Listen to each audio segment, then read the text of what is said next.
Ladies and gentlemen, welcome to the 2023 Summit League Track and Field Championships live from the Terrence Dahl and Donna Beres Track Complex on the campus of North Dakota State University in Fargo, North Dakota. I am joined here by Tyler Enerson. My name is Cameron Rail. We also have Keenan Dixon from the Summit League, ready to bring you live track and field coverage of this year's championships. We are going to just jump right into the action. We're about to start the decathlon 100 meters. The first heat has already gone off. We will also be bringing you action from the hammer throw as well as the women's heptathlon, and later today the javelin, women's pole vault, and the men's and women's 10,000 meters. So we're happy you're with us, and we're excited for a great day of track and field as we kick off the championships. Tyler, what are some of your thoughts leading into this great event? Yeah, gonna be really exciting. We got Nate Raditz, Summit League leader in the heptathlon, scored over 6,900 points this year in the decathlon. He will be the guy to watch. Also, guy to watch, Zach McGlynn. He was third place in the indoor heptathlon this year down at University of South Dakota. So those two guys will be here in the second heat. 11 guys total in this men's decathlon for this weekend, and should be some good performances. Yeah, Tyler, as a decathlete yourself back in the day, what is the biggest challenge of the 10 events over the 2 days?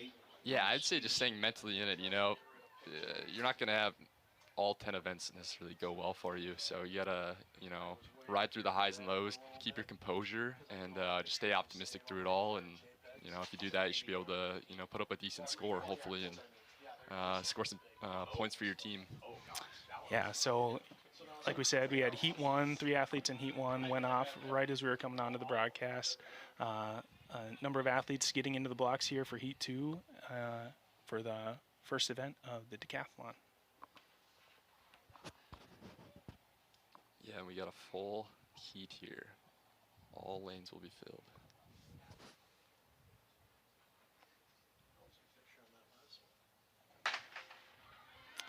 And they're off.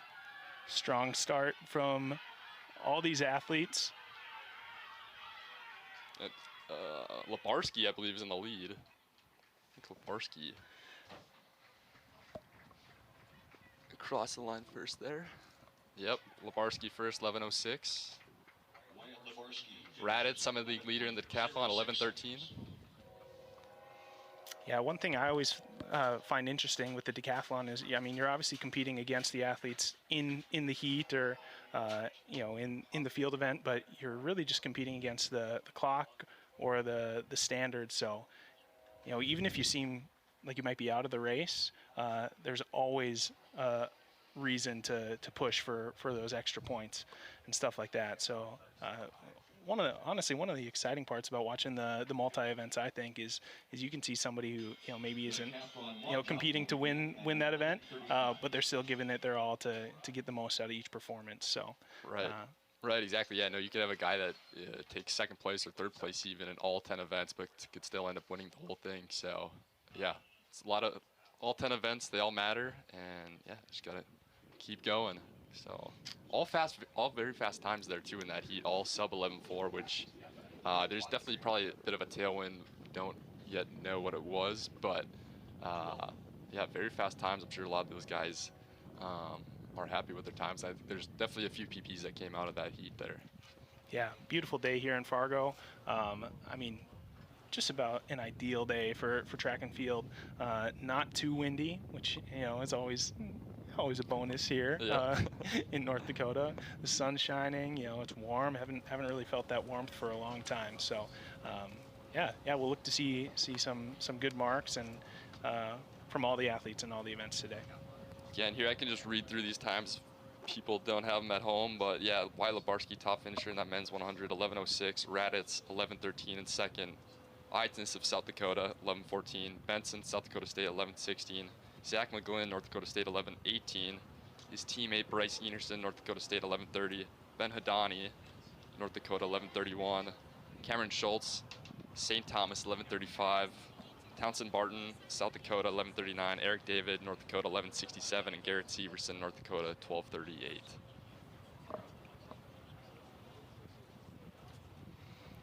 Yeah, so with that event, we are underway at the 2023 championships. Those guys will move right along to the long jump next and get ready to keep the ball rolling for the deck. Women's heptathlon, they'll start with 100-meter hurdles. That will go off at 11:30. Yeah, and these men, they'll have about a half hour now to change their spikes, get some run-throughs for the long jump, and get ready to go for that. So should be around probably 11:35, maybe a minute or two sooner for the men's decathlon long jump to get rolling.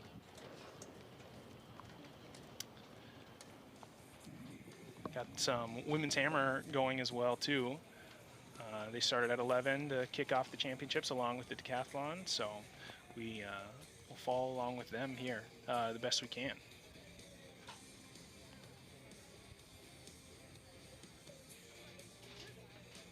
This is Alexis Mullen of St. Thomas in the ring.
St. Thomas, Mary Fennessy of Omaha, Riley Quinn of North Dakota State, Kinsley Ragland of South Dakota, Allison Lardy of North Dakota, Mildred Young of South Dakota State, and Eve Goldstein of North Dakota.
"3,000 student athletes from 10 institutions competing in 19 sports for national prominence, striving for excellence in academics and athletics, seeking to become champions.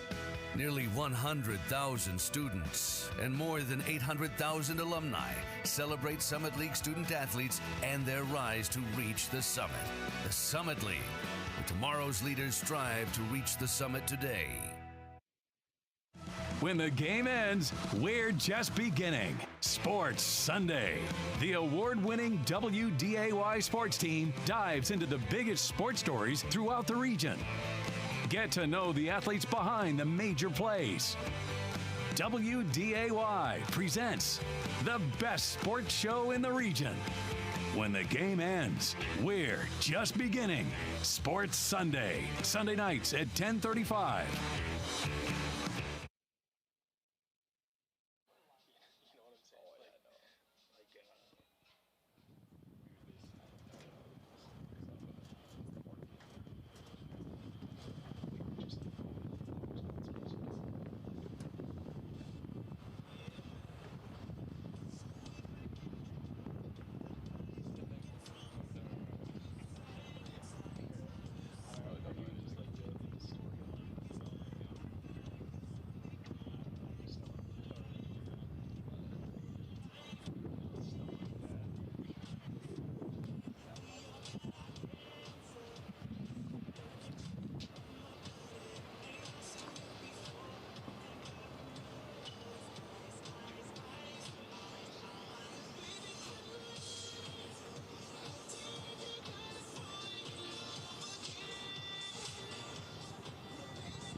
All right, looks like the competition is underway in the women's hammer throw now. We've had, looks like we've had 2 athletes throw so far. Colette Arriaga with a foul and Alexis Moline, both of St. Thomas, fouling on their first attempts. And we believe that was Chloe Walker who just threw. So as soon as we see those marks pop up on our screen, we will relay that information to you as best we can. There will be 2 flights of the women's hammer. This is flight 1. So 36.49 from Chloe Walker of Omaha on that last throw. Bailey Overbo up now from UND. Stepped out of the ring there, will be a foul.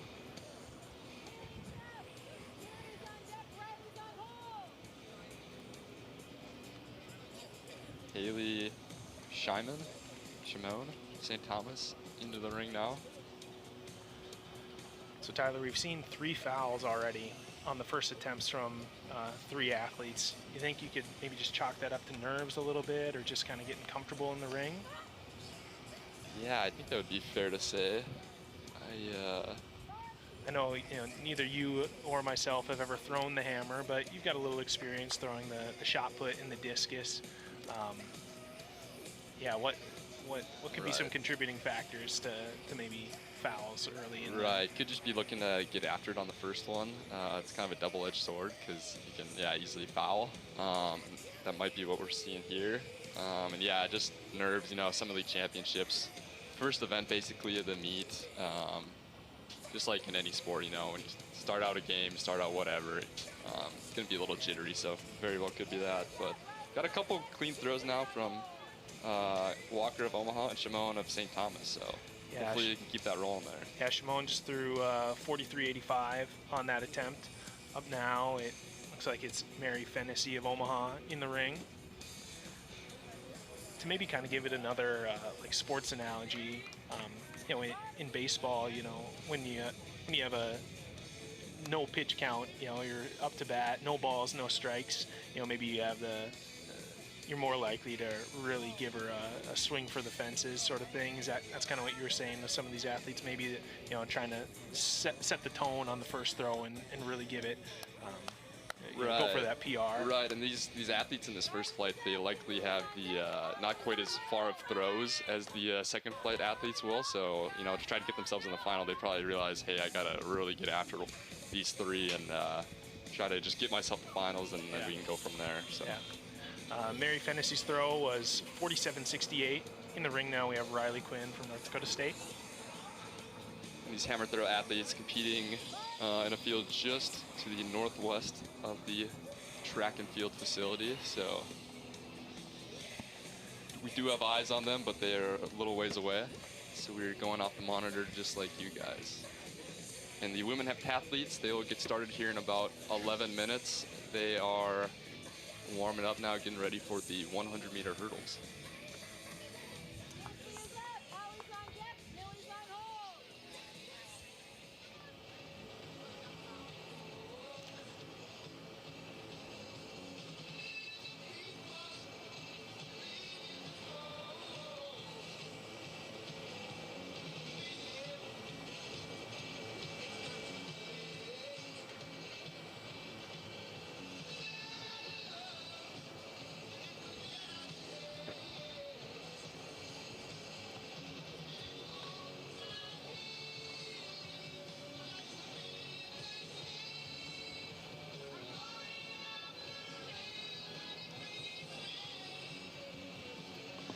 Back at the hammer throw, we have Allison Landry of North Dakota stepping into the ring. Kinsley Ragland of South Dakota was previously up, 43.63. And Riley Quinn of North Dakota State, who we saw throw before, a mark of 38.58.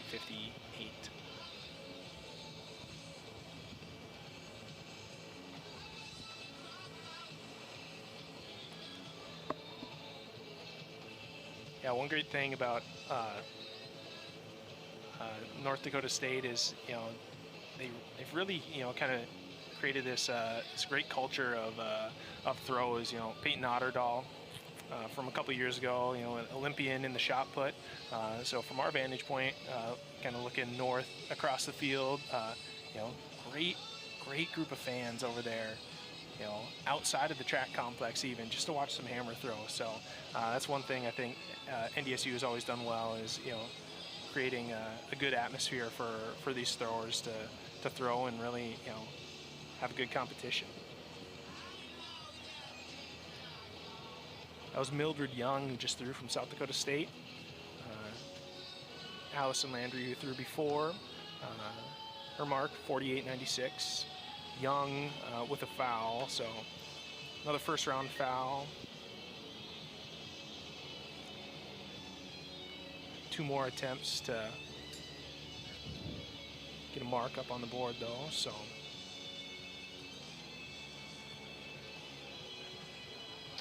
And for the women's heptathlon here, starting at 11:30, we will have 9 athletes competing. First heat will be Lizzie Gillingham of South Dakota State, Mara McNaughton of St. Thomas, and Claire Howell of North Dakota State. We'll have those 3 in the first heat, and then the other 6 athletes will be all in the second heat. It'll be two section running of the hurdles.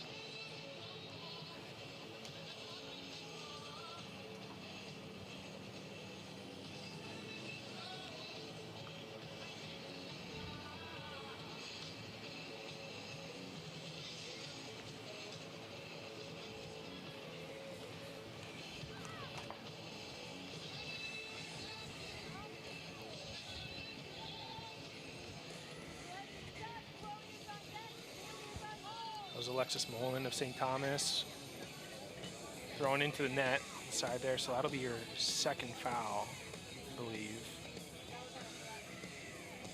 Yeah, we'll hope to see her get a mark on her 3rd attempt. Yeah. Now into the ring for women's hammer, another St. Thomas athlete. Looks like a clean mark on that one, so that'll be a relief.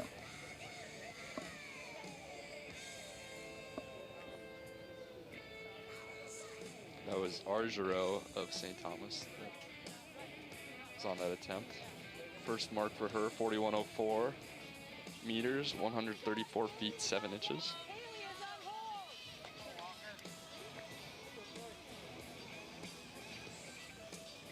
Chloe Walker of Omaha into the ring now.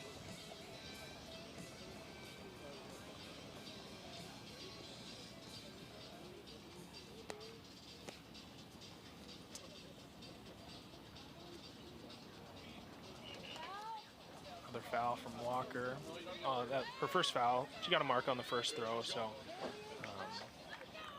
one more attempt for her to better her mark from the first round. Here we go. This is Overbo from North Dakota.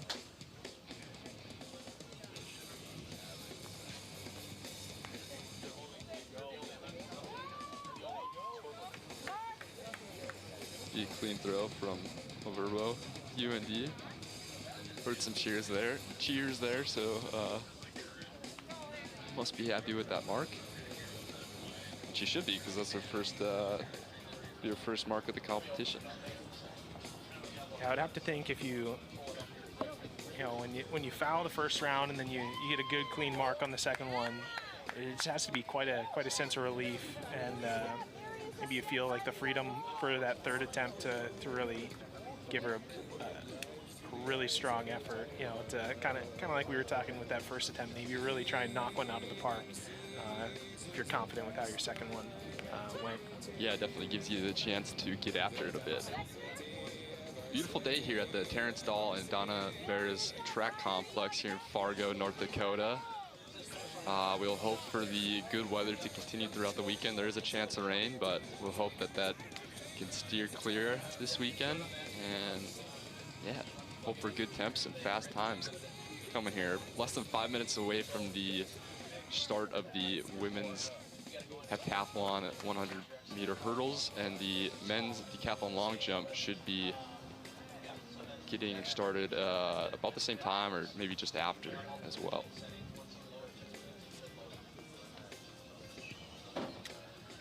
We just saw Mary Fennessy of Omaha throw the hammer. She currently stands in 3rd place in the competition with her first round mark, 47.68. Second attempt is 47.52, not an improvement, but she'll be happy with the consistency, I'm sure.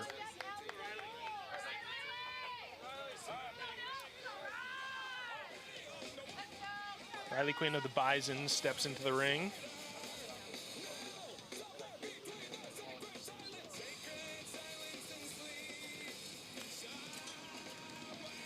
And into the net.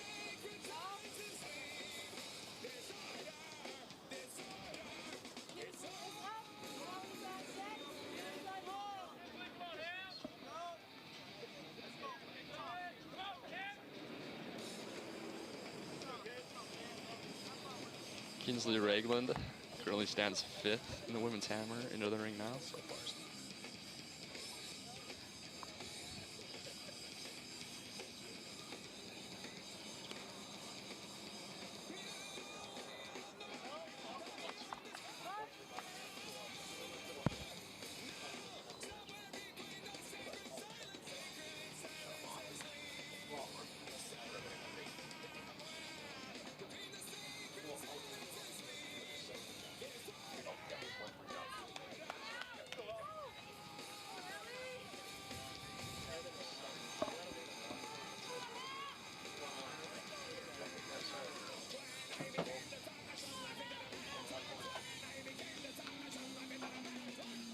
I believe this is Allison Lardy of North Dakota. Yep, Allison Lardy, North Dakota, about to step into the ring. Current leader in flight 1 here for the women's hammer throw.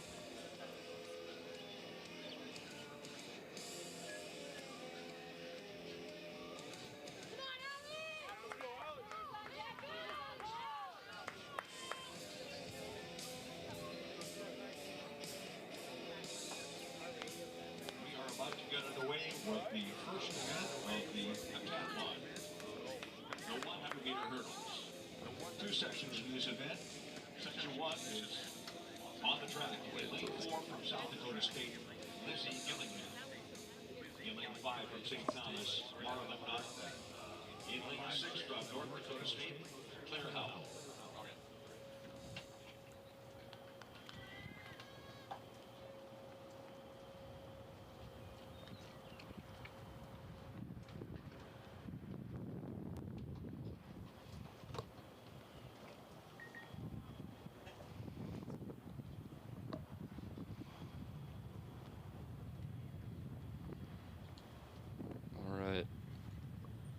Heat 1 of the women's 100-meter hurdles, the women's heptathlon. Just about to get into the blocks. Lane 4, we'll have Lizzie Gillingham of South Dakota State, seat time 15:45. Mara McNaughton, St. Thomas, lane 5, 16:38 seat time, and Claire Howell, North Dakota State, lane 6, seat time was 16:42.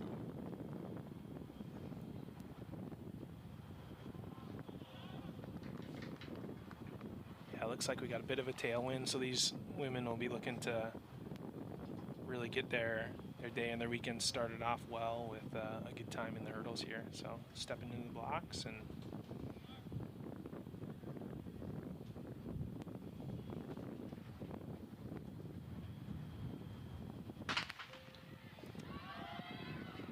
good start from Gillingham.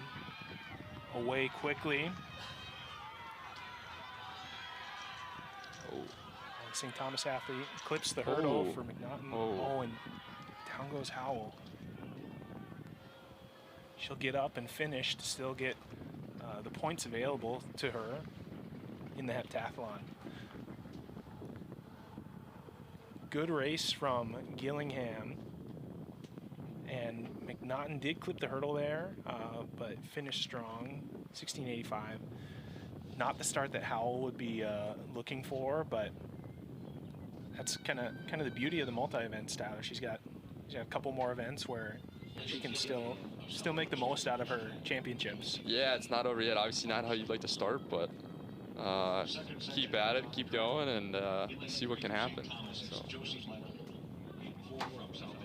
we'll hope for a little cleaner heat here in section 2.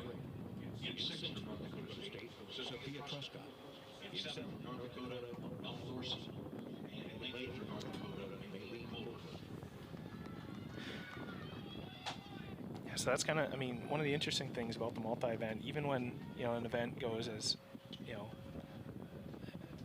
maybe as you think of the worst case scenario, you know, maybe clipping a hurdle or taking a fall like that, there's still points on hand to contribute to your final score. So the incentive to get back up and finish strong is there. So well, and especially with this women's heptathlon, because there's only 9 athletes total, so 8 will score. So yeah, just about everybody has as long as they finish, has a pretty darn good chance of scoring. So right. And you never know. Yeah, somebody may get injured, somebody may no height in the high jump. You never know what's going to happen. So gotta keep going. Yeah, always reason to pick yourself up and give it the best that you can, but especially you know, in a situation like this. So yeah, go through here. These athletes in their respective lanes for section 2. Josie Leibel of St. Thomas in lane 3, lane 4. Liberty Justice of South Dakota. Lane 5, Nell Graham of North Dakota State. Lane 6, Sophia Truscott of North Dakota State. Lane 7, Ellie Thorson of North Dakota. And lane 8, Lane Kohlberg of North Dakota.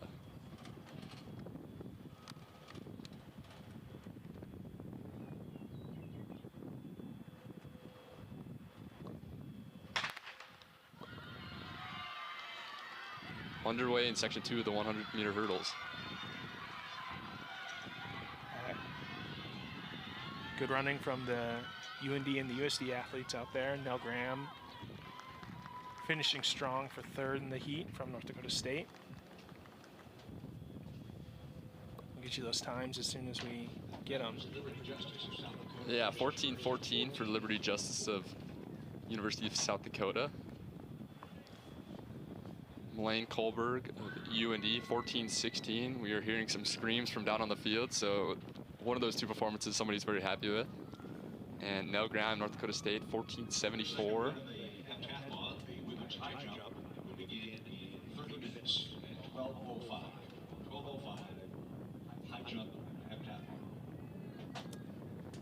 Ellie Thorson coming in 4th, 15:22.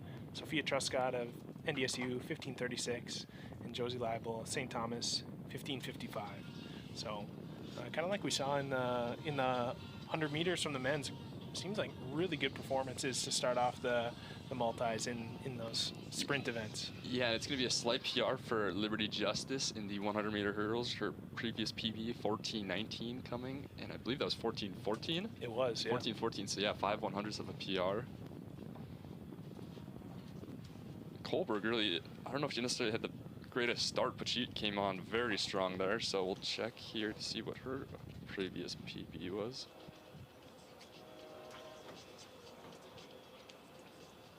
She was just behind Liberty Justice with the 14:16. Oh, big PR for Melaine Kohlberg. Her previous PR was 14:92, so that was huge. Over half a second PR, which is massive for the 100-meter hurdles, and fantastic way to start out your competition.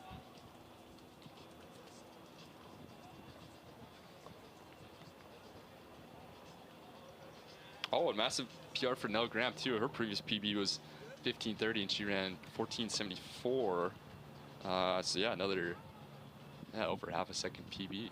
So really good start for those women heptathletes. Yeah, especially in that second section.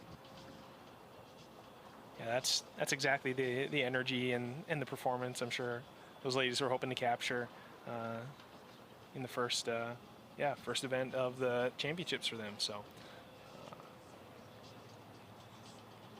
great job to all those ladies. They will have the high jump for their next event. That'll likely get started a little bit after the top of the hour, a little bit after 12 o'clock. Should just only 9 ladies in this pentathlon competition, so looks as if they will just have 1 high jump pit, as we would expect. Get you guys caught up on the hammer throw. Many of the ladies have thrown their 3rd attempts, so kind of run you down on the performances so far. Allison Landry of North Dakota still in 1st place, followed by Eva Goldstein, Kinsley Ragland in 3rd, Mary Fennessy in 4th, Haley Shimon 5th of St. Thomas, Colette Ariago in 6th, Bailey Overbo in 7th, Mildred Young in 8th with her 3rd attempt yet, Riley Quinn 9th, Alexis Molin in 10th, and Chloe Walker in 11th of Omaha. And that's just in flight 1 of the prelims here. And the men's decathlon long jump is underway. Eric David of North Dakota has registered the 1st mark of the long jump competition, which I believe is a very good mark for him. He jumped 683, 22 feet 5 inches. Oh yeah, that's PB for Eric David. Previous PB 667, so about a 15-centimeter PR there for David. He's gonna be happy with that. Can't ever be upset with that PB on your first jump in a long jump. That really can take the nerves off some and let loose for the last 2.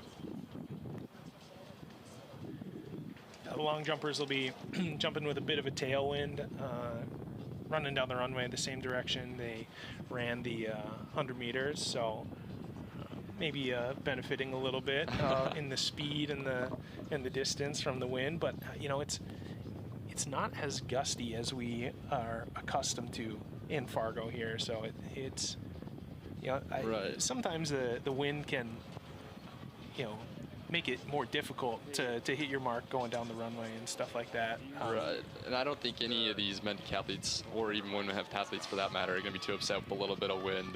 Can really get some, put some marks out there, and big marks always makes it exciting. I mean, might not like it if they're running into it for the 400 for one of the straightaways, but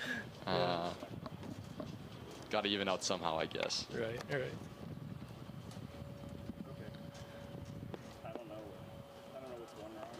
So we'll stay here with the men's long jump for now, as flight 1 of the women's hammer is completed.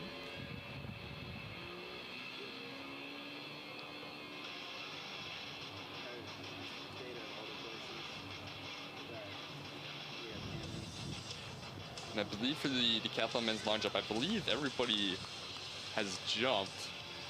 I believe Eric David just took a 2nd attempt. I think our live results are just a little bit behind, so once we get those marks, we can let you know.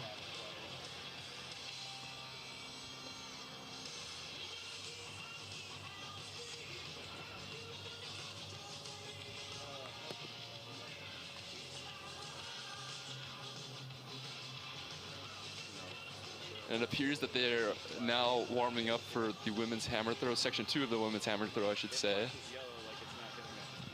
So we should expect in a few minutes for that second flight to be underway.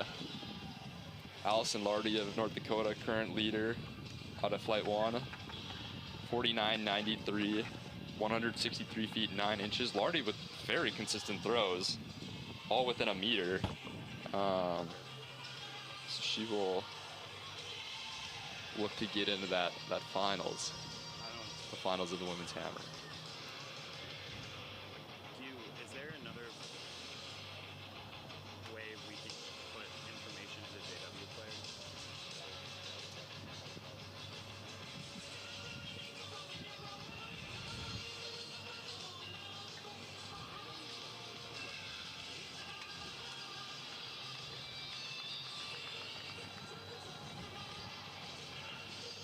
It's a good jump from Schultz. Some applause from coach or a teammate there for him on that attempt. So, you know, Cameron, it definitely will not be hard to tell who the meet officials and workers are. They are all wearing construction green, or lime green, neon green, whatever you call that.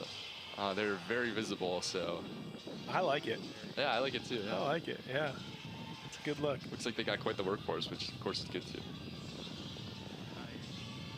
There's nothing worse than not knowing who to ask for help if you need help. So that's true. You know, if you're here at the meet and you need help finding restrooms or anything, just find the neon. Exactly.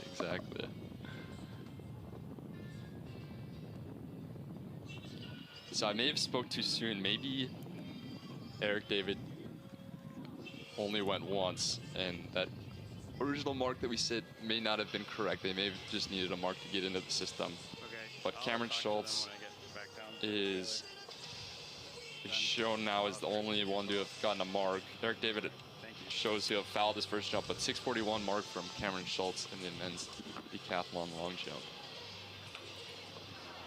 That was just Severson of North Dakota.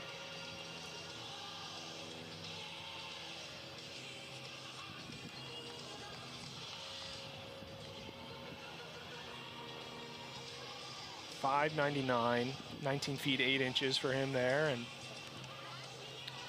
just kind of mention the wind again. It looks like the wind readings there are 1.5, which is under that 2, the legal limit of 2. So yeah, definitely getting a little push hopefully from the wind for these guys, and I don't think anybody's gonna complain about that. Yeah, and Cameron, with those, a lot of 100-meter PBs or close to PBs out of that 100 for these men decathletes.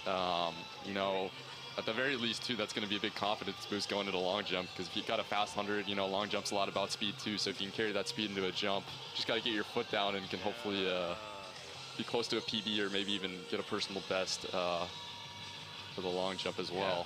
Yeah, exactly. We're seeing now that attempt from Severson of North Dakota is marked as a foul. This is your Summit League leader, Nate Raditz, who we just saw make an attempt.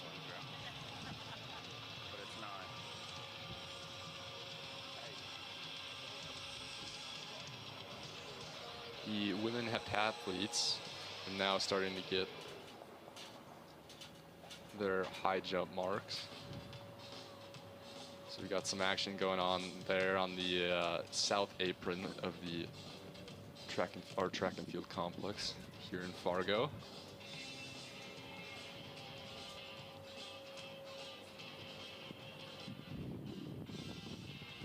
Looks like Townsend Barton, the University of South Dakota, getting ready to go in the men's long jump.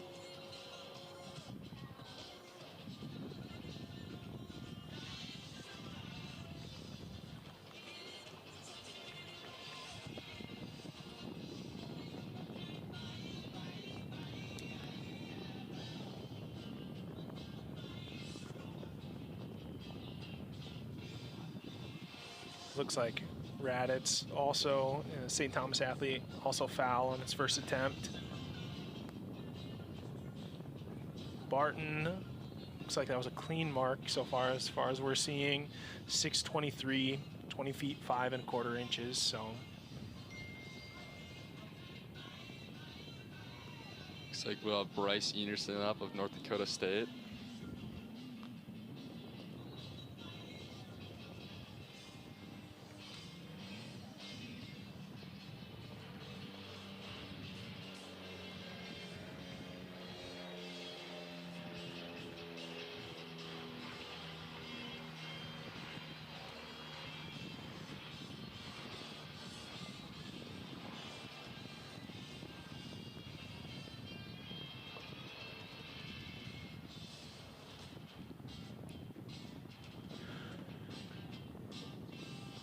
a little disappointed with that one. We'll have to wait and see what it was. Yeah, foul. It was a foul. So. Yeah, I thought I'd seen the red flag. So he will hope to get a mark on his second attempt. Quite a few fouls here as we're looking for this men's long jump. I guess guys are probably just getting over the board. The wind maybe is playing a bit of a factor, and they'll probably look to scoot back and put their marks back a little bit so they can get one registered on their second attempts. Yeah, kind of the mind games you kind of have to play with yourself, or you have to manage in any of these. You know, we were talking about it in the hammer throw and the long jump, or any of the field events really, where you have a limited number of attempts. You know, you obviously want to put your best foot forward and have the biggest mark you can, but you know, when you're kind of towing the line of optimal performance, you do run the risk of hitting the foul and not getting a mark at all. Right. So, you know, maybe we'll see some of these athletes, you know, as we see Labarski of South Dakota with a foul there as well. So on second attempts, maybe we'll see some of these athletes be a little more conservative in their approach, especially in the multis where, you know, every point counts, and you're really, you know, kind of most important is getting a mark. Yeah, out no there, finals in the decathlon, any decathlon events. It's all finals Yeah, to start everything's a with. final, So yeah. Yep. So far we only have Schultz of St. Thomas and Barton of South Dakota who've put up a clean mark in this first round. Benson here of South Dakota State. That was a clean mark. Yep. Eidsness of USD Labarski of USD was prior to Benson. He registered a foul as well on his first attempt, but Benson there with a clean jump, and hopefully that can kind of start a little bit of a streak for clean jumps for these decathletes. Yeah, Benson goes in the lead with that one in the long jump. 6:58, 21 feet, 7 1/4 inches. So he'll be pleased with that for sure. Zach McGlynn here of North Dakota State, about to go.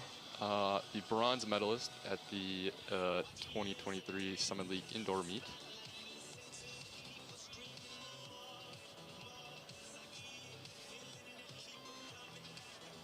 Clean mark there for White McGlynn. flag, good.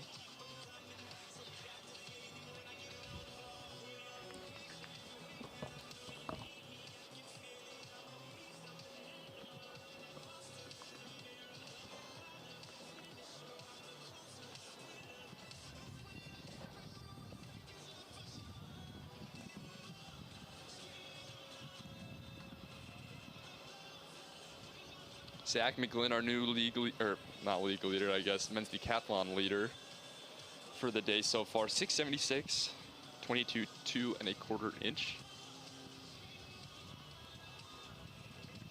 Eidsness of University of South Dakota on the runway now. This will be his first attempt.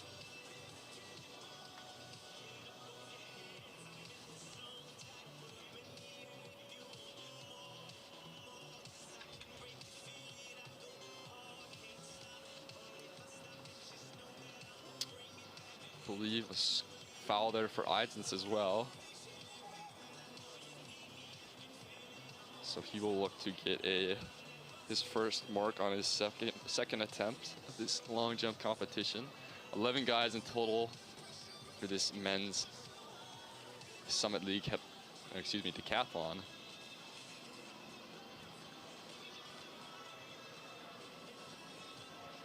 Ben Hadani, University of North Dakota, on the runway now. This will be Ben's first attempt.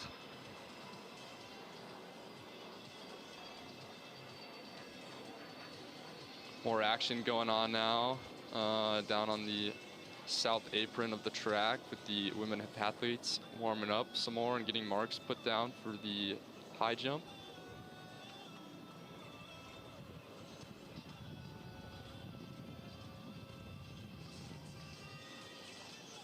Madani's now got the good to go. Good speed by Hadani into the board. Could be a good one if it's clean. It is.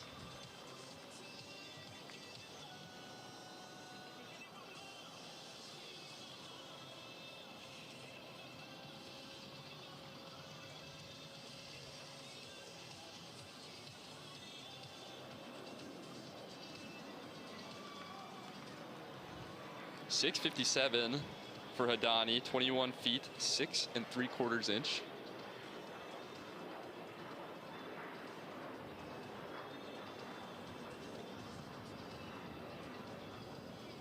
clap there for Hadani from his teammate Eric David, who is now up for his second attempt. David looking also one of the many that have fouled on their first attempt, so David will be looking for a clean jump here.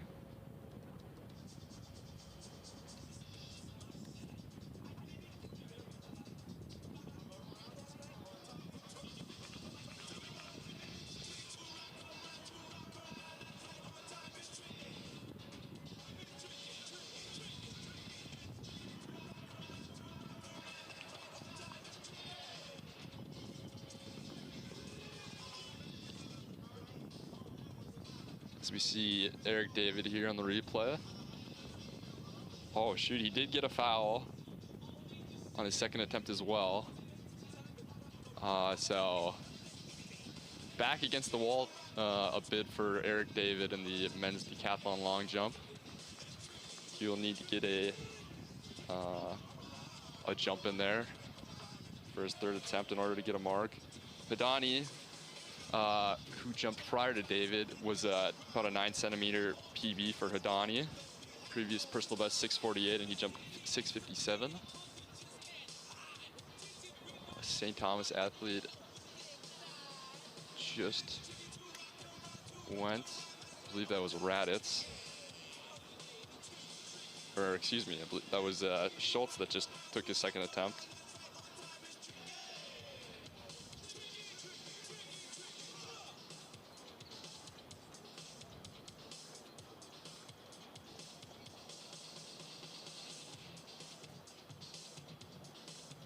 Yes, that was Schultz that just went there previously. He will not be an improvement for him. He jumped 6:41, 21 feet and a half inch, and his second attempt was 6:25, 20 feet, 6 1/4. Not an improvement, but he will remain in 4th place in this competition thus far. Garrett Severson of North Dakota on the runway now.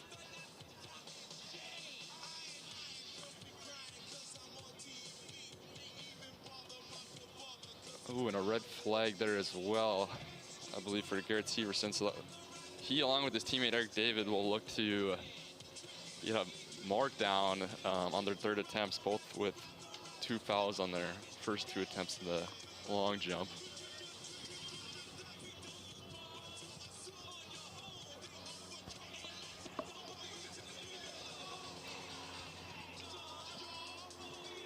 Nate Raditz onto the runway now for St. Thomas, the Summit League leader in the men's decathlon. One of many athletes to have also fouled his first attempt. He'll look to get a mark here in a second.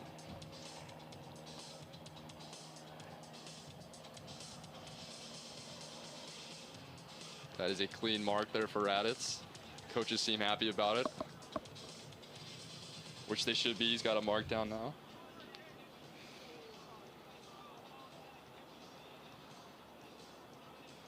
Replay there of Raditz.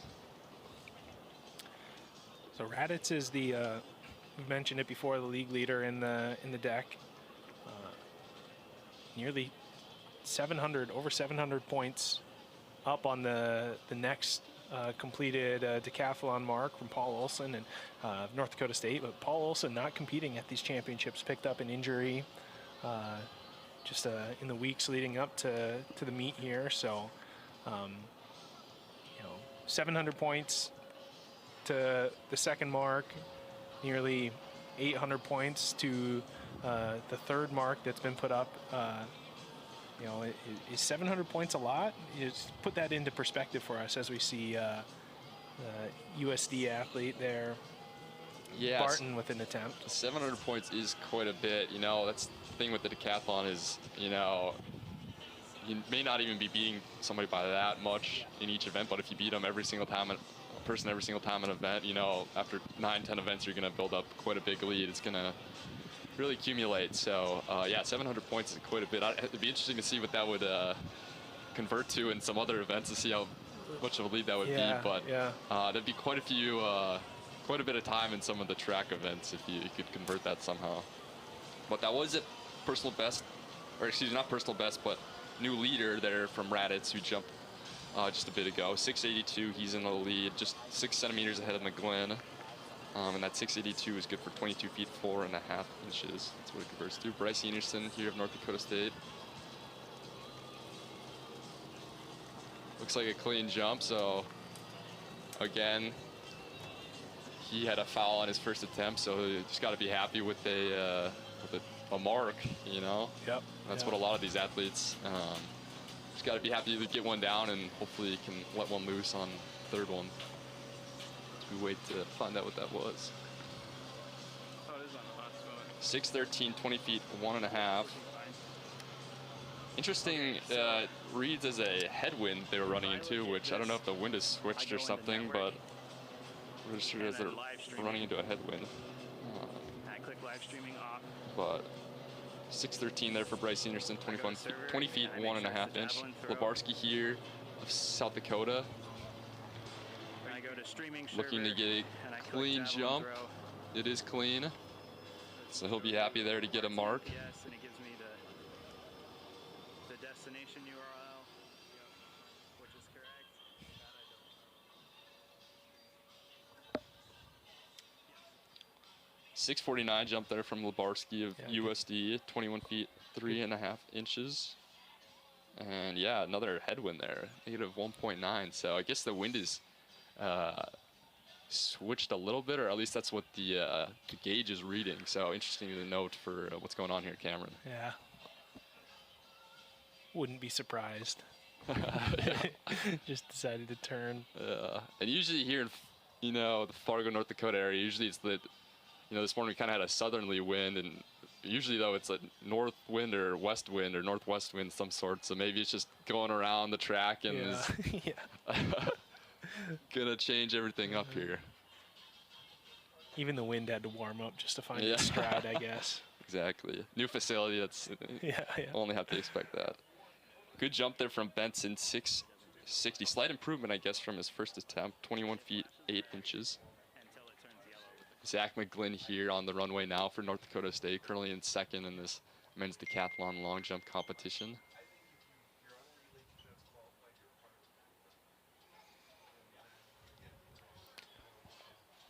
So McGlynn, one of the athletes that doesn't have a full deck score so far this season. A look of shock and excitement on his face after that jump. Be interested to see what the mark is if it was clean. Yeah, I couldn't see a flag there at all, but I didn't hear anybody clapping either, so I'm not sure. Yeah, it's tough for us to see the board from where we're at, but kind of says to himself, what am I doing in this part of the pit? I haven't been here before.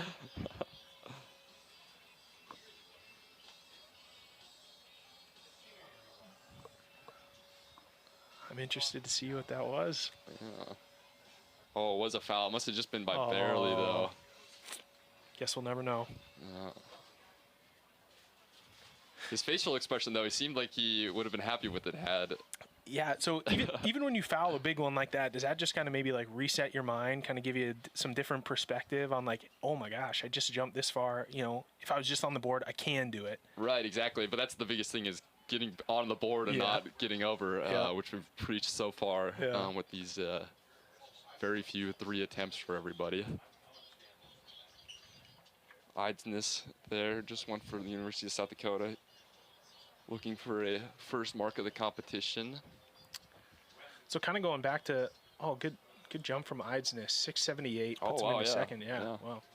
Kind of back to what I was saying about, McGlynn not having a completed deck score. We were saying Raditz, is, in terms of completed scores, is the favorite, 700 points better than the next. But we do have some athletes who maybe, in their previous attempts, maybe no height at a pole vault and kind of had to, bail out on a score. So there is a bit of uncertainty here. There could be somebody like Zach McGlynn maybe that could challenge Raditz for the Summit League title. I guess we'll just have to kind of wait and see, as we just don't really have the data on an athlete like him to know really what he's capable of. Right, and I don't have the exact scores on hand from last year's decathlon, but quite a few of these athletes are back from last year's, and there's a lot of guys kind of in the 63 to 6,700 range. So can expect some guys in that range again. And McGlynn, you know, he scored, I think, 5,100 and change in the indoor meet. And so expect him to be somewhere in that probably mid to 6,000 range, if not pushing Raditz. But it just really depends on how, of course, how the meet's put together and how, they can put what marks they can get down. Right. I mean, we know he can compete with his third place finish at the indoor championships. So we'll for sure look to see him up there. But yeah, just a matter of, you know, like you were saying, you know, how will they put together all 10 events, you know, over the weekend. So well, a bit of a storyline makes it exciting because a lot of what ifs going into this this weekend. And absolutely. Yeah, follow along, fans, because it's gonna be exciting. So that was just Eric David from North Dakota. I didn't see if he got the mark on the board. Oh, it looks like he did. 666, 21 feet, 10 1/4 inches. So a relief for him and his coaches and teammates. Got that mark on the board on the third attempt. So pretty amazing that he jumped. He was just 1 centimeter off his personal best there too, which is pretty impressive. I'm sure he knew he needed a mark, so you'd think that you'd be a little cautious, you know, if you got 2 scratches, that he play it safe and just try to get a mark down. But he must have just said, I'm gonna send it. Got a mark down that fortunately was good, and just a centimeter off his PB, so can't be upset with that after all said and done. Event number 2, heptathlon. I mean, we've put the emphasis, you know, we've kind of talked a lot about, you know, early fouls and stuff, but, you know, at the end of the day, you know, you only need one. They're only going to take one mark anyway. So, you know, as long as you get the one out there and, you know, one at or near a PR, you know, you can work with that for the rest of the 8 events for sure. Exactly, right. And long jumps not the only event where you only need one too, you know. Shot put, all the other throws, or discus, javelin, it just takes one. So so here's somebody, Severson, who's looking for that one mark to get points on the board.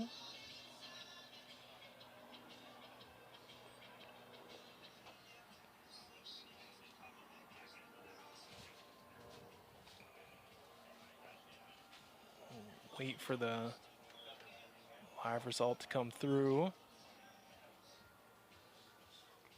5:44 there from. He did get a mark. Did get a mark, which is most important. This women's hammer throw got all our athletes that have registered a throw so far. Lydia Knapp of USD, current leader, 58.02, 190 feet 4 inches. Natalie Mooring of North Dakota in second, currently 57.45 meters, 188 feet 6 inches, and Kenna Curry of UND in third, 56.67, 185 feet 11 inches. Those are our medal position hammer throwers for the moment.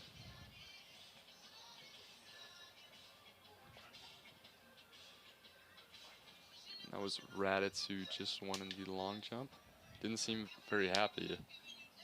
And it was a foul, I guess, so that 682 will have to do for him.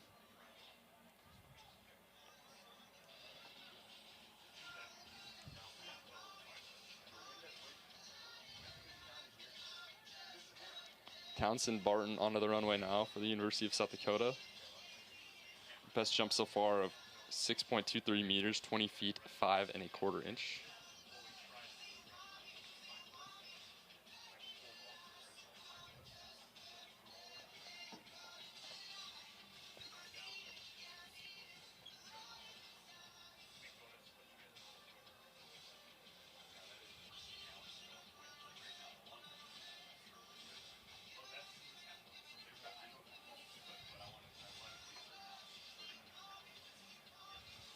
So we saw a little bit of emotion from McGlynn on his last jump, kind of being surprised. But for the most part, these guys look pretty steady, pretty even with each attempt. You know, even the fouls, they're not too upset.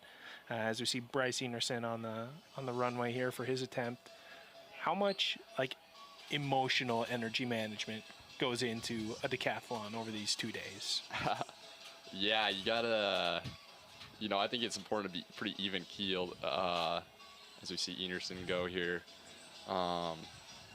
Yeah, you wanna, if something doesn't go well, like we've said, you just gotta, you can be upset about it for about a minute, and then you gotta put it behind you and move on to the next event, because like we've said again, it's 7 events for the women, 10 events for the men. Ultimately, if you're a little bit shy of what you wanted to jump or what you wanted to run, it very well might not even make that big of a difference, if you can, because you can maybe follow it up with a PB somewhere else where you maybe weren't expecting to do as well. So, we've seen improvement from Enerson there.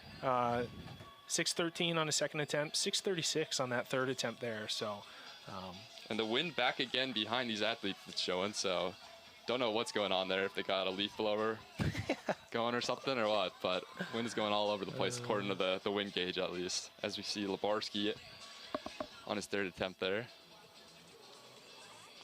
A few more athletes starting to show up here at the track, getting some shakeouts in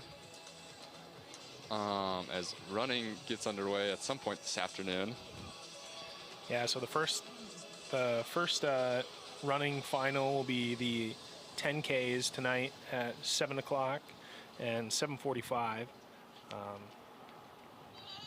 Oh shoot, yeah, I'm thinking it's Friday, but yeah, it's Thursday today. Thursday today, yeah. So, well, I would assume most of the athletes that we're seeing here will be competing tomorrow. Yep. Just getting the pre-meet shakeout in. Yep.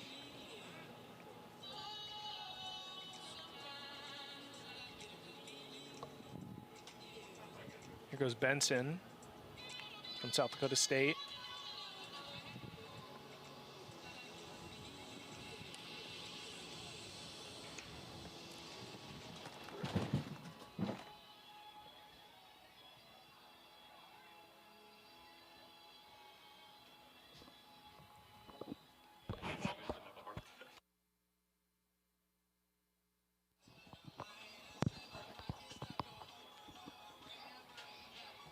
.648 there for Benson of South Dakota State. Very consistent in his jumps.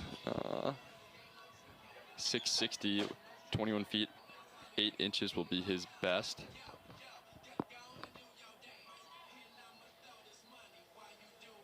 As we got McGlynn here going for the men's long jump. There's a view there of the women's heptathlon high jump. Yet to get underway.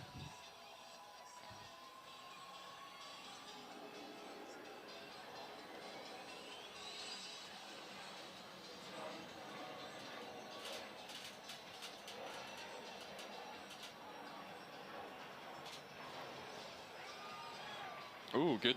A lot of clap at 7:01 there for McGlynn, new leader in the men's long jump. 23 feet even. Very good jump there for McGlynn. I was wondering what was going on there because there was quite a bit of a delay, but yeah, new leader in the men's long jump.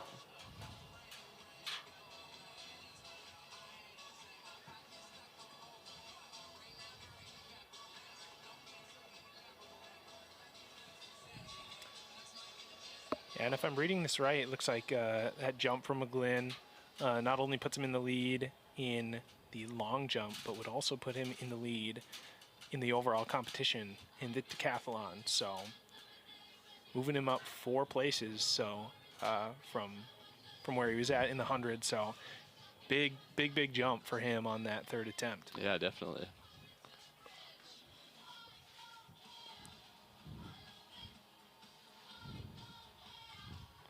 Ben Hadani here of North Dakota will be our final jumper as Eidsness fouled on his third attempt. Eidsness with a 678, 22.3 is what he will finish with, but Hadani will close things out for these men decathlon long jumpers.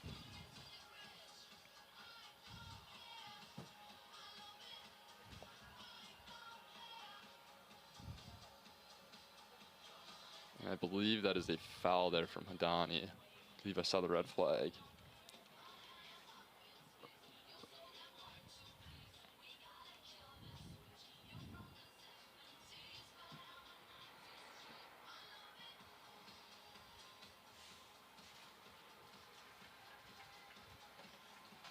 Yeah, foul there from Hadani. So Zach McGlynn will win the decathlon long jump competition.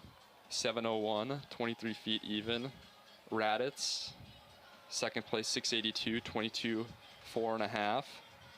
Idness of South Dakota in third, 6:78, 22 feet 3 inches.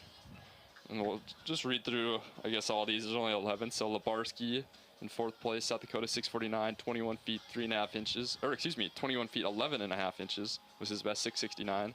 Eric David of UND, 6:66, 21:10 1/4. Ryan Benson sixth, 6:60, his best jump, 21 feet 8 inches. Ben Hadani, seventh place, North Dakota, 6:57, his best jump, 21 feet 6 3/4. Schultz of St. Thomas, 6:41, 21 feet and a half inch.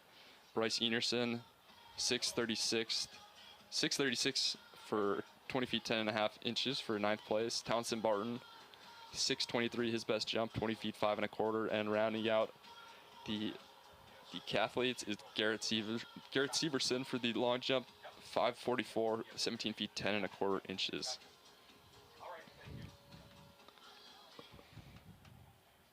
And they will have, the men's decathletes will have shot put up next, maybe start around 12:45, as they are now measuring the bar for the women heptathletes, and they're just in a meeting right now, so that'll be getting started here shortly.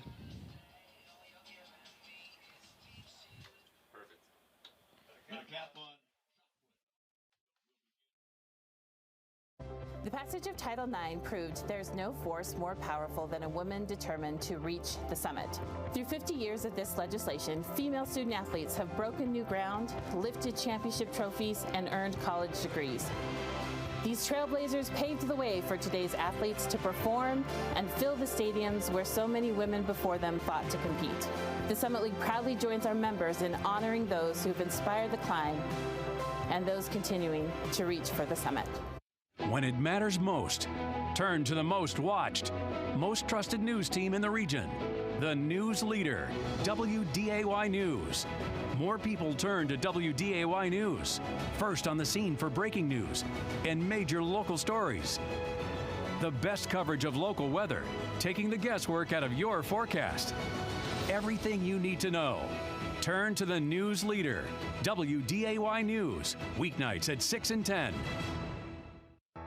3,000 student athletes from 10 institutions, competing in 19 sports for national prominence, striving for excellence in academics and athletics, seeking to become champions.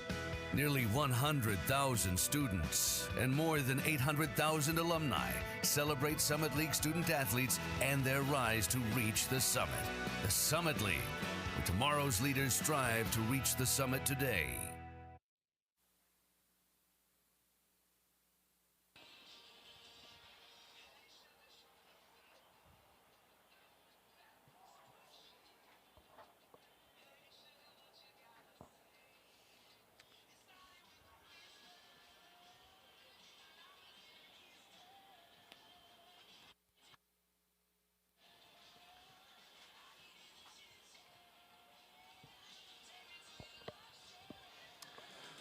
All right, we are back over to the women's hammer throw,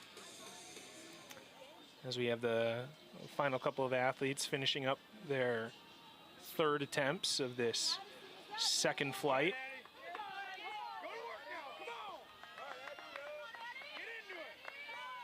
Looks like this is Addison Kopitsky of North Dakota State in the ring right now.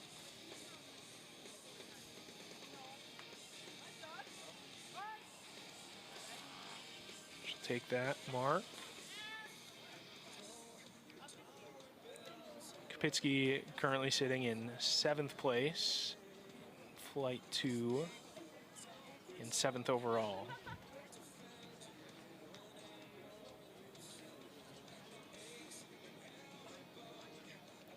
So each of these athletes looking to set a mark in these first 3 throws that is good enough to give them a chance for 3 more throws. Kopitsky with a throw of 50-65 there.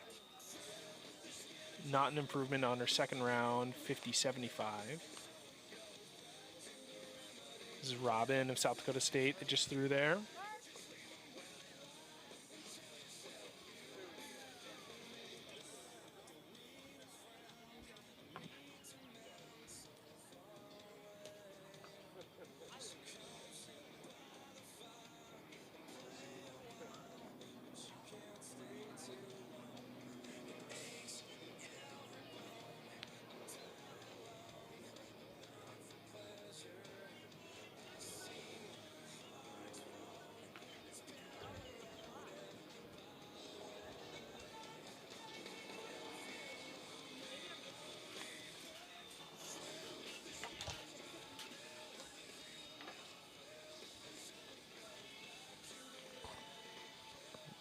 Be going back and forth here between the heptathlon high jump and the women's hammer throw.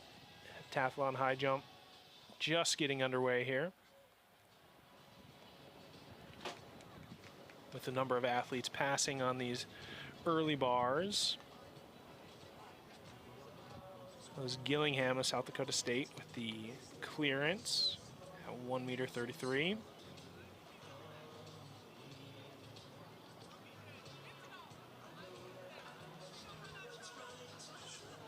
Looks like they will move the bar up to the next height, 1.36 meters.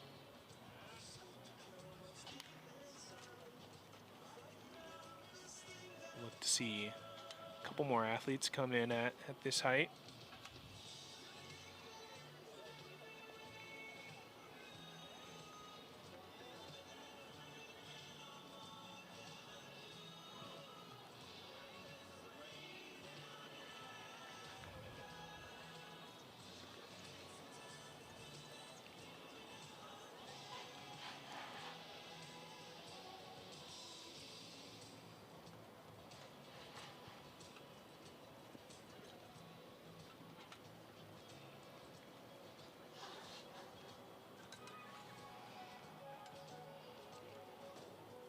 Another good clearance there for South Dakota State athlete.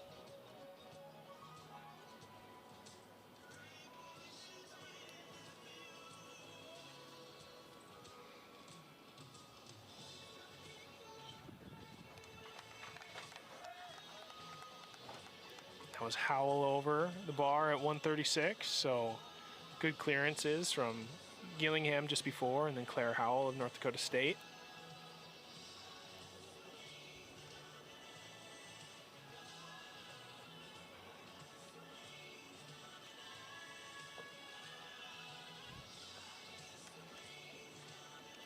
Sophia Truscott over the bar as well at 1.36 meters.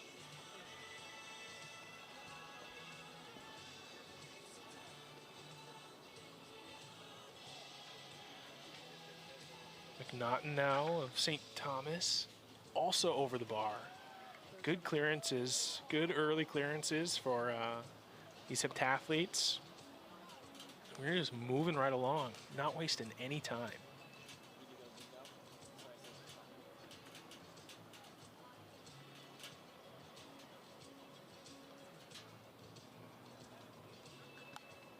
You know, for these athletes, you know, the open high jumpers, you know, you always want to clear each height as early as possible, but especially for these multi-event athletes, a first attempt clearance is extra appreciated. You know, you got 7 or 10 events, whether you're the hep or the deck, so anytime you can cut back on, you know, run up and down the runway one less time is I'm sure favorable. Gillingham again. Just clips it with her feet.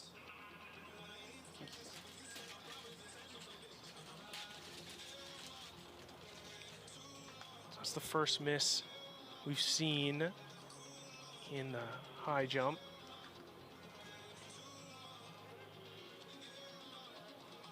There's Clara Howell.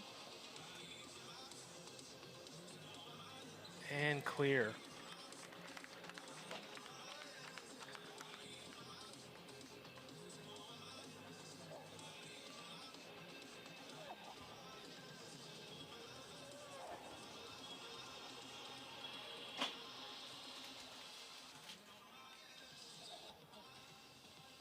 Truscott. Easy over the bar.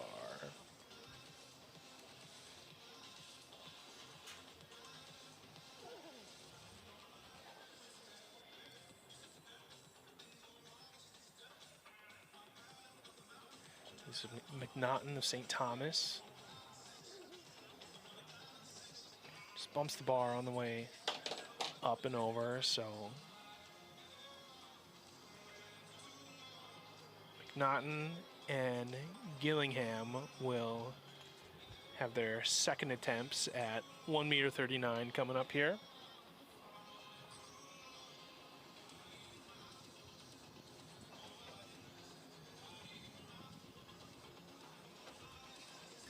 again.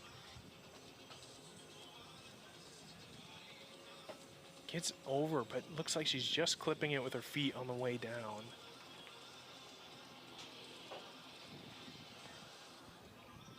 I'm no high jump expert myself, so in terms of technique, I can't really tell you what she could improve or not, but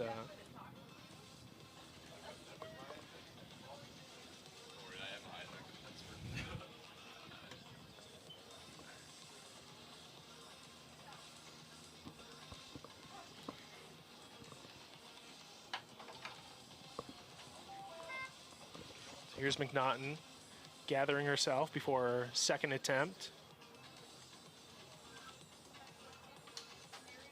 Good speed, but again, just looks like she hits the bar kind of as she's rising up to get her body over it.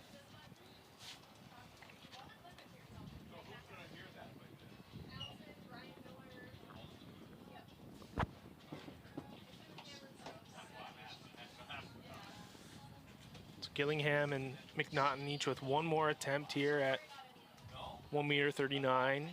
Howell of North Dakota State, first attempt clearance. Truscott of North Dakota State, first attempt clearance. The rest of the field is passed at this height.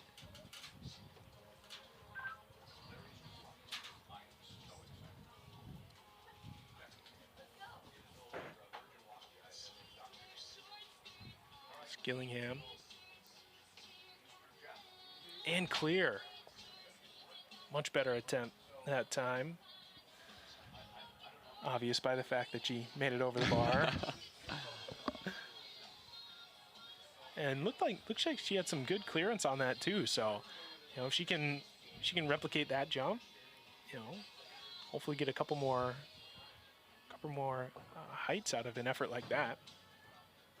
See if McNaughton can find the same sort of spring that Gillingham found. Good speed, but just not enough height over the bar. So that will be it for Mara McNaughton in the heptathlon high jump. A clearance at 1.36 meters. The bar will now go up to 1.42 meters.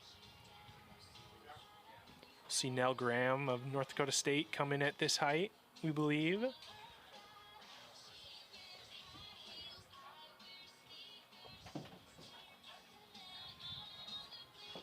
There you see Sophia Truscott on your screen.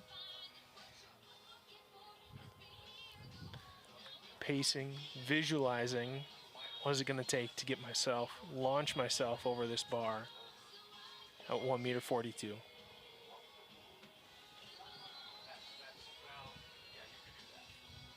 In the women's hammer throw, Kenna Curry, now the current leader, is overtaking Lydia Knapp.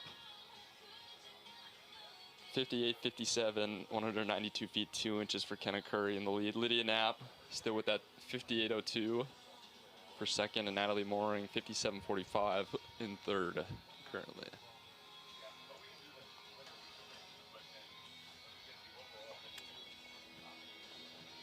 So finals, completed prelims in the, or what do you call them? Not prelims. It wouldn't be prelims in the throws. Oh, yeah, first flight or whatever. First flight of the first round. First round in the women's hammer throw, and they'll go right into the finals there. So we'll keep you up to date on those results as they come through, as well as the heptathlon high jump. Nell Graham, first attempt here. Big clearance from her, made it look easy. Gillingham also with a first attempt clearance at 1.42 meters after taking three attempts at the previous height. So we found some rhythm with that third attempt.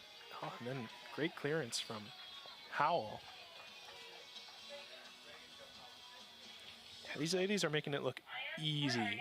Yes, they are. Tyler, my high jump experience is as follows. I got first place in the 5th grade high jump track meet. Okay, as nice, we see. nice. Truscott also with a clearance.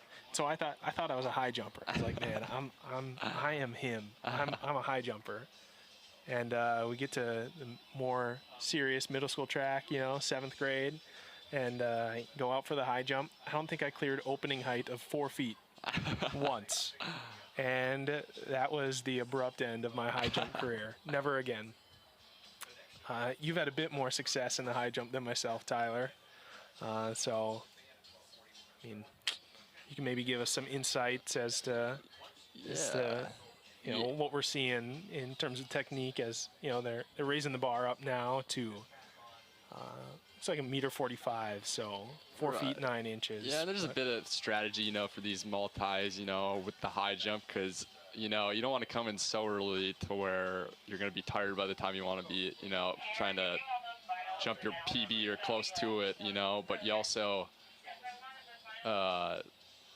want to get up height, of course, so you want to play it safe to an extent too. And you can always pass, you know, if you come in at a bar, you can always pass. I know a lot of people like doing that, just getting a bar and then they can pass a height or two and come back in. But yeah, there's some strategy. Obviously, it's you know, you don't think of it being super hard on your legs, the high jump, but if you take enough attempts and you're on your feet kind of a lot because you're trying to stay warm, it can really take a toll. So yeah, we'll see how many attempts these ladies take. Yeah, it's kind of that same predicament we've been talking about, you know, throughout all the field events so far. Is, you know, especially in the deck and the hep, how hard do you push it? How much do you, in some sense, risk your attempt to get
Bible of St. Thomas have yet to enter yet.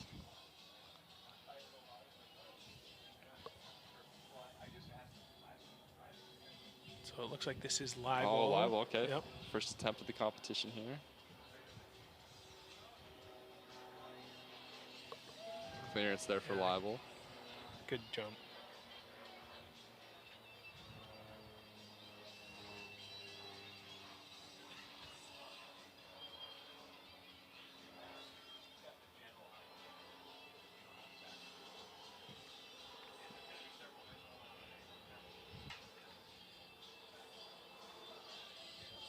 Gillingham there with a miss on her second attempt. She'll have one more attempt at 145, 4 feet 9 inches.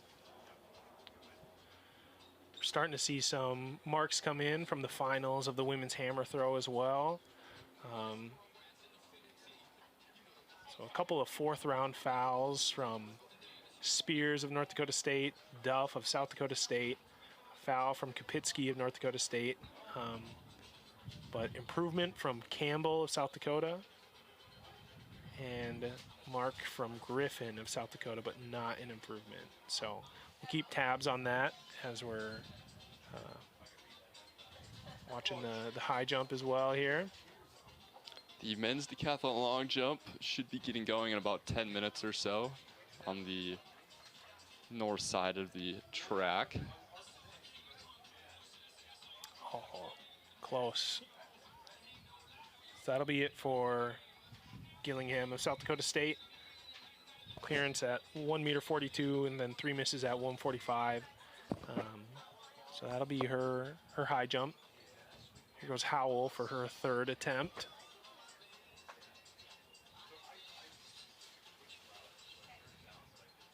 Nice clearance there by Howell for NDSU. Yeah, great jump.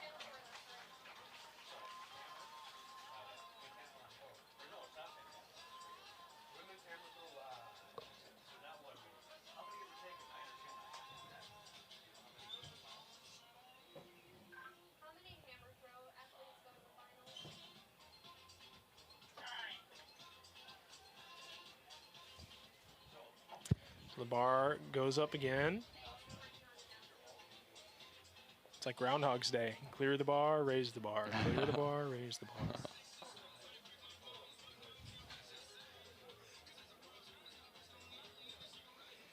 A few more fans starting to fill into the stadium here as the day progresses. Beautiful day out here for a track meet. We'll hope that the weather continues to cooperate. As Nell Graham here of NDSU, first attempt at, oh, just a miss. Just clipped it. On the way down. So first miss there at 148. Liberty Justice here of USD. Her first jump of the competition.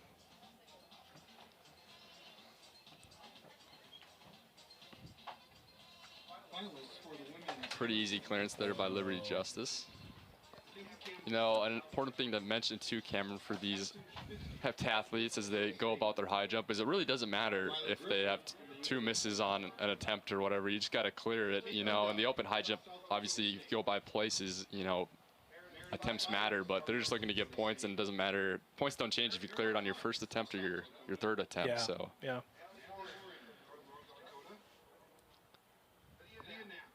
Claire Howell there misses on her first attempt at 148. So we'll give you a rundown of the women's hammer throw too after the first round of the finals. So the fourth round throws, Kenna Curry of North Dakota still in the lead. Lydia Knapp, a fourth round improvement, 58-21, second place. Natalie Mooring, foul, but third place still. Meredith Clark, fourth. Meredith Spears of North Dakota State, fifth. Carolyn Duff in sixth. Riley Griffith in seventh. Kenzie Campbell in eighth. And Addison Kapitsky in ninth. So 2 more attempts for all of those athletes. We will keep tabs on that. Ellie Thorson there with her first attempt of the competition, easy clearance of 148. So we've got 2 athletes over 148 so far in Thorson and Justice.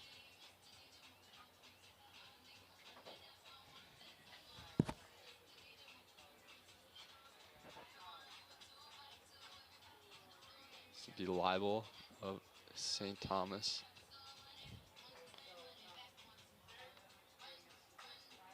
Her first attempt at 148. Clear. Clearance there for Libel.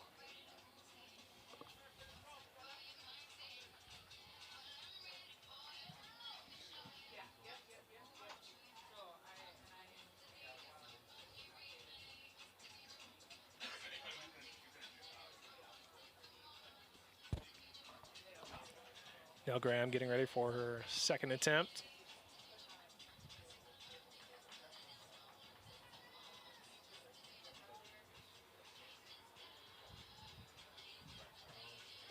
Clearance there for Graham.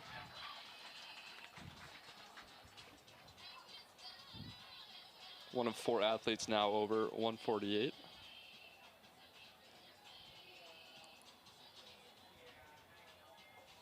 Howell.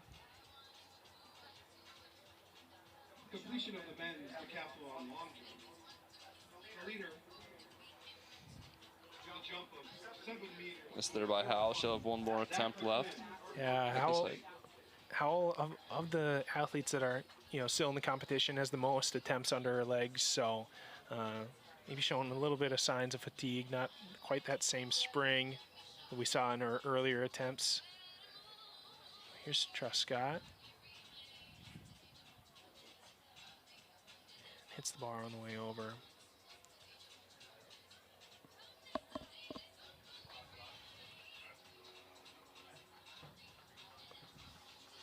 When you went into a high jump competition, Tyler, what was did you ever have like in your mind, like, okay, I got this many attempts on my legs before I maybe start to feel the fatigue or see the performance drop?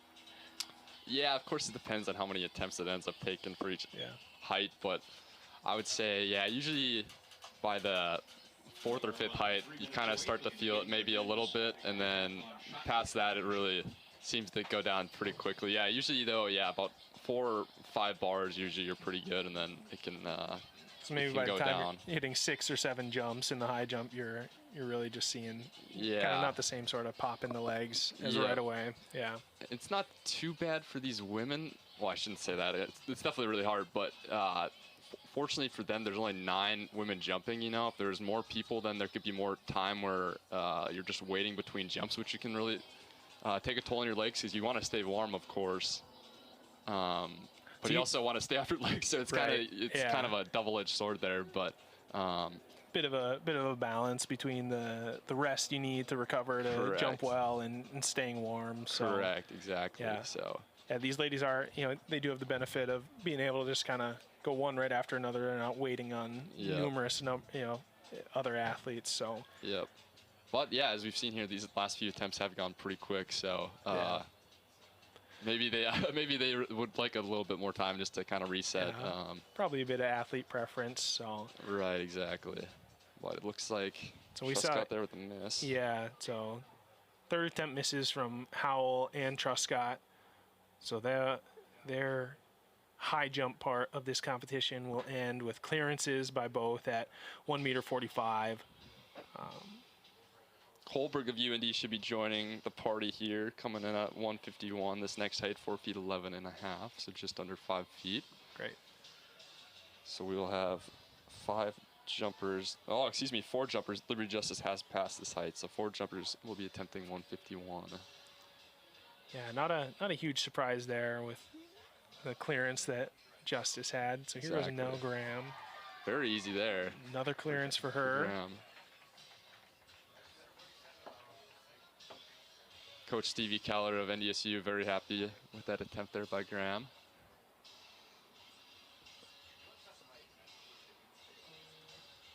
Yeah, I'd mentioned this, earlier, the emotional consistency of the decathletes and the heptathletes. It's something pretty impressive to watch for me. You see a big clearance from Graham and just kind of walks away knowing that she's just got another quiet confidence. Got another attempt, and multiple more multiple events still to come. So that was Kohlberg with a big clearance there. Yeah, we see why she has waited to come in until now. She easily cleared that bar. Wouldn't be surprised if she passed the next height as Thorson here of UND. Ooh, and just seemed to click it with her calves or something there. Yeah, it looked like she had the height, but she'll have 2 more attempts as Libel. See the replay there. Yeah, just seemed to get it with her left calf as Libel here now on the runway for St. Thomas.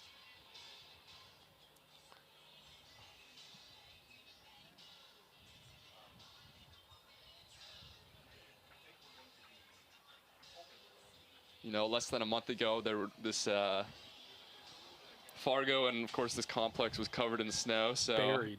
buried. Yeah, that's a better term. Buried in snow. So. Yeah, kind of hard to believe that, it's, 70-something degrees out and the track is cleared. But good to see. Obviously, we need snow to be gone to have a track and field meet going. And don't think anybody's going to be complaining too much about a little bit of sun. As Thorson of UND there gets a clearance. That's 151. To give an update on the women's hammer throw, Lydia Knapp of South Dakota has taken the lead with her 5th round throw of 58.83. So that puts Kenna Curry of North Dakota in 2nd, Natalie Mooring of North Dakota in 3rd, and Meredith Clark in 4th place. Bit of a fight there going between Knapp and Curry. They've changed places now a couple of times, so yeah. Each with a throw left, it looks like. So interesting to see how that finishes up there over in the women's hammer.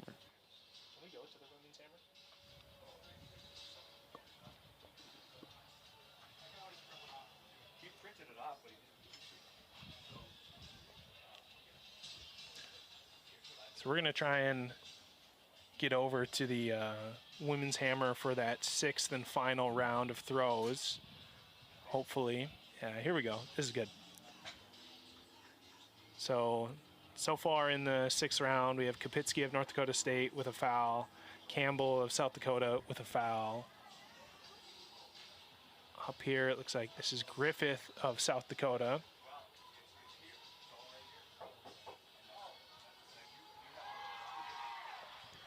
So we see another clearance from Nell Graham in the women's heptathlon high jump.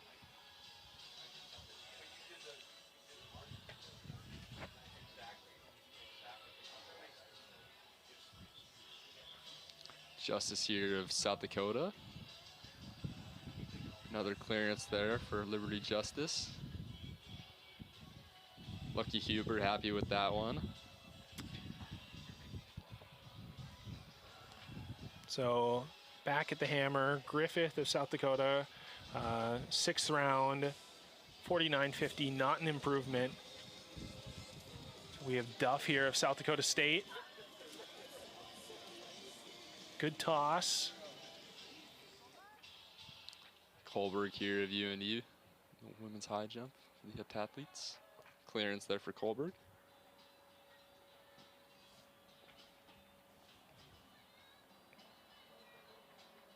Yeah, cleared that bar by quite a bit, Tyler. Yeah, she's making these heights look easy. Her teammate now, Thorson. Ooh, and just seemed to clip it again with her calves.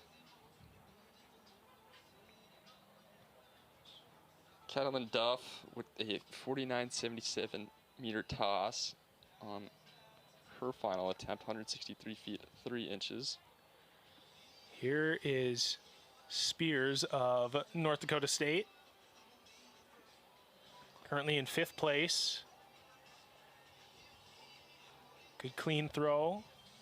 Looks like she'll take that mark, and we'll give that to you once we know what it is. It was Leibel with the miss.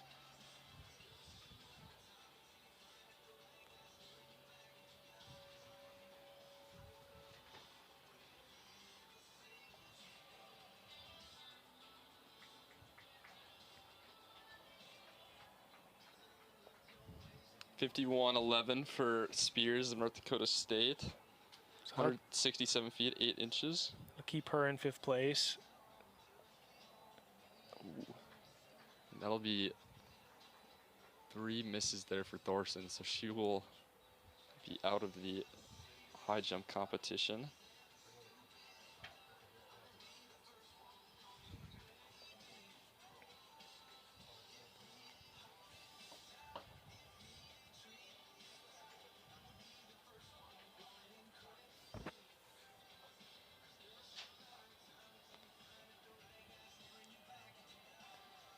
There, the men's decathlon shot put. I guess there have been a couple marks registered. A 11.62 from Labarski of South Dakota and a 10.94 for McGlynn of North Dakota State. It looks like Raditz is about to get into the ring. In the hammer throw, Meredith Clark of South Dakota on her 6th attempt just threw 58.62 to move her into 2nd place. Oh, big for South Dakota there. Yeah.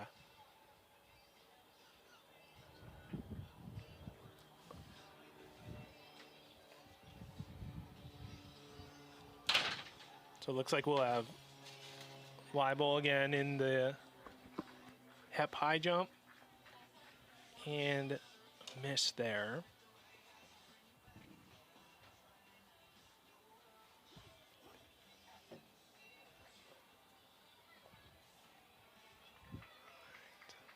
Natalie Mooring, or this is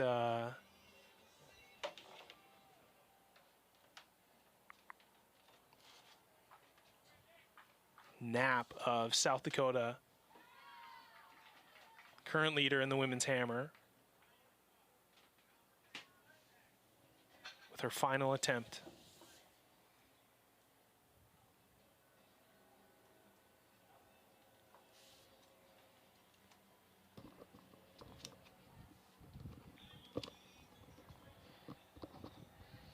Oh, apparently I was wrong. I guess Thorson had another attempt and she just cleared it, so. Apologies to the Ellie Thorson fans out there.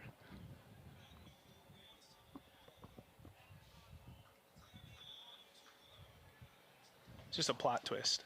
That's all that was. Playing with us. Here's Kenna Curry in the ring for North Dakota, currently sitting in 3rd place. Knapp had an improvement, so she'll have to throw further than 59.43 to take the Summit League title. Let's see what Curry here can do. As last throw of the competition.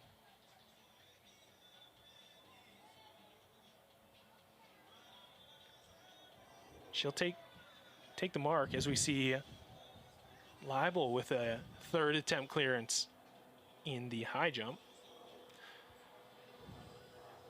So in the women's weight throw, as it stands right now, Knapp of South Dakota in 1st place, Meredith Clark of South Dakota in 2nd place. We're still awaiting the mark from Kenna Curry of North Dakota, who currently is in 3rd, and her 3rd attempt is not an improvement, so she will bring home the bronze for the Fighting Hawks of North Dakota, followed by her teammate, Natalie Mooring of North Dakota in 4th, Meredith Spears of North Dakota State in 5th, Carolyn Duff of South Dakota State in 6th, Riley Griffith of South Dakota in 7th, and Kenzie Campbell of South Dakota rounding out the scoring in 8th place in the women's hammer throw. So our first champion of the Summit League Championships, Lydia Knapp of South Dakota in the women's weight throw. As you see, Nell Graham with another clearance in the high jump there.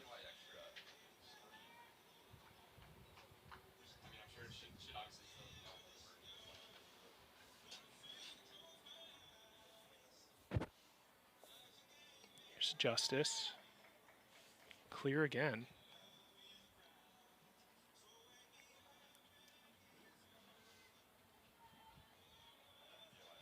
Liberty Justice of South Dakota, a clean jump card right now.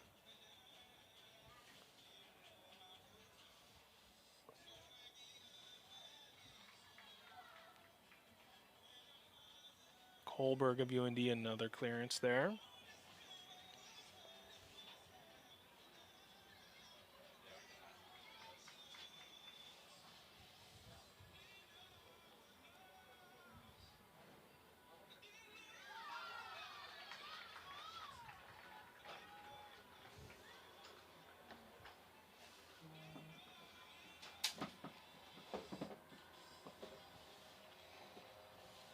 So Thorson there, after some trouble at the last height, another 1st attempt clearance.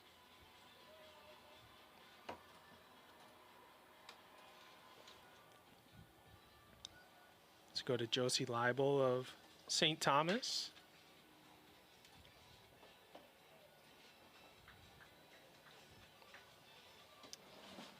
Not quite on that attempt.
All right, so we're keeping tabs on the women's heptathlon high jump as well as the men's decathlon shot put.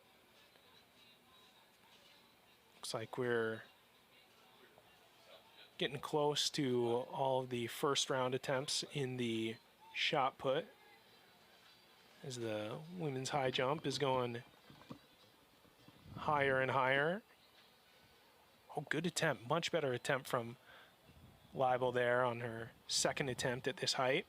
Hey, Stacy, apparently there's still not.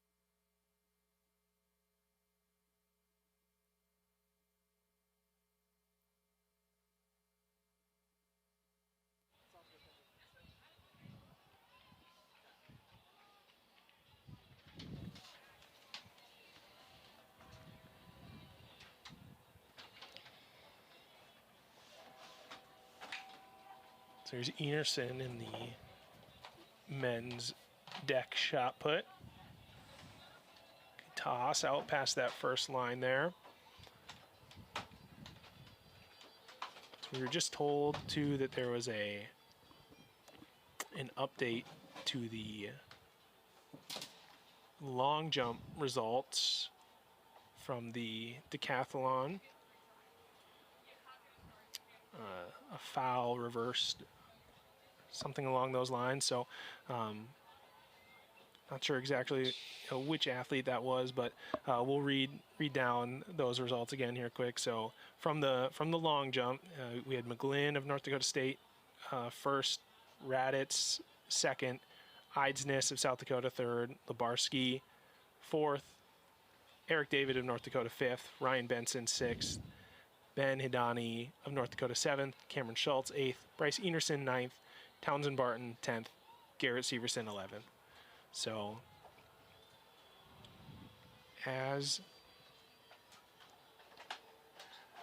we'll wait to give you the full standings updates once the shot put is complete. So Labarski there with a big shot put of 13:27.43, 6.5. Big leader, over a meter lead so far on the rest of the competition. Also the first athlete to throw though, so we'll see what these men decathletes can register on their second attempts as well.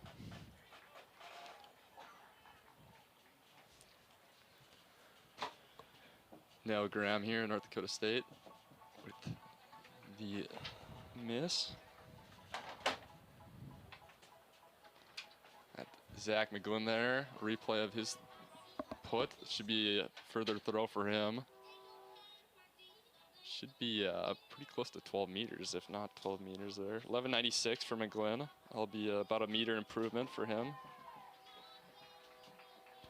There went Liberty Justice with another easy looking clearance for her in the high jump. Nate Raditz here in the ring for the men's shot put. And using the spin, I don't know if he... Oh, a good throw though for him, so let's see how that compares. Probably pretty similar to his first throw, but don't see too many decathletes utilizing the spin, but kind of fun to see. And you see a replay there at Kohlberg, the near miss.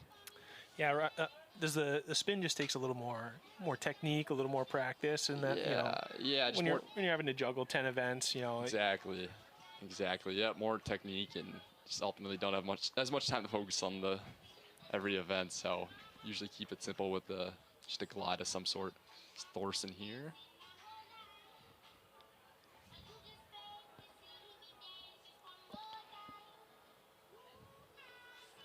So it was an improvement by about 20 centimeters there for Raditz in the men's decathlon shot put, 12:44, 40 feet 9 3/4. He remained second place. I think it's not uncommon to see Cameron first throws for the men's shot put for the decathletes to kind of usually be a little bit not as far, because they just kind of want to get a mark and you got some nerves and you don't want to foul. So not surprising to see the first few throws here being further, as we see Nell Graham with a big clearance there. Yeah, and good response from the home crowd here in Fargo. Man, good to see. The fans are out even for the early events here. So the energy is good at the stadium here. Kohlberg making that look easy there. Yeah.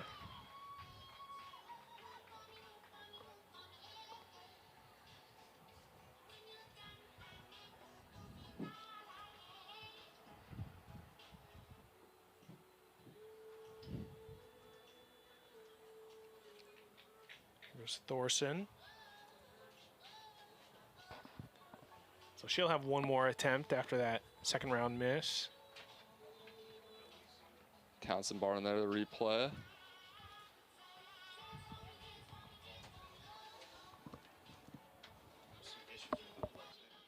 Yeah, we heard that like the live stream, we could go to some of the live stream, like it doesn't work.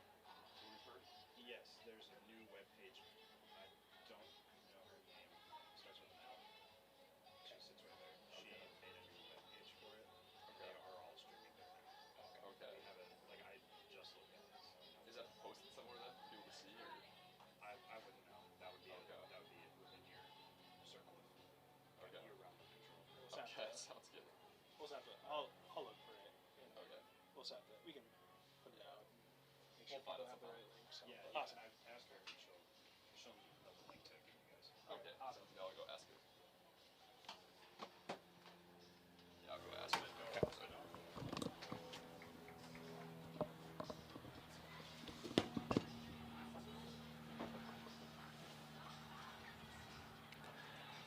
Here's Thorson from UND, third attempt. And clear. That's our third attempt clearance. Took 3 attempts at 1.54 m, and then 3 attempts at 1.60 m.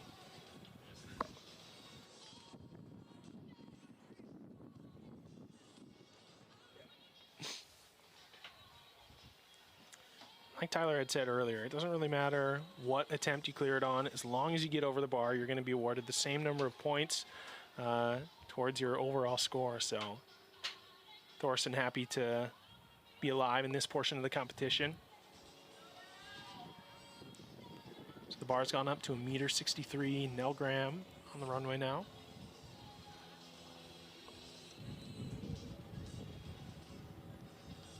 It's the bar on the way up.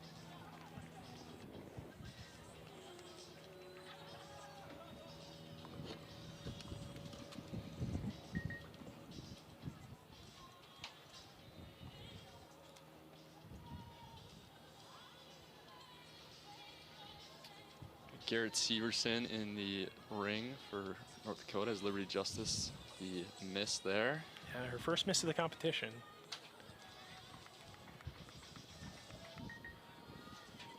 Should be an improvement there for Severson.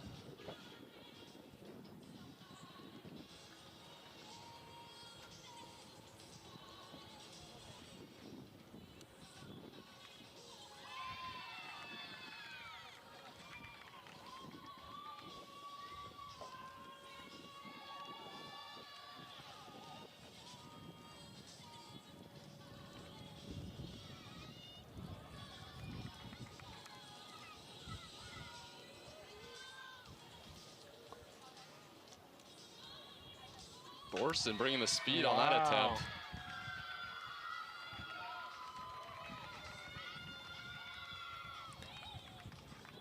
Yeah, that's the second time this competition that she's followed up a third attempt clearance with a first attempt clearance. So,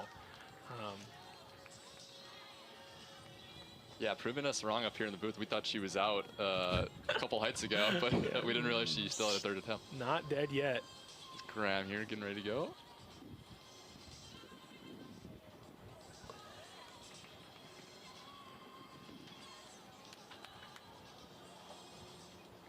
Derek Eidsness up into third place. Actually, maybe he was already in third place. 12.11 on his second throw. 39 feet, 8 3/4 of an inch.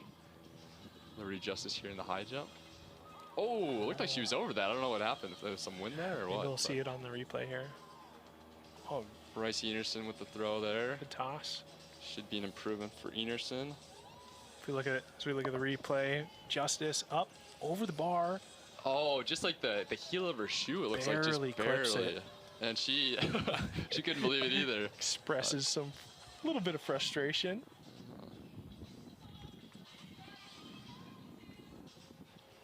It's got to take some confidence knowing, you know, how much she cleared it by that she can do it again on this next attempt, though. So. Exactly.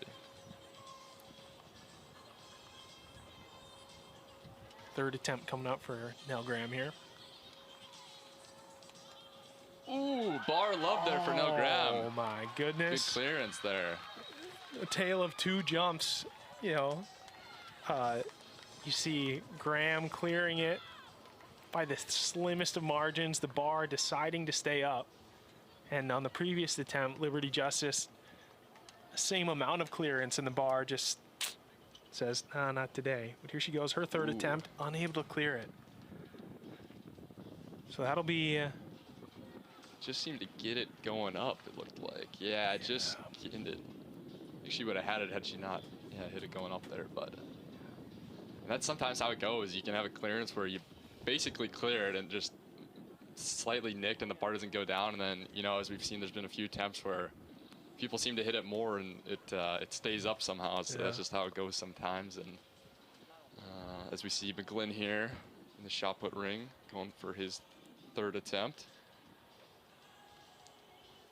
Good toss. That'll be pretty similar to his second attempt, probably just short of 12 meters if I was a betting man. Is a left-handed shot putter also called a southpaw? What sport is southpaw? Boxing? Baseball? I don't know. I know in basketball, the left-handed shooters seem to always be really silky. So 11.95. Ooh, yeah, just shy of his 11.96 PB. So that's what I'll end up with, his 11.96, 39 feet 3 inches. Graham here.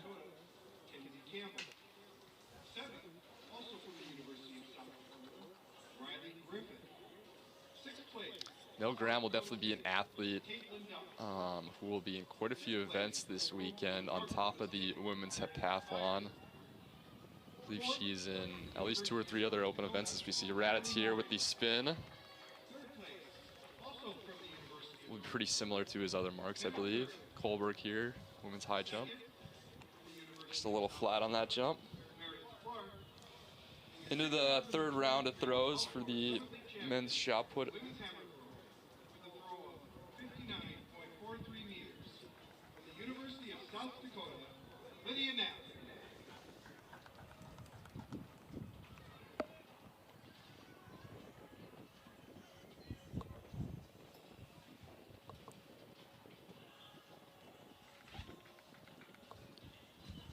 Miss there from Thorson. Benson, South Dakota State, into the ring now.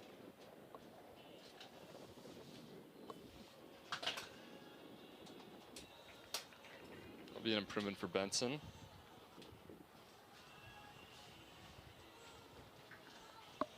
Yeah, so in this women's high jump, we're really kind of getting up there in the heights, and like we had talked about earlier, you know, these ladies are getting the kind of the attempts are accumulating in their legs, so we see a little more difficulty with them clearing these bars. Just the fatigue kind of builds up a little bit. Yeah, and you know, only 9 ladies total, so you know, it really hasn't been too much of a break. You know, you get X amount of minutes. I'm not sure what if they'd be getting a minute or 2 minutes when their name is called, but not a ton of time to reset necessarily. Yeah, and even at this point in the competition, only 3 athletes left: Kohlberg, Thorson, and Graham. So, you know, virtually, you know, no time in between attempts. You know, if they were to go one after the other. So. Right. Townsend Barton there with his third attempt of the competition. We'll wait to see what that was. Will not be an improvement for Townsend Barton. His best throw will be 10.76 on the day. Is Thorson there? Is that? I'm not going to say that was her third attempt because I don't know. Must have been her second attempt. Yeah. So one more attempt for each of these athletes at this height. Kohlberg, Thorson, and Graham, if they choose to take them. Looks like Nell Graham will. Yes. Yep. It was the identical. Schultz there with the throw. Don't think that'll be an improvement. Go back, look at Graham for third attempt at 1.66 m. Yep. And unable to clear. So 1.63 m clearance for Nell Graham. She'll take that clearance and the points with it.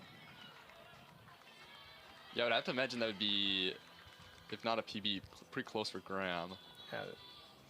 Definitely a good series for her. As you see Kohlberg kind of bails out at the last second there, goes under the bar. And Kohlberg, like Graham, will take a clearance at 1.63 m and points with it. 771 points with it.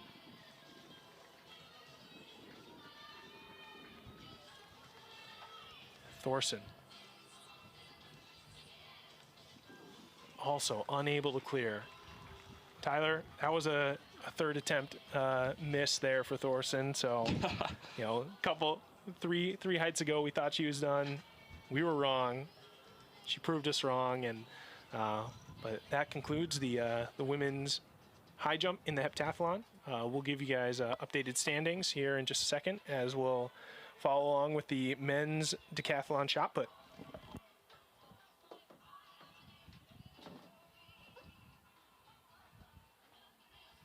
David here into the ring from North Dakota, also utilizing the spin. Should be a slight improvement for David.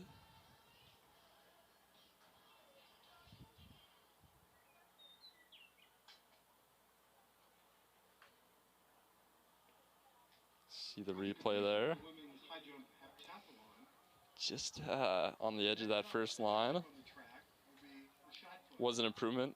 974 for David. That'll be his best throw for the event. 31 feet, 11.5 inches. As his teammate Garrett Severson into the ring now for University of North Dakota.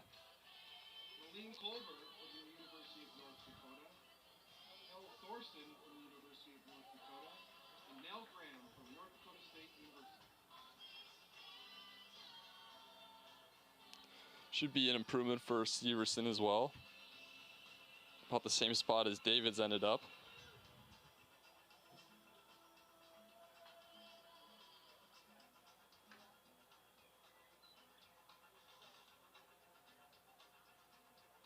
Oh, and beats out his teammate Eric David by 1 centimeter, 9.75 meters, 32 feet even for Severson.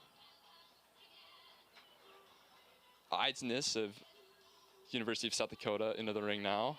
Currently in third place for the men's shot put. 12.11 his best.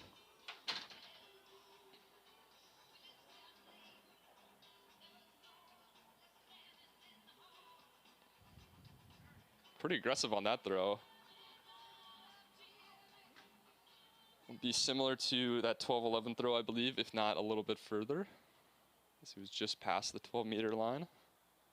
At the completion of 2 events in the women's heptathlon, in third place with 1,647 points, Nell Graham from North Dakota State University.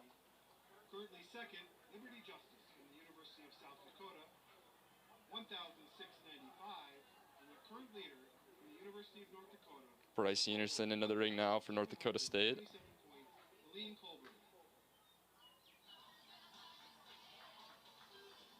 12.64 there for Eidsness, 41 feet 5.75 of an inch, putting him in the second place. As well, should be an improvement there for Enerson. Seemed pretty happy with that, just short of the 12-meter line.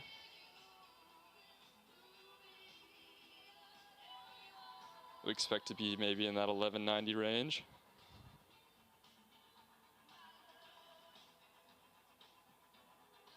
$11.91, 39 feet 1 inch for Enerson. He will remain in 5th place, but that'll bump him up a bit, just 5 centimeters behind his teammate Zach McGlynn. As the Bison and finish out the men's shot put in 4th and 5th place.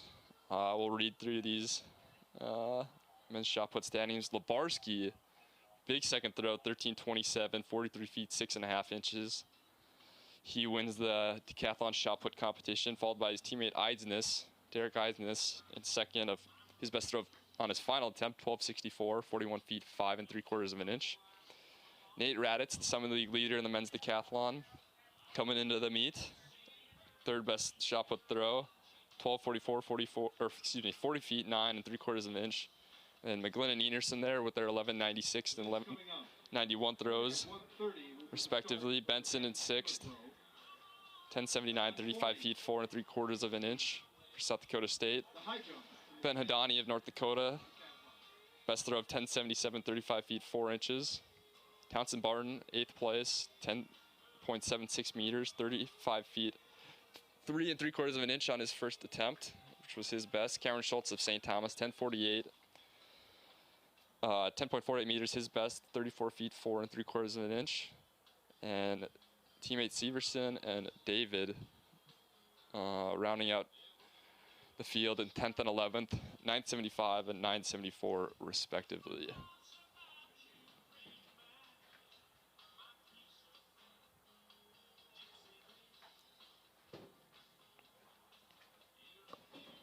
We'll read through these men's overall standings in the decathlons through 3 events. First place, Labarski, McGlinnan second, 31 points back. Eidnissen third, Raditz fourth, Benson fifth, Enerson sixth, Hidani seventh, Schultz eighth, Barton ninth, David 10th, and Severson 11th. And we will read the women's heptathlon standings through 2 events here. Kohlberg in first, Justice in second, Graham in third, Thorson in fourth, Leibel in fifth, Truscott in sixth, Gillingham 7th, McNaughton 8th, and Claire Howell rounding out the field in 9th. Through 2 events, the women's heptathlon. Men's hammer throw getting warmed up.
3,000 student athletes from 10 institutions, competing in 19 sports for national prominence, striving for excellence in academics and athletics, seeking to become champions. Nearly 100,000 students and more than 800,000 alumni celebrate Summit League student athletes and their rise to reach the summit. The Summit League, where tomorrow's leaders strive to reach the summit today. Stay prepared for the days and nights ahead with the best weather team. Download the Storm Tracker app, powered by Laney's. Get alerts and updates straight from the WDAY Storm Tracker team, with accurate weather reports specific to your area. Just search WDAY in the Apple or Google Play Store. Download the Storm Tracker app and be ready to plan your day. The Storm Tracker app, powered by Laney's. Download it today. The passage of Title IX proved there's no force more powerful than a woman determined to reach the summit. Through 50 years of this legislation, female student athletes have broken new ground, lifted championship trophies, and earned college degrees. These trailblazers paved the way for today's athletes to perform and fill the stadiums where so many women before them fought to compete. The Summit League proudly joins our members in honoring those who've inspired the climb and those continuing to reach for the summit. Looking for the best coverage of local, regional, and national sports? Now you can catch the area's best sports show exclusively on WDAY Xtra and streaming online at Inforum.com. Catch Hot Mike with Dom Izzo weekday mornings from 9 to 11. The same great sports talk from athletes across the region and beyond, with the latest breaking news, insights, and opinion from the world of sports. All live. Catch Hot Mike with Dom Izzo live weekdays from 9 to 11 exclusively on WDAY Xtra and streaming online at Inforum.com.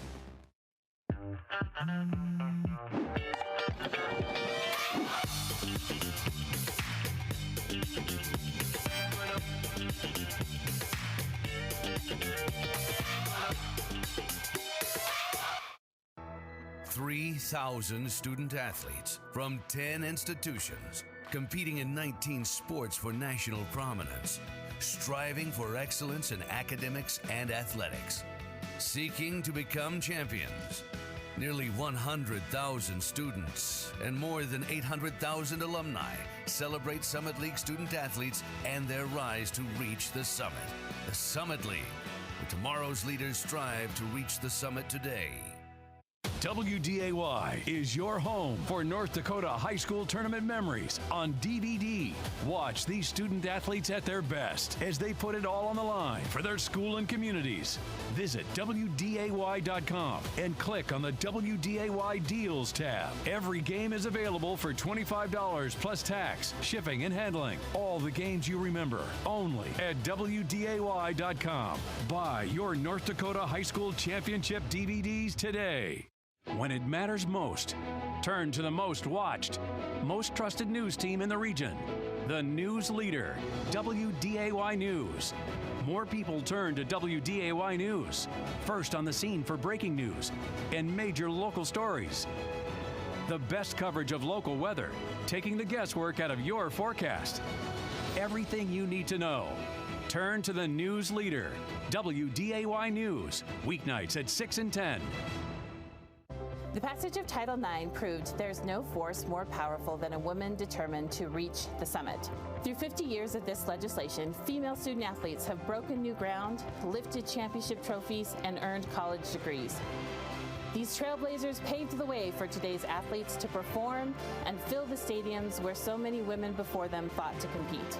The Summit League proudly joins our members in honoring those who've inspired the climb and those continuing to reach for the summit. When the game ends, we're just beginning. Sports Sunday.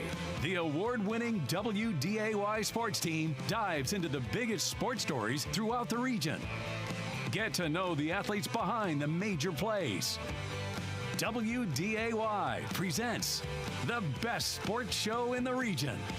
When the game ends, we're just beginning. Sports Sunday. Sunday nights at 10:35.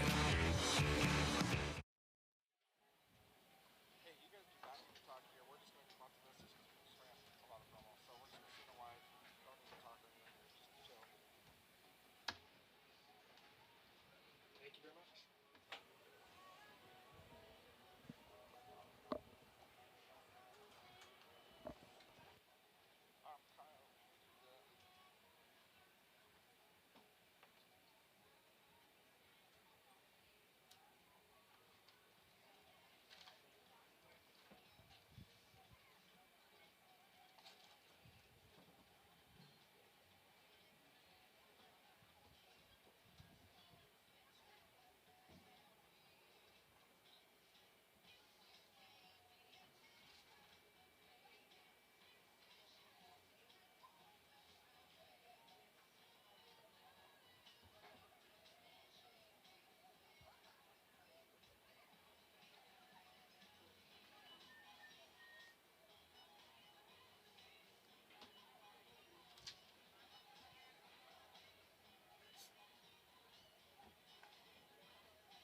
Good afternoon, ladies and gentlemen.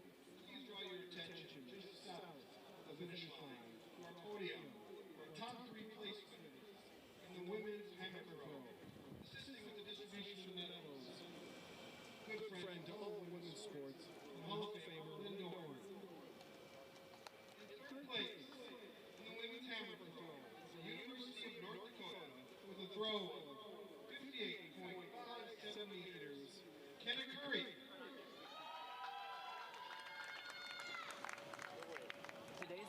In second place, with a throw of 58.62 meters from the University of South Dakota, Meredith Clark.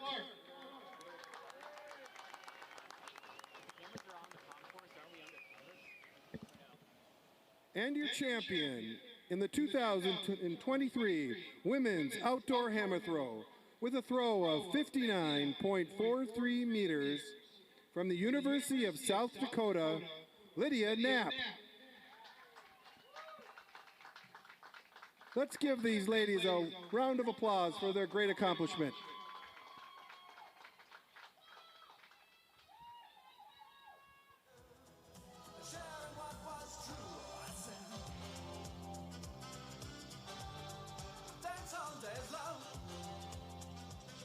Actually follows the runner. Yeah. Rather than me just having it. And then if there's a play and someone's going to home, I can find it.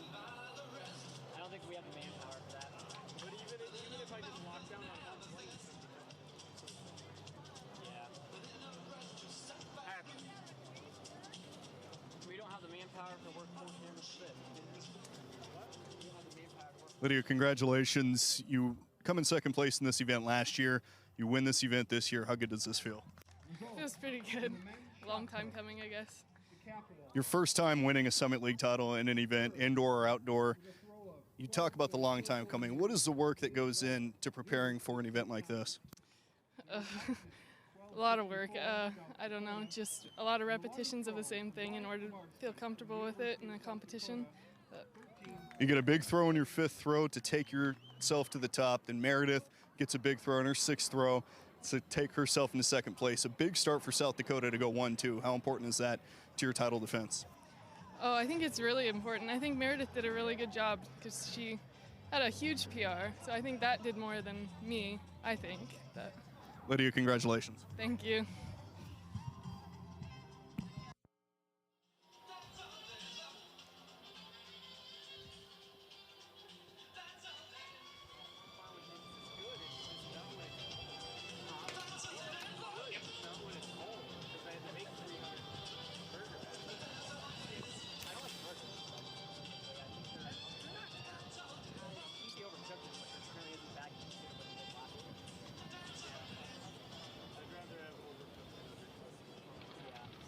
What, you don't want tiger meat? I told my mom. They did. Well, I told my mom that because her boyfriend's from South Dakota. She's like, oh yeah, great. We tiger meat all the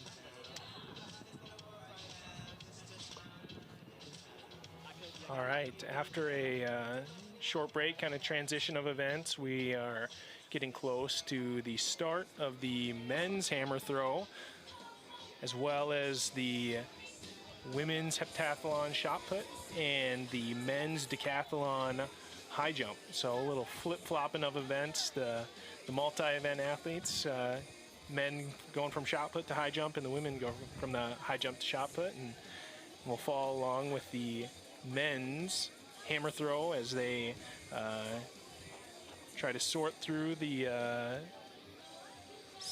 athletes of who are going to be the 9 that make it into the finals and get those 3 extra throws. So we'll do our best to juggle through all 3 of those events as they are going simultaneously, and we'll keep you updated as best as we can. So yeah, really excited to get into our second final of the day in the men's hammer throw. Obviously, great competition just finished up on the women's side, and we're looking for a similar tight and intriguing competition on the men's side. So just to kind of run down some of the athletes that we'll be watching in the men's hammer throw. League leader Trevor Otterdahl of North Dakota State. He's thrown over 20 feet farther than the next closest athlete. His mark, 228 feet 9 inches from earlier this season, all the way back in March. So Otterdahl, a name that for anybody who's followed the Summit League is quite recognizable. Peyton Otterdahl, an Olympian in the shot put. Peyton obviously competing here for the length of his collegiate career, and his brother Trevor has found quite a bit of success here at North Dakota State as well. Other brother, Max Otterdahl, competed here at NDSU and then has transferred to Nebraska and is continuing to find success in the throws there as well. Trevor Otterdahl will be challenged by Hunter Walster of South Dakota State, Tristan Bush of North Dakota State, Levi Rocky of NDSU will also look to make their mark in this hammer throw competition. So plenty of athletes who we're looking forward to following as we get this competition underway.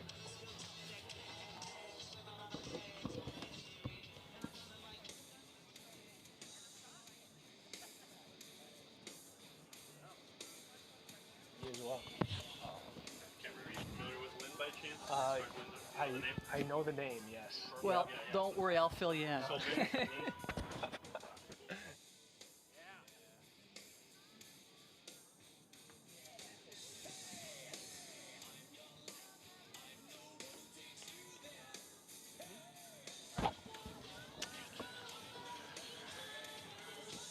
All right, I am joined in the booth with the Title IX ambassador, Lynn Dorn. Lynn, for the people who are watching and listening who don't know, tell me a little bit about yourself and what Title IX has meant to you and how you've seen it benefit the lives of women for years now. Sure. Well, thanks for the opportunity. It's a wonderful time to be in sport, and it was a wonderful time to be in sport 50 years ago. So I had the pleasure of serving North Dakota State University as the director of women's athletics for almost 40 years. And in and of itself, that's kind of odd. I don't know that young people stay in a position as long as we did in that time frame, but it was a great institution. It is a great institution. So, and Title IX was just at the cusp, right? So we were creating opportunities, creating a lot of choices for the young women in our program. We were all very new to it, so it was just kind of, the slate was clean, right? So we just became the architects, and we just kept building by design and building by design, and before you know it, 50 years later, we enjoy and watch the competitive juices of our women athletes at North Dakota State University and within the Summit. And the Summit League, of course, is very dedicated, very committed to Title IX, and they do a tremendous job recognizing both genders very, very well. Yeah, I mean, women's sport is something that has been growing yearly. I mean, I think we really saw it show how far it's come this year with the NCAA basketball tournament, Caitlin Clark, and just the amount of attention that was brought by the energy and the athleticism that they brought. Where do you see Title IX continuing to impact the lives of women in sport and people of all gender as fans of the sport? Yeah, what I'm really hopeful for, and this is going to sound maybe a bit unusual, but I hope Title IX doesn't have a purpose anymore, right? Yeah. In contrast, what we're going to do is we're going to do what's right, and that is to provide opportunities for boys and girls, men and women alike, irrespective of gender. We just have to know that it's a value to be a part of a team, on a team. We have to realize that it's an important part of our society.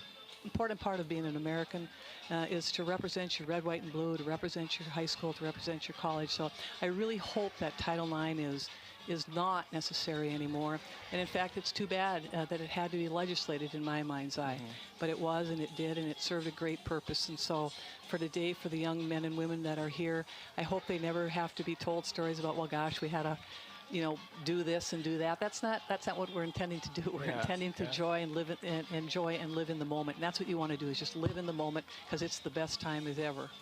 Yeah, and I really think that track and field championships is one of the greatest places where we can see, extremely athletic men and extremely athletic women competing on the same track on the same weekend.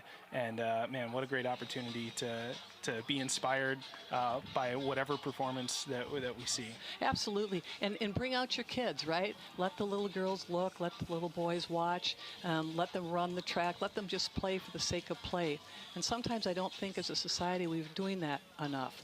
I am concerned about that. If you were to say, you know, what's on the horizon, I think what we want to do is stop and make certain that we are permitting our kids playtime, right? Physical education is critical. Recess is critical. Getting out after school, running, playing, just for the love of the sport, for the love of the game. And again, I don't think as a society we're doing enough of that. And that's not to suggest that we don't value good health and we don't value good nutrition and all of that. It's just is that our kids aren't playing, and we've got to let kids play. Yeah, absolutely. Lynn, thank you so much for your time. You have 40 years of service at NDSU and what you're continuing to do, being an ambassador for Title IX. And man, thank you for coming on and sharing a little bit about what it's meant to you and kind of your hopes for the future of not just Title IX, but for all young people, you know, and just the passion of getting active and staying active. Thank you. Have a great day. Yeah. Have a great championship. Yeah, Appreciate thank you, you. Lynn. Thanks. Bye. Oh, you make it easy. Thanks.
Alrighty, we'll get you guys caught up on the men's hammer throw. A couple of marks put out here in the first round.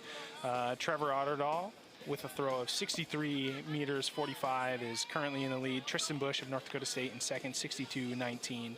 Levi Rocky of North Dakota State completes the current North Dakota 1-2-3 with 59.08.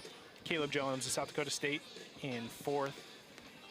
Wyatt Seagren in fifth, with a couple athletes left to throw in this first round, and a couple other athletes with fouls, first round fouls. So we'll kind of pick it up where they are at and follow along with the first rounds of the men's hammer throw.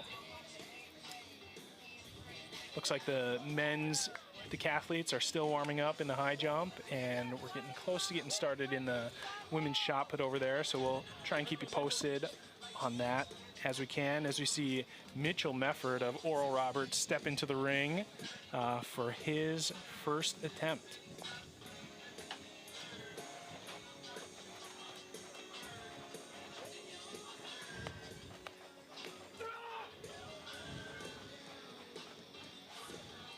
Looks like a clean attempt for Mefford.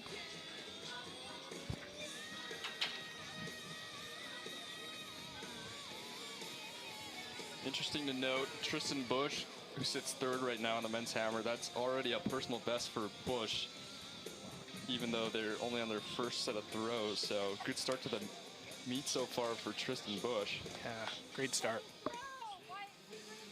So that throw from Mefford, 50-62, will put him in sixth place. We've also, looks like the women's heptathletes have started in the shot put.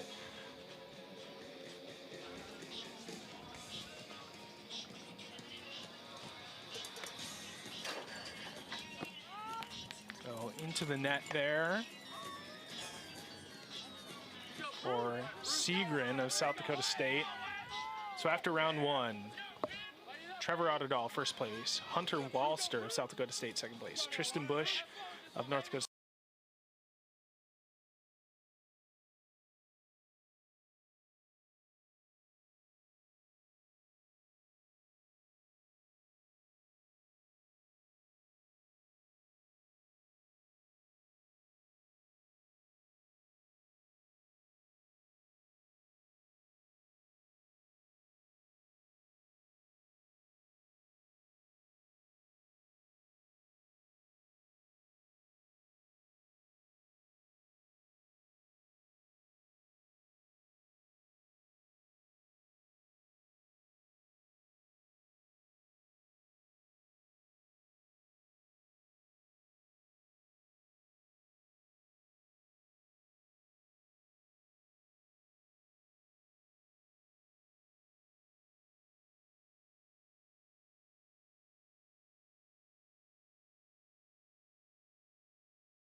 .67.86.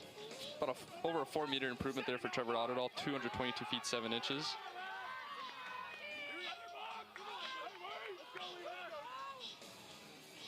Claire Howell with the first throw of 9.32 meters, 30 feet 7 inches.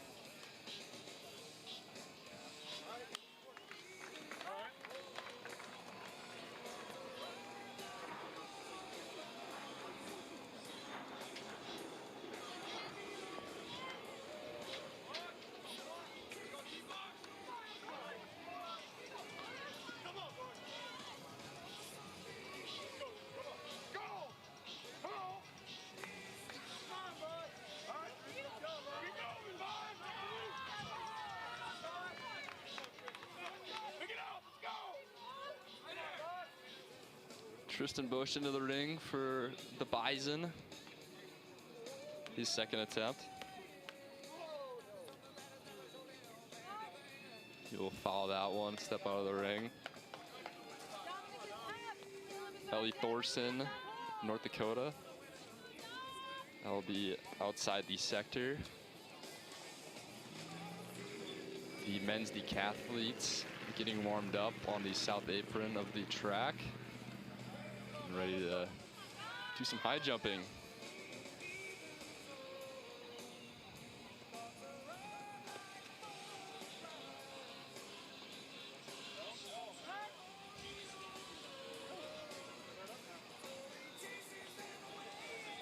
This is Malene Kohlberg of North Dakota into the ring.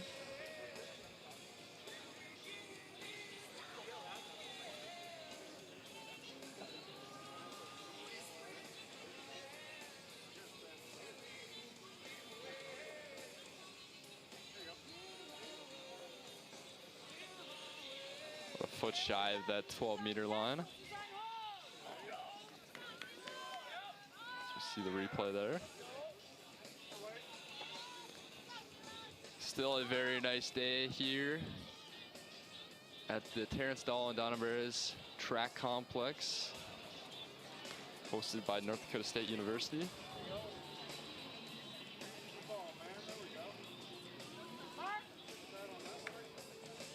And that was Caleb Jones of South Dakota State there in the hammer, looking to improve on his first throw of 51.28 meters.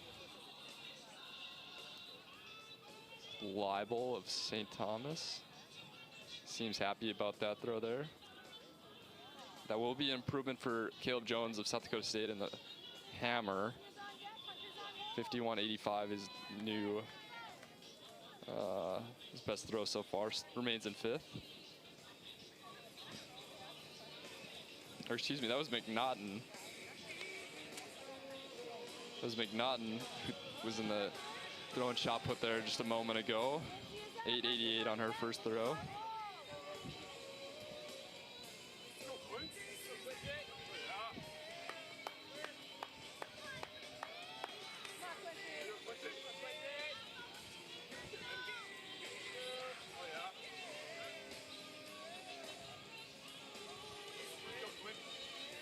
This is Nell Graham into the ring, North Dakota State.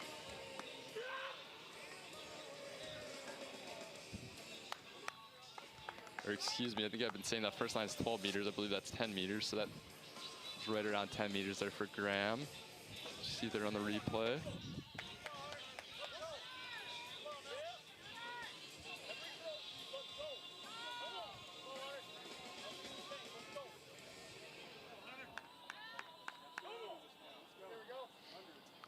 .992 for Graham, 32 feet 6.5 inches into third place.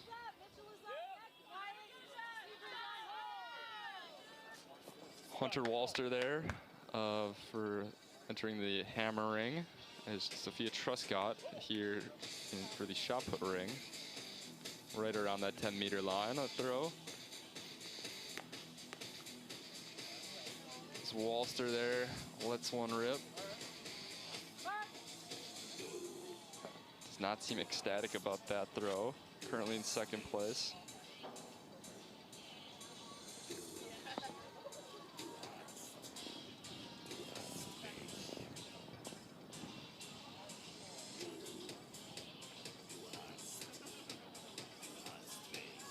Gillingham of South Dakota State into the ring.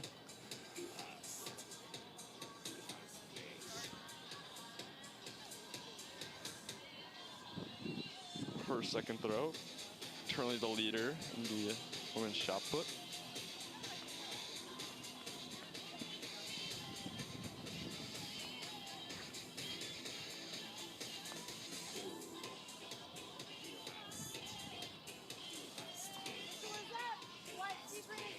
Let's go, Mitchell. Come on. Visualize it. Let's go.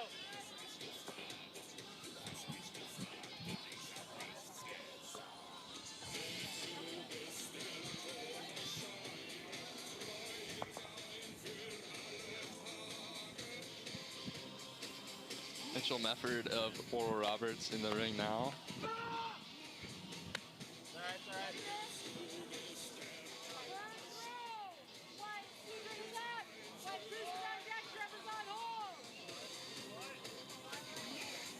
See a replay there of Liberty Justice for a shot put throw.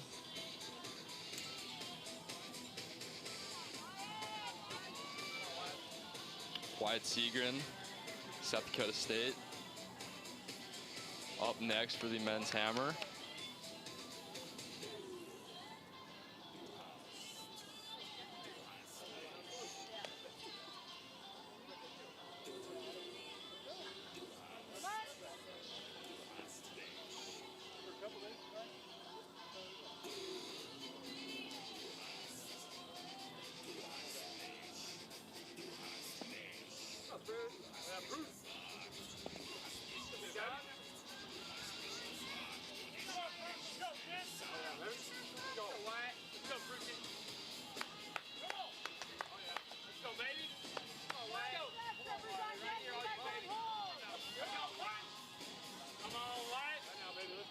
Wyatt Pruce of USD now up.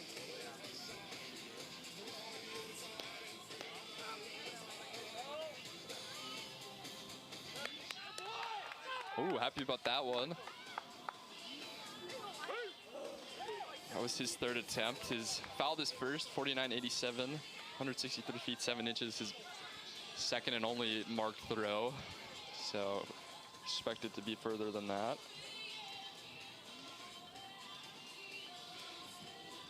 This Trevor Otterdahl, our current leader in the men's hammer throw, getting ready to get into the ring.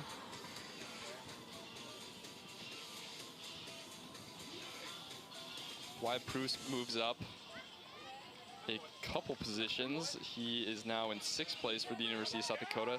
The throw of 52.19 meters, 171 feet 2 inches. Ellie Thorson here of UND in the shot put ring. Right around that 10-meter line is Trevor Otterdahl with the throw. Doesn't seem, appears as if he must have just missed a big one or something, but he'll let it be marked. His teammate Levi Rocky is up next. Come on, Levi.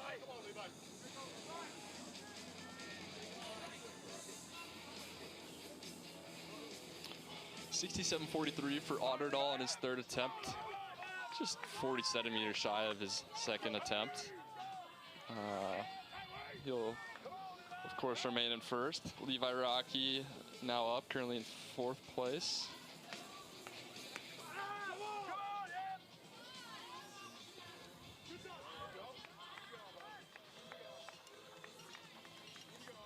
Also appears to have maybe just missed a big one like his teammate Trevor Otterdahl. So we are back to the women's heptathlon shot put.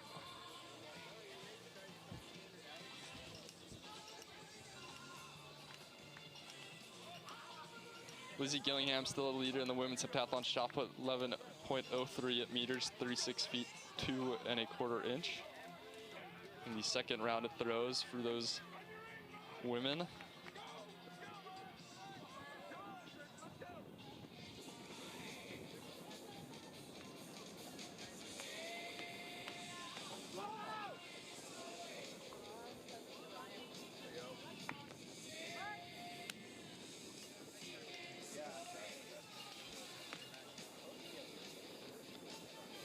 Nell Graham into the ring for North Dakota State.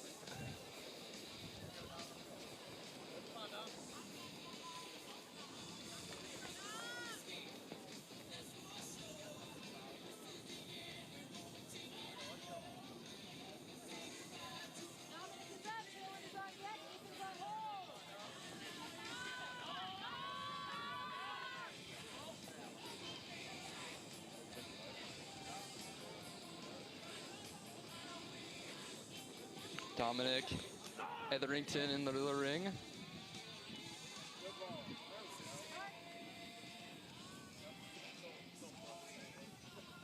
Sophia Truscott, first second throw of the competition. Sophia Truscott of North Dakota State currently in 5th place. You see the replay there.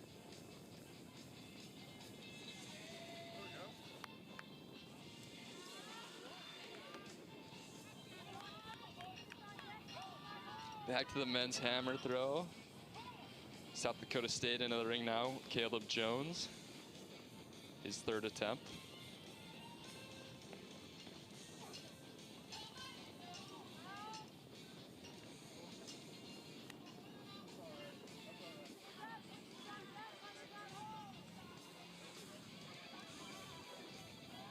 See Lizzie Gillingham there.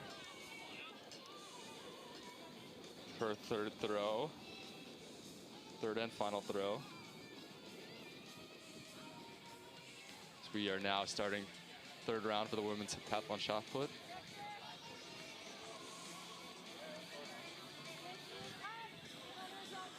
Liberty Justice into the ring for her third and final throw as well.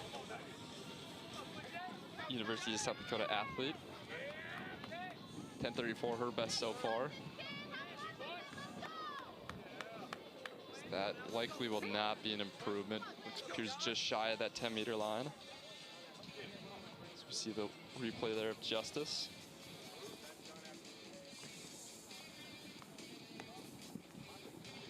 Quincy Warren there of University of South Dakota with the throw. The men's hammer throw. Trevor Otterdahl still the current leader in the men's hammer throw. Hunter Walster of South Dakota State in second in that men's hammer throw, and Tristan Bush rounds out the medalist positions in third currently. Claire Howell there for North Dakota State in the ring. Her third throw of the competition.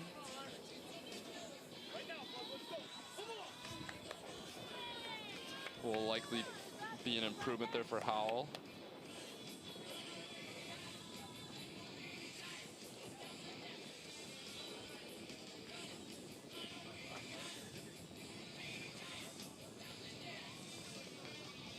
Here's Hunter Walster, third attempt.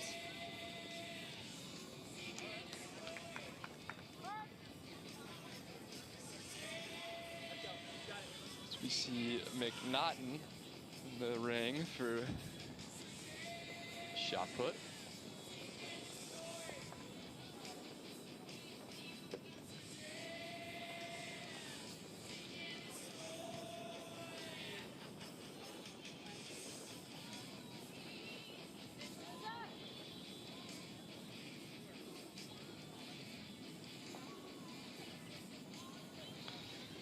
Mitchell Medford, Laurel Roberts into the ring here.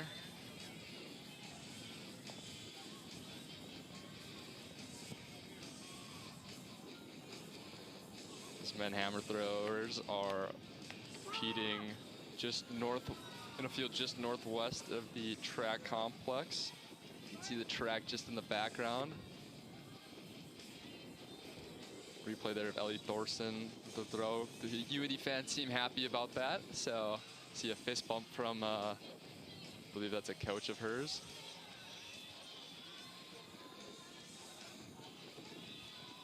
Oh yeah, big improvement for Thorson.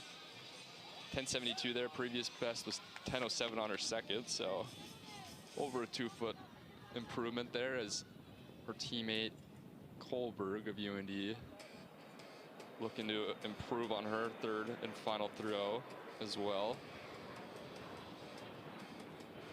She seems to lose it, just gets outside of the ring, or the sector, excuse me.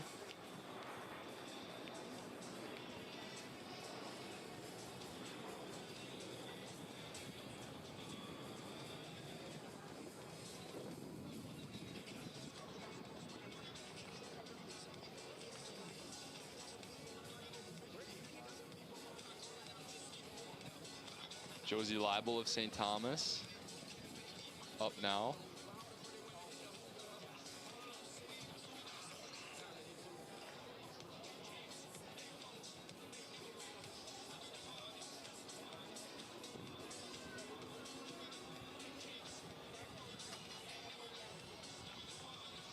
Likely will not be an improvement there for Leibel.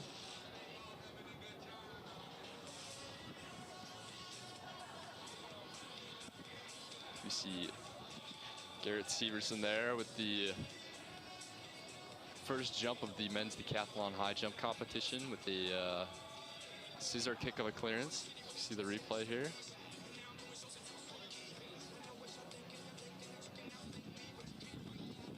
Yep, just cleared 146.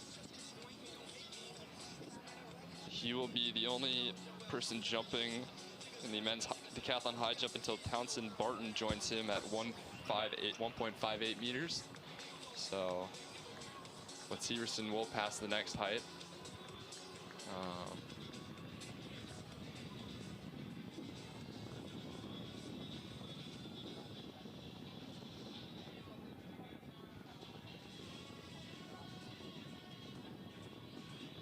Severson with another scissor kick clearance there in the men's decathlon high jump.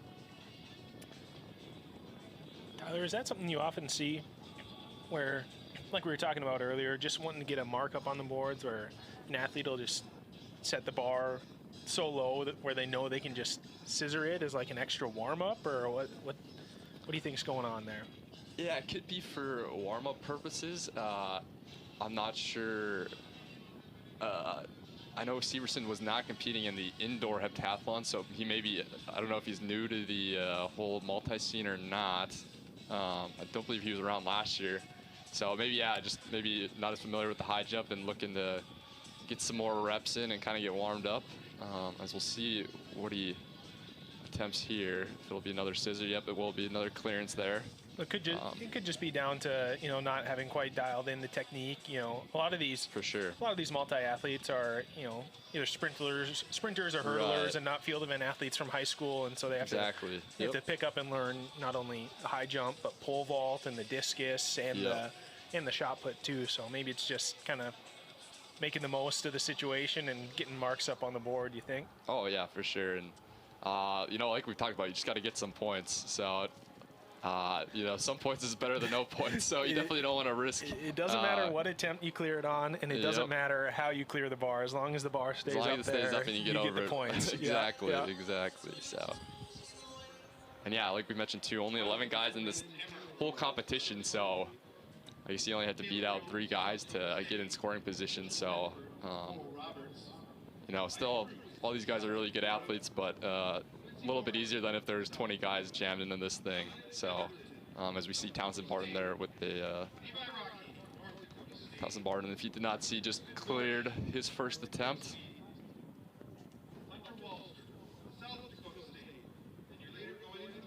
So it will be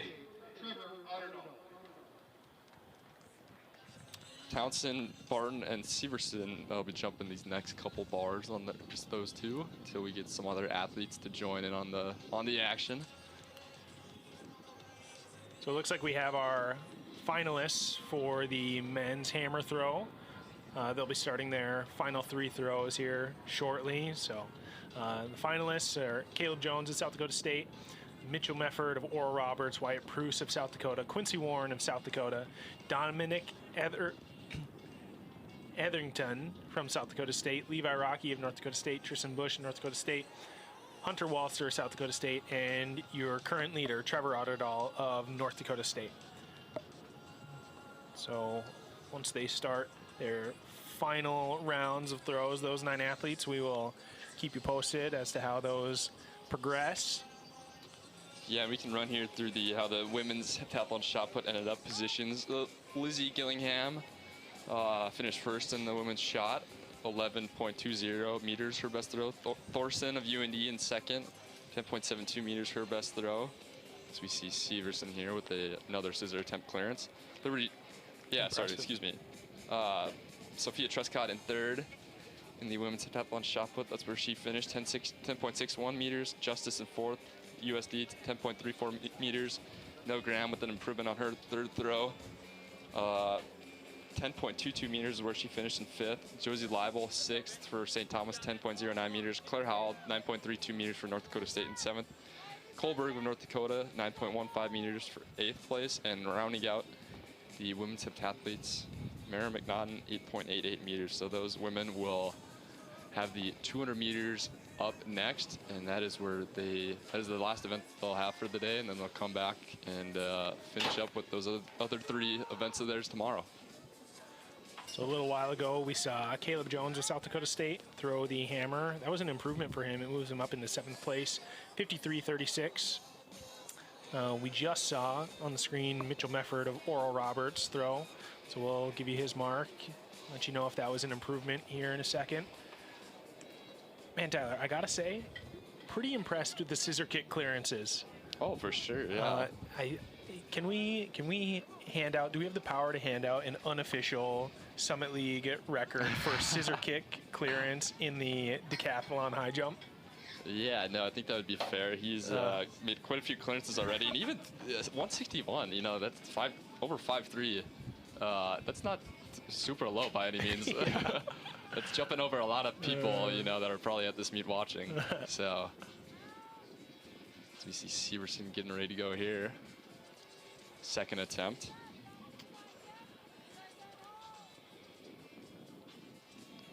He'll look to get over that bar on his third attempt upcoming as Townsend Barton will be up next. So we did not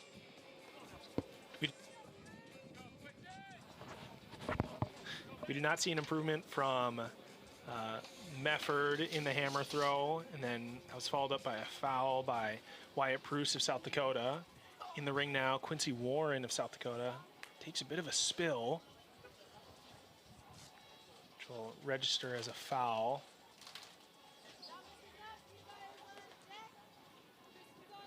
See a lot of energy being carried in those spins of the hammer throwers as they're going around, so he's all right there. Severson.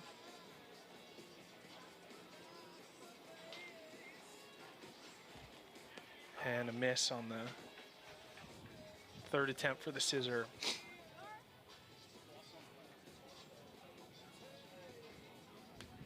was Dominic Etherington just through there for South Dakota State in the men's hammer.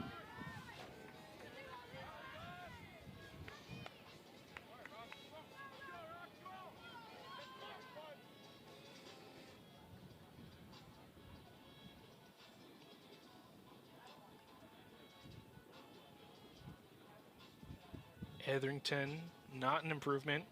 Will hold his spot in 5th place there.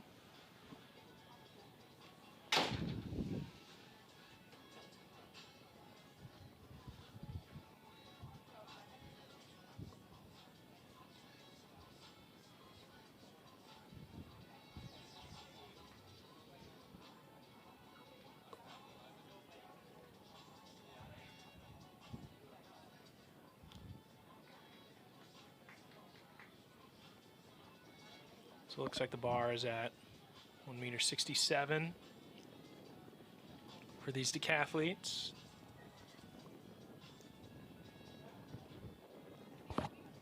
This looks like it's Schultz for his first attempt. Good float, good clearance from Schultz.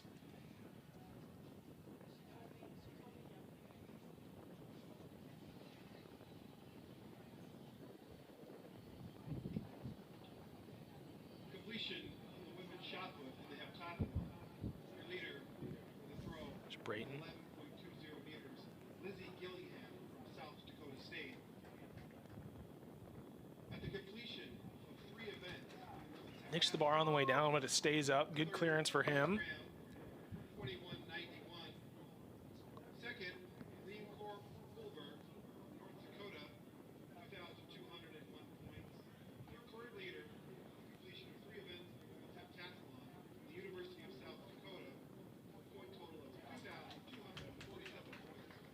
Good clearance from Bryce Enerson there in the high jump.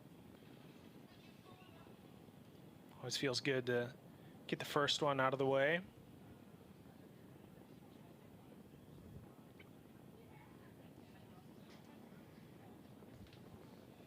Next event, will start at 2:40, the women's 200-meter dash.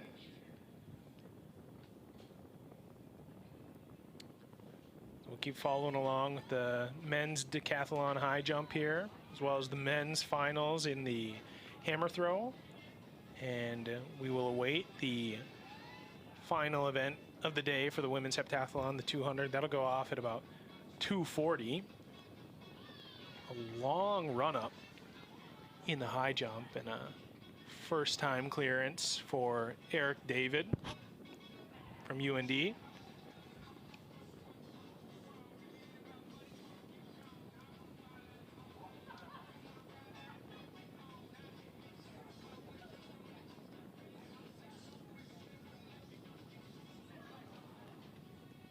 Bar almost stays up for Brayton.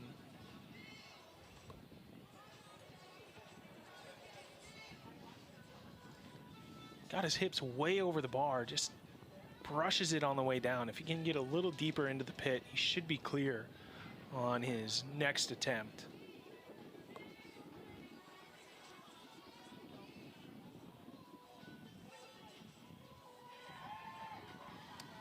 Clearance from the UND athlete, Adani.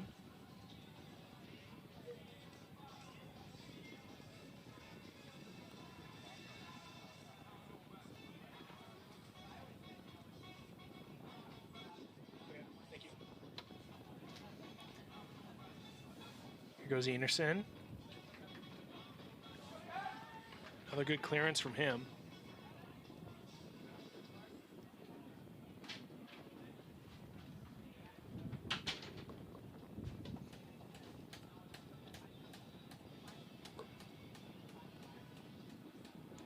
It's Brayton, second attempt.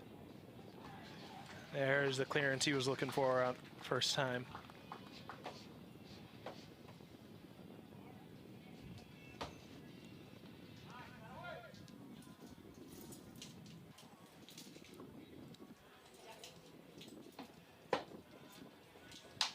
Looks like the bar will go up again, 1.73 meters, 5'8".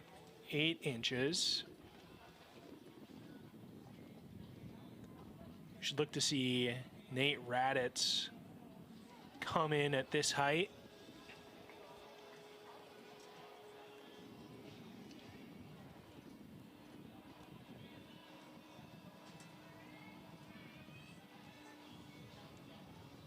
So, Eric David, good clearance. He starts his run up all the way from lane 2 of the track and takes off, or at least from my vantage point, pretty far away from the pit is when he's kind of launching himself into the air to go over the bar. So, you know, doesn't matter how you get it done as long as you get over the bar, I guess. But definitely a bit different of an approach, longer approach than we're seeing with the other multi-athletes. Schultz clear at the first time of asking.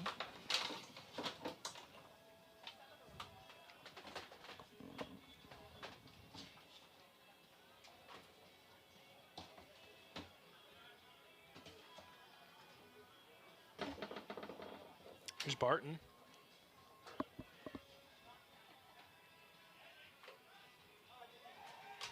Good clearance again from him.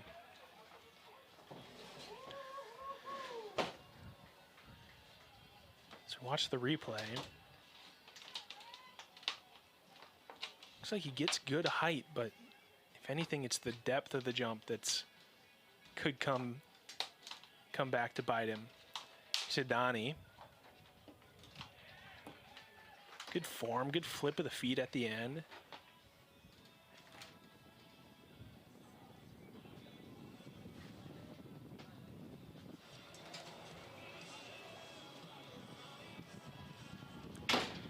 Raditz. Good first time clearance from him. Clean for the athletes at this height so far. As Enerson from North Dakota State will be next up. Also clears. Good round for these guys.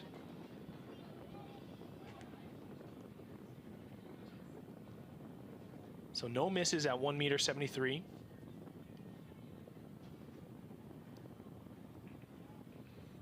Bar will go up to 176. And we'll introduce Wyatt Lebarski to the field.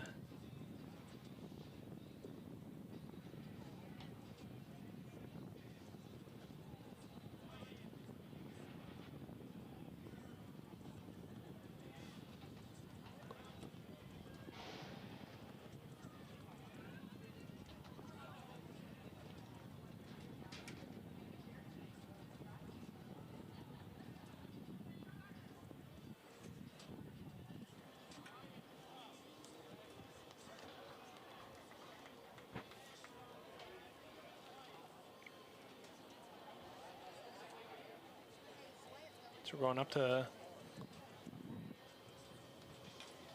176. Lebarski just brushes the bar, does not cooperate and stay up for him. You know, we've seen attempts like that go both ways today for the men and for earlier in the day for the women.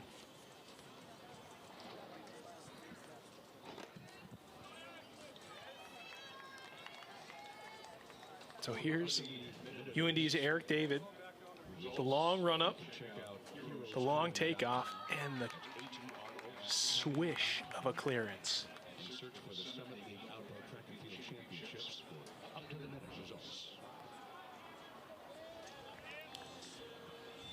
With that long run up, David carries a lot of speed and power.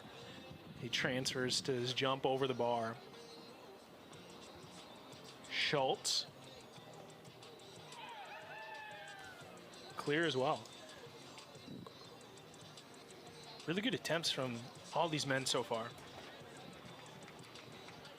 It looks like we'll see Schultz's teammate Raditz pass at this height. Here's Barton, I'm sorry.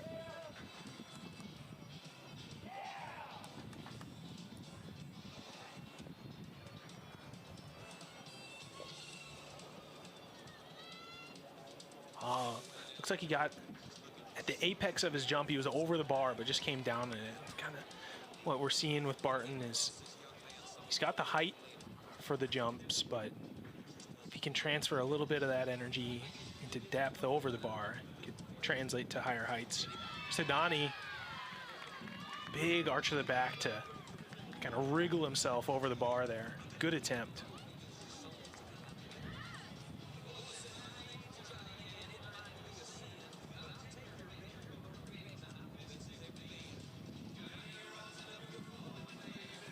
Dienerson.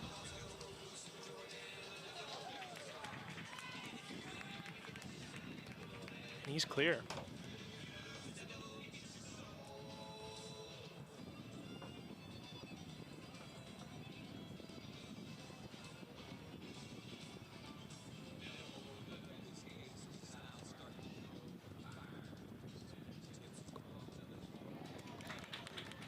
Good clearance there from Lebarski. He missed first attempt, so that was his second attempt, but regardless, he's over, well over, and he's moving on to the next height. His teammate, Barton. Oh, just not quite there. He'll have one more attempt. He'll take his time, regroup, maybe get as much rest as he can to give it one final attempt at this height, 1.76 m.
So that was Townsend Barton.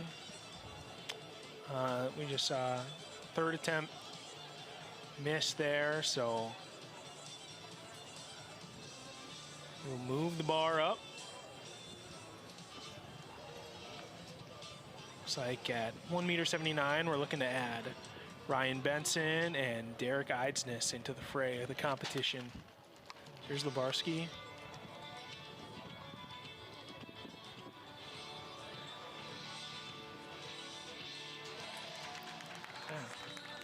Clear there.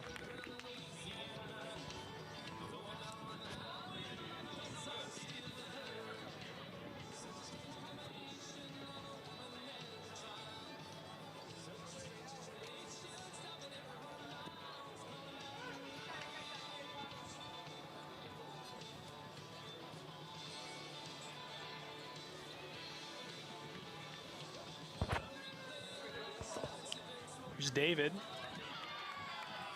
Just brushes the bar, but he's clear.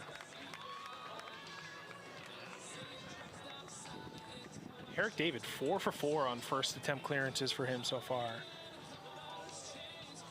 Good series for him.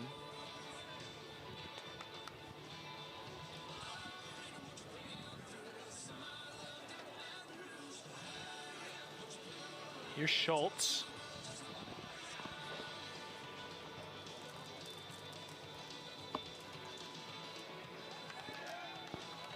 Schultz as well is 4 for 4 so far in attempts. So very efficient jumping from this men's decathlon high jump field. Here's Eidsness. This will be his first jump at the competition.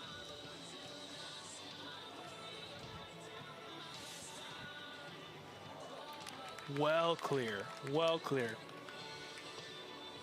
Just getting that mark up, get points on the board, and would not be surprised if we see a pass at the next height from him.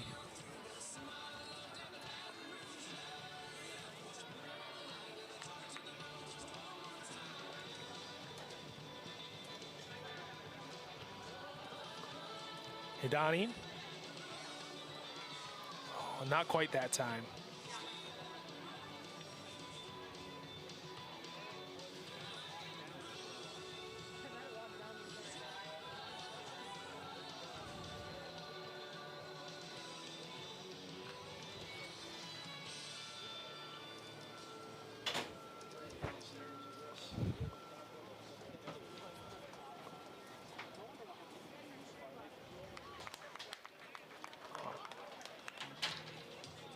Wide shot of Raditz and his clearance there.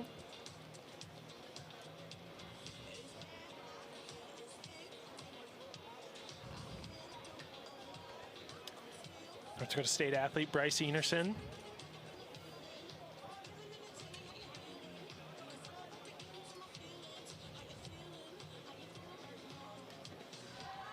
Up and over for him as well.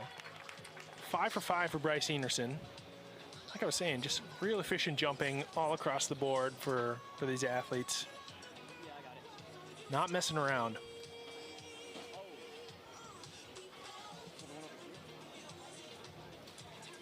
Here's Eidsness. This is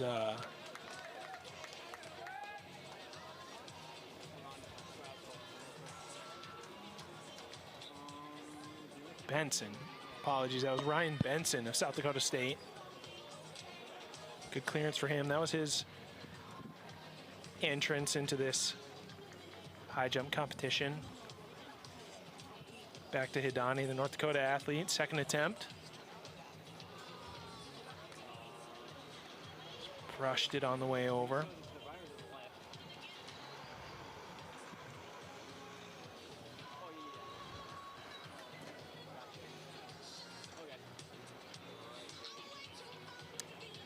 So Hidani will have one attempt left. He's the remaining athlete at this height, so take some time to gather himself before launching into his third attempt.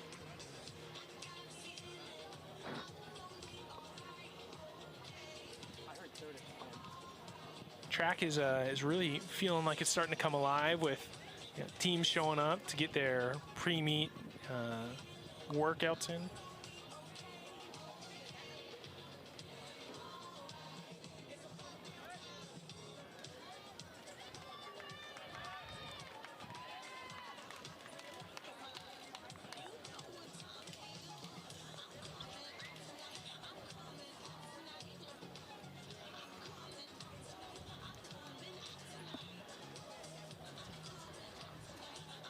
Here goes Ben Hidani. Attempt number 3. Oh, just didn't quite have it.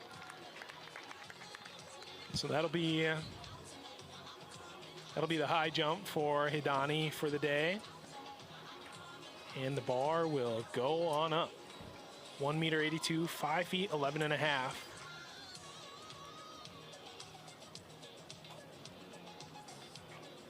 We have all but 3 athletes remaining in the competition. And we still have McGlynn, who has not joined the competition yet. Eidsness and Benson, looks like they've elected to pass at this height after making big clearances. Lebarski. The bar is really seeming to cooperate for these athletes today. Lebarski brushes, but is clear.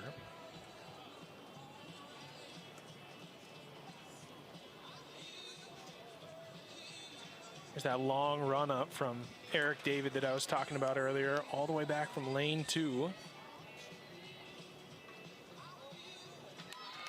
Clear again.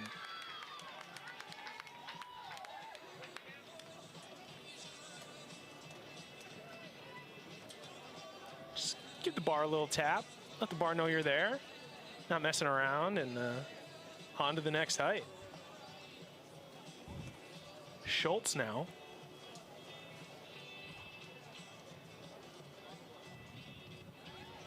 Another good clearance for him.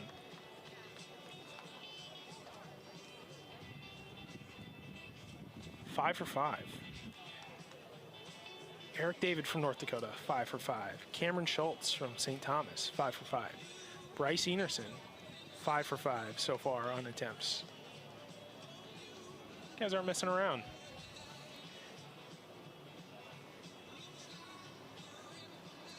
Raditz.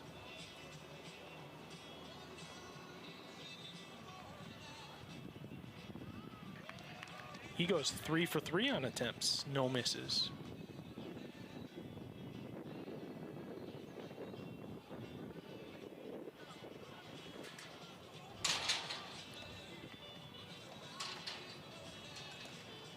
Enerson visualizing the lean back, the rock forward. And that'll go in as his first miss of the competition.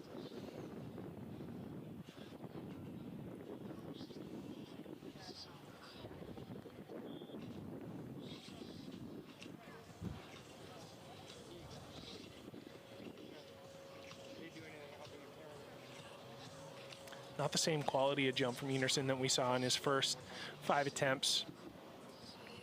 As I was talking with Tyler earlier, could be a combination of fatigue, or it could be he's in new territory. Maybe never jumped this high before, and there's a bit of the mental block of getting over a new height. So Enerson, with that miss, he's the only competitor still in the competition at this height. So he'll take his time and rest as much as he can in a couple minutes here, just to get his mind right before his second attempt. Normally you have your competitors jumping, getting their jumps done in between to kind of break up your jump. But being he's the only one left at this height, he'll take his own time, and he's got the luxury of going when he's ready.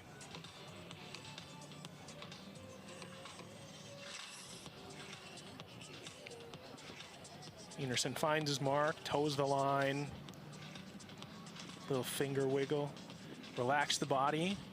Here's the approach. Much better attempt and clear. Gives a little head nod to his coach, says, yeah, that's more like it.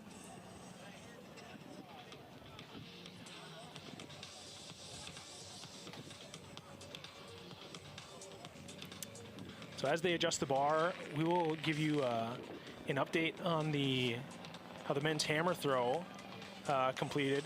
Sorry we weren't able to give you video of that. We had some technical difficulties, but the results are as follows. Trevor Otterdahl with the victory. A final round improvement for him, 68 meters, 62, 225 feet, 1 inch to take the win. Hunter Walster, second place from South Dakota State. Tristan Bush with his first round throw will take third. Levi Rocky in North Dakota State, fourth. Dominic Etherington in fifth. Quincy Warren in sixth. Caleb Jones, 7th, and rounding out the scoring, Wyatt Prusa, South Dakota, 8th place. So that is your men's hammer throw final results. Our second champion of the championships, Trevor Otterdahl, North Dakota State. Congratulations. Back to the action in the men's high jump. We just saw the first miss of the series for Eric David. He went 5 for 5, and then first miss just there. Here's Schultz.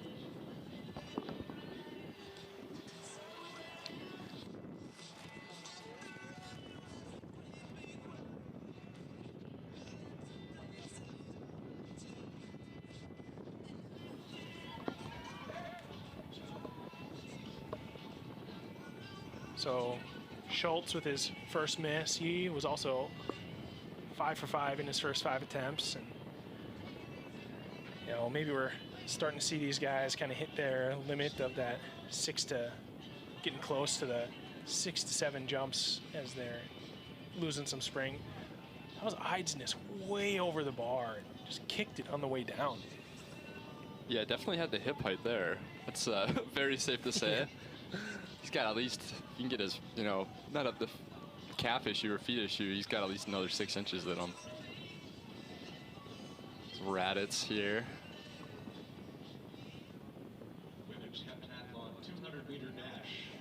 Also kind of just looked to hit it with his feet or calves of some lower extremity. Yeah, could that be one of two things, Tyler? Maybe, you know, just like a little bit of having to clean up the form, or in the case of Eidsness, where he was so high up and it seemed like he just came down, maybe not getting deep enough into the pit on the jump? Yeah, that kind of maybe just, yeah, obviously you need to jump up, but yeah, sometimes you jump up too much and your momentum doesn't really carry you, as we see Enerson miss there.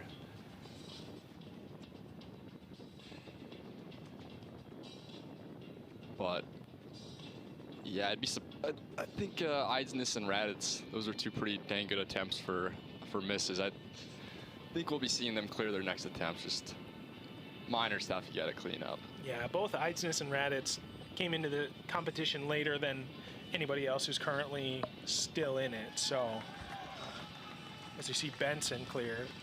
So I'd agree with you. I think Raditz and Eidsness on their second time asking, we should see them go clear.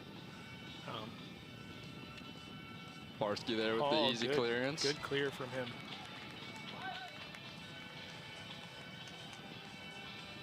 A little interesting tidbit to mention, Ryan Betson, who we saw go prior there to Lebarski, he was a Class B South Dakota standout. So he comes from the Class B side of things down in South Dakota, standout high jumper and hurdler. So he's in his realm right here, right now. As we saw him with that attempt, it was pretty easy. So yeah, expect this event to go pretty well for him and show up tomorrow with a good hurdles race. As we see David there with the miss, he'll have another attempt.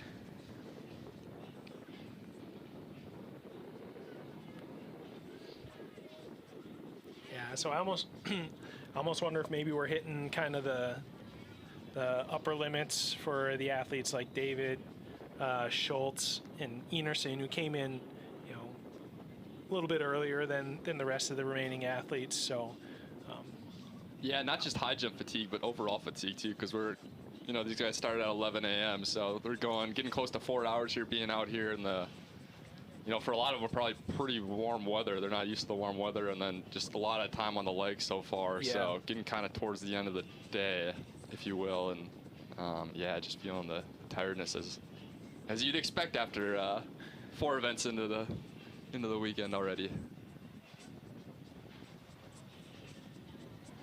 Eidsness, yep. that's kind of what we were expecting to see. So yep, plenty of hip height over that one. He's got quite a few bars left, I believe.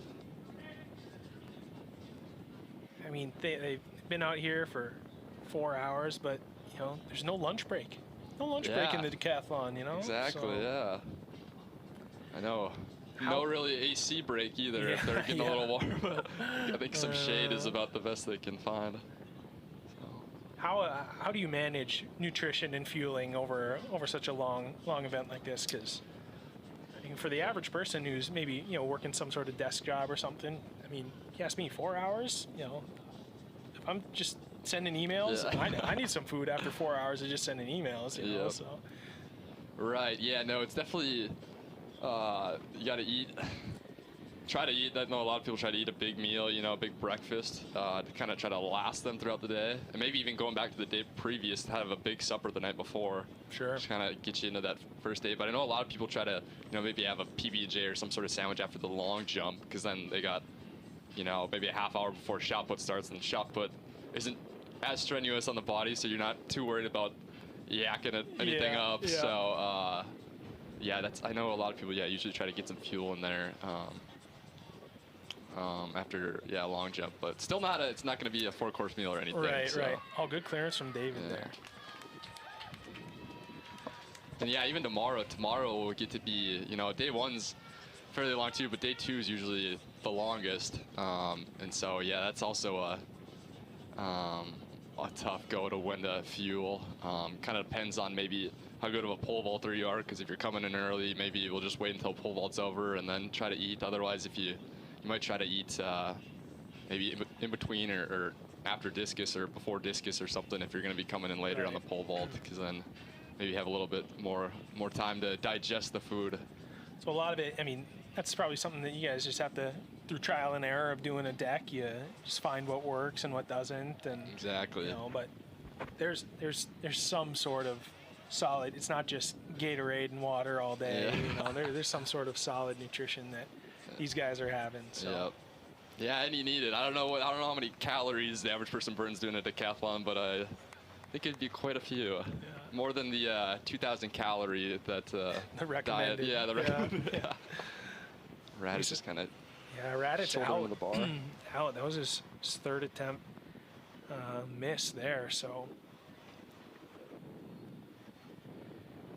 probably wanted a little bit more out of the high jump for himself. Enerson, third attempt here.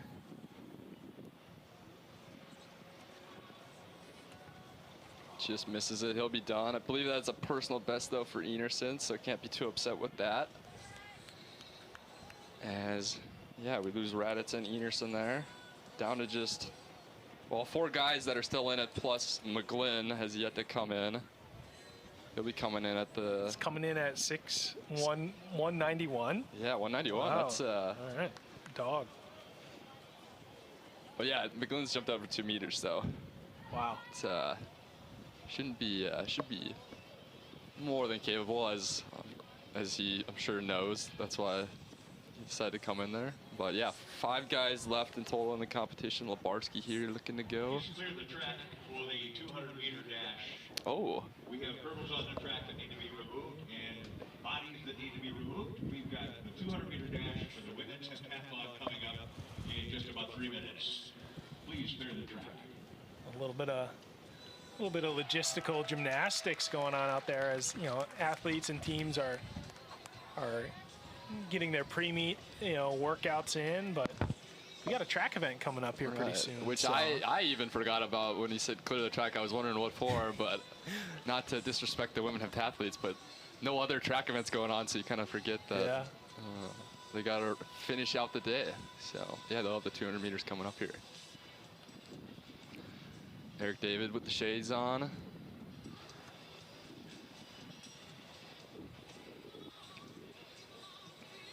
Interesting to see that David started far enough back there to take out a rail of the inside of the track, so you'd have room to go. that was something that I noticed earlier too. I don't think that's too uncommon to see for the high jump specialist to have a bit of a longer run up. Right, but for the decathlete, I was a little surprised that was the preferred approach for him, just because.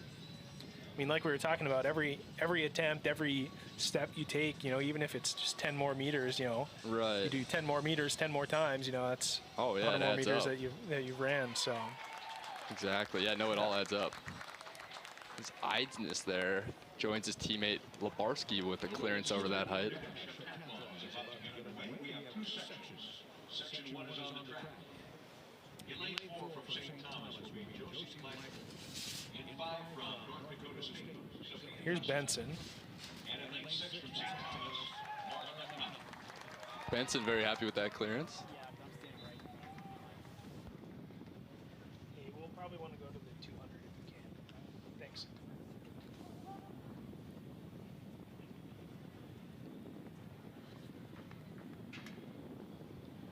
So we got the women's heptathlon 200 meters here. First heat in the blocks. They're about to go here. Got Liebel, lane 4, Truscott, lane 5, and McNaughton in lane 6. So they'll be running from the north finish line here at the south end of the facility. Good start from Truscott there in the middle. The wind has changed, so they'll have a nice tailwind coming to the finish here. McNaughton on the outside. Challenging Truscott. Going to be a close finish. Truscott just holds her off. Good race from those really three good ladies. race. Really close there. 26.89 for Truscott, 26.95 for McNaughton, and 27.11 for Leibel. So good way to end the day for those ladies. And we'll have one more heat, and then we'll be able to give you a kind of a midway point update on the scores and the standings for them.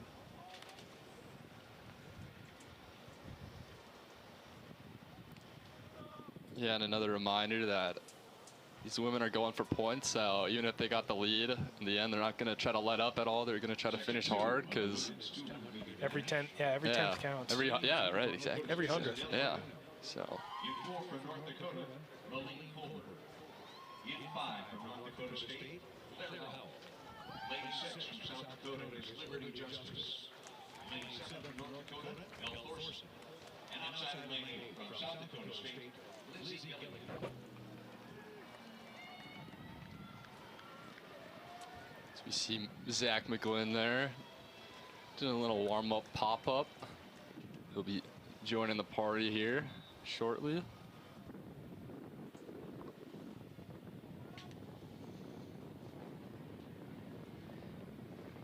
So we got Nell Graham in lane 3, Kohlberg in 4, Howell in 5, Justice in 6.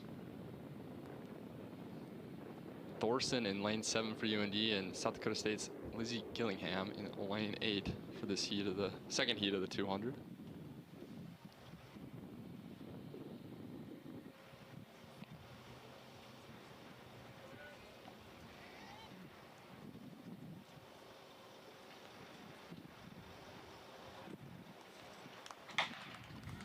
And they're off.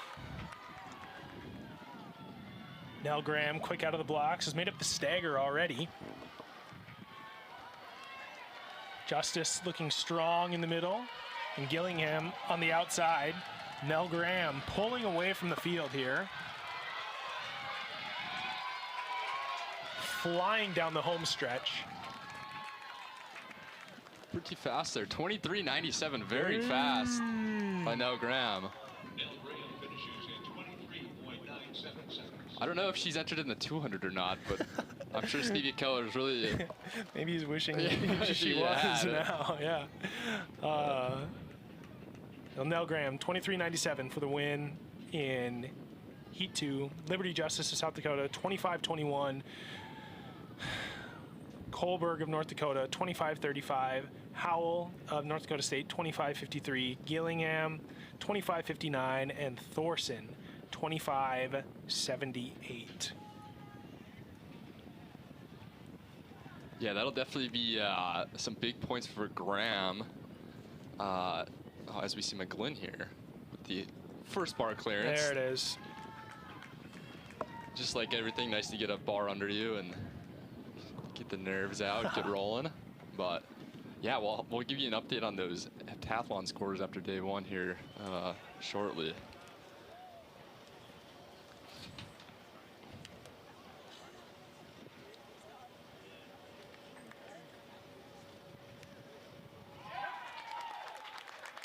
Looks like that was Eidsness cleared back in the men's deck high jump.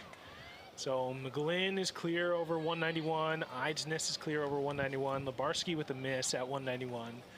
And Benson still to have his first attempt. Here he goes now. Clips it with his feet on the way down.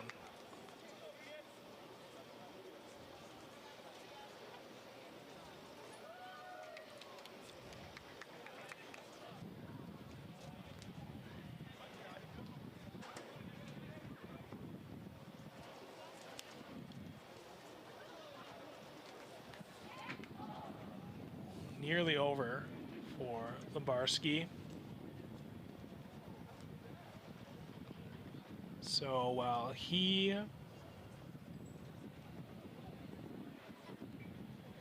guess we got Benson still for his second attempt.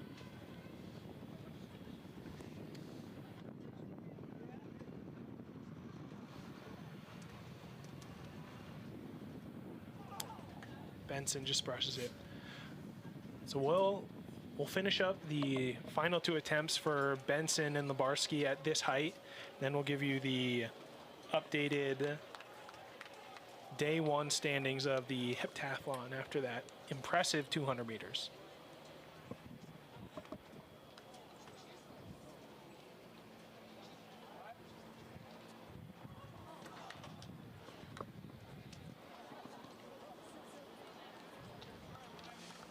Quick attempt there by Lebarski. Could have sworn he just had an attempt about him before. And from our vantage point, looks like the hips got well over, but just couldn't quite clear the rest of the body over the bar. Here goes Benson, 3rd attempt. Oh, not quite there. So that leaves Eidsness and McGlynn in the high jump portion of the competition. As they raise the bar, we'll give you the standings, current standings after day 1 in the women's heptathlon. In 1st place, Nell Graham from North Dakota State, who catapulted herself up 2 places after that impressive 200 meters. So she stands in 1st at the end of day 1. Liberty Justice of South Dakota, 2nd place. Kohlberg of North Dakota in 3rd. Thorson of North Dakota in 4th. After their impressive performances in the high jump and the shot put. Gillingham in 5th from South Dakota State. Leibel of St. Thomas in 6th. Truscott of North Dakota State in 7th. McNaughton, St. Thomas in 8th. And Howell of North Dakota State sits in 9th. See McGlynn there, the replay. Pretty easy clearance for him, over 194, 6 feet 4 1/4 inch. Eidsness looking to join in on the fun.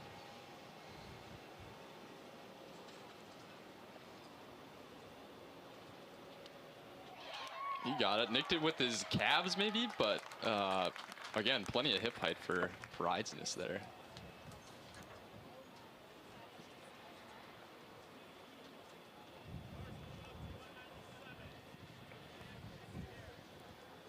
So with only 2 athletes left in this men's decathlon high jump, the bar will be, if they keep clearing like this at 1st attempt, the bar will be moving up pretty quickly. So right, yeah, we'll see how that factors in on rest. I don't know if it'd be 3 minutes that they would be given right now if they want it, but Glenn ready to go. Clear, wow. A little bit of a clip, but I think he had the hip height again.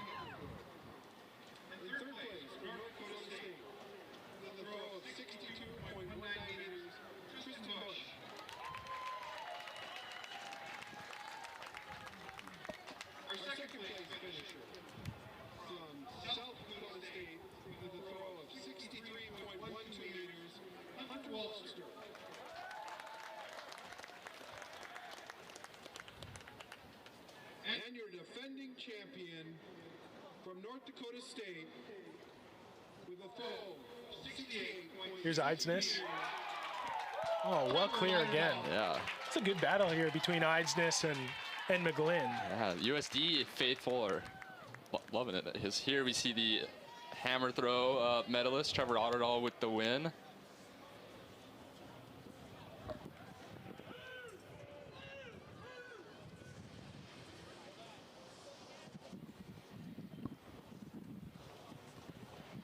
Yeah, Trevor Otterdahl with the win, Hunter Walster in 2nd, and Tristan Bush in 3rd place.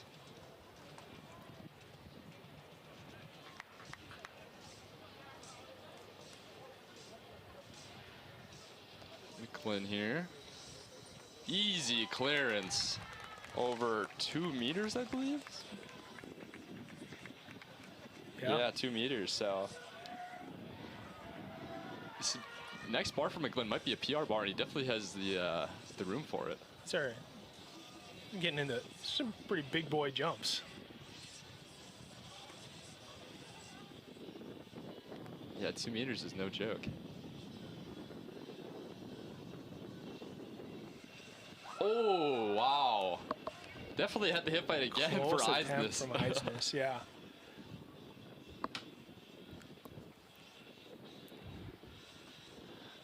All right, we're going to go down to Keenan now with an interview with our weight throw champion, Trevor Otterdahl.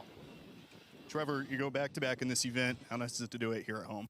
It was great to do it at home, to get to end my career on a conference home meet. Well, I guess we have a couple meets left, but to end the regular season at home was really special, especially on this new track and this new facility. Couldn't have asked for a better situation and a better crowd to do it. And your first throw was good enough to win the entire event. How nice was that to get that out of the way? That opened up the door. It was a very timid throw. As you could probably see by the series, it was a bit less than the other ones, but once that one was done, it just opened up the door and then finished the job from there. You let it rip. North Dakota State gets 3 out of the top 4. A good start to the championship as you try to defend yet another title here. How important is this one? It was big, especially because we lost one of our hammer throwers. He had an appendix rupture a couple days ago, so that was a really big hit for us. He was projected to get 5th, so we had to come in and get the job done for him, and hopefully we can finish this thing after kicking it off at a good start. Trevor, congrats. Thank you, sir. All right, here's Eidsness for his second attempt. I just fell out of that one. Yeah, didn't quite have it there. Man, great, great to hear from Trevor Otterdahl, the weight throw, or the hammer throw champion, and just kind of, he was talking about once I had that one good throw, it just really opened up the door, and kind of how, one good attempt can make a series go from, timid to just really like trying to, what we were talking about earlier, pushing the edge and the limit. And, right, yeah, we see that with the open events, and we see that with the multi-events as well. Just get a mark down, and then you got a mark, and you can go from there. It kind of takes away some nerves, and exactly like Trevor said, kind of open the door, and that's just how it goes a lot of the time, as we see.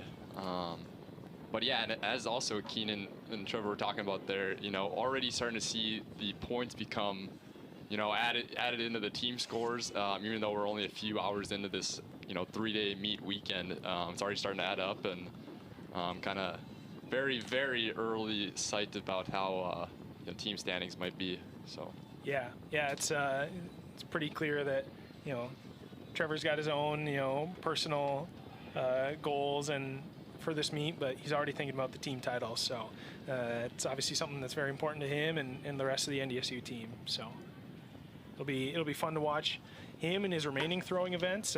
He's projected very high in both the discus and the shot put. And then fun to see how that team title rolls out. Exactly. It'll be fun to see him throw disc and shot put kind of in the infield here. Hammer's a little ways away, but yeah, should be able to get a good view for all the fans in the stadium. So that'll be a lot of fun. As Eidsness here, looking to clear it on his third attempt. He's got the USD faithful cheering him on down there. Oh, looked good. Oh, he kind of falls off the mat, but hopefully he's okay. Oh, good attempt. I mean, if really you're gonna, good high jump, yeah. If you're gonna bow out, that's an attempt to do it on.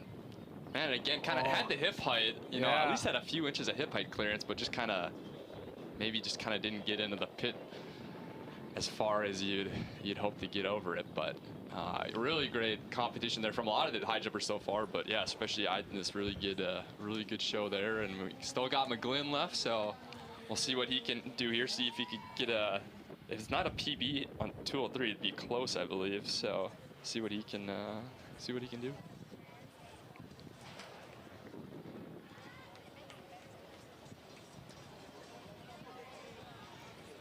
Oh, I guess 204 is his official high jump PR, so this will be a centimeter under if he can get over it. And he's over it easy. Oh, man. Big time jump there by McGlynn. And if I'm Zach McGlynn, I'm just keep pushing the bar up. Oh, that was easy. Seems like he's on one right now. Exactly. No, that was a confident jump there too. So go for an official high jump PR here on we'll go his up to 206 now. 206, yeah. So, and yeah, he's clean through it. He really hasn't jumped that many times either. He's got, his legs should be pretty fresh still. He's got first bar clearances over 5 bars, but yeah, 5 jumps total. That's not too many. So see if he can keep it rolling. Yeah, I'd say he's got at least 2 more really good jumps left in the legs. Oh, yeah. Yeah, at least. For sure.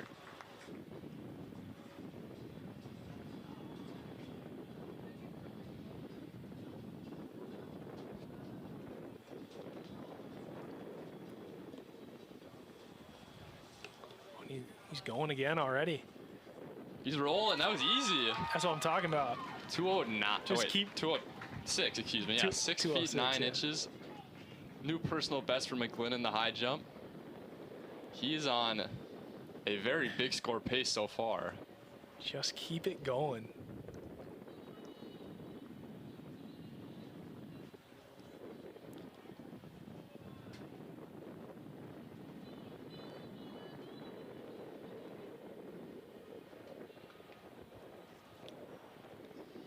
So 209 will be up next for McGlynn. 6 feet 10 and a quarter inch. That 206, that was a lifetime PR for him. Lifetime PR by 2 Huge. centimeters, yeah. Exactly what you want to be producing, you know, at the conference championship. It all comes down to this, so this is where you want to be your best, and McGlynn's showing his best so far. He's ready to go. He's feeling it, so he's about to go again here. He gives himself just enough time for them to raise the bar. Yeah. He's back on the runway. Exactly. Here he goes. Ooh, not good quite there. Good attempt though. That was, yeah.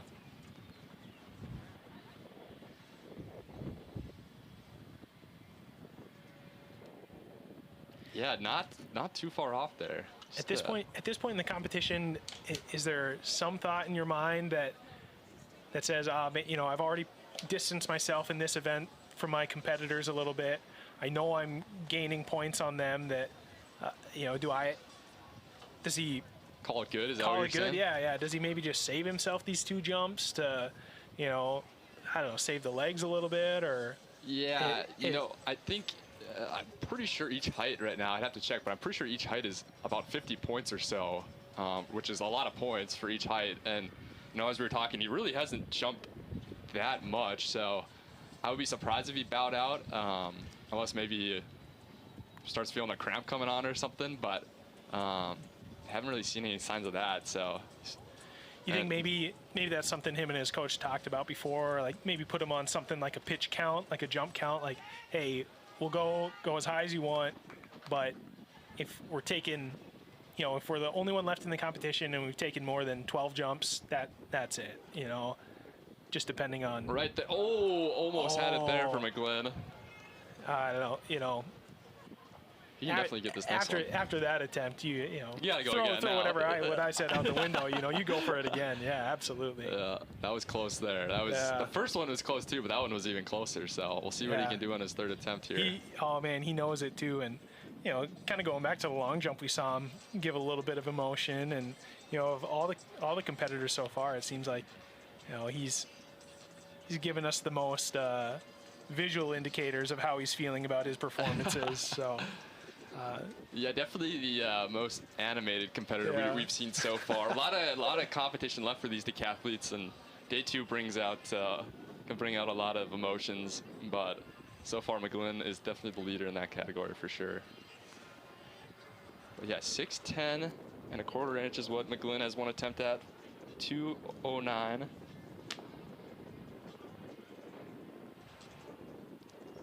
Derek Eidsness of USD. The 2nd best finisher in this men's high jump competition. He cleared 197, 6'5" and a half inch, which is a really solid jump for if you're a decathlete. And but yeah, McGlynn on another level right now in this high jump. So.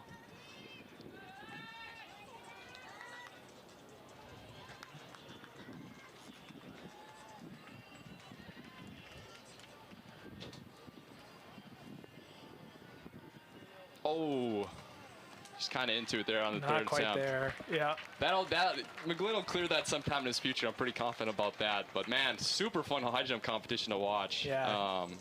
And again, that went actually incredibly fast, I thought. That seemed like that high jump competition, especially the last few jumpers. But yeah, they were, well, I mean, if you kind of look back at some of the earlier athletes, you know, just not a lot of misses. So, you know, when you have good clearances, clean series, you know, it moves the competition along. And, you know, I don't know. I think it adds to the excitement when.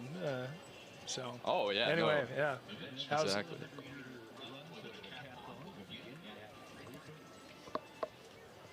Replay right here, McGlynn.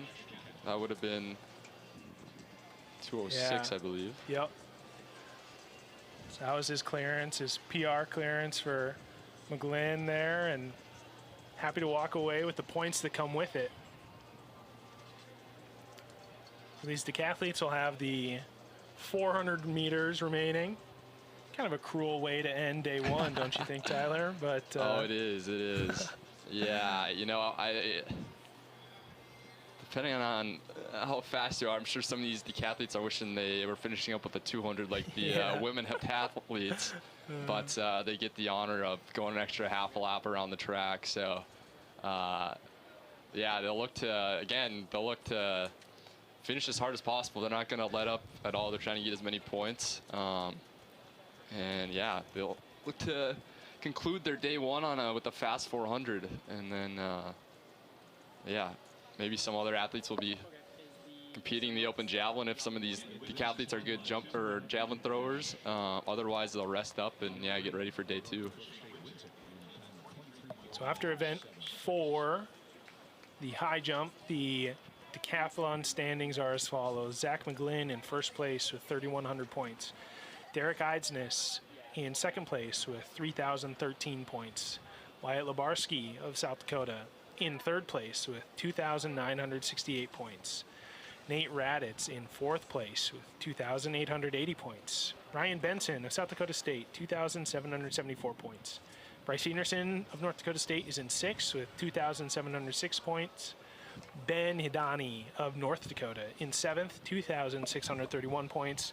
Cameron Schultz of St. Thomas in 8th with 2,620 points. Eric David of North Dakota, 2,591 points.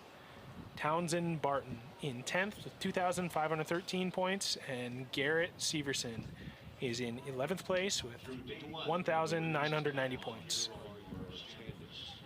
One event remaining, the 400 meters, which will go off in about 30 minutes' time.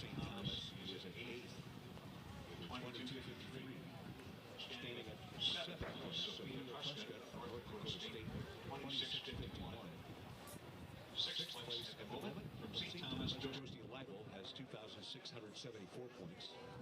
The fifth place holder is Lizzie Gillingham of South Dakota State with 2771. Fourth place for North Dakota, that sounds good to me. Thanks. 2978. In third place after 1 day's race, Lily Goldberg of North Dakota, 3,056 points. Second place, Liberty Justice of South Dakota has 3115.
3,000 student athletes from 10 institutions, competing in 19 sports for national prominence, striving for excellence in academics and athletics, seeking to become champions.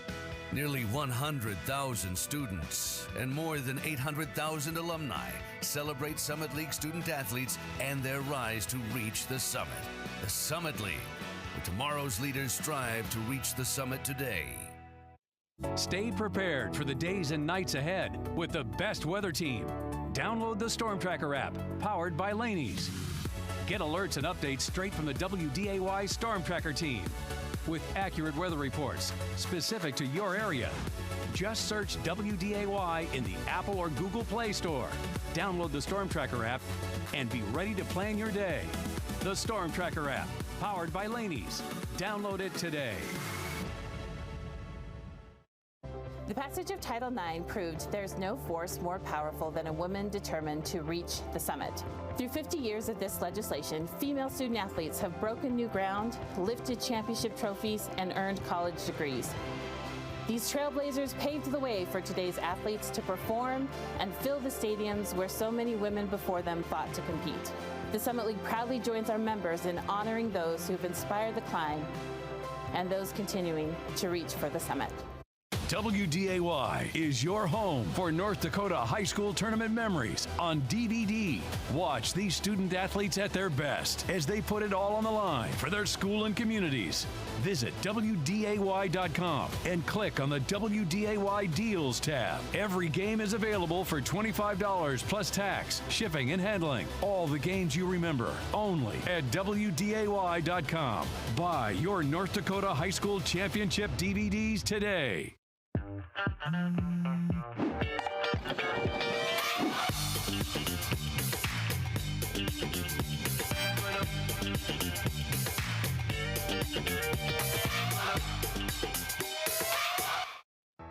3,000 student athletes from 10 institutions, competing in 19 sports for national prominence, striving for excellence in academics and athletics, seeking to become champions. Nearly 100,000 students and more than 800,000 alumni celebrate Summit League student athletes and their rise to reach the summit. The Summit League, where tomorrow's leaders strive to reach the summit today.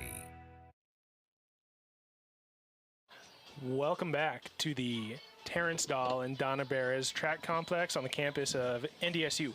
We are about to start the final event of the day for the men's decathlon, the 400 meters. There will be two heats. In heat one, we have current decathlon leaders Zach McGlynn of North Dakota State, Garrett Zeverson of North Dakota, and Bryce Enerson of North Dakota State.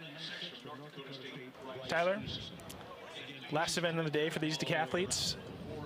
Aside from just wanting to finish the day and get out of the sun and into the shade, what are these guys looking to do for their final event of the day? Yeah, trying to get out hard and just hold on when it starts hurting, you know? So it seems like usually if you start feeling it a little earlier than normal when you running a 400 at the end of a day one of a decathlon. So yeah, just get out hard and try to hold on and get as many points as you can to carry you into day two. All right, so we will look for that. We'll look for these three athletes to start fast and finish as strong as they can. They're off. Enerson on the outside, Severson in the middle, McGlynn on the inside. Enerson out strong. Looks like he's got a bit of a lead right now. McGlynn has made up the stagger on Severson. We're probably going into that. Looks like the wind's coming out of the east, so they were probably going in the wind a bit on the start of the race. Now it shouldn't be too much of a worry for the rest of it. 200 to go. It looks pretty even between Enerson and McGlynn. Severson pushing hard for every point. As they round the final turn, McGlynn has taken a slight lead. And that pain is setting in like you were talking about, Tyler. Severson from behind is trying to finish strong, make up some ground on Enerson. McGlynn pulling away from the rest of the field. There's Enerson, who's found a bit of a step in the last flat. Yeah. 53 and change. 53.66 for McGlynn coming across first in that first section of the 400 meters. Enerson 55.31 and Severson rounding out the heat, 55.81. Yeah, good run for those three guys to finish their day. Believe that'll be a PB for Zach McGlynn in the 400. So McGlynn follows up a PB in the high jump with potentially a PB in the 400. We're gonna double check that just to make sure, but regardless, good race for those three. In section 2, the lane assignments, starting from lane 1, Derek Eidsness from South Dakota, Eric David from North Dakota, Townsend Barton in lane 3 from South Dakota, Ryan Benson from South Dakota State, Nate Raditz, the defending champion, in lane 5 from St. Thomas, Cameron Schultz from St. Thomas in 6, Ben Hidani in 7 from North Dakota, and Wyatt Lebarski in lane 8 from South Dakota. That was about a, oh, I lost it now. That was about a 2-second PR for McGlynn in the 400, according to Tiefer. So, that's substantial. Really good day one for McGlynn. Yeah, gonna have a really good score going into day 2. Can't ask for more than that as we wait for the second heat to get going.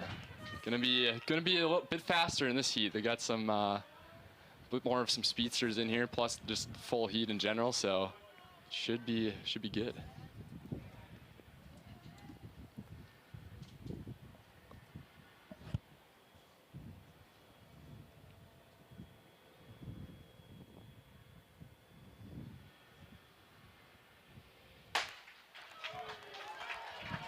And they are off. Now Raditz, our Summit League leader in the decathlon coming into the weekend, he has a personal best in the 51s for the 400. He's looking all right so far. Eric David looking strong in the inside lanes, and Lebarski out in lane 8. He's running wild out there. Yeah, wow.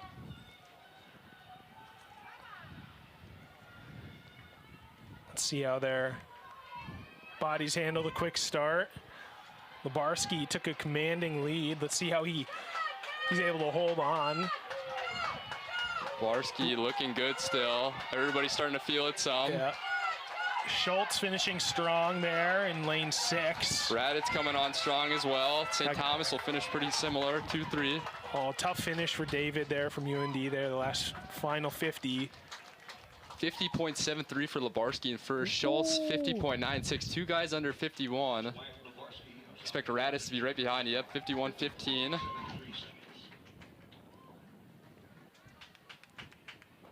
Then Benson, 52.08. Eidsness, 52.16. About a 0.2 of a PR for Nate Raditz there. We'll check on Lebarski.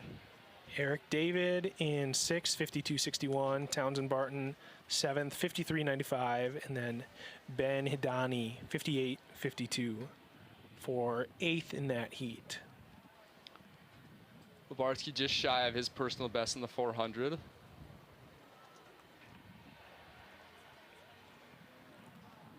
So compiled together.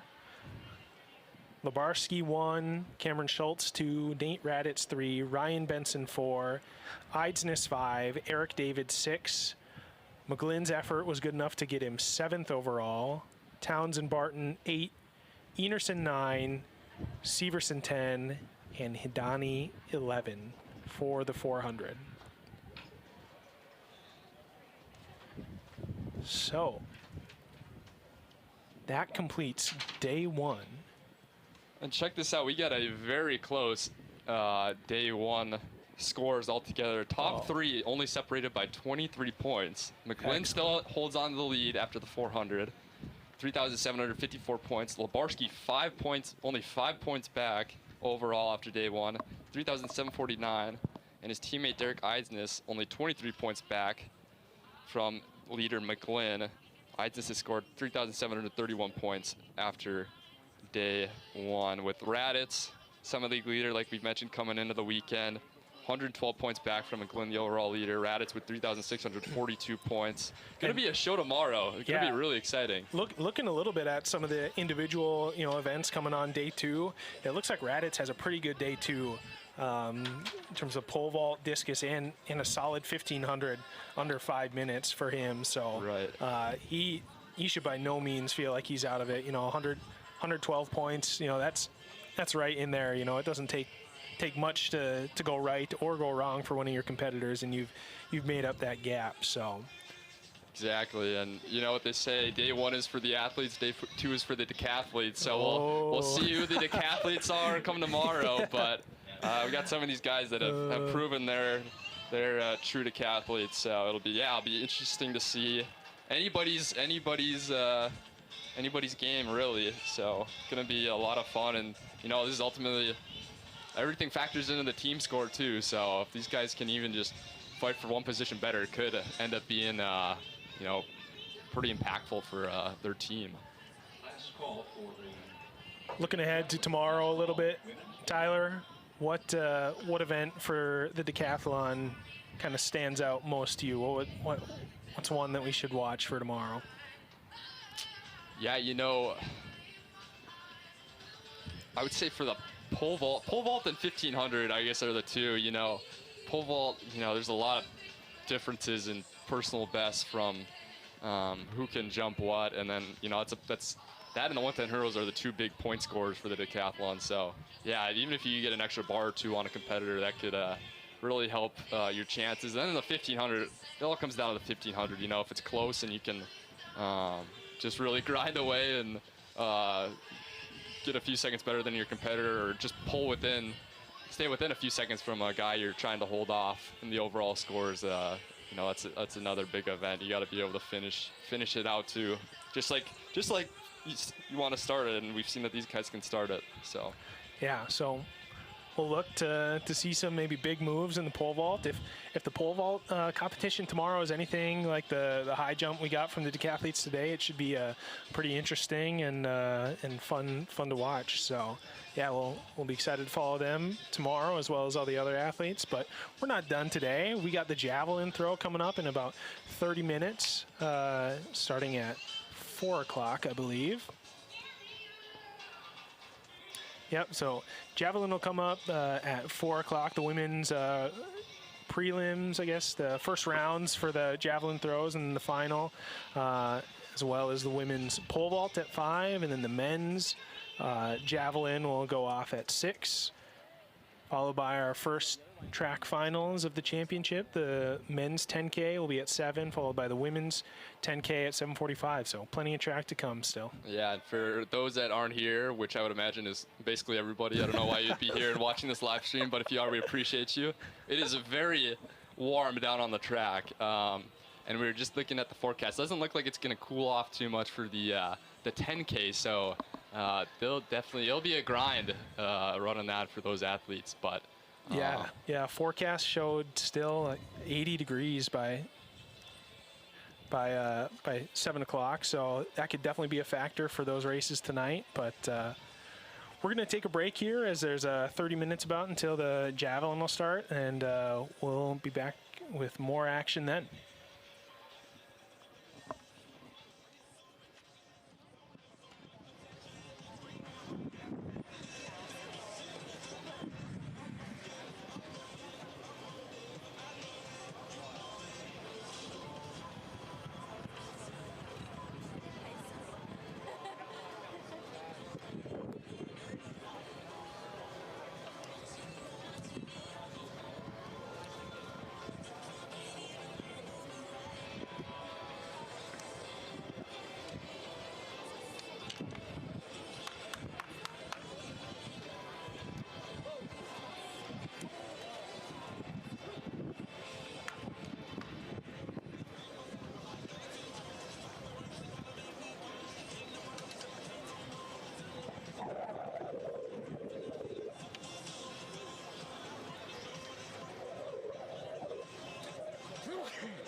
After day one in the decathlon, here are your standings.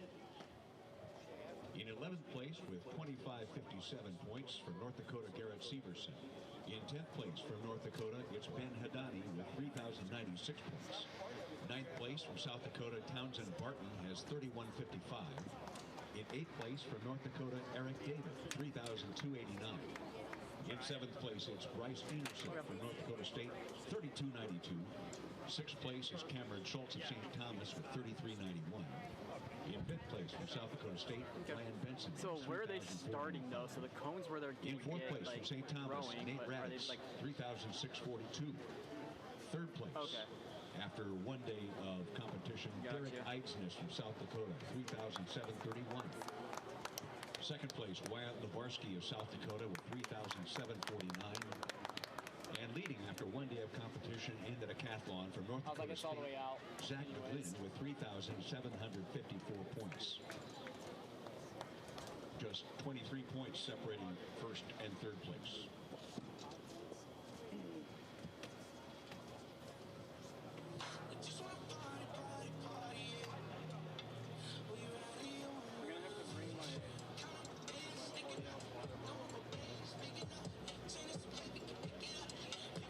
Yep, I got switch headsets.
Dakota's not live yet. No, they don't go until 4. And it's javelin throw. Oh, that too.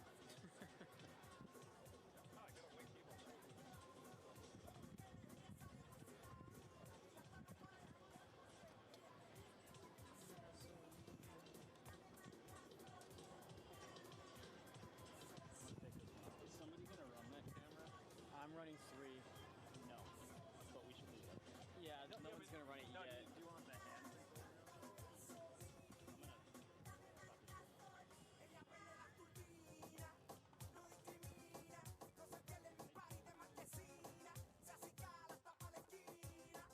We have an iPhone turned into the press box. Can you please come up here and claim it? If you're missing an iPhone, we may have it.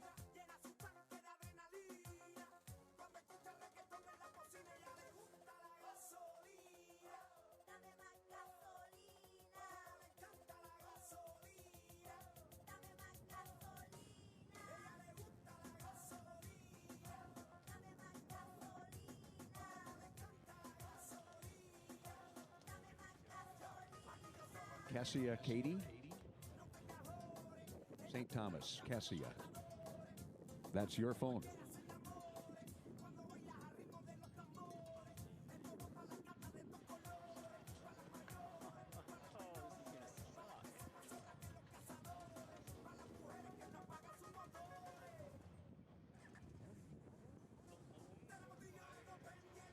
Dude, I can't see shit through this.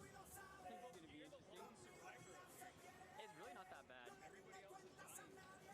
It's really not that bad out.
Rockstar life, so much money, I'll make you laugh. Hey, hey, and you can't miss what you never had.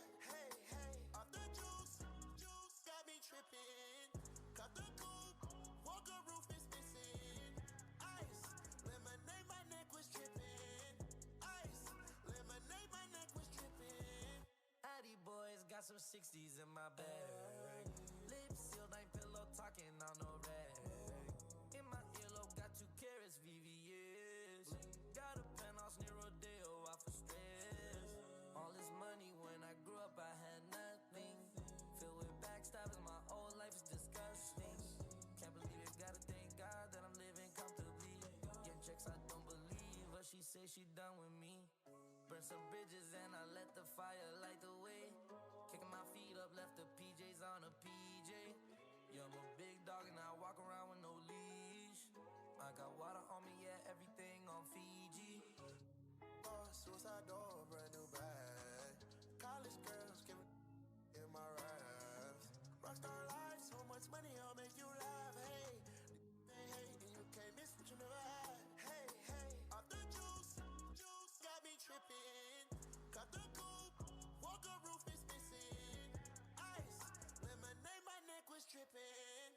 Ice, lemonade, my neck was tripping. A rockstar, pack up toys, tipping wall, hey. A rockstar, pack up toys, tipping wall, hey.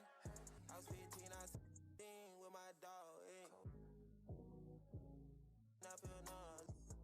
Put up a stick and I hop on a plane, still in my wall, wait. So risky, I gotta be gifted. He blessed me with fortune and fame. I remember from 50, I couldn't go back empty. I knew I was stuck to the game. Loyal and I never change. I'm never gonna go against the grain. Never gonna be the one turn on my brother when police just gotta detain. I won't ever love it more than my mother, and that's on my government name. I can't be no sucker, ain't hating on no one. I wish everybody get paid, cause we can't up every day. Getting hot talent in the grave. B-boss, suicide door, brand new bag. College girls giving in my raps. Rockstar life, so much money, I'll make you laugh. Hey, hey, and you can't miss what you never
Now on the field, in the north end, throwing to the south, the women's javelin throw. Our competitors, Chloe Cox from Omaha, Haley Schmidt from North Dakota State, Lydia Knapp from South Dakota, Callie Johnson from Kansas City, Caden Stanley, Western Illinois, Nora Peterson, South Dakota State,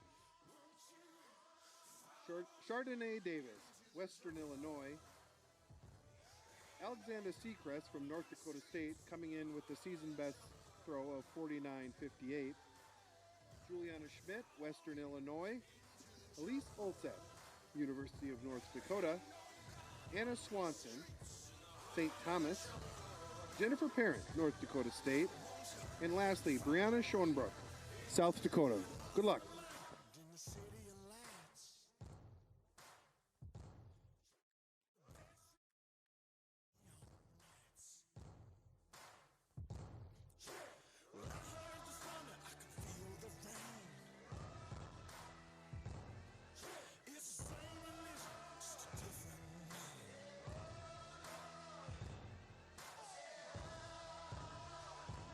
Won't you follow me into the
casket drop dead fresh and I got dead gas. Don't discriminate, ball players coming all sides. Finger roll, post move, or the pick and roll. They made the way we win that thing, we use a cheat code. Why you keep looking at me? I feel like a static. It must be the paddock. Package blue cheese, I'm in the kitchen. In the kitchen, wrist twisted like it's stir fry. Whip it in the kitchen, wrist twisted like it's stir fry. Whip it in the kitchen, wrist twisted like it's stir fry. Whip it in the kitchen, wrist twisted like it's stir fry. Whip it. Keep watching me.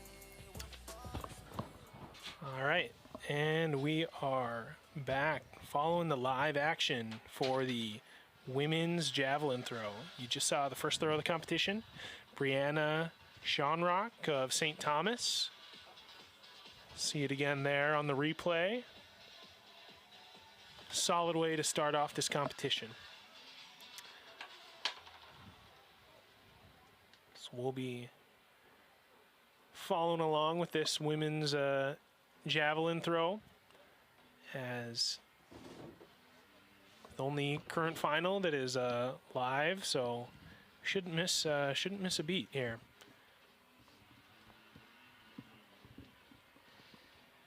As soon as we get that mark, we'll share it with you.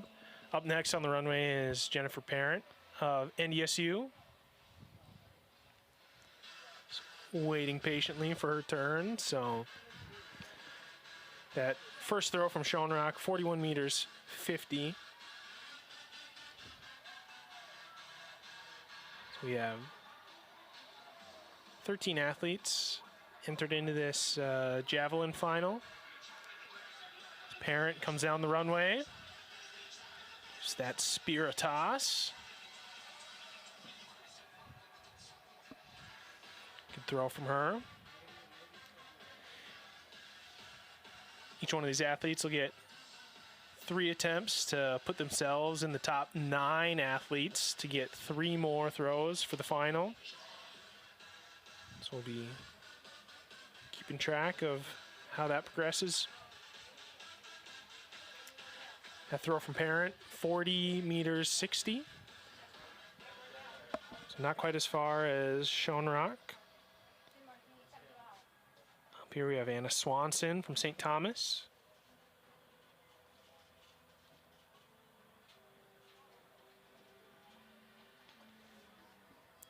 Looks like a good toss from her.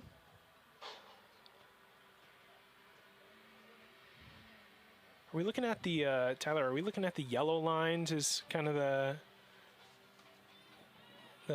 markers coming straight out of the throwing area there to kind of help us judge? Yeah, it's kind of deceiving because they got lines for if they're throwing on the other... Both directions, yeah. But yeah, kind of a couple of meters or so, a few meters past that second yellow line, it looks like, or third yellow line. So. Yeah, so Swanson 44.80 for her. Here's Elise Ulseth from North Dakota. High arching throw there.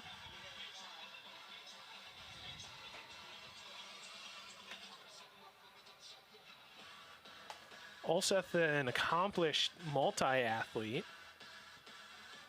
competing here just in the individual events. So it's 38.90 from Ulseth. We got Schmidt of Western Illinois getting ready to go. Yeah, that second line out there must be, the one line, wherever it is, must be 40 meters because that was about a meter short of that line. Ulseth was about a meter short of 40 meters, so a little confusing when you're looking, but.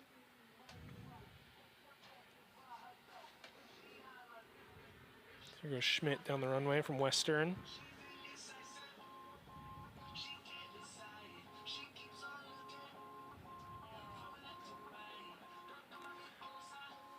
So Ulseth is the 5th ranked jav thrower in the conference right now. So her best mark from this year, 43.23. So she'll look to improve that first round mark of 38 meters.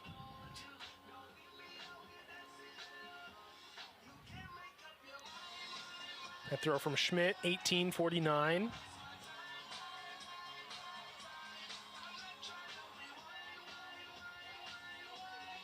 Alexander Segris up to throw now. Segris, the league leader. That will be the furthest throw so far. Yeah, and it shows.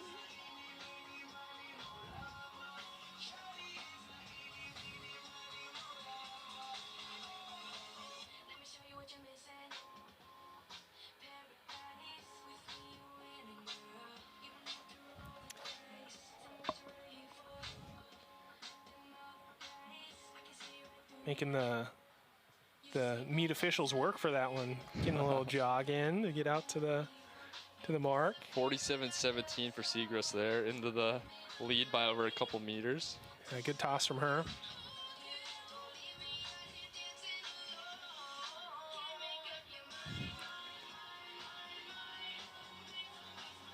Maybe you already said this, Cameron, but it looks like they're just going to do one big flight. Yep, yep.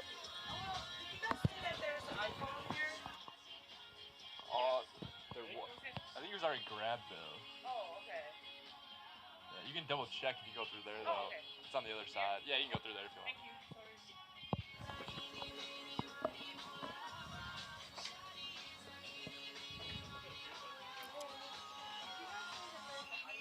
That was Davis from Western Illinois. The toss there, 32.99.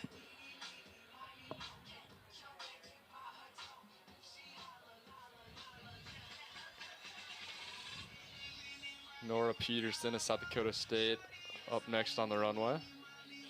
The Mayport CG product. Oh, wow. Yeah.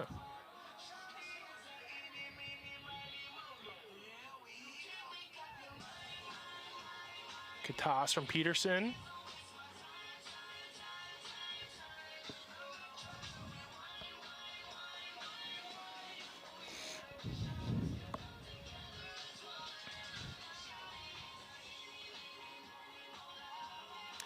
Peterson ranked 4th in the conference coming into the meet. So she'll look to improve on that placing to get herself into the top 3, be a medal contender.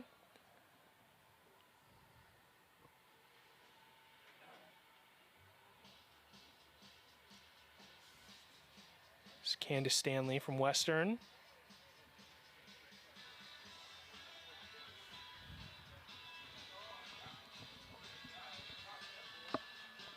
See a couple meet officials out there barefoot.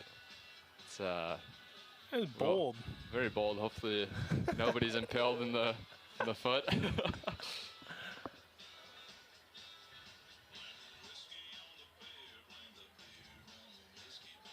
be honest though, if a javelin's coming flying your way, your shoe's really gonna make a difference. That's fair. That's fair.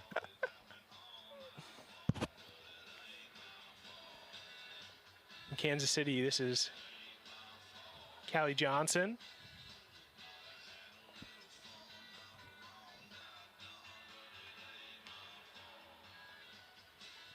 So there'll be 3 throwers left to throw after Johnson for this to round out the first round of throws. 27.44 from Johnson.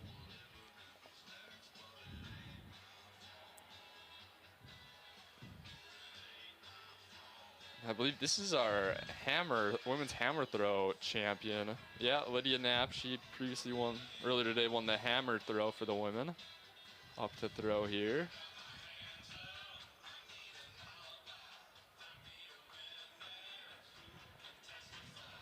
You don't often see that, the hammer throw, javelin throw combo. No, see a lot of, very versatile. Yeah. A lot of throwers dabble in hammer and disc and shot. Those 3 are fairly common. Right. But the javelin is kind of a little bit of an outlier. Yeah, definitely. It's kind of a specialty event. It is, yeah. But she's got herself in 6th position, does Knapp of South Dakota. So here's Haley Schmidt, North Dakota State. A little hop skip at the end there. Around that 40-meter mark.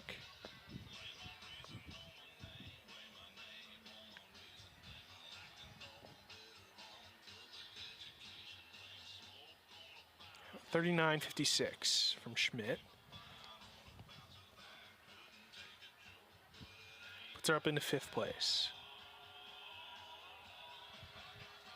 Chloe Cox of Omaha.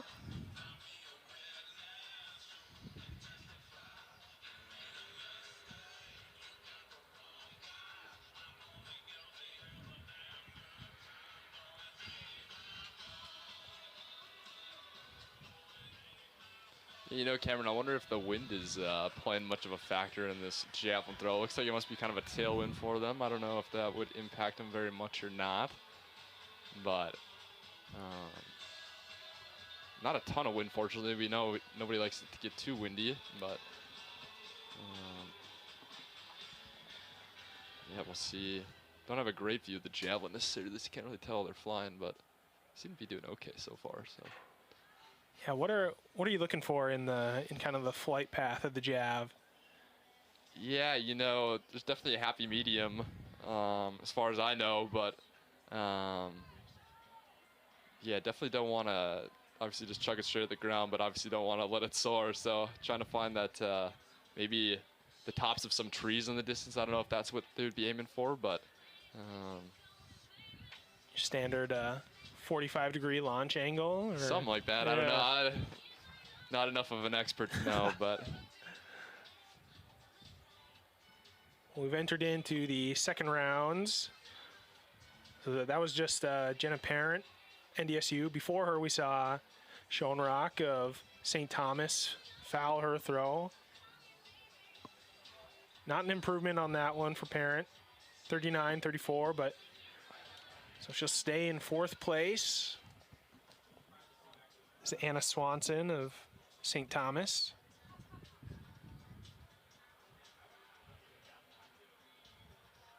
We got a pretty good throw there from Swanson. Good throw from her.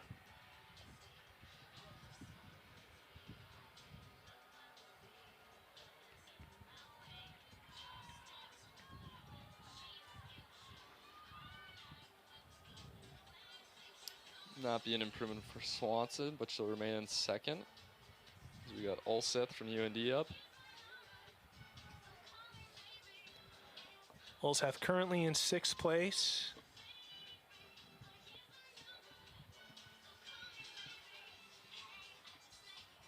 Yeah, that's better for her.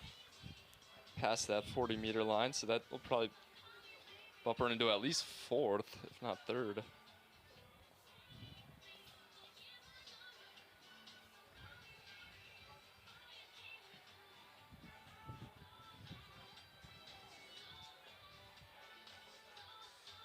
Oh, were we looking at the wrong line? Yeah, we might have seen the wrong line there. Okay. So, yeah, not an improvement from Ulseth. 35-33. That was our mistake there.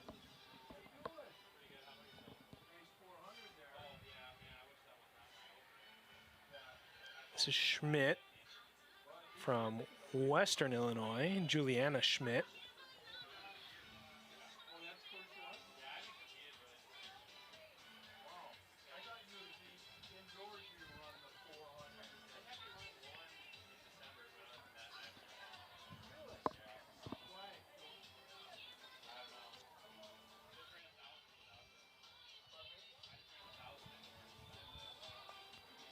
Three first-round throws for all these women javelin throwers. Top 9 move on to the finals.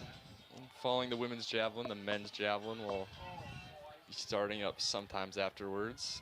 Straight ahead of us here on the south apron, we got the women's pole vault warming up. That was a good improvement from Juliana Schmidt, 21.09. Here's Segrist. High arching throw.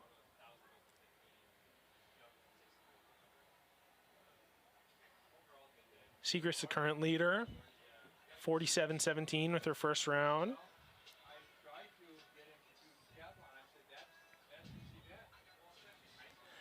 .45-14 on that throw.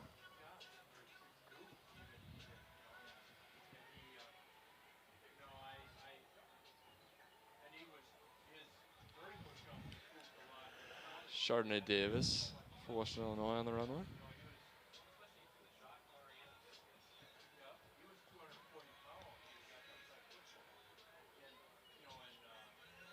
Currently in 10th place.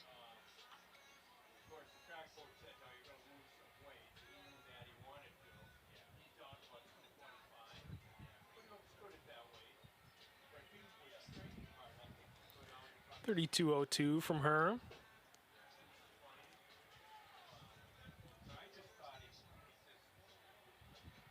So far, all of our, with the exception of Juliana Schmidt, all of our athletes have thrown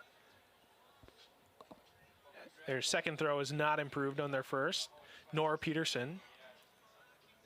Currently sitting 8th place.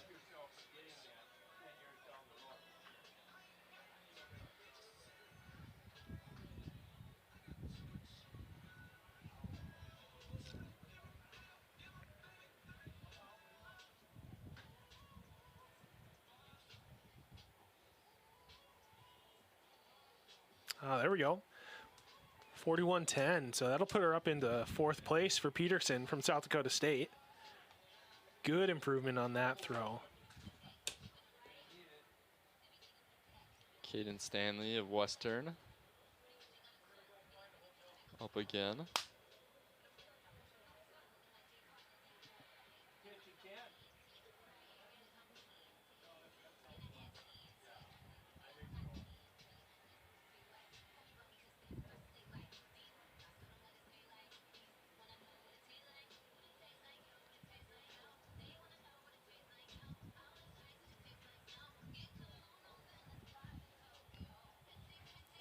29.41 from Stanley. Close to, but not better than her first round throw.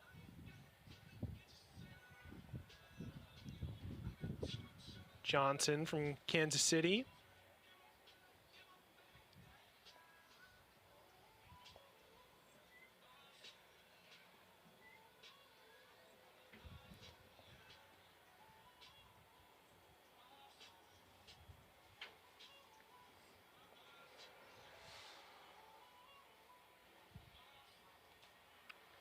Again, not an improvement on that first round throw. 23.37 for Johnson. So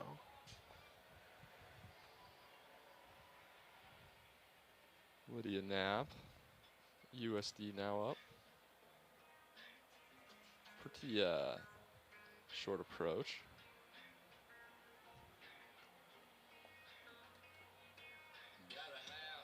She'll foul that. So yeah, Cameron, have not seen, with the exception of one or two, really have not seen much of an improvement for people on their second throws. Coincidence or not? That's the question. Haley Schmidt here. Did I just jinx it? Maybe that's farther. She heard you and she took that personally, yeah. Tyler. Said, I got a second. I got a second round improvement for you. Yeah, nice throw there. Right on that line, whatever that line is. It must be a 40-meter line there. It's, 40.34 from Schmidt. So a personal improvement. Keep her in 6th place. So at the conclusion of round 2. Oh, I think we got one more. One more in round 2. Oh, yeah. Chloe Cox. Apologies, Chloe.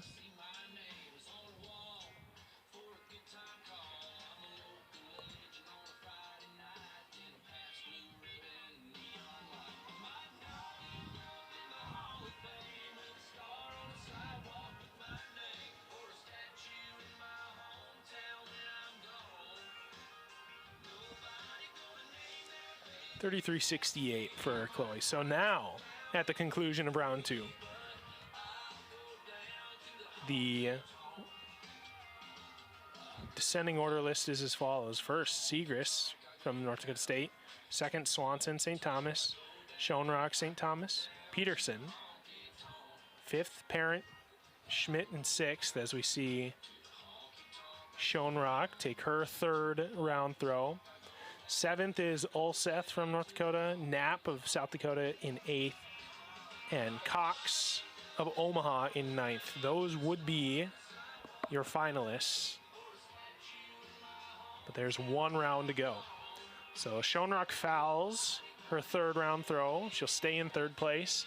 Comfortable for making the finals, but you know, not gonna happen. Here's Parent. Good looking throw.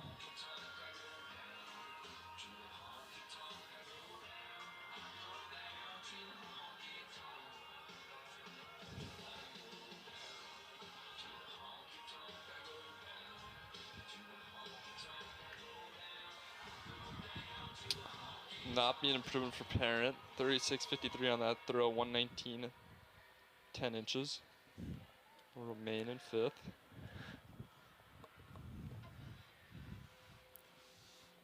So our current second place thrower, Swanson.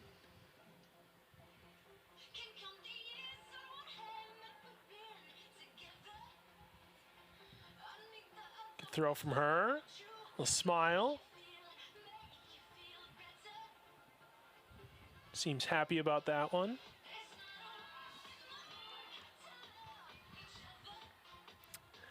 .43.28, so not an improvement on the first round throw, but some good consistency from Swanson. She should take confidence in that going into the final.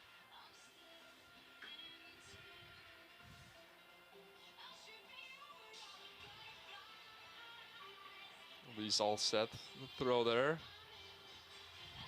That looked pretty good. I don't know if, again, those lines are kind of deceiving, but we'll see how that ends up.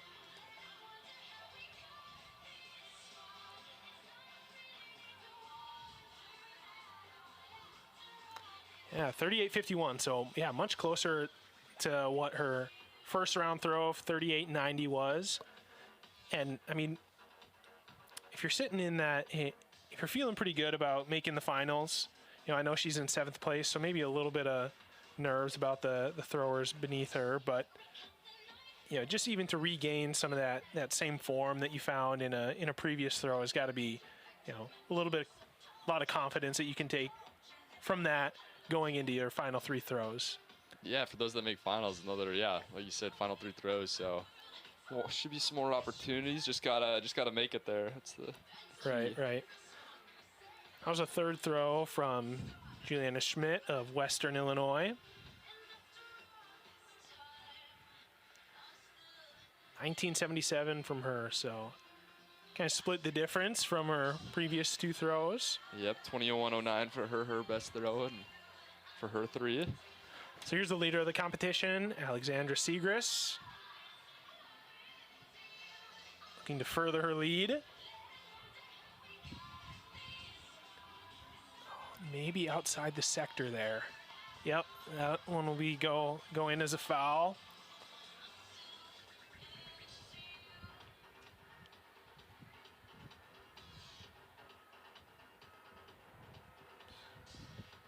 But with only 7 competitors left to throw in the 3rd round here.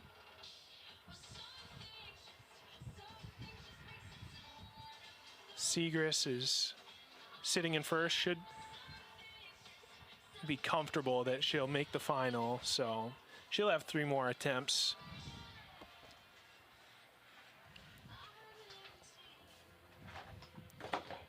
Western Illinois' Davis throwing her throw here. Davis sitting in 10th, just outside of that finals mark right now. Needs a good one here.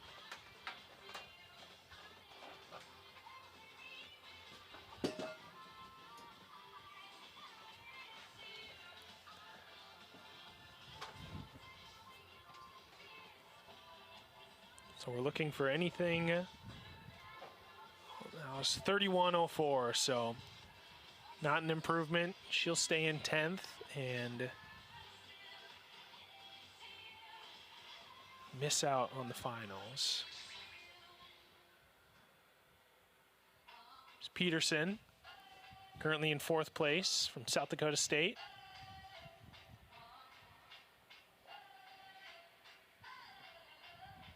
Toss from her.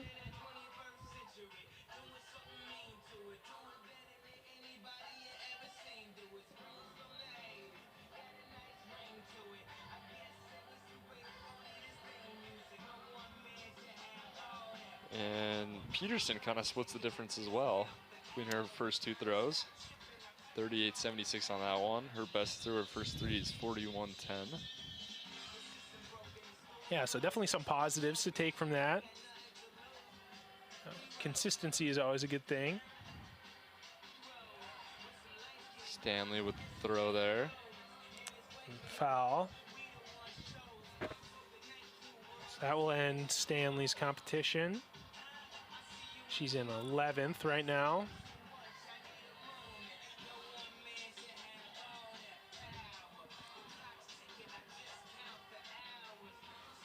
Johnson from Kansas City.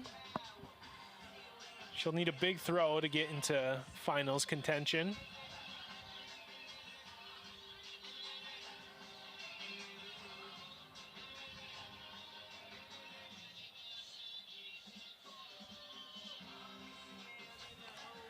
Jav getting a little sideways on her there, but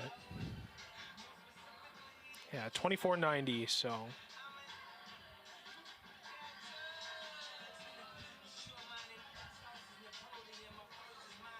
Here's Knapp, our hammer throw champ.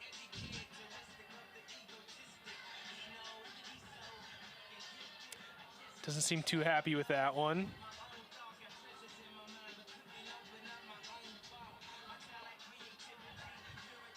And she'll foul it. She'll get 3 more.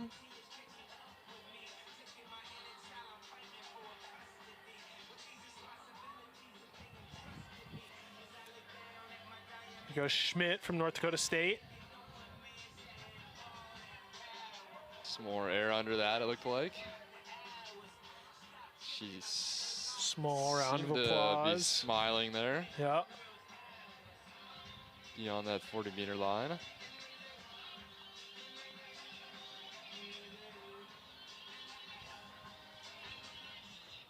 Into third place now is Haley Schmidt of North Dakota State, 41.50, 136 feet 2 inches. Bison sitting 136 right now, with Chloe Cox of Omaha rounding out third round of throws.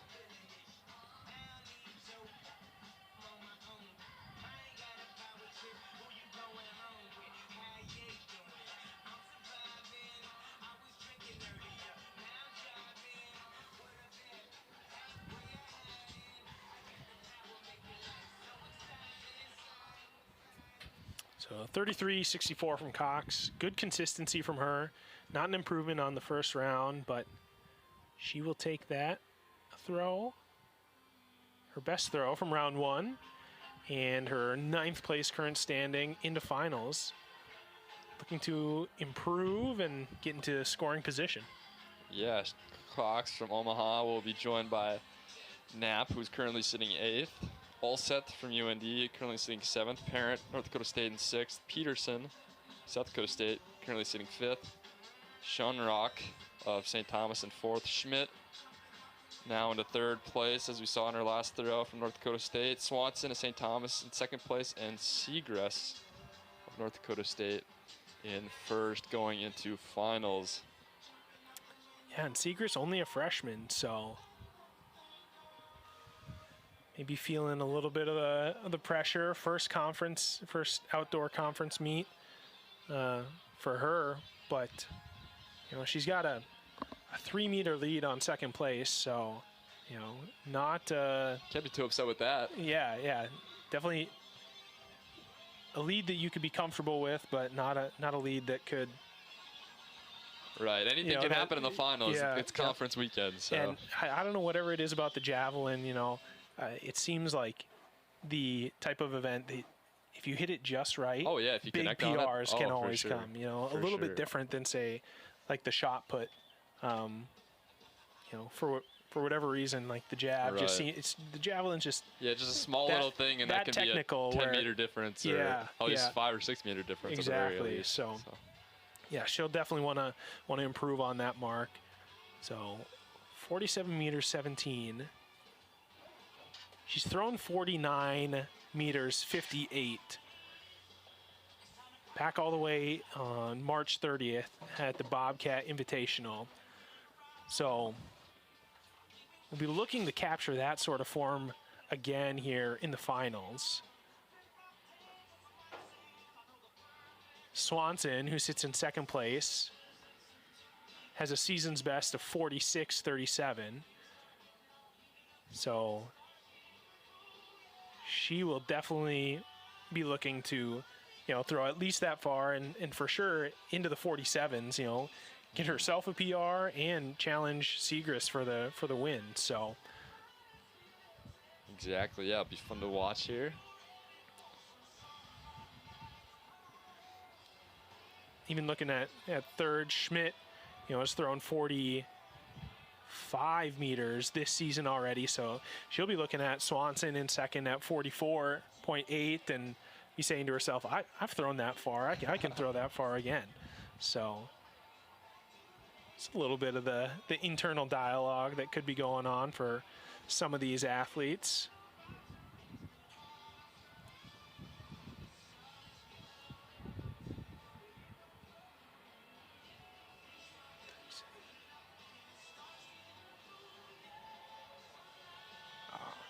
Up on the screen right now, we have the current Summit League record set by Carrie Wolf back in 2021, 54 meters 62.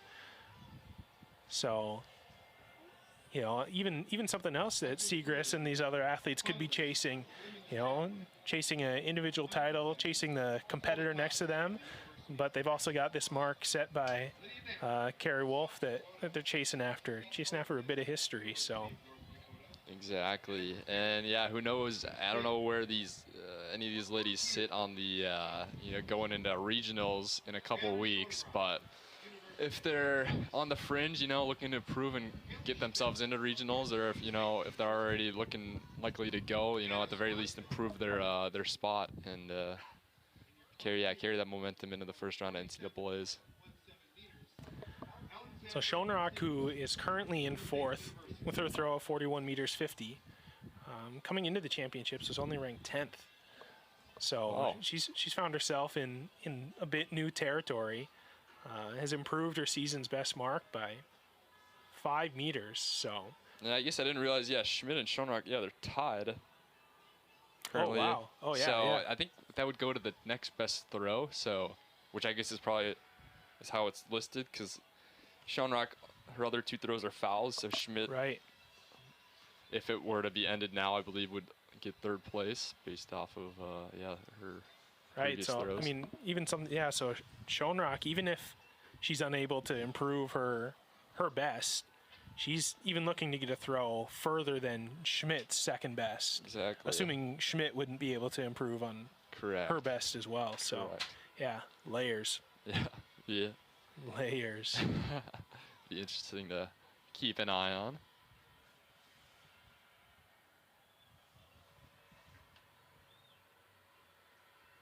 The women's pole vault still getting warmed up. Women's pole vault will be starting at 5.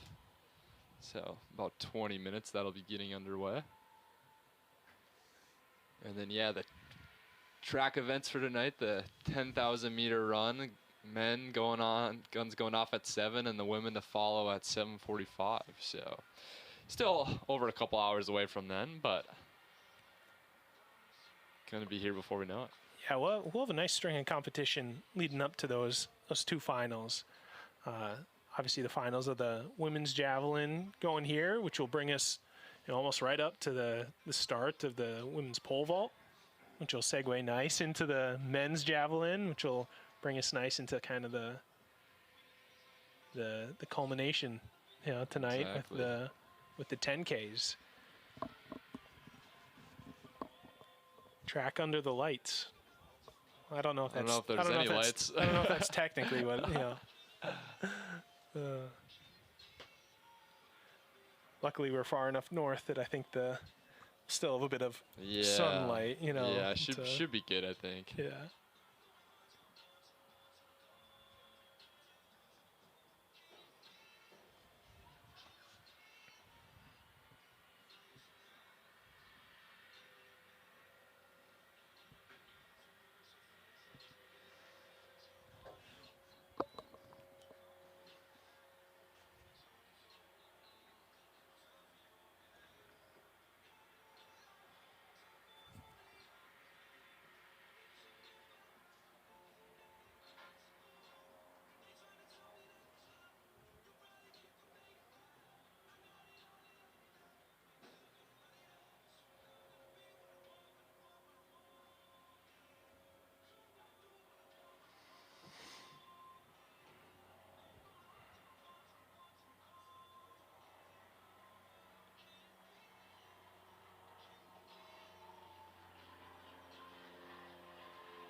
right, here we go with the start of the women's javelin finals. Chloe Cox is getting us started.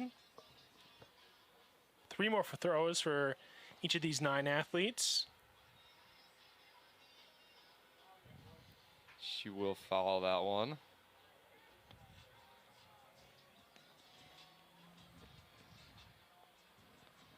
Lydia Knapp, South Dakota, currently in 8th.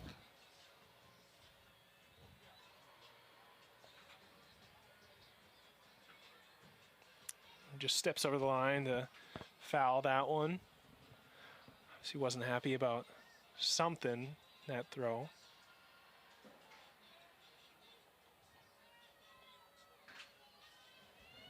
Here's Olseth.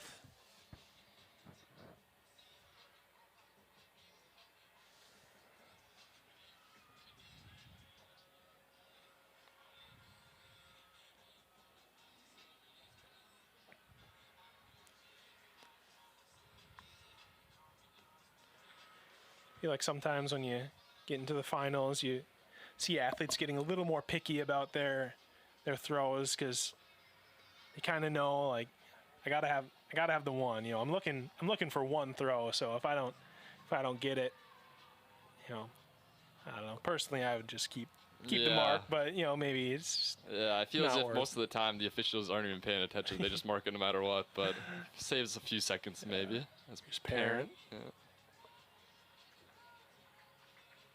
Well, that was right on one of the lines. Maybe right on the 40-meter line. We'll find out here. Like a pretty nice flight. So Olseth did take the mark on that last throw, 38.62. That's her 3rd throw in the series, over 38.50 from Olseth. Parent throw of 40.55. So not an improvement to the 40.66 first round throw, but in the same territory again. Here's Peterson.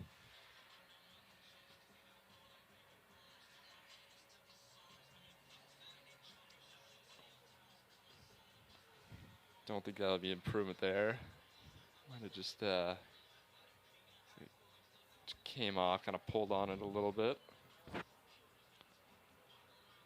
Yeah, these javelin throwers are dealing with a lot of, you know, kind of minor adjustments in their body positioning and stuff, and so you know, you got to think about the vertical flight path as well as, you know, side to side, and how your body and, you know, your arms in position with your legs and your hips, and you know, I obviously don't know the specifics. I couldn't coach anybody on how to do it. Yeah, but a lot of very technical event. Yeah. So it's understandable when, you know, you see one that kind of shoots off to the side or maybe twists around a certain direction. You know, it doesn't take much for the flight path of the spear to be adjusted. Exactly. So Schoenrock gets her 2nd mark out there, 37.75.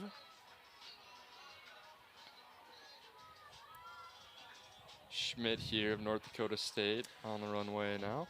So Schmidt and Schoenrock in that tie right now.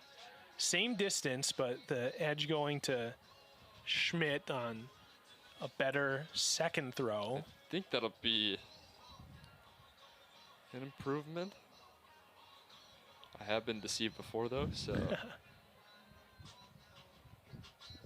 it will be an improvement. Yeah, 42.37. So Haley Schmidt officially into 3rd place now, breaks the tie.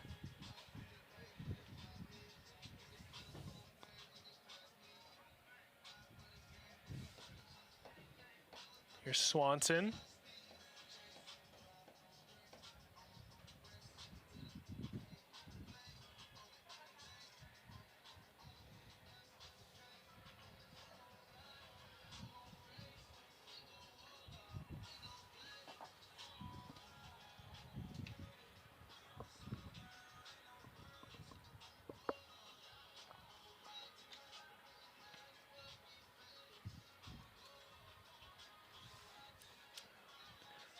.35.01 from Swanson, so nearly 10 meters off her round 1 throw. Here's the freshman, Segrist.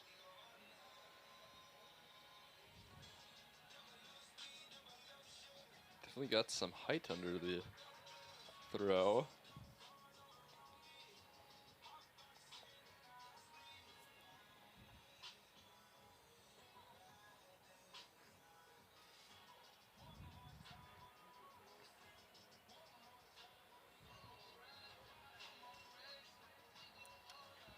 .45.15.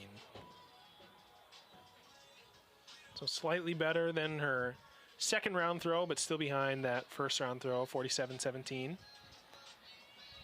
Back to the bottom of the order with Cox.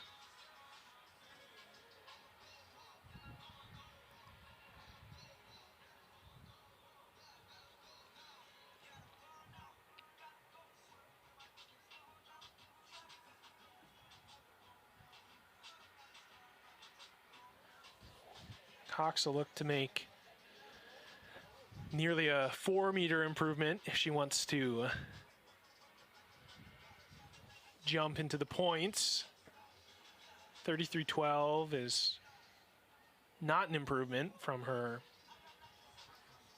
first round of 34.98. So we'll go back to Knapp, currently sitting in 8th.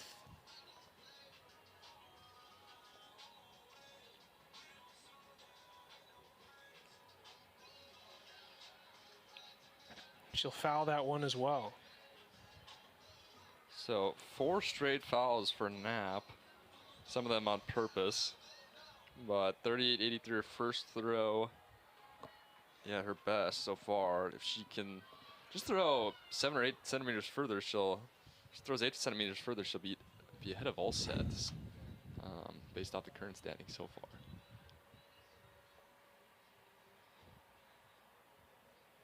Not believe that'll be an improvement for Ulseth.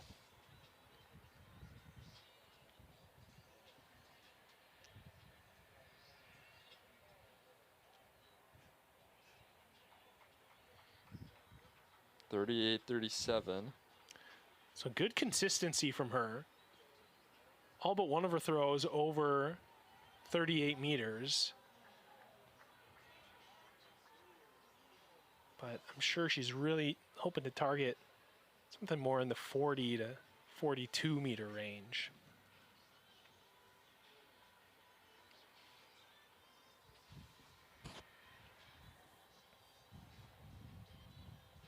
His parent getting the crowd fired up.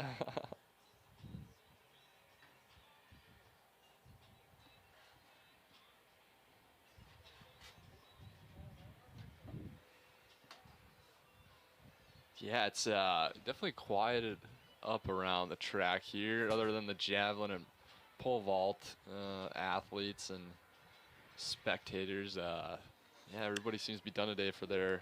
Yeah, having all the teams here for their kind of shakeouts and stuff brought some good energy to the stadium. So be nice tomorrow when more events are going on at the same time. I think we'll kind of feel that energy from the crowd as Parent makes her way down the runway.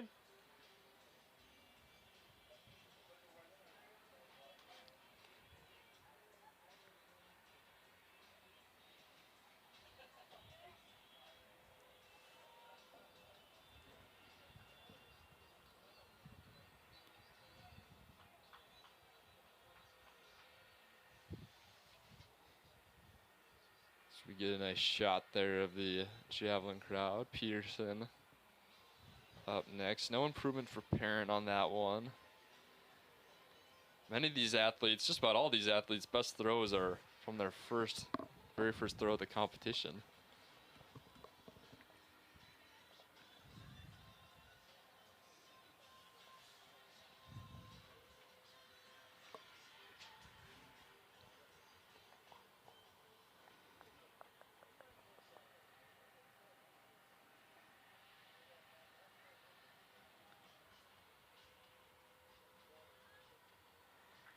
So I want to go in as a foul from Peterson.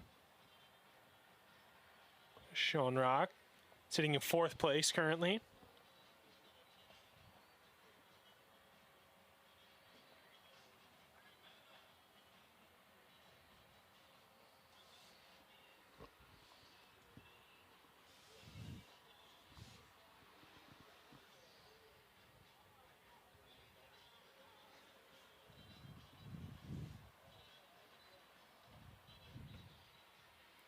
Schoenrock 35.82.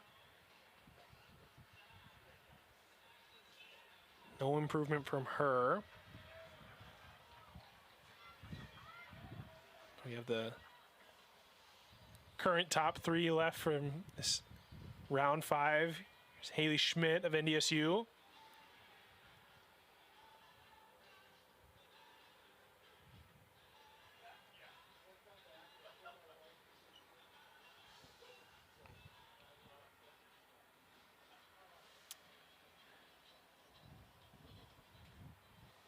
So Schmidt's best is from her previous throw, 42.37, not an improvement this time, 36.27. Quite a ways off from her improvement last time. Swanson of St. Thomas now.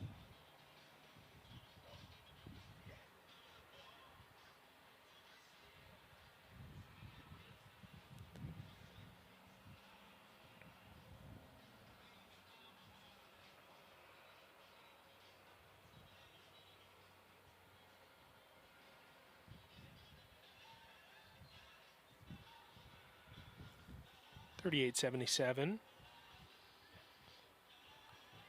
Again, not an improvement.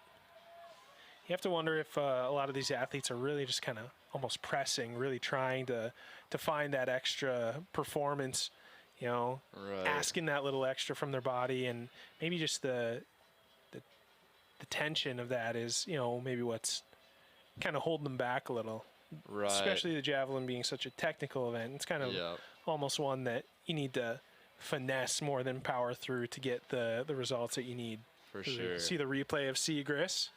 Yeah, I think that's kind of basically all the technical events. I think especially the javelin too. If you start trying too hard, usually it doesn't fly farther. Yeah. Gotta get after it, but you gotta stay relaxed. So no improvement there from Segrist as we go into the final throws for these athletes. Last chance to get a personal best, a season's best, and improve on their position in the standings. Cox with her final throw of the competition.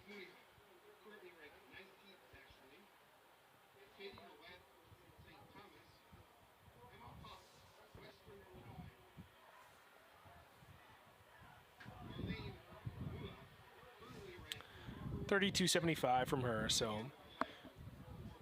her best will be from the first round, 34.98, and she will stay in 9th place. So our scores are decided, just not the order. Here comes Knapp.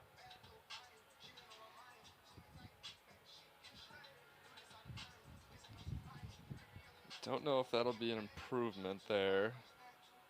Probably be pretty similar to her 38.83 if I were to guess. Chose not to foul it this time. 37.73 for Knapp, so her first throw of the day will be her best. She will remain in 8th place, 38.83, 127 feet, 4 inches for Knapp, as all set onto the runway now, sitting in 7th. Looking to improve upon her best of 38.90.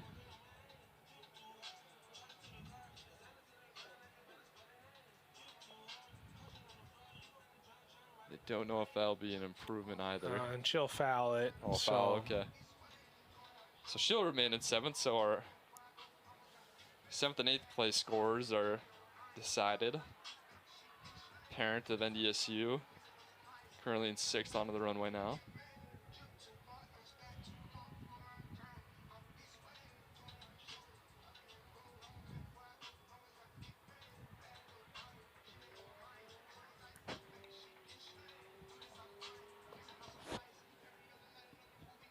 Looks like she got all of that one. Yeah, it looked actually like came off the hand really well. We'll see how it ends up. Oh, slight improvement Slight there, improvement, yeah. okay. So 40.76. Best throw of the day for her. Won't be enough to move her up into that 5th position, so she'll finish 6th. But last one, best one. So I mean, there is that. Here's Peterson from South Dakota State.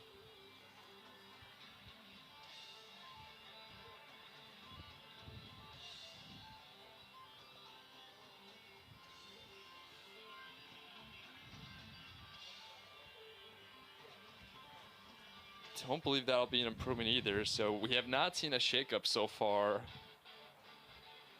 with these sixth and final throws. Everybody has just remained in the same place. And officially Nora Peterson will remain in fifth as well. 36.64 on that last throw. 37.39 is her best throw. 122 feet, 8 inches for Peterson, as Sean Rock, currently in fourth, will be up now.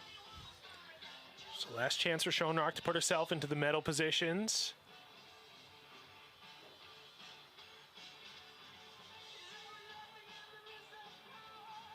Looks a bit disappointed. Yeah, it looks like she'll also likely remain in fourth place. Yep, 38.61 on that sixth and final throw. Her throw of 41.50 from very first throw of the competition for her best, 136 feet 2 inches. Yeah, she's got to be very happy with that performance today, though. Yeah, you're saying she came in 8th? Came in ranked 10th. 10th? You know, Wow, on the wow. descending order list that we have, at least. So here's Haley Schmidt. Ooh, that currently in third. Might be an improvement there. She's smiling. Looks pretty happy with that, yeah. That's not around 44.80, which Swanson has in second place. It must be close. Oh, wrong line, I guess. 37.57. Sorry to throw the viewers off. We just wanted it. We wanted it so bad. But yeah, no shakeup. Again, no shakeup so far in this competition. Swanson will have to unleash one if she wants to outseat Segress. But I don't think she will.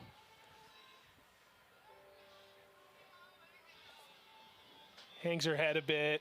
Not out of disappointment, but just, well, actually, I don't know. There might have been, maybe a little bit of disappointment, but, you know, second place, comes away with the silver medal. I mean, Segress will be your Summit League champion. Oh, and she knows it, so she gets the clap going. Yeah. What a great moment for the freshman. Gets to unleash one final throw, knowing she's already secured the victory. That looks good. Not even going to bother guessing what the throw is, because who knows these days with all those lines out there. Did look like a good throw, though. Looked like a good throw. A throw worthy of a champion. Yeah. Oh, wow. Okay, that is an improvement. Yeah, Dang. that's what you like to see. Yeah, there we go. 47-41. Last one, best one for Alexander Segress. Your Summit League champion in the women's javelin. So, North Dakota State, as we've seen in the past, fares fairly well in the javelin. They go 1, 3, 6. So good points for the Bison there. St. Thomas, second and fourth. Good points for the Tommies. South Dakota State's Nora Peterson, fifth. Elise Olseth from North Dakota, seventh. And South Dakota's Lydia Knapp rounds out the scoring with 8th place. So points to be had for multiple different teams in the javelin. We'll see the impacts of that as the meet goes on for the team title. Yeah, and you know, it's a long weekend, but we'll, you know, I think that performance by Sean Rock has got to be up there for, you know, maybe best performances of the weekend, you know, coming in ranked 10th and finish this 4th on paper that we saw at least. Yeah, yeah. So yeah, no, good to see stuff like that. Yeah, absolutely, absolutely. So with the conclusion of the women's javelin, we will go right over into the women's pole vault, which looks like it is just about to get started. On the runway right now is Emma Ponks of Western Illinois. Good clearance from her.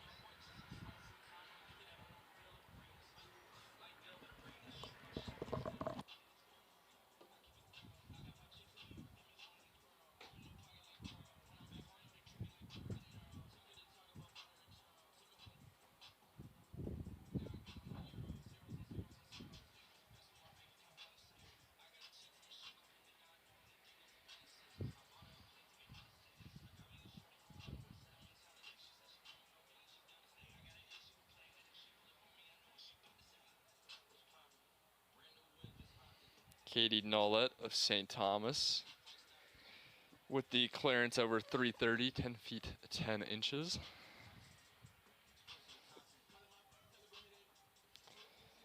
Nolet and Ponks, only two athletes to attempt a bar so far in this women's pole vault competition. Olivia Passeri of St. Thomas, now up for the Tommies. She will also get the 330 clearance. So 3 athletes over the first opening height, well, the opening height of the women's pole vault competition.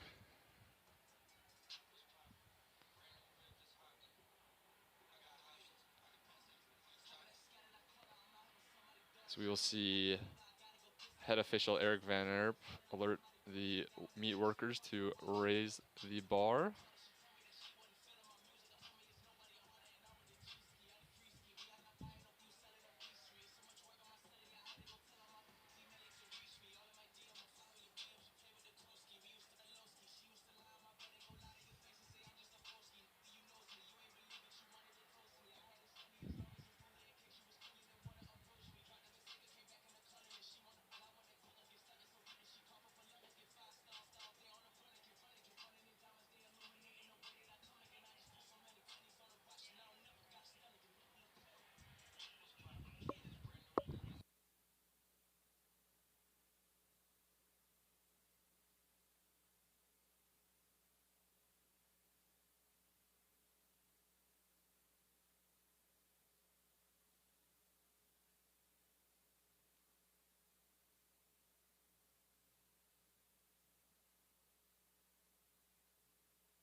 Katie Nolet there with the clearance over 345.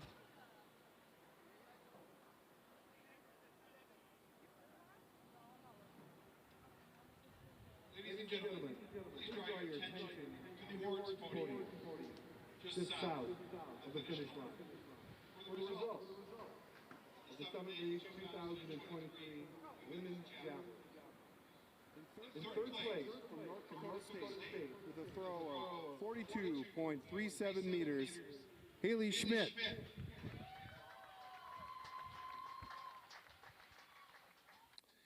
In second place from the University of St. Thomas with a throw of 44.8 meters, Anna Swanson. Schmidt there of North Dakota State And your in champion third. from Swanson North in Dakota second. State University, your 2023 Women's Javelin Champion, Alexandra Segrist, with a throw of 47.41 meters.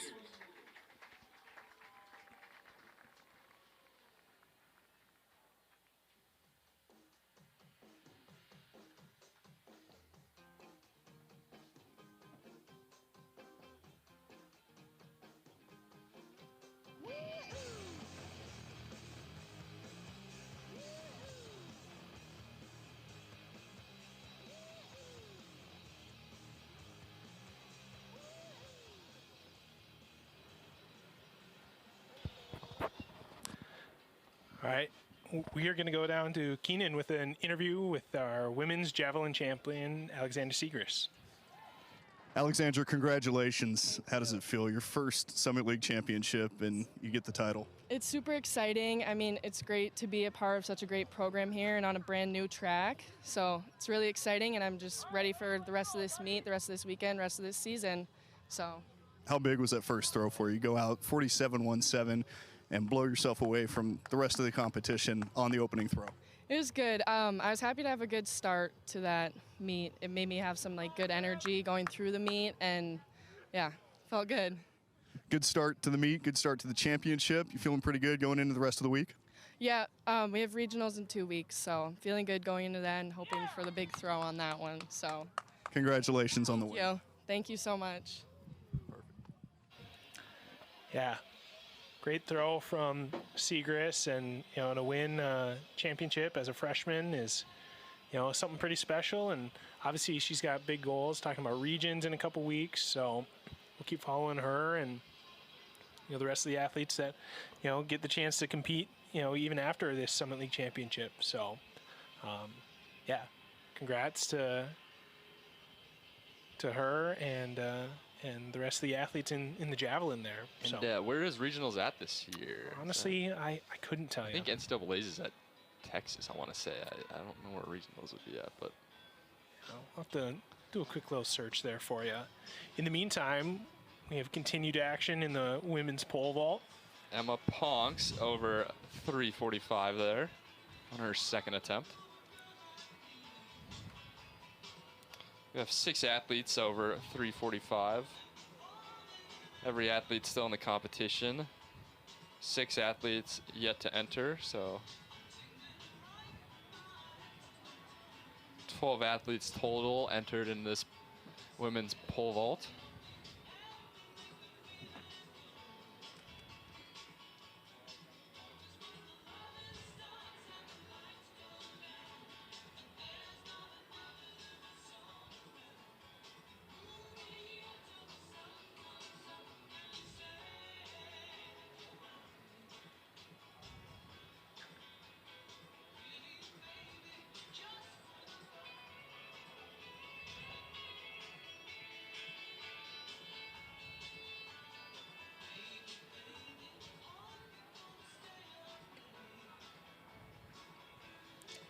Yeah, so the West region will be held at Sacramento, California at the Hornet Stadium, May 24th through the 27th.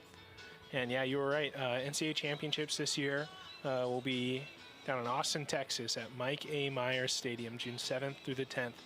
So yeah, a number of athletes that are competing here at the Summit League Championships will be eyeing bids to the West region, first of all, and then from there, hopefully an opportunity to compete on the national stage at down in Austin, Texas in June. Yeah. So, yeah, pack your cowboy hats. So.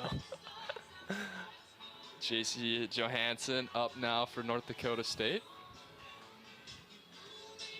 Her first attempt at 360.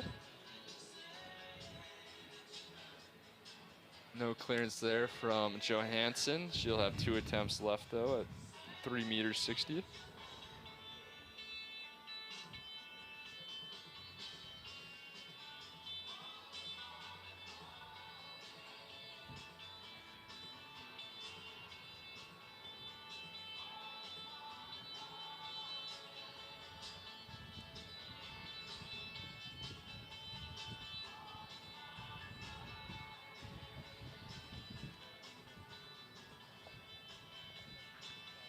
Emma Ponks of Western Illinois, back ready to go. Got her standard set at 80. So yeah, it's her preference for the moment, I guess.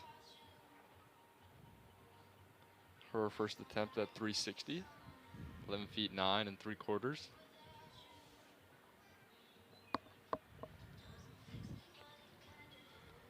Ponks missed there.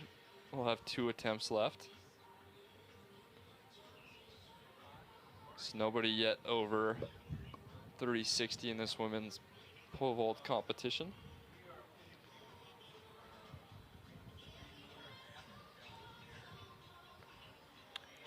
So going back to our conversation about the West Region meet and NCAAs and stuff, you know, extra postseason competition coming up. In this women's pole vault, we have Marlene Mula and Jennifer Hirata, who are both ranked, or not both.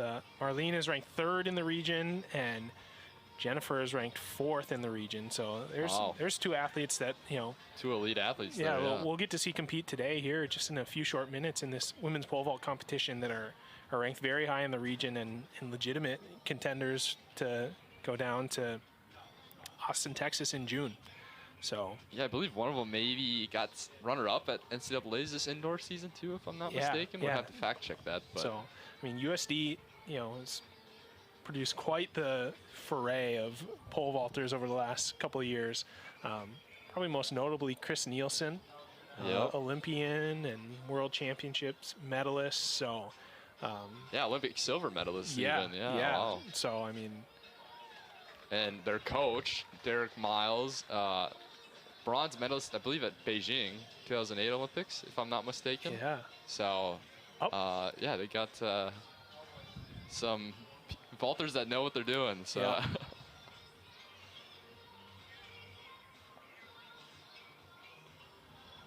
As we now have both Katie Nolet and Julia Gerardi, both over 3 meters 60.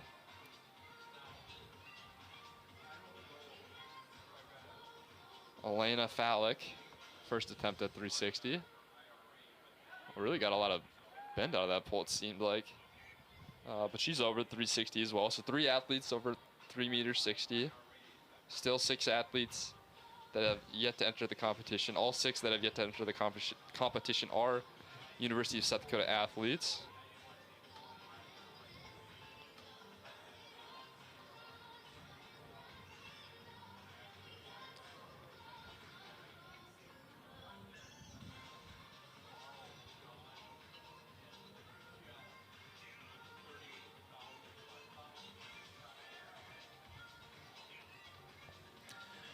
Yeah, USD pole vault coach Derek Miles, bronze medal at the Beijing Olympics. Okay. So, yeah. Ooh, a lot of height over that attempt there for Landon Kemp. But we'll have to make another attempt. You see Kemp on the replay.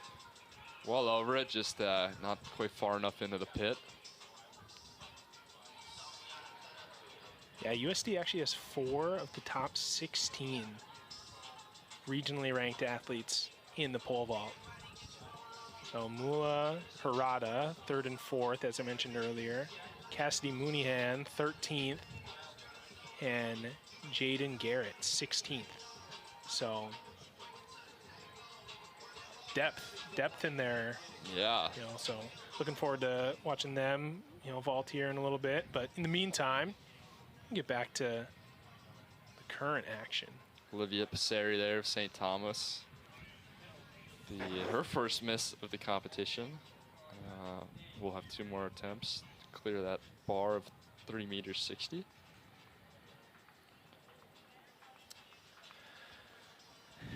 Pole vault's another one of those failed attempt events for myself, Tyler. Really? Let's hear it. Yeah. So I wasn't super big into. So I loved cross country. Yep. But as a freshman in high school, for whatever reason, I convinced myself that I hated track running. I hated the running events on track. So my coach said, "Hey, we'll let you do the pole vault, because every high school freshman thinks doing the pole vault, it sounds epic, Get to launch myself in the air and land in this big cushy mat, What could be cooler?" So, yeah, I did pole vault as a freshman. As you see, Johansson come down the runway. Looked good for Johansson. Good clearance. She wasn't quite sure which way to walk up the mat there, it seemed like, after the clearance. She was walking around a little bit, but when you flip yourself upside down. Yeah, you get a little disoriented. Yeah, can't blame her. I think I cleared like 9.6 as a freshman or something like that. Pretty good as a freshman, I feel. Came back as a sophomore, but I'd matured in my distance running pursuits a little bit, and I was starting to run well, and I think that made a bit of a difference. I enjoyed being competitive. Went from disliking the track events to liking them. Yeah, because when you do well, it's easier to like what you're doing. Oh, for sure. So after my sophomore year, that concluded my. I can't even remember if I cleared 10 feet. So I think you did. I think you let's got just it. say I cleared 10 feet, Yeah, but I 10 feet, didn't clear 10.6. Okay. So I would be out of this competition already. So leave it to the experts. Ooh, some little bar love there for Emma Ponks of Western Illinois. Count it. Wouldn't be a Summit League Conference Championships without some bar love, whether it be the high jump or the pole vault. And the bar was bouncing all over the place in the high jump earlier today. It was. But it was cooperating. It was, yeah, for the most part, yeah. Somebody must have had a good talking to the bar and said, "Listen, man, this is the conference championships. This is the inaugural, Summit League championships at this facility. Yep. You better behave. Exactly. And give us some good performances, bar." Exactly. And it's listening. It is, yeah. Yeah, well, it'll be interesting to see how it listens the rest of this women's pole vault. As we've got Landon Kemp, second attempt. Plenty of height over that. Well over. Don't know if maybe just adjusted the standards a bit there. As her last attempt, she kind of just came down on it. But this time she was not, that was not an issue, so. So when you say adjust the standards, what does that mean, Tyler? Yeah, I was hoping you weren't going to ask me that because I don't know. I can't explain it super well. But, yeah, just like how far forward or back the standards are. So the standards are what hold the bar up. Correct, correct. And you so can push them forward or push them back based off preference. And, if they're at 70 right now for Passeri of St. Thomas, which means they're a little bit further forward than a lot of people seem to jump with 80 standards. So 80 would just be a little bit further back. Yeah, basically it just adjusts where the bar is in relation to the plant box of where they're placing the pole. Exactly. Right. So some people might carry a little more speed on the runway, and so after they go vertical, they're going deeper, further into the pit. Yep. So they want their standards a little further back. Exactly. Some people they transfer a lot of their speed just vertically, right. And so they want the bar closer to them, so they don't have to go as far. Come down on top of it. Yep. Yeah. So a little bit of mathematics that goes into pole vault. Do you remember what you had your standards at for the pole vault? It didn't matter. It didn't matter. No, I was too inconsistent. Probably, to be honest, probably as far forward as possible, or as far back as possible. Sure. One or the other. Sure. Yeah, probably. I feel like for probably more beginners, probably more forward. I would imagine. But yeah. I'm no pole vault expert either.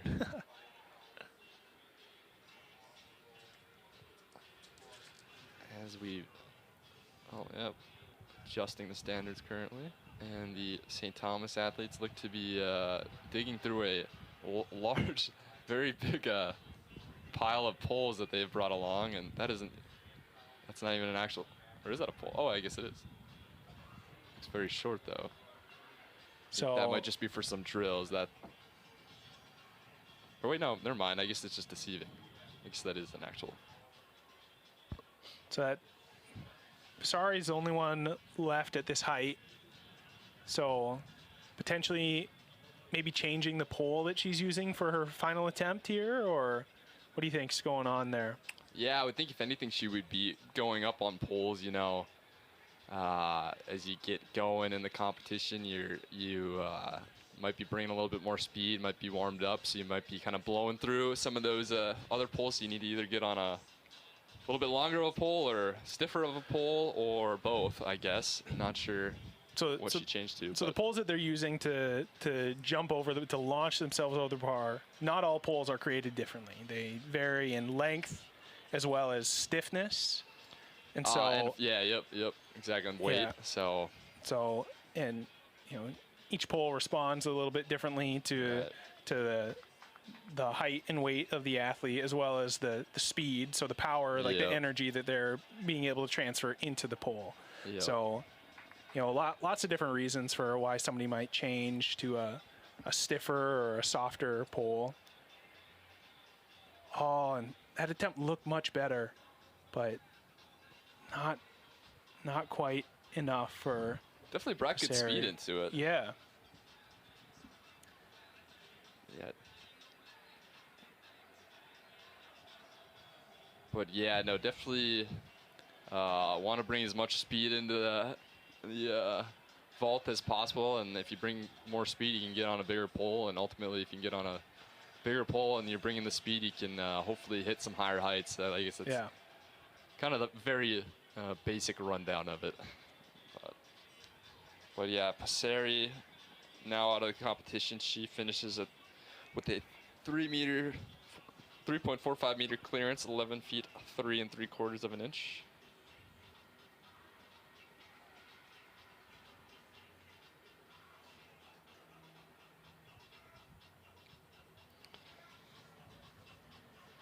So we now gone up. For height, we'll have 3 athletes joining us, 3 of those USD athletes. And we have 6 other athletes that have already been in that are still alive. So. Yeah, so joining us at this height, we have Jaden Garrett of South Dakota, Deidre Morrison of South Dakota, Cassidy Mooneyhan of South Dakota. So looks like those 3 athletes will join the competition at this point.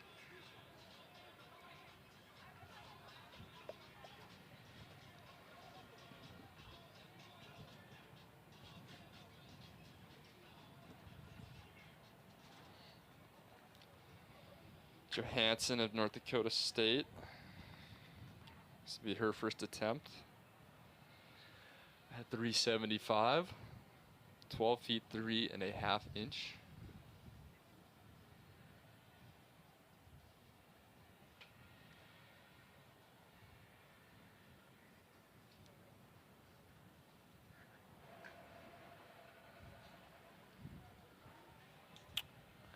Just hit it. Looked like she hit it on the way up.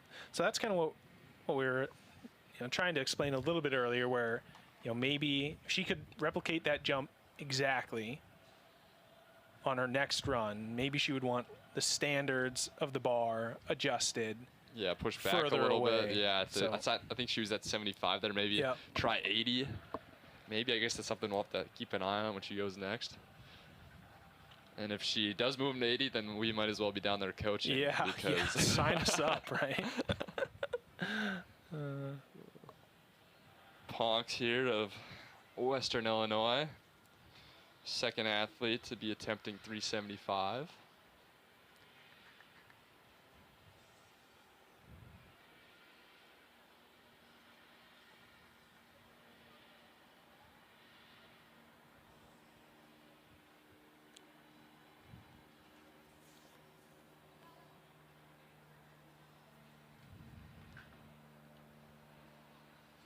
Her 4th bar she has attempted in this meet thus far.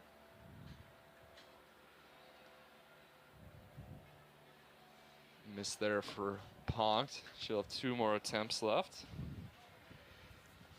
So nobody yet over 375.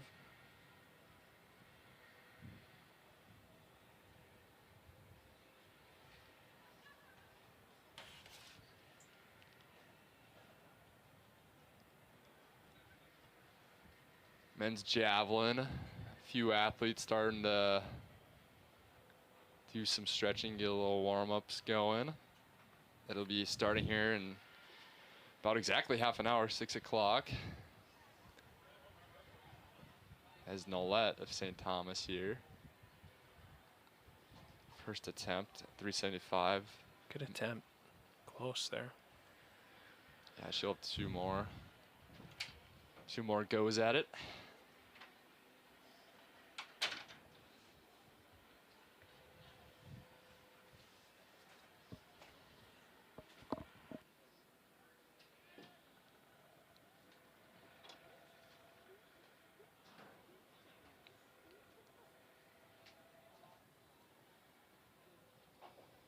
Cassidy Mooneyhan into the competition now for the University of South Dakota. This will be, yeah, first jumps for her coming in at 375 here.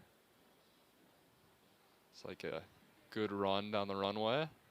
Plenty height there. As she will be the first athlete over 375 in the competition.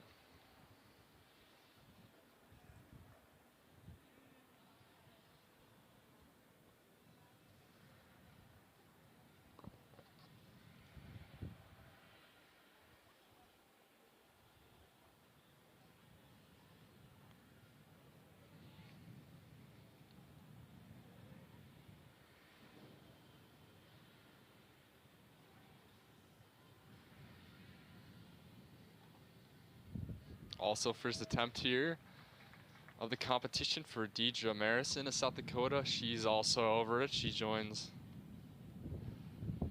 Mooneyhan as being the only 2 athletes over 375 thus far.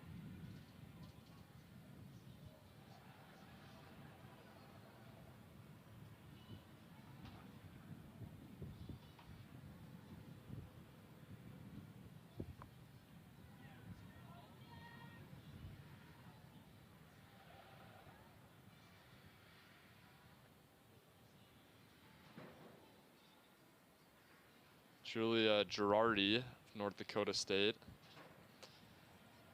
Her first attempt at 375. Ooh, good looking clearance there for Girardi.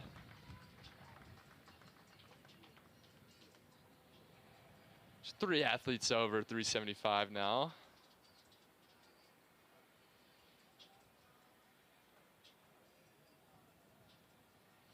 And 3 athletes. Oh, excuse me, I guess after Jaden Garrett here goes, this will be her first attempt at the competition. Had the height there, just came down on it. With Garrett in now, that just leaves Jennifer Harada and Marlene Mola left to enter the competition.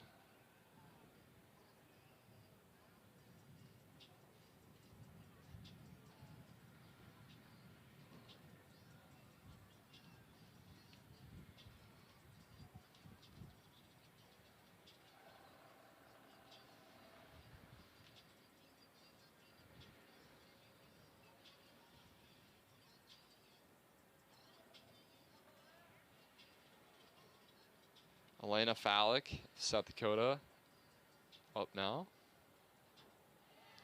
Plenty of room there for Fallick. She's over 375. So 4 athletes over 375, 12 feet 3.5 inch. And a few more still either yet to attempt or have attempts left. Landon Kemp here is South Dakota. Her second bar she'll be attempting in the competition. First attempt at this height.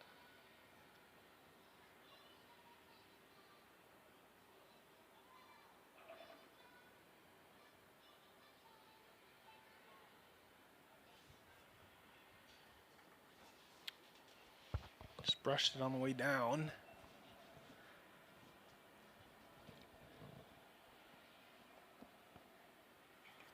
And as a vaulter, that's got to be one of the more frustrating ways to not clear a bar. You're over the top, you see that you're over it, and then you see that you knock it on the way down.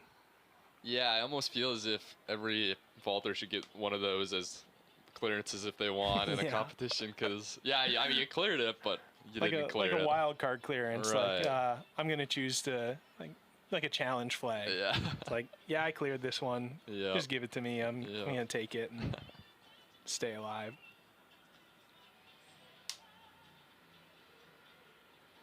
Johansson on the runway now.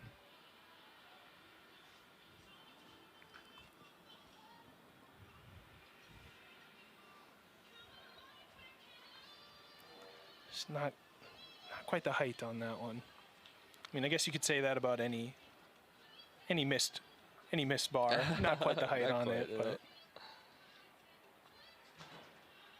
Well, as we're here at the Terrence Dahl and Donna Bears track complex here in Fargo, there must be a Fargo Redhawks game going on right next door, as I can see. What do they call the Redhawks mascot? Reddy or something like that? I don't know. I wish I knew. But we see the Redhawks mascot driving a golf cart. Maybe he's just here for spring training. Yeah, maybe they're trying to. He and Thunder are joining forces for the weekend. Who knows? Maybe they're coming to the track meet. You know? Yeah, who knows? Well, mascots love track. That's what I've heard.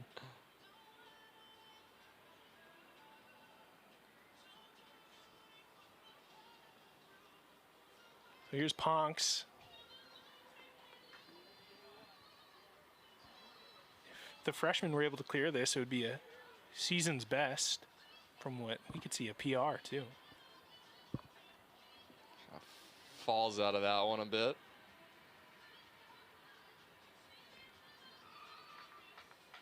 She will have one attempt left.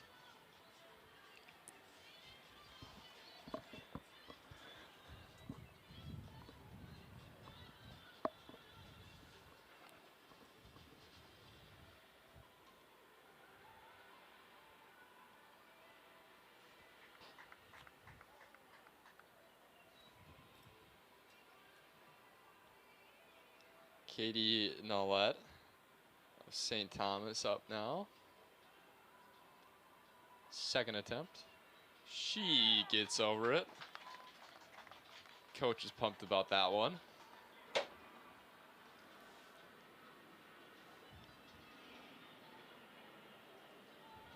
So 5 athletes now over 375. Bit of a sneaky clearance there from Nollette. Kind of snaked her way over the bar. Yeah.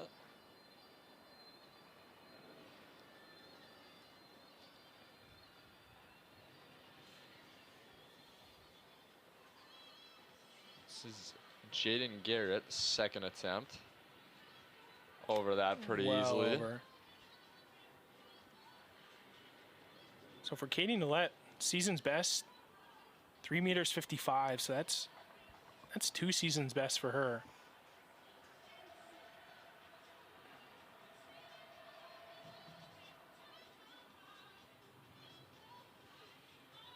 And a PR, so previous PR, 3 meters 69, and yeah, just cleared 3 meters 75. So bringing out her best for the conference meet. So we see Kemp from South Dakota readying herself.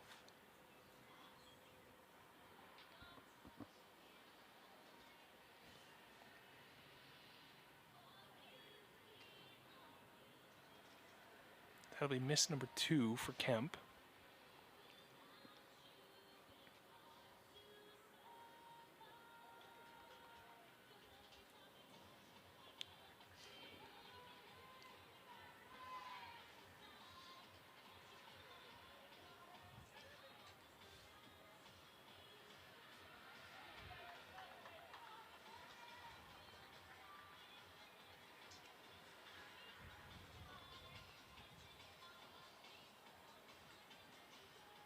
Johansson Yeah. putting on some chalk for the final attempt at 375. Well, she did not move her standards to 80 like we projected. She's still keeping it at 75, so maybe... Maybe it's good that we're in the broadcast booth and not out on the track.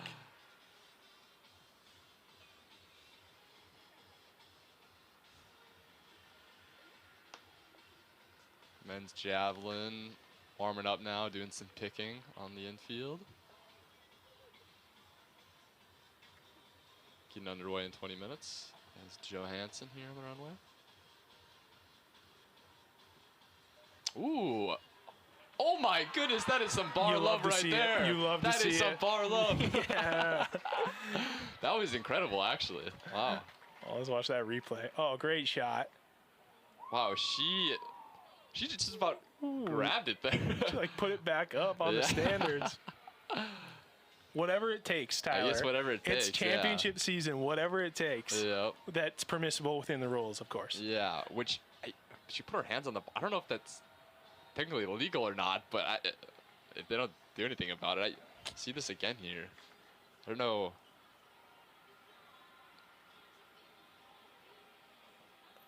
As we see Coach Pritchard in the background give a fist pump. And the crowd loses their That is mind. that so far is the bar love moment of the weekend. We'll see if anything can top that in the rest of this comp or in the coming days. But yeah, that was something else. So Johansson, third bar warrior clearance, joins the party of people over 375. Not quite the same result here for Ponks of Western Illinois. Third attempt miss for her, so that will end her competition.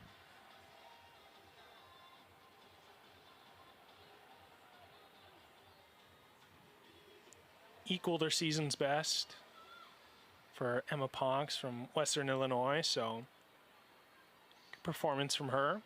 Yeah, can't be too upset with Yeah, that. you always want a PR at the conference meet or at any big meet like this, but Yep. you know, to match a PR is still a good result. Landon Kemp here, USD, third attempt. Over that one there on her third attempt. No question on that one. Fellow USD teammates are pretty excited for her there. Yep, definitely some room there for Kemp. So got 7 athletes over 375 with 2 athletes, Harada and Mula of South Dakota, both of South Dakota, yet to enter the competition here.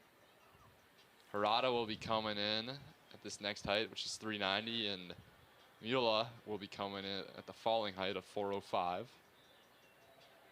But for now, the bar goes up.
Got a shot of sunshine now over the track, so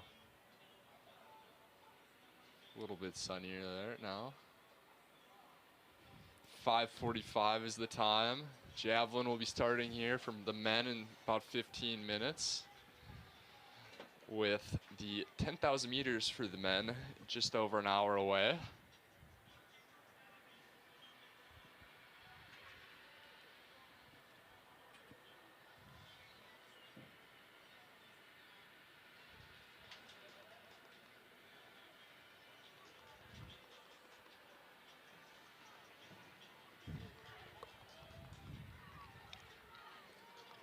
Johansson on the runway now for North Dakota State.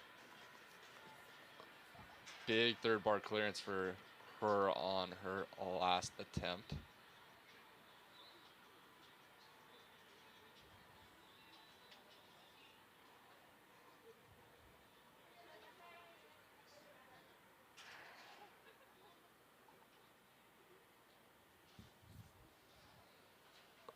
Will not clear that one. She'll have a couple attempts remaining at 390, 12 feet 9.5 inch.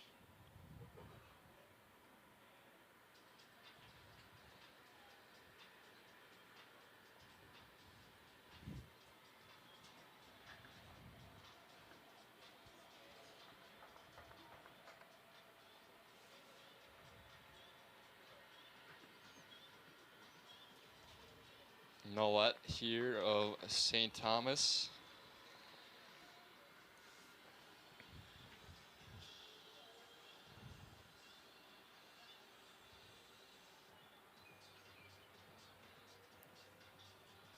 Yeah, so both Nolette and Johansson are over their PRs coming into this meet, so to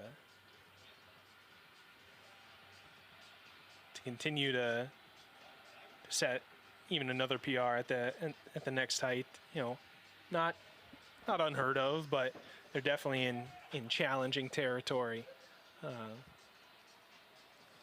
exceeding, you know.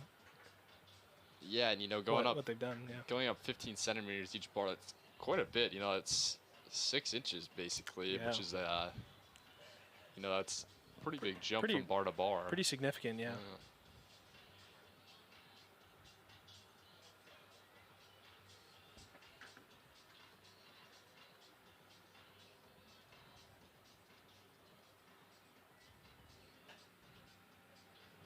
Moonihan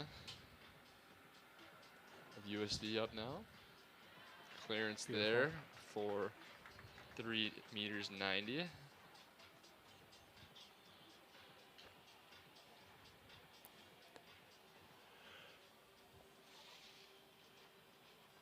So we see the replay there.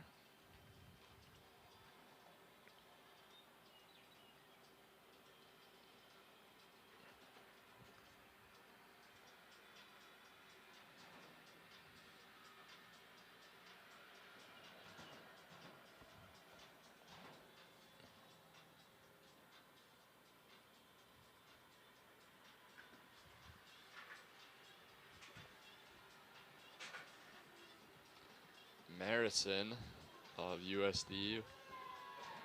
First attempt miss at that height.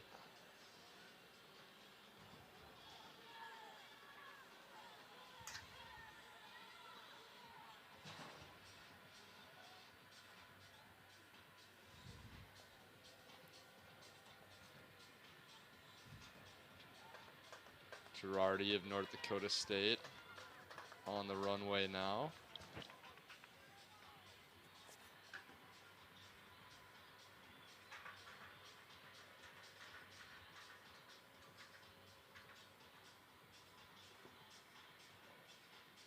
Oh, good clearance. Big clearance there from Girardi.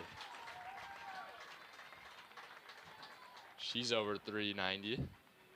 Hear the NDSU home crowd really getting into this pole vault competition.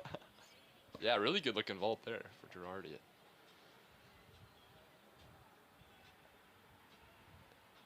Does that maybe tie a personal best for Girardi? Let's check. Let's give her the good old fact check.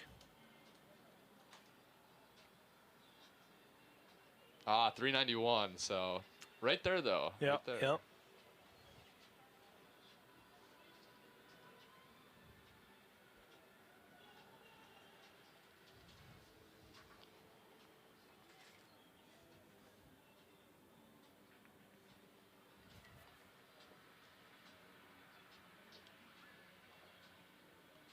Harada.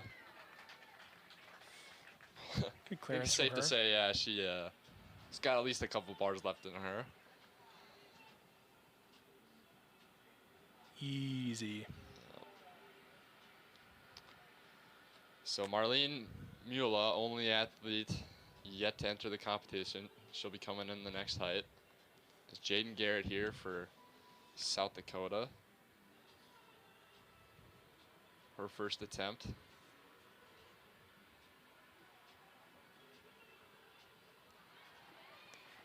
Yeah, all these South Dakota athletes just have a lot of poise and control. Yep. So. Yeah, and hard to, you know, hard to keep them straight too, because there's so many of them. Yeah. So.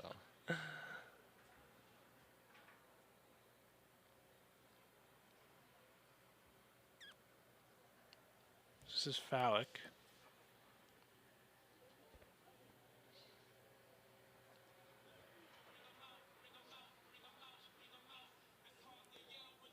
Bit of a shorter approach than her teammates, but That'll be her first miss of the entire competition. She was clean over her first 3 bars, but she'll have 2 more tries at 390.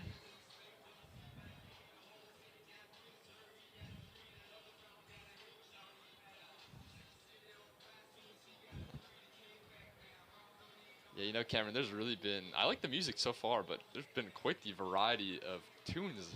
From what I've been able to tell, it's been kind of all over the place, which is good, you know? I mean, I think it's one of the biggest keys to a great track meet. Oh, definitely. You gotta have a good playlist. For so sure, for sure. Shout out to whoever's on the aux. Yeah. I mean, great respect. Work, great work. It's not easy, too, to have songs for the, played out for the entire day. It's, yeah. It's a lot of songs you need. As we see Kemp, first attempt missed there.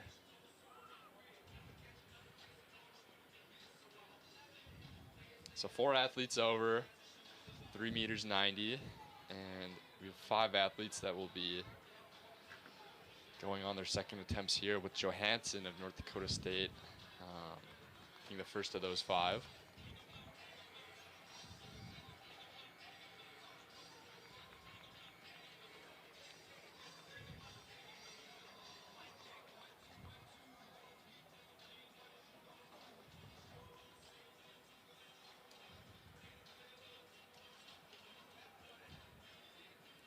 Johansson's able to clear this height. Expect to see a thunderous applause from the hometown supporters. Good attempt. Good attempt there. I think maybe, if anything, she just didn't get quite the pop off the ground. But other than that, though, off the ground looked good.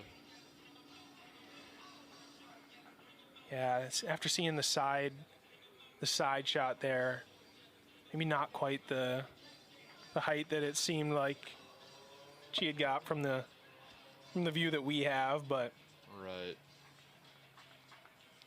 You know, with how close her clearance was at the previous height, you know, it seems like this height might be a lot to ask, as we see. Right. Yeah. Kind of bail out there for Nolette. You know, too, in each pole vault attempt, it takes a lot out of you. Mhm. You know, not only just physically, but, you know, kind of mentally, because kind of running down the runway with a big pole in your hand, which a lot of these athletes are used to, of course, but a little bit more tiring, I would say, than, you know, taking an attempt in a high jump or a long jump. So, you know, might only be the 4th bar or so some of these athletes are clearing, but I'm sure they're starting to feel the fatigue a bit as well, especially, you know, it's warm out there, so might be playing a bit of a factor. As Marison here, second attempt at 390. She, don't know if she crossed the plane. And she'll step out of the runway there, I think she'll be able to run. She didn't cross the plane, so she'll get another attempt. 5 minutes. First row will take off at 6 p.m. We have 11 competitors in the men's discipline. Matthew Cat. So as long as the athlete doesn't cross, you were saying cross the plane, you mean the plane of like the plant box or of the pit there? They can walk it back, and I believe as long as you don't cross the box, you can plant the pole and everything, but as long as your body doesn't cross the box, somewhere in there, I can't remember what it is exactly. but she wasn't. There was no red flag that I saw, and obviously we saw her go there, so she didn't cross wherever she didn't need to cross. But she will have one more attempt remaining.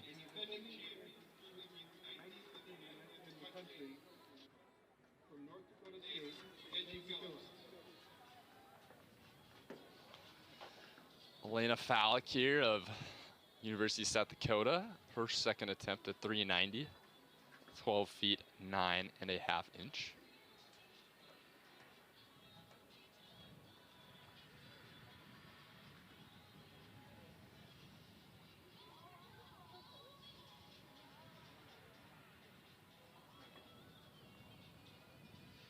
So Fallick's second miss there. One more attempt remaining for her. Men's javelin going to be getting underway in about 5 minutes.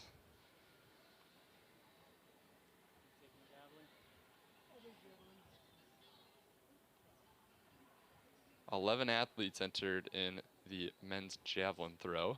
9 will make it to finals. Landon Kemp here of USD up.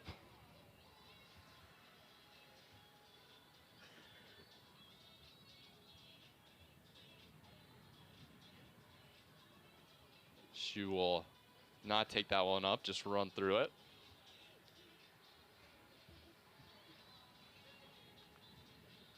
She will consult with her coach, Derek Miles, on what needs to be changed or cleaned up, whatever it may be, to get over it on her third attempt.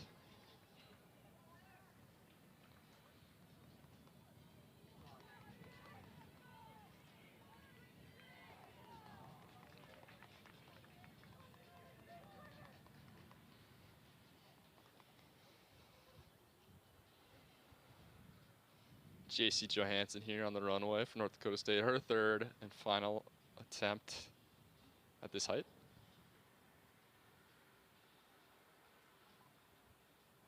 Ooh, looked like a solid attempt, but she will not clear it. So Johansson and North Dakota State will be done with the competition. Good performance for Johansson though. She was looking like at the last bar, you know, with how much the bar moved, didn't look like she was going to clear it, and ended up clearing that 375, that 12 feet 3.5 inch bar. So that's what she'll finish the meet out with.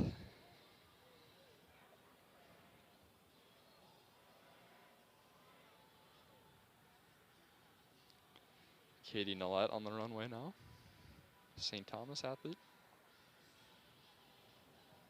She will also miss her third attempt at 390, so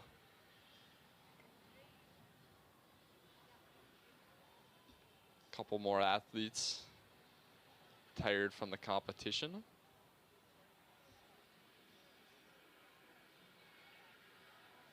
Good performances by both those athletes though, and Johansson of NDSU and Nallette of St. Thomas.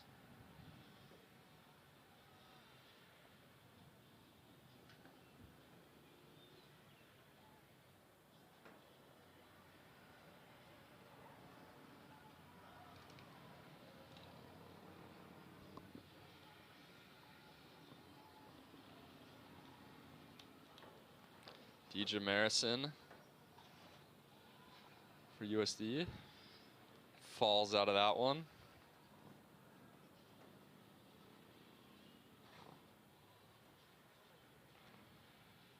Marison also, that was also her third and final attempt, so she finishes the day with a 375 clearance. We'll also have Elena Fallick and Landon Kemp of USD with those two athletes are the last two athletes that will be attempting 3 meters 90. I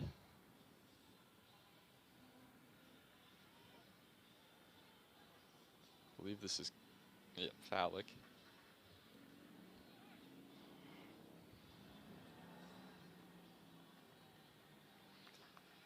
Third attempt.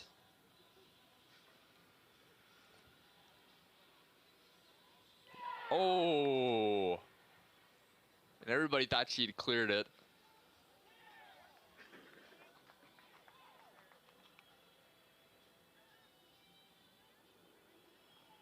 Oh, it just barely falls off the standards there. Near clearance for Phallic. 375, ultimately her best for the day, as her teammate Landon Kemp looks to be the first of these athletes to get over 3 meters 90 on their third attempt. We've have 4 athletes over it so far that have cleared it on their first attempt, but the last 4 athletes that have attempted on their thirds have not cleared it. So Kemp here.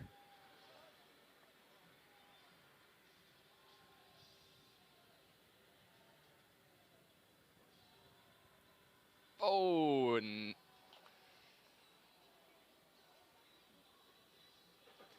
a little too much for the bar to handle, as Kemp will also be retired from the competition. 375, 12 feet 3.5 inches is what she ends her day with. So 4 athletes over 3 meters 90. And Marlene Mula has yet to enter the competition, will be coming in at this next height of 405. So it'll be Mula, Garrett, Munihan, Harada, and Girardi. So all USD athletes left in this women's pole vault competition, with the exception of Girardi. Girardi is clean so far over the 4 heights she's attempted. As we see Bryce Anderson with a javelin throw.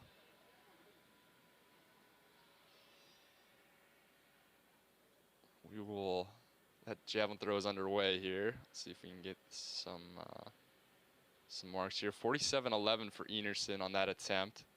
James Clucker and Raditz of both of St. Thomas already. Raditz in first and Clucker in second.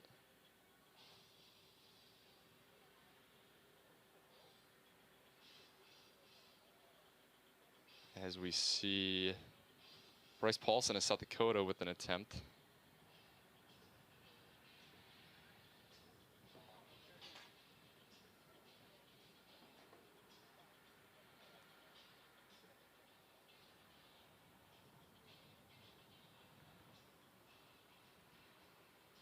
We believe, yeah, Mula is getting some run-throughs as it's been an hour already since the pole vault started. So since she hasn't entered yet, she's getting some run-throughs. Paulson with a 46.69 meter throw in the men's javelin. Trent Handsetter up now for UND, his first attempt. 11 athletes in this javelin throw competition. That looks like a good throw for Handsetter. Would be just over the 50-meter mark, if my eyes do not deceive me. Good throw there. Yep. Oh, wait. Yeah, 54.70 for Handsetter, so he's officially in the lead for the men's decathlon. So far, only 6 athletes have thrown, though, so we expect to see some of these athletes in the latter portion to be throwing a bit further even.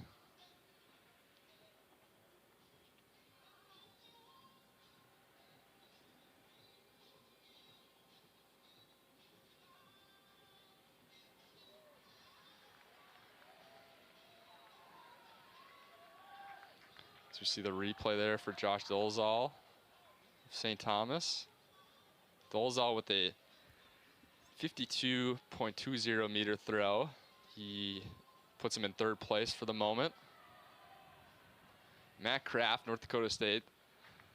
2nd best throw in the Summit League so far this year, behind his teammate Benji Phillips. Kraft here with the Good looking throw to start out the competition. Can't be upset with that.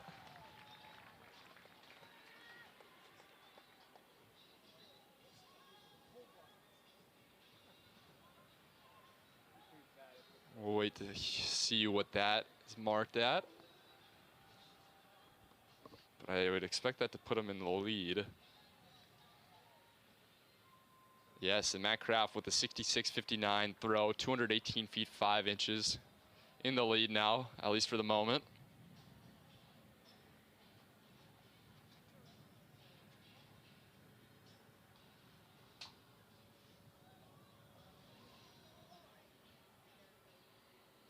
Got Matthew Kotz here of South Dakota State throwing. That'll be right around 50 meters for Kotz. Women's pole vault here. Marlene Mula, South Dakota. Now into the competition, has not, this will be her first attempt of the competition total. At 4:05, 13 feet 3.5 inch.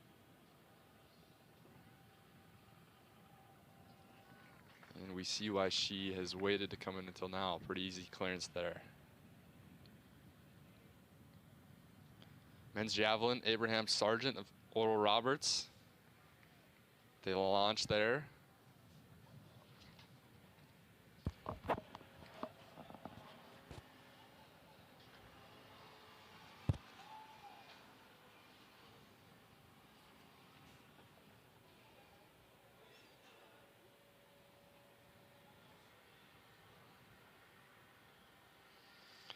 Abraham Sargent throw of 60.28 meters, 197 feet 9 inches, which puts him in second place in the competition thus far. Benji Phillips, only athlete yet to throw as we look at the women's pole vault. Cassidy Moynihan falls out of that one.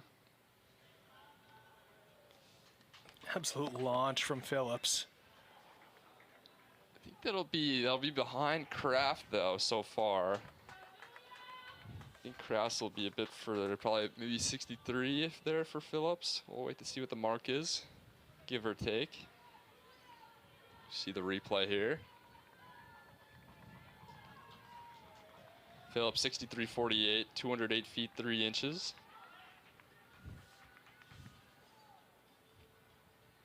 Girardi, North Dakota State. 4:05 attempt. Not quite able to fully take that up.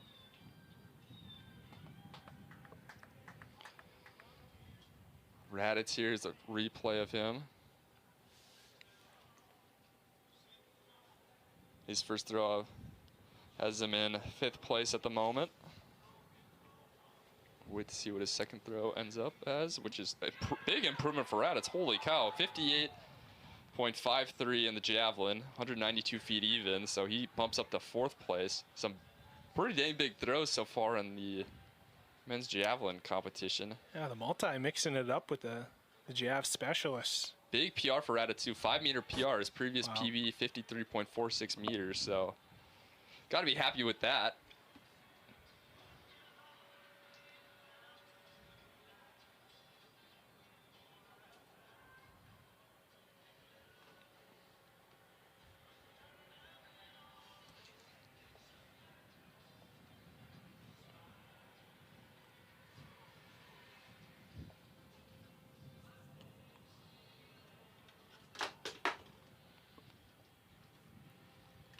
We're out of South Dakota on the runway.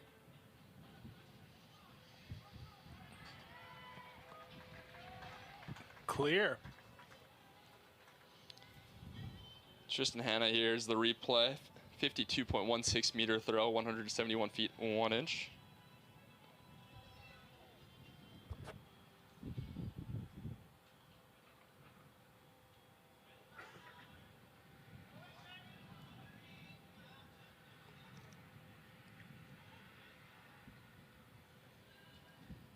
Garrett. He just stalled out kind of at the apex there a little bit. So we see Klecker with an improvement on his throw, 51.66, 169 feet 6 inches. Klecker in 8th place. Back in the pole vault, Mooneyhan for her second attempt coming up here.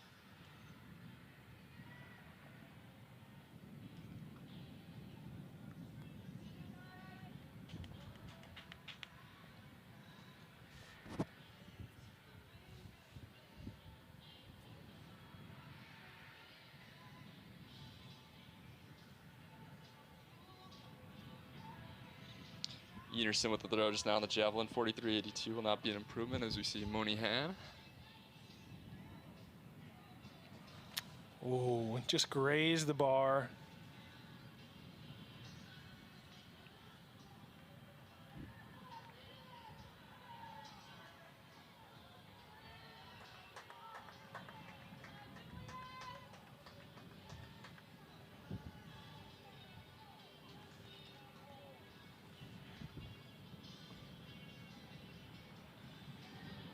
So we see Bryce Paulson here on the replay, waiting to see what that throw will be.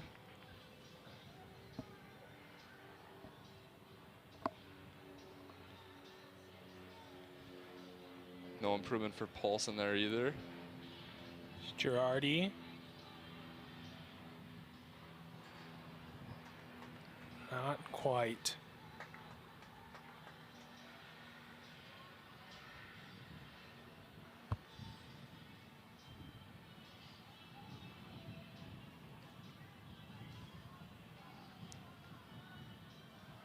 So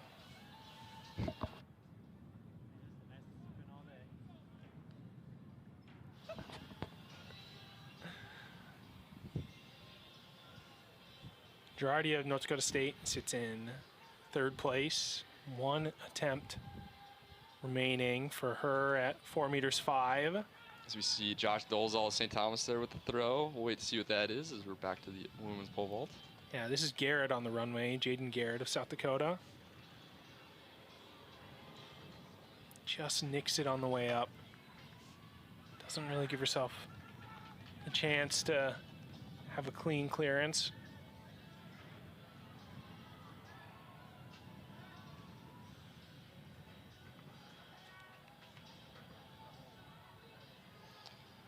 Current leader in the men's javelin, Matt Kraft, up for his 2nd attempt.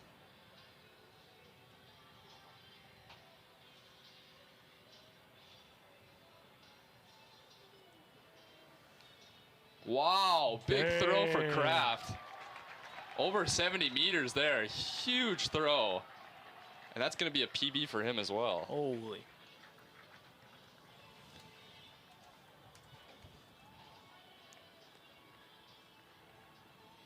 So back in the women's pole vault, this is Mooneyhan of USD. Her 3rd attempt at 4 meters 5. Over a meter PR there for Matt Kraft, 70.87. 232 feet 6 inches. And Mooneyhan has to bail out, and that will be her competition. So looks like Girardi and Mooneyhan are tied for 3rd. You see the replay there of Kraft's throw, just an absolute bomb of a throw. Out of the top. One of the meet officials. Just big fan. going bonkers. So Girardi and Mooneyhan tied for 3rd because before this height, both had no misses.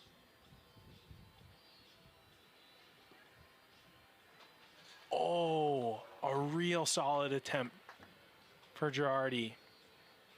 But the bar comes off, and her competition ends at that height.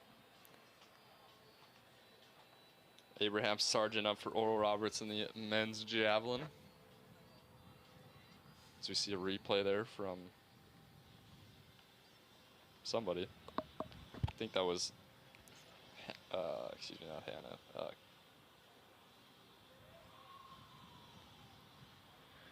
think that was Kata, South Dakota State, was shown there on the replay. But So this is Garrett with her third final attempt at 4 meters 5.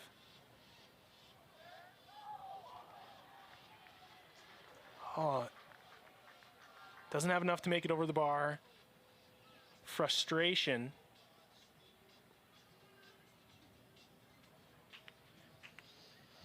From her. Benji Phillips with a throw just now. His second round, you see the replay. It will probably be pretty similar to his first throw of 63.48. We'll wait on it.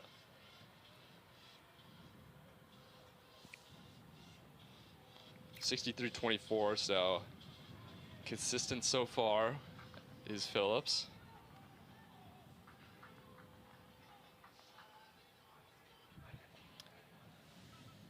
So in the women's pole vault, the two remaining athletes that we have are Jennifer Harada from South Dakota and Marlene Mula. Marlene Mula from USD. The meet record, the Summit League meet record, was set back in 2016 by Emily Grove of 4 meters 33, so 14 feet 2.5 inches.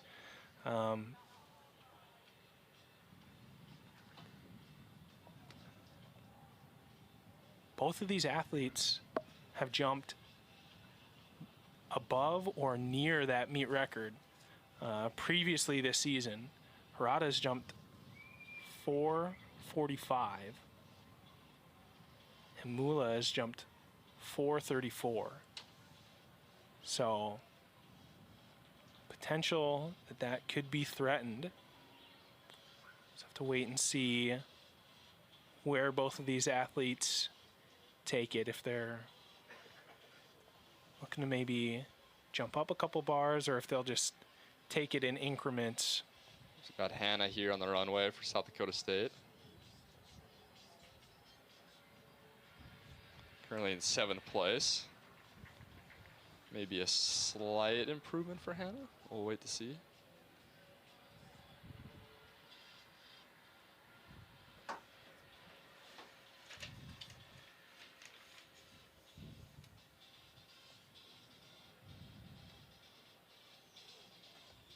It is an improvement. 55.08 for Hannah. 180 feet 8 inches bumps him into 5th. James Clucker of St. Thomas up for the Tommies.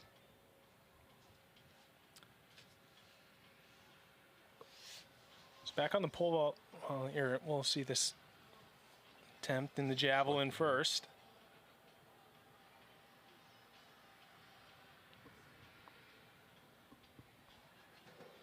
Mula. Looks like Mula and Harada have both decided. Oh no, this good clearance. I believe that was. It was Mula. It was Mula. Yep. So Mula and Harada passed at 4 meters 10, passed at 4 meters 15.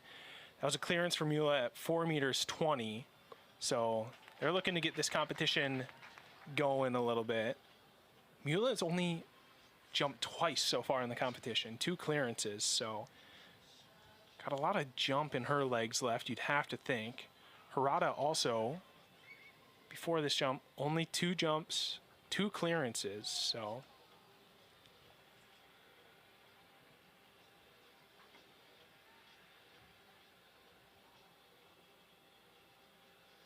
Oh, and just brushes it on the way up. So first miss for Harada.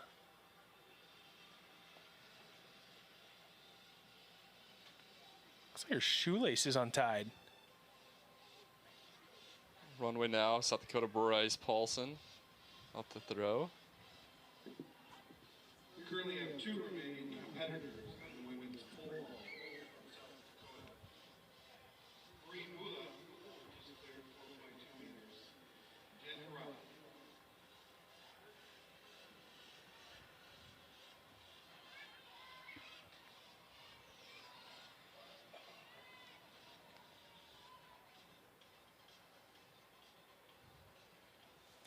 So Harada with the miss at 4:20. We'll look to take some time to reset, have another attempt. Handsetter up now. He took a pass on his second attempt. Not sure why about that, but Back again for a third. So it'll be probably around 49 meters for hand setter, so likely won't be an improvement.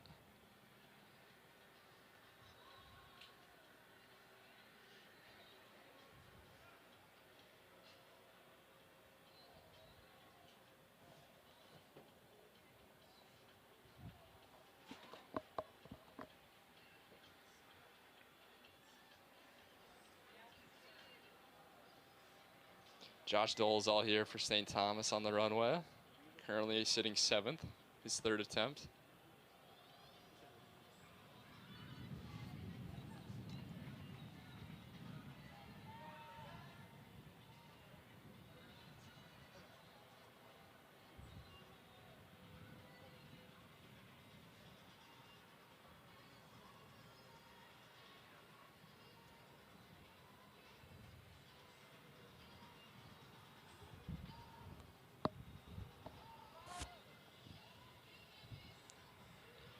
Josh Dolezal pretty consistent in his series. Won't be an improvement, but will be on to finals.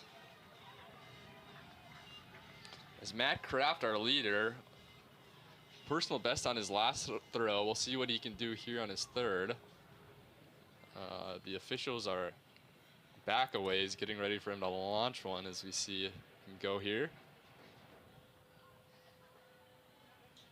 Another pretty solid throw, not going to be an improvement, but in that 60-meter range.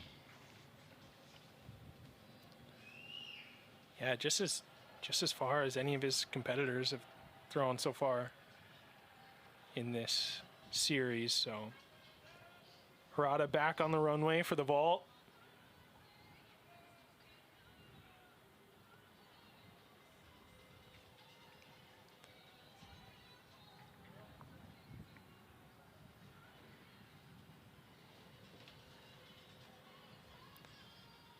And maybe a bit of a challenge for these vaulters as the sun kind of gets lower and kind of coming straight in their eyes, the way the pit is positioned. So yeah, if we see him start veering off to the left or right, we'll know that it's affecting them.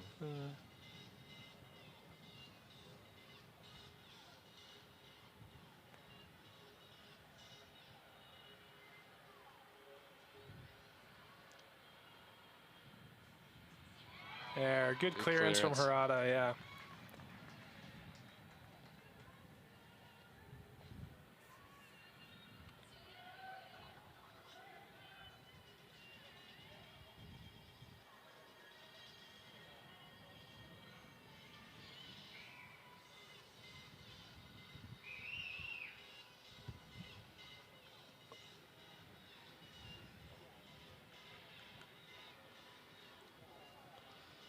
Abraham Sargent just went for the men's javelin. He's also very consistent in his throws. Oh, but I guess he ends up fouling it. Not sure. I don't know if he stepped over the line or if he did that on purpose, but anyway, Benji Phillips now throwing. Be an improvement for Phillips by a meter or two, probably in that 65-meter range or so. He will remain in second going into finals.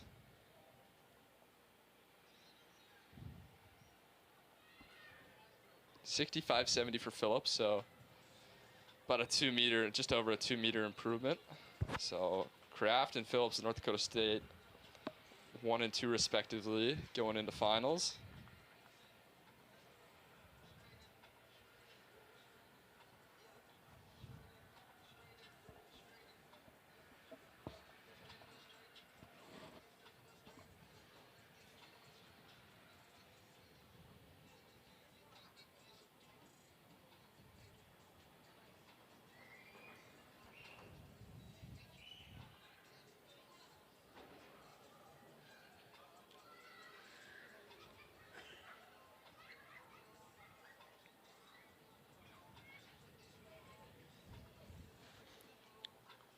So the finalists in the jav: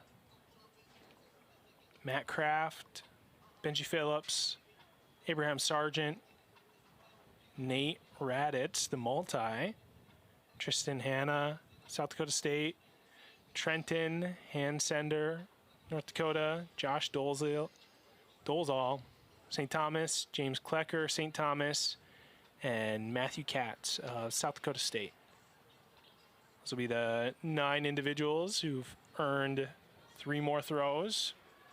Yeah, you know, Cameron, it'll be interesting too if Raditz can replicate a 58-meter throw in the decathlon javelin tomorrow. That'll be some big points for him. Yeah. And definitely, I don't think there'll be too many multis thrown that far, so it could be a big point get for him.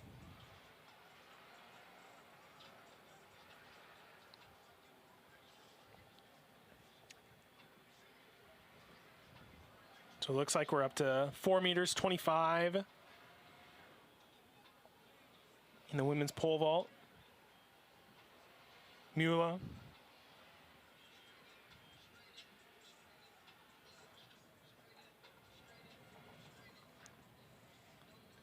She bails out at the last second.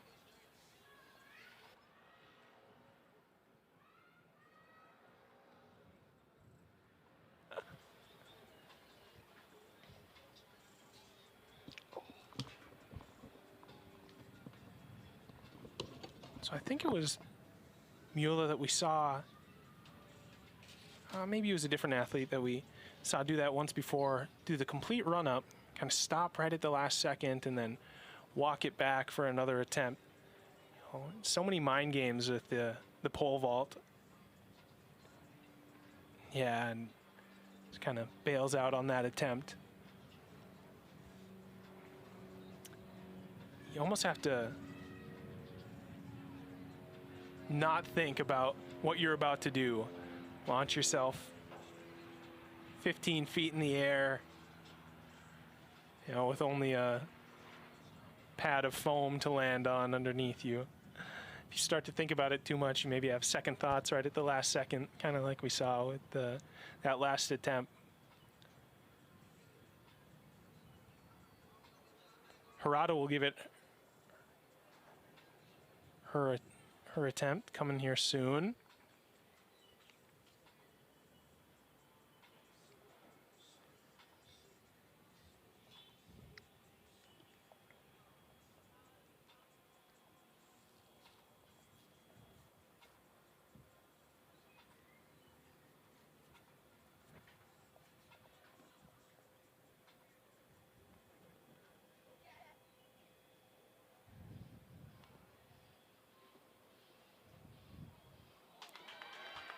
And a good clearance for Harada.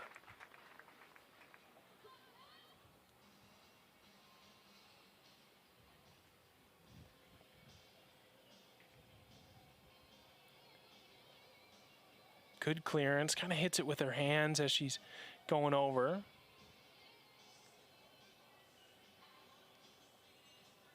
Men's javelin throw, pointless.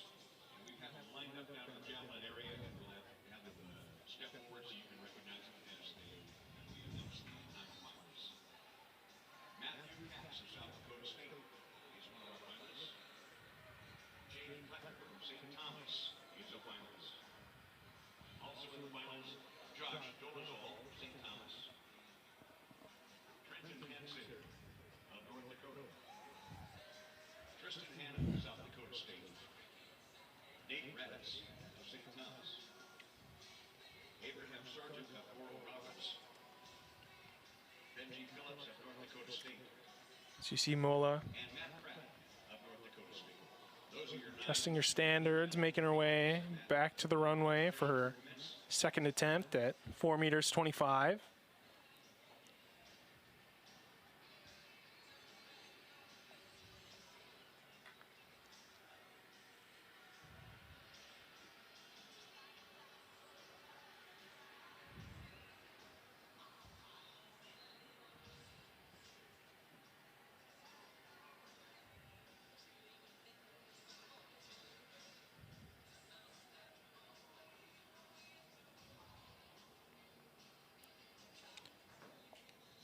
So Mola's college best is 4 meters 55, so quite a bit higher than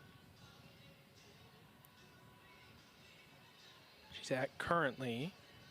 She's jumped 4 meters 49.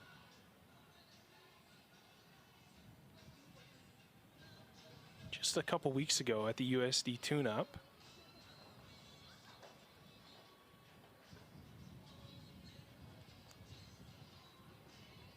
So that personal best of 4 meters 55 was at the Summit League Indoor Championships.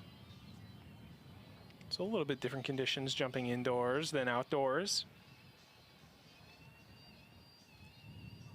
But her outdoor mark of 4 meters 49 is certainly something to note.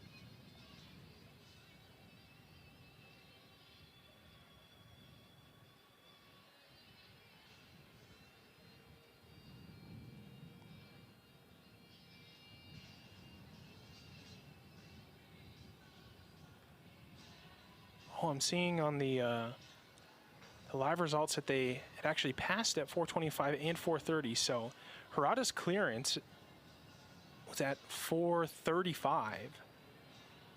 And Mula's previous attempt that she had missed at was also at 435. So this is her second attempt at 435.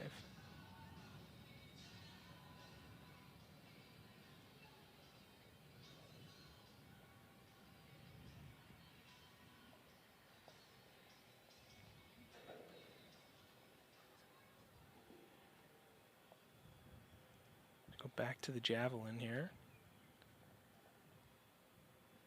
Starting throws for finals. And a good attempt from Mula. She'll have one more at this height.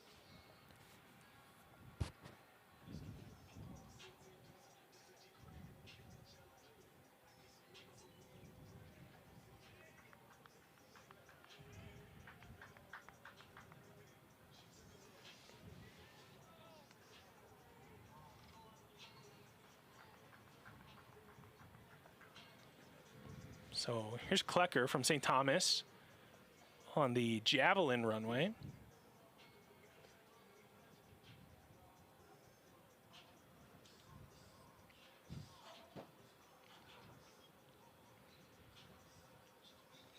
So Matthew Katz of South Dakota State had an improvement on his 4th round throw that was just previous to this. He threw 51 meters 46. Klecker's toss that we just saw, 49.61, not an improvement. He stays in 8th place. Katz, although his mark was improved, will stay in 9th. Dolezal, St. Thomas, up next.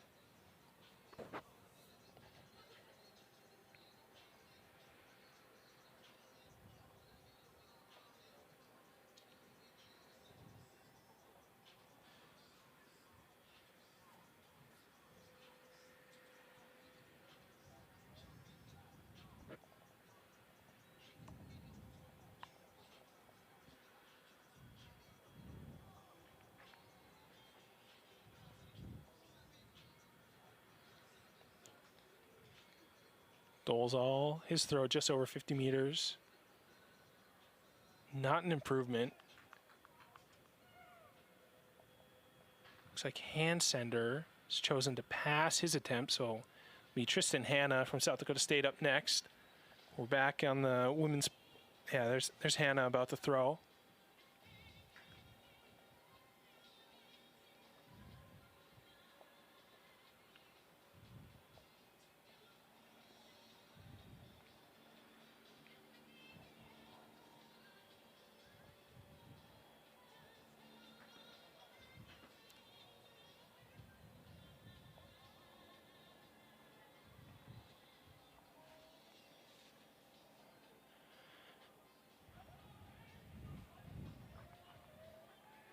Here's Mula.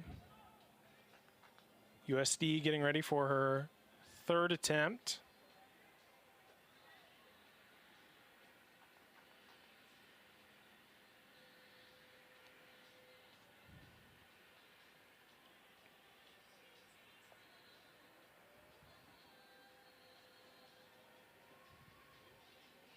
Oh, and hits it just on the way up.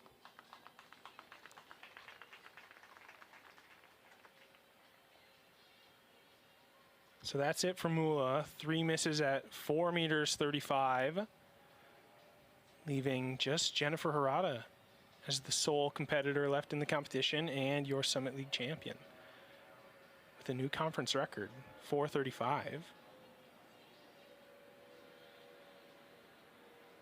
We'll wait and see if she chooses to go up another bar and what her plans are.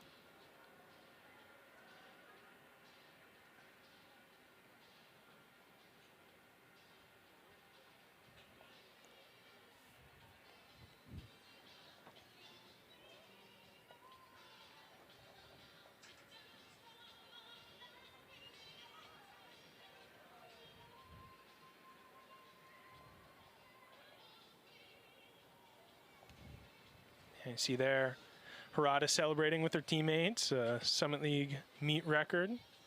The replay here of Sargent, of Aura Roberts, Abraham Sargent.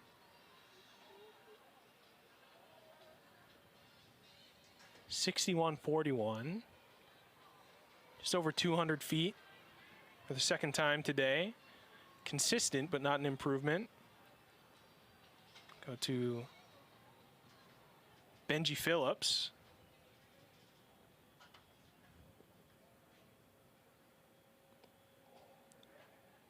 Another good throw from him.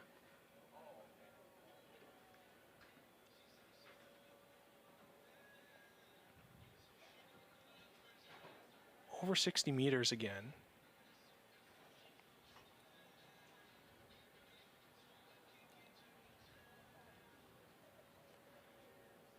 So 63.47 for Phillips on that last throw. Consistently over 63 meters, but just hasn't found that same flight of his teammate Matt Kraft, who's exceeded 70 meters on his second attempt.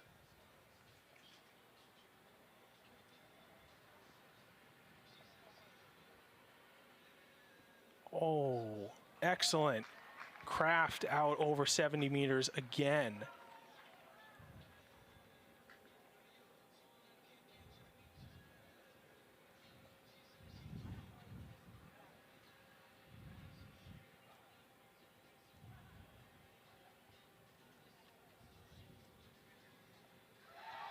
(71.22) for Matt Kraft. Another improvement.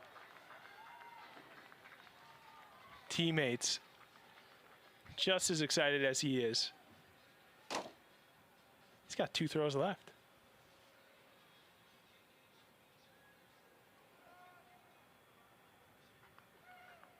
Some great throwing on the javelin runway.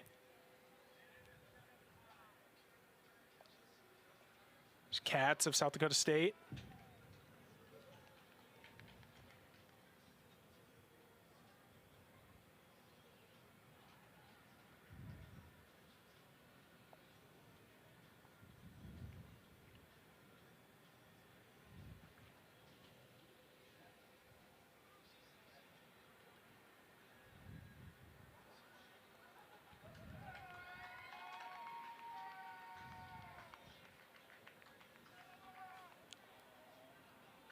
So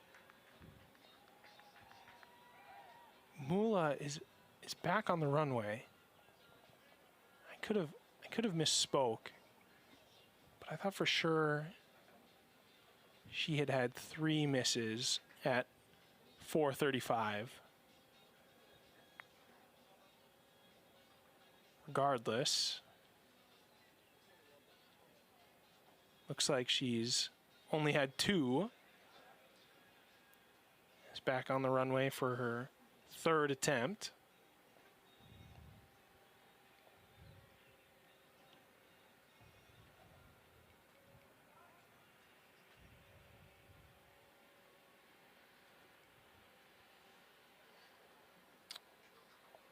And not quite.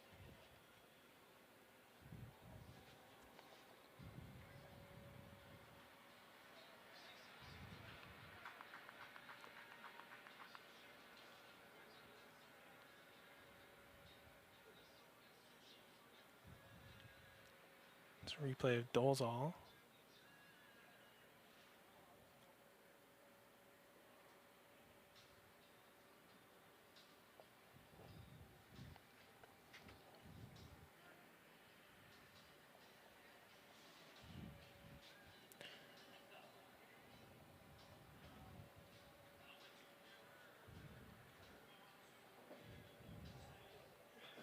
So here's Tristan Hanna for his 5th round attempt, looking to improve on his current mark of 55 meters 8.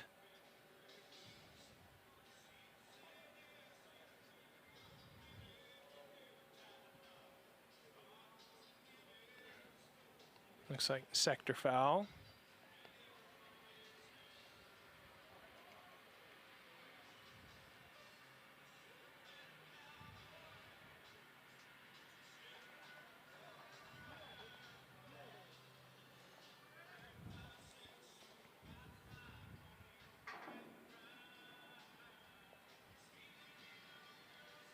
Here's Raditz.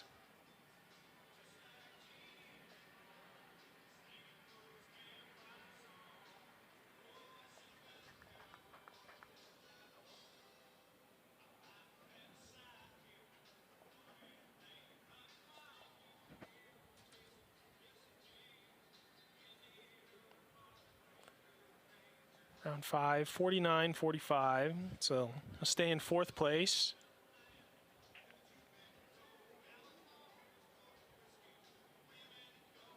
Already a big PR today for Raditz, so quite the challenge for him to do that again.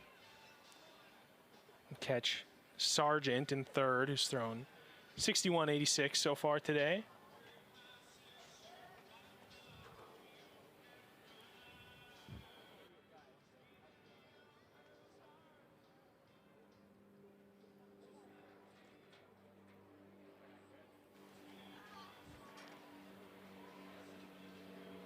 So back in the pole vault, it's Harada who's going for 4 meters 46.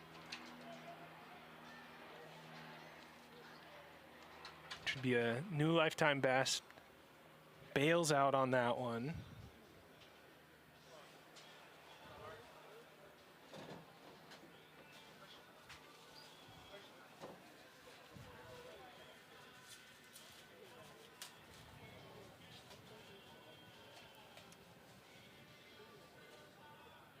See Phillips, his 5th round attempt, 64.84. Again, Phillips, so consistent, but he's really looking for that big one. You know, it's pretty impressive sometimes when you're really trying to go for that big one.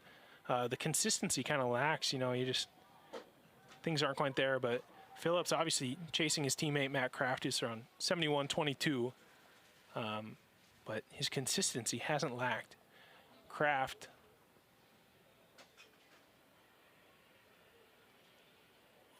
another throw right around that 70-meter mark. Both of these guys are just really putting on a show for us.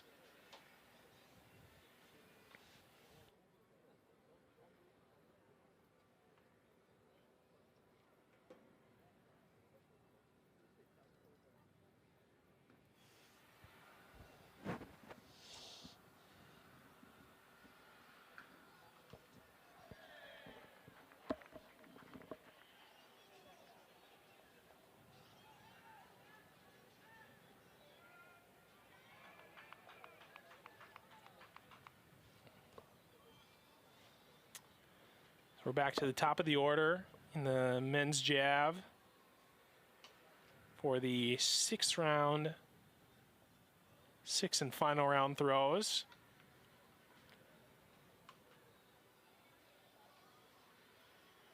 This is Kat in 8th place currently. He had a 5th round improvement to 53.17. Final competitor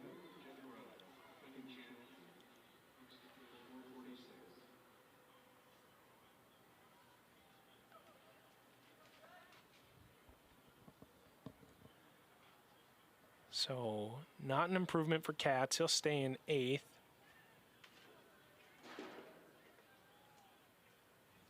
This is Jen Harada. Her second attempt at 4 meters 46. 14 feet 7.5 inches.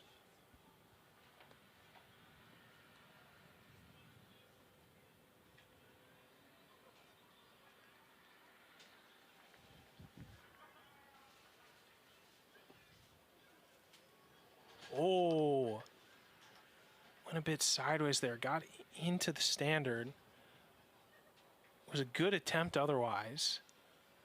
Hopefully she's okay. Watch that on the replay here.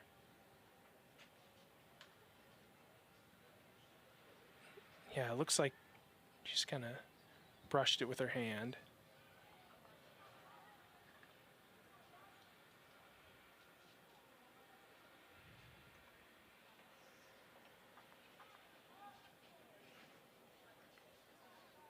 Looks like Harada's laughing it off, so looks like everything is okay there.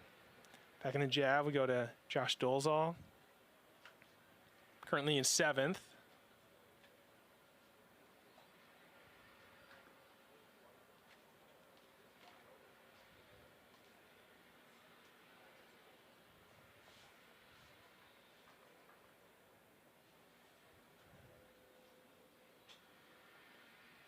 So that won't be an improvement for him. He'll stay in 7th.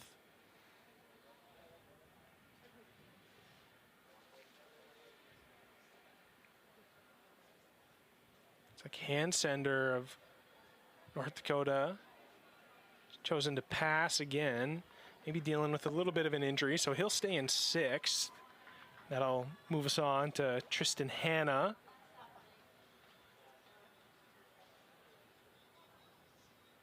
South Dakota State fouled on his 5th round attempt. Need to throw further than 58-53 to move up into 4th.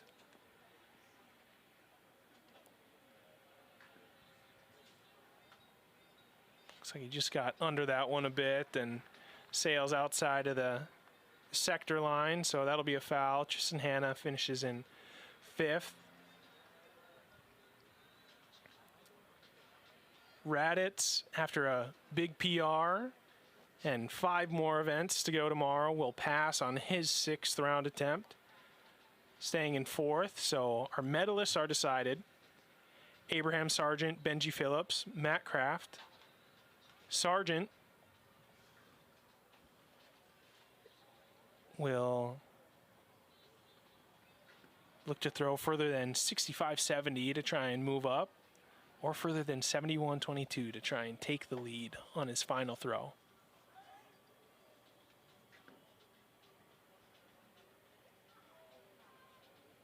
Oh, and that's a good throw.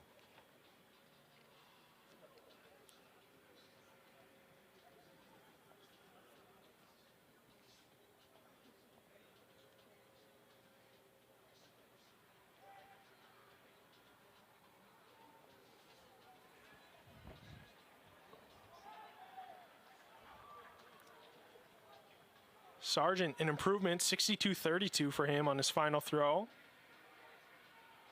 It won't change the standings. So we're looking here, Harada, the Summit League Championships, newly minted record holder and champion. She'll have one final attempt at 4 meters 46.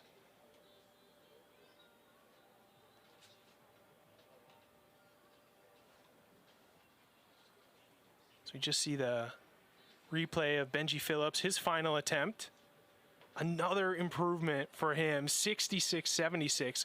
Great series for Benji Phillips, but it won't be enough to take down sophomore Matt Kraft from North Dakota State, who is up for his final attempt.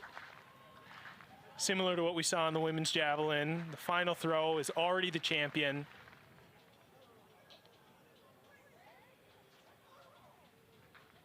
Over 60 meters.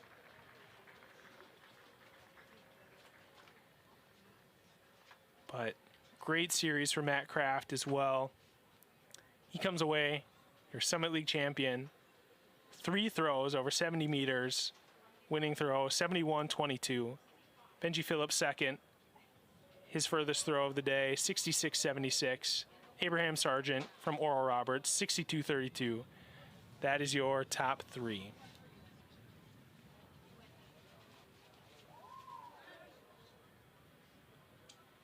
Back in the women's pole vault, we have Harada for her 3rd attempt at 4 meters 46.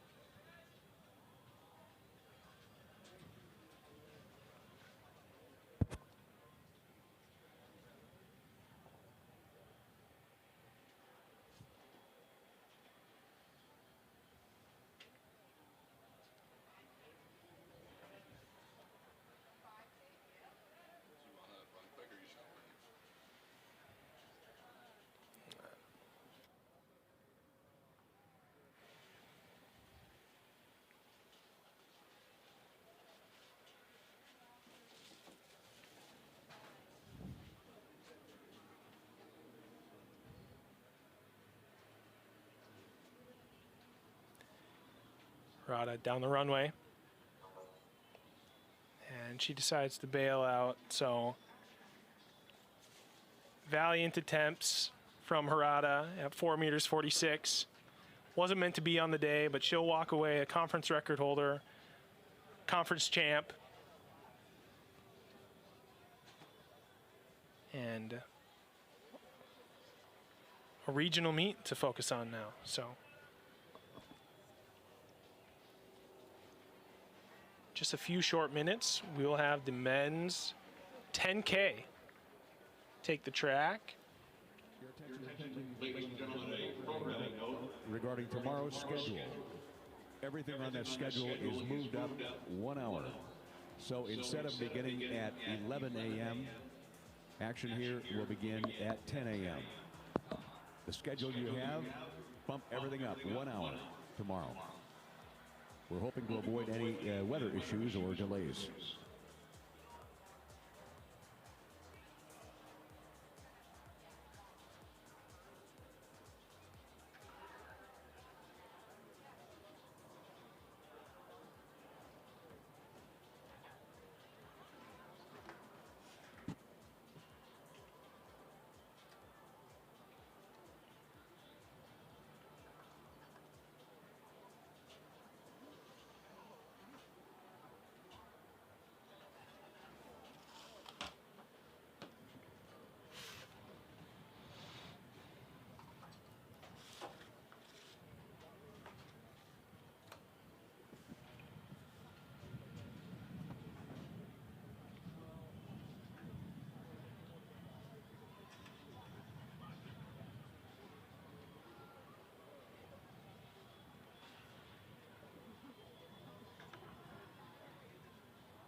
We're about 5 minutes away from the first track final of this year's Summit League Track and Field Championships.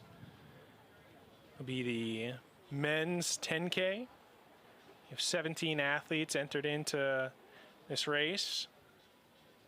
We're about 5 minutes away from the beginning of the men's 10,000 meters. You can see them on the screen there doing their final warm-ups and strides. Once the gun goes off in this race, we'll kind of run down the field for you, introduce you to some of the characters that we'll see. We'll get some good long distance action to close out the night for you.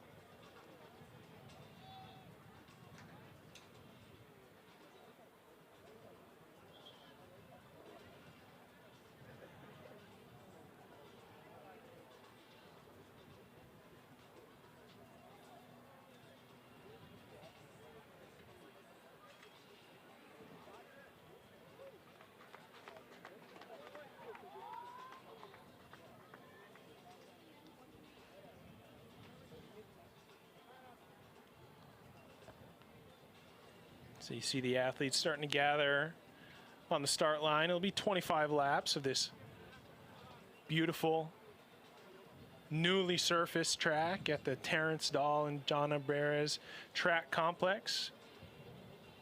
We're coming to you live from the Don Larson Press Box. We got a great long distance race coming up for you. You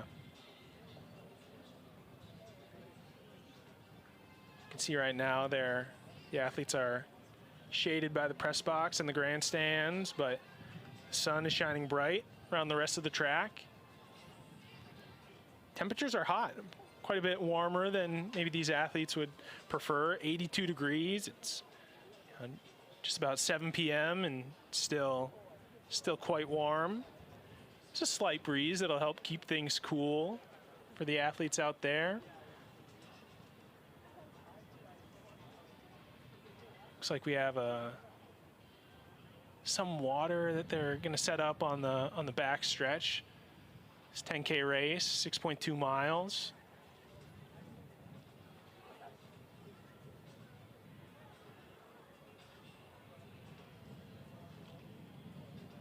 Quite a few interesting storylines that we'll go over once the race gets started.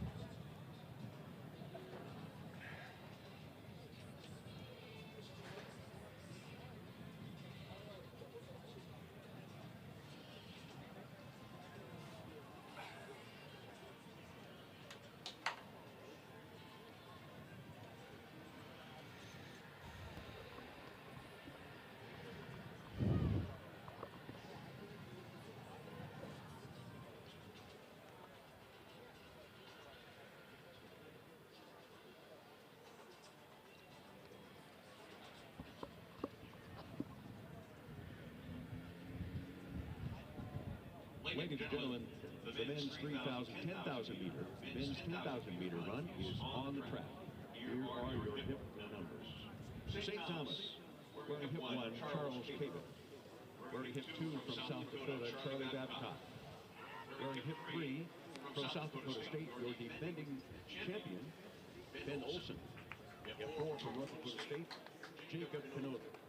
5 from South Dakota State, Mason McConnell. 6 from St. Thomas is Adam McCullough. 7 from Western Illinois, Olin Ortiz. 8 from North Dakota State, Zach Johnson. Wearing hip 9 from South Dakota State. And your current season best holder is Joseph Minor Williams, who has run 28:43.31 this season. Hip 10 from South Dakota State is Kyle Nordling. 11 from Western Illinois, Robert Perry. 12 from South Dakota is Murga Gameda. 13 from North Dakota, Ian Bushy. Hip 14 from North Dakota, Ethan Johnson. 15 from St. Thomas, Harris Anderson. Hip 16 from South Dakota State, Max Selbach. And hip 17 from Kansas City, Athanasius Kibawa.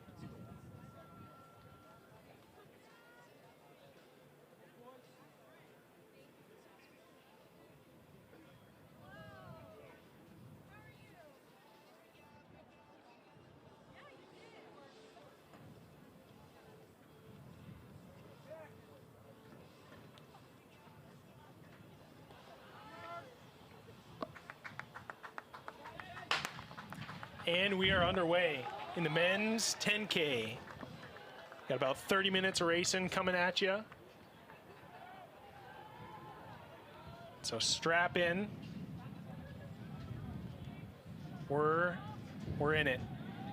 So you might have heard over the loudspeaker, the PA announcer introduced the field. I'll run down the field one more time.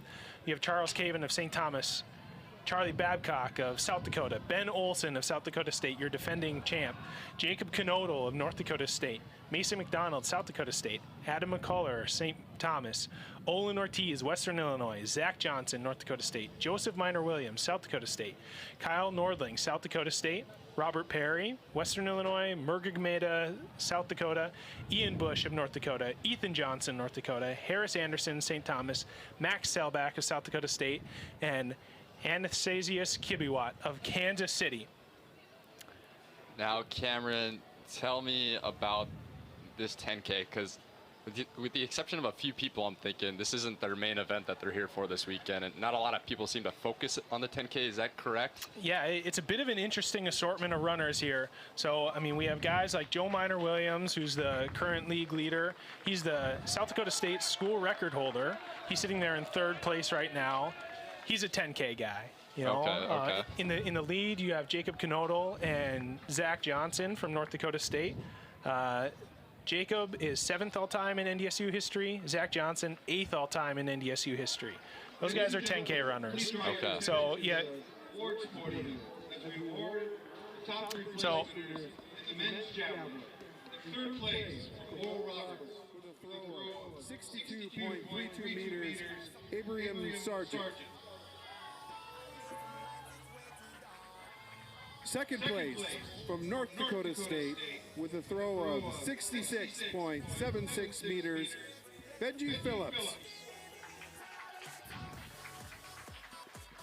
And your 2023 Summit League Men's Javelin Champion from North Dakota State with a throw of 71.22 meters, Matt Kraft.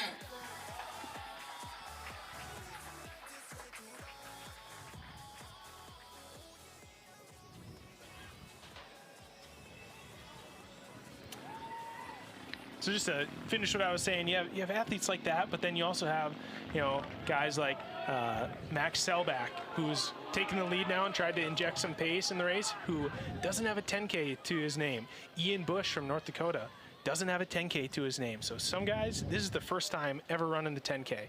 So we'll just have to see how that pans out. Obviously, it looks like a bit of a slow pace right now, but we're going to go to an interview with our javelin champion, Matt Kraft.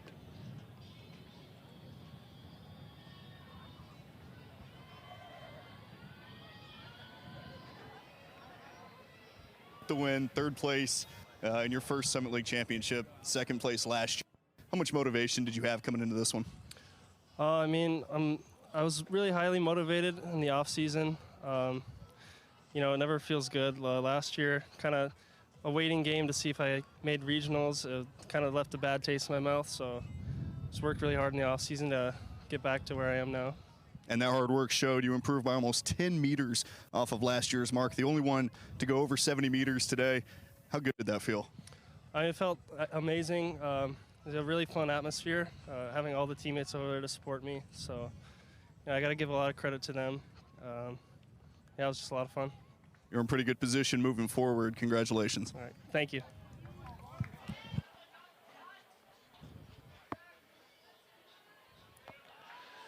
So as we're seeing these 10K guys come around, we're seeing there's volunteers, you know, handing out water on the straights. So we're gonna go down to Keenan trackside. Keenan, can you just give us kind of a little? Okay. Yeah, we'll go to him in a little bit for like a weather update, kind of giving us some of the conditions that these athletes are dealing with the heat and the wind and such. But we got the women's javelin podium.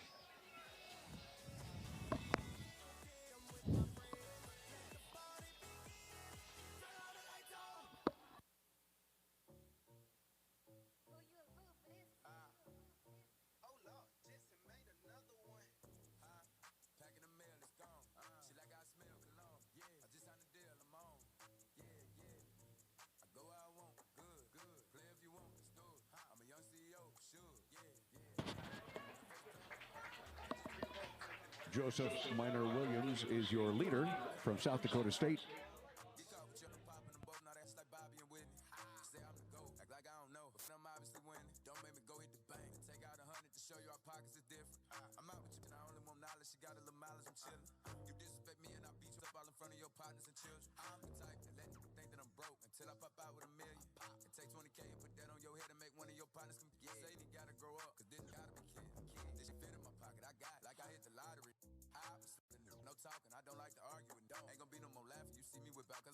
shot me, no cap. I don't follow no dolly or follow. And that little guy ain't gon' shoot with that. He just pull it out in his pictures. Huh? Packing the mail, it's gone. Shit like I smell cologne. Yeah, I just signed a deal, I'm on. Yeah, yeah. I go where I want, good. Play if you want, let's do it. I'm a young CEO, sure. Yeah. Huh? Packing the mail, it's gone. Shit like I smell. All right, so we see it's Joe Miner Williams, who's injected some pace, kind of dropped the pack a little bit. I was kind of anticipating that we would see a little bit of gamesmanship, especially with the heat. Looks like that's Murga Gameda of USD, who's with 20 laps remaining. Joseph Miner Williams comes through in 6:35. Gameda, the one, kind of making the move, trying to bridge the gap. The rest of the pack, looking not super interested to really go for it. Murga Gameda from South Dakota is currently second place. This early in the race, so maybe it's just a little bit of a waiting game for the rest of the pack. I think in third, not quite sure who that is we have in third place right now, but some guys grabbing some water on the back stretch. Yeah, I mean, early on, we've seen a lot of these guys take water early, even just to dump it over their heads, try and keep the body cool. See, Canodal's the only one who's decided to go with the hat. He's sitting at the front of that lead pack there.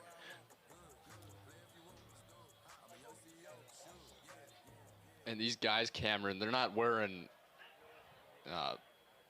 spikes even, are they? Are they probably wearing some sort of racing flats? Is that? Yeah. I mean, for a lot of guys, just because of the distance of the race, you see a lot of these guys might be wearing, just like a marathon shoe almost, especially when you're coming back for the 5K later, or maybe even, I'd assume the 5K for a lot of these guys. Yeah. The extra cushion is pretty important to keeping the freshness in the legs. So looks like Gameda is close to closing that gap. Yeah, moved up a lot. Yeah. It's like in third and fourth now you have Ben Olsen kind of looking to make a slow squeeze to kind of close the gap up to his teammates. So, I mean, Joe Miner Williams, he's the 2021 10K champ. He was the runner-up in 2019 and 2022. Cross-country champ in 2019. So he's got the chops at these distances. He's got the experience. He set the SDSU school record. Great. By 12 seconds this year. So he's definitely one to watch when it comes to a flat out fast race. So I would assume that that's why he's kind of making this effort early on. We'll kick it down to Keenan. Keenan, can you just kind of tell us what sort of conditions are these athletes dealing with? We thought maybe it would cool off a little bit, but what's it like trackside? Yeah, it's actually a lot cooler than it was this morning when the meet started. It was a little stale this morning. We have some light breeze blowing to the north, so on that home straight, they're starting to get some of that breeze blowing into their face a little bit, and that may be holding them up a little bit in a race of this distance. I mean, you guys know better than I do with your history as distance runners, but it's still very warm out here. It's humid, so you can feel it as you're running, and especially if you're going through the sunny parts of this track. There are a couple of spots here on the home straight where there is some shade to get some relief, but on the far side, you're getting beat by that low sun coming across. Yeah, so we saw a bit of a slow start. Nobody really wanted to make any sort of move in the first couple of laps. Was there any sort of chit chat or strategy conversation amongst teammates as they were coming by that you were able to pick up on? I know sometimes that there can be a little bit of cheeky discussion going on. What was sort of the sense during those first couple of laps? Yeah, not really anything, actually. The only real discussion that I kind of saw was North Dakota State's coach kind of pointing to some of his distance runners to push forward. You can see the gap between South Dakota State, Murga Gameda up there with that lead group, and then North Dakota State coming by right now on this chase group. There's a couple of guys there, and he was kind of urging his guys to go forward. That was a couple of laps ago, and still a good distance to go here in this race. So time for that late kick at some point, right? Yeah, I mean, we've really seen, Miner Williams, Murga Gameda, and Ben Olsen kind of separate themselves. Murga and Joe clearly have the best times in the Summit League so far this season. Ben Olsen is no stranger to being in the front of these 10Ks. Does the gap seem too big to overcome from your vantage point? Personally, it does. But, I mean, they're still looking at the laps to go. 16 is what we're looking at here. There's still plenty of time. And I think a lot of this is, you know, Joseph Minor-Williams, we know the success that he's had. We saw it at cross country. Ben Olsen, the same thing. Murray Gameda, another guy who's put up some really good times through the cross country season, through indoor and now through outdoor. And he's just looking for a big performance in a championship setting. He carried that South Dakota team to that Summit League indoor title just a couple of months ago. And I know he's hoping to really help their chances here to knock off North Dakota State. Yeah, do you kind of get the sense that that chase pack is not really a chase pack, but a race for third or a race for fourth pack? Yeah, it's kind of what it feels like right now. You kind of want to see those guys make a move at some point, but they're just taking their time, and it seems like everybody behind the North Dakota State guys are just hanging out, using those guys to block the wind as they come through this front straight and make their legs not as stressed out throughout the course of this very long race. Again, over 6 miles here to put it in imperial terms for us to understand. And now that lead group is kind of bunching up as well. Yeah. We're looking at the podium for the women's pole vault right now. There's Mooney. And your silver medal. And your 2023 Summit League Women's Pole Vault Champion, defending her title, setting a new conference meet record, clearing a height of 4.35 meters, Jennifer Corona.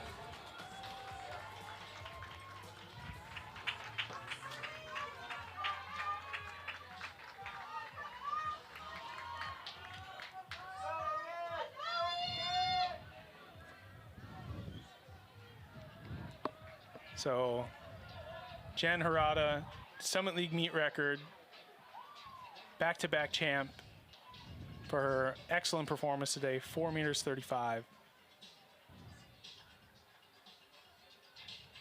We'll have a interview with her trackside with Keenan shortly. You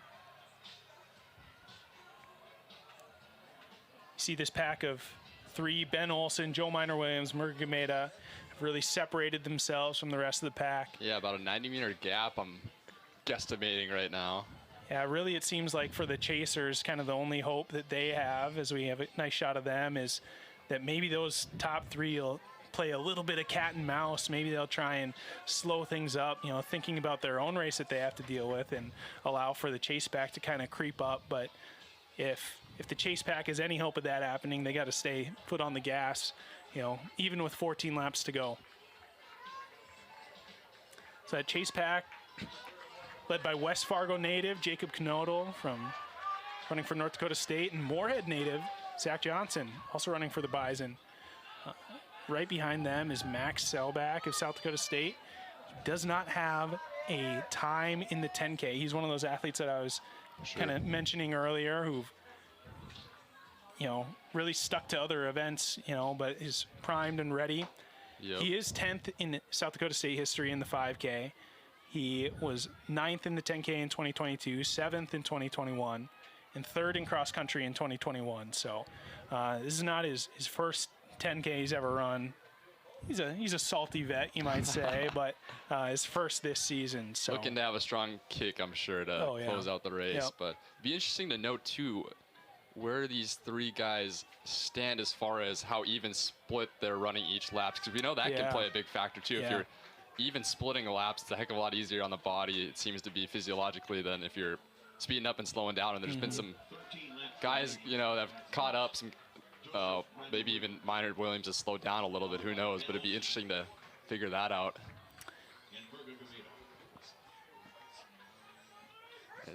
Yeah, I think our only really way of knowing that is just kind of keeping track, you know, of the gap. Looks like the gap is growing to over 100 meters now. Yep. So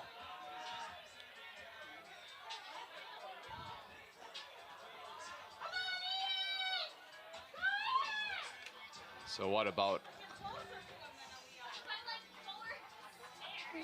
just about midway through. I think just went through 5K there in just under 16 minutes. So, you know, definitely a slow pace for these guys compared to what they've run so far this season.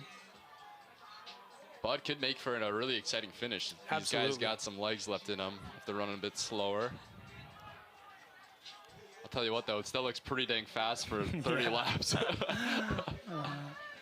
See, here's kind of more of those games we were talking about.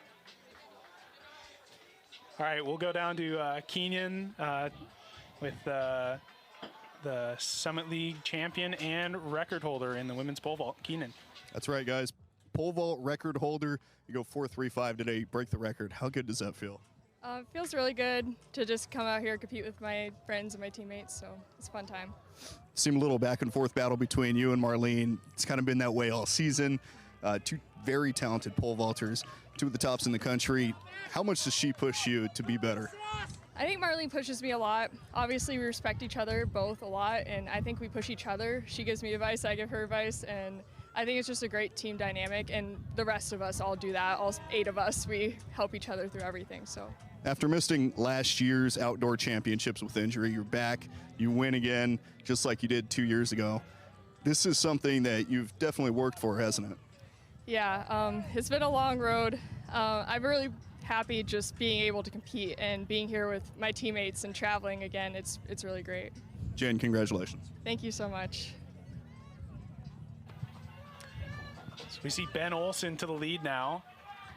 Kind of on that last backstretch, we saw Joe Miner kind of surge ahead and then just stomp on the brakes, you know, almost come to a walk.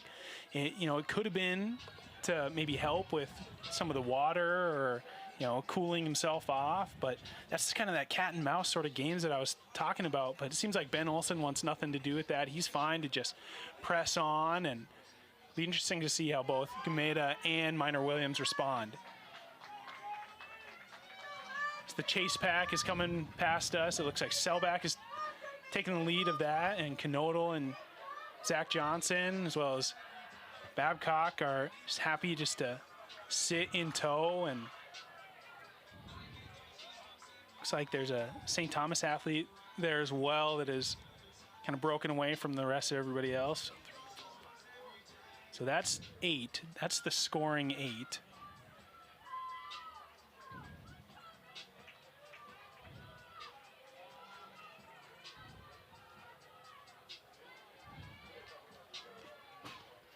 Be 10 laps remaining here for these 3 leaders.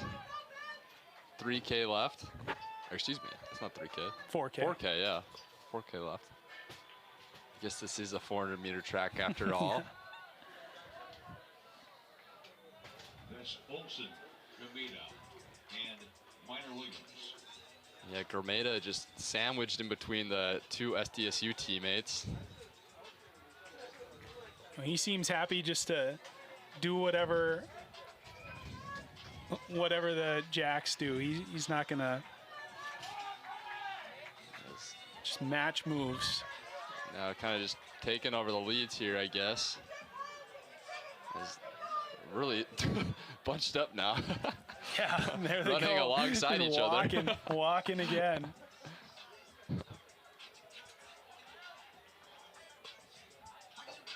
Man, beautiful night here, though, for some track and field. Really nice day out here for a day in May in the Northern Plains. Yeah, really nice day to watch track and field. These guys look like it looks sweaty a little out warm there. for them, oh, but man. So it is Gameda in the lead. I can't imagine he would. Gameda, Olsen, Minor Williams. He would press unless he's hoping to break the kick of Minor Williams and Ben Olsen.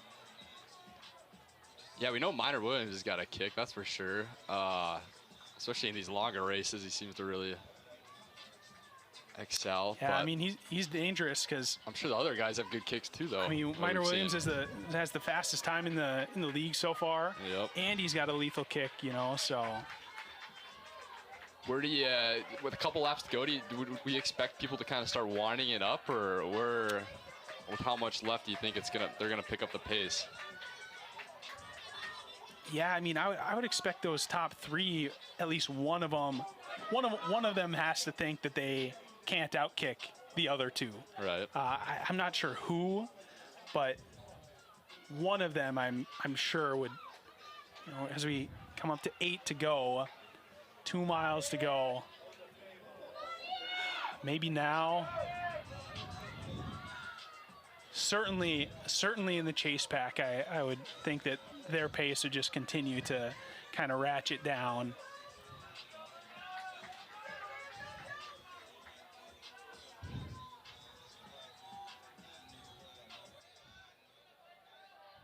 Are we good to kick it to Keenan again?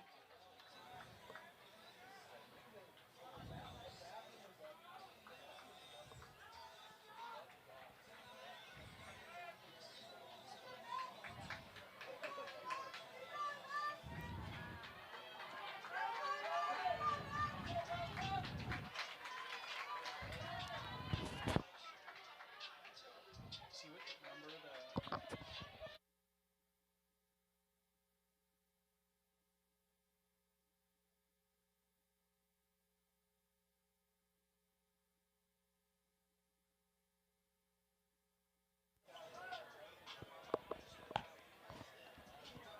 Doesn't have live splits or anything. Oh.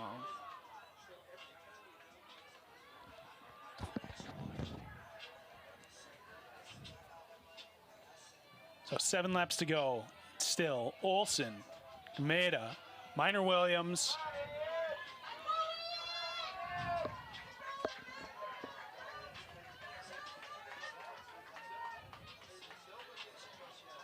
Okay. Let's try and get some perspective from our guy Keenan down on track. Keenan, what are you seeing in terms of the faces? What sort of cues are those top 3 guys giving us in terms of their posture and their form? Man, they look loose. They look like it's still free and easy at this point, almost like in the first few laps. I mean, you guys may know better, and now Murga is kind of falling back into 3rd place. We see him on the far side over there.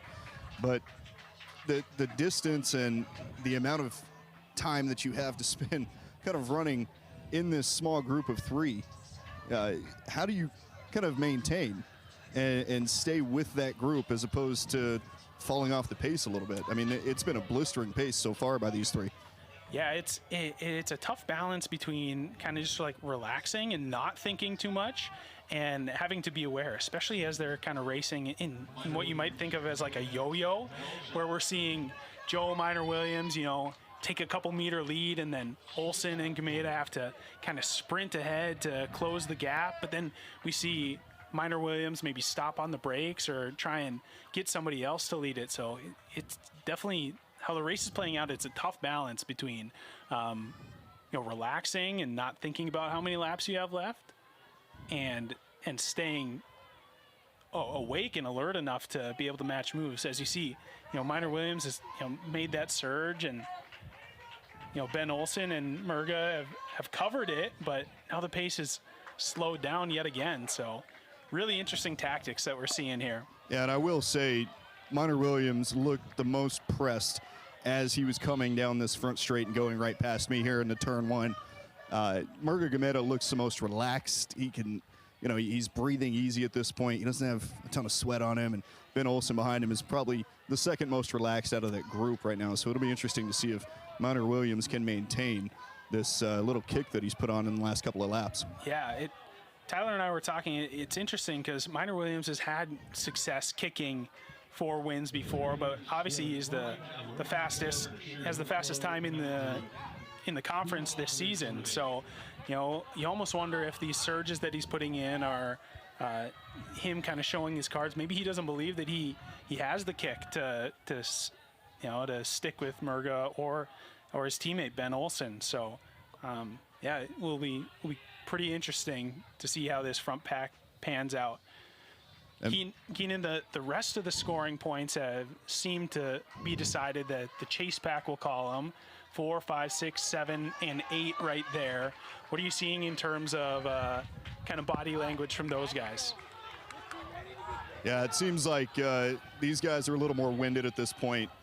Really, at the 6K mark, you could start to see that separation between those top three and the chase pack, or I guess the second part of the scoring group, as we should probably call them, now that they're about 200 meters behind the leaders. But they're definitely pressing a little bit more at this point. And at this point, it's really just a battle of attrition and trying to just finish this race on a strong note.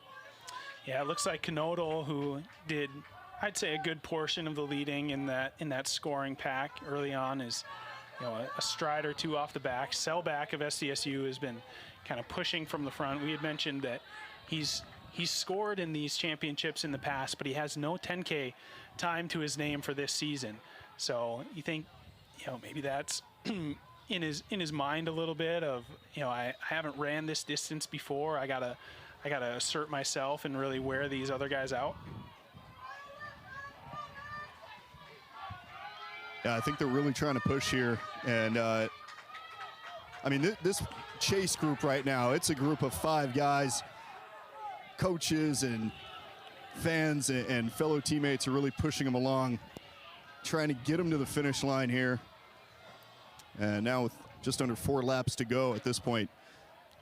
And Knodel just steps off the track there for NDSU. Oh. He just collapses over there, so wow. Hope that he's all right. Wow. But down to 4 in that chase pack, I guess. And I wonder how much that has to do with the heat here. Yeah, exactly. So unfortunate there for NDSU's Knodel, but yeah, three laps left here for these leaders.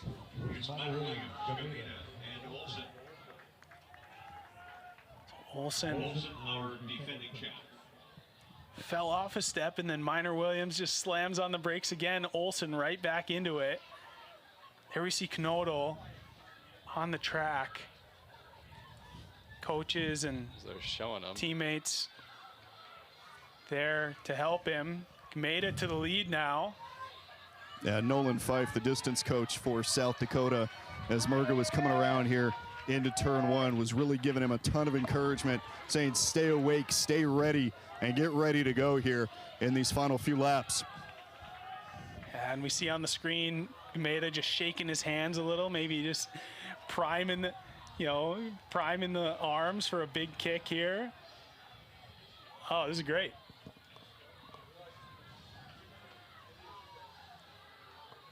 I'm interested to I lost track of who was in 8th place then, so wanna be interested to see who that final score is. 800 meters for the 3 leaders. Penultimate lap, here we go. And I wonder how much gamesmanship will be played here and really team play by Ben Olsen and Joseph Minor Williams to try and block Murga Gameda or push him to the outside. As you see him make the outside move there, going down the back straight. Well, and there's athletes that they're gonna have to pass too, kind of spread out all around the track. So this last 600-700 meters, it's, don't want to get trapped on the inside and then allow somebody to go around you to an extent either. So Gameda, a small move to position himself in the lead, but not decisive by any means. Minor Williams still there. Ben Olsen right behind. Yeah, these guys are all looking pretty good. Yeah, 500 meters to go, anybody's race. Tyler, what's your pick right now? I think I gotta go Minor Williams. I've seen it happen too many times where he just ends up kicking away. Keenan, 400 to go. Who's your pick? I'm taking Murga. I think he's going to overcome the 2 jackrabbits here. All right, I'll take Ben Olsen then. Last lap to go. Let's go. Come on. Murga getting a dose of encouragement from the red over here in turn 1 as he has the lead. Yeah, I mean, he's in a pretty advantageous spot strategically. Ben Olsen and Minor Williams would have to go around him. However, he is the one being chased. Minor Williams to the lead now.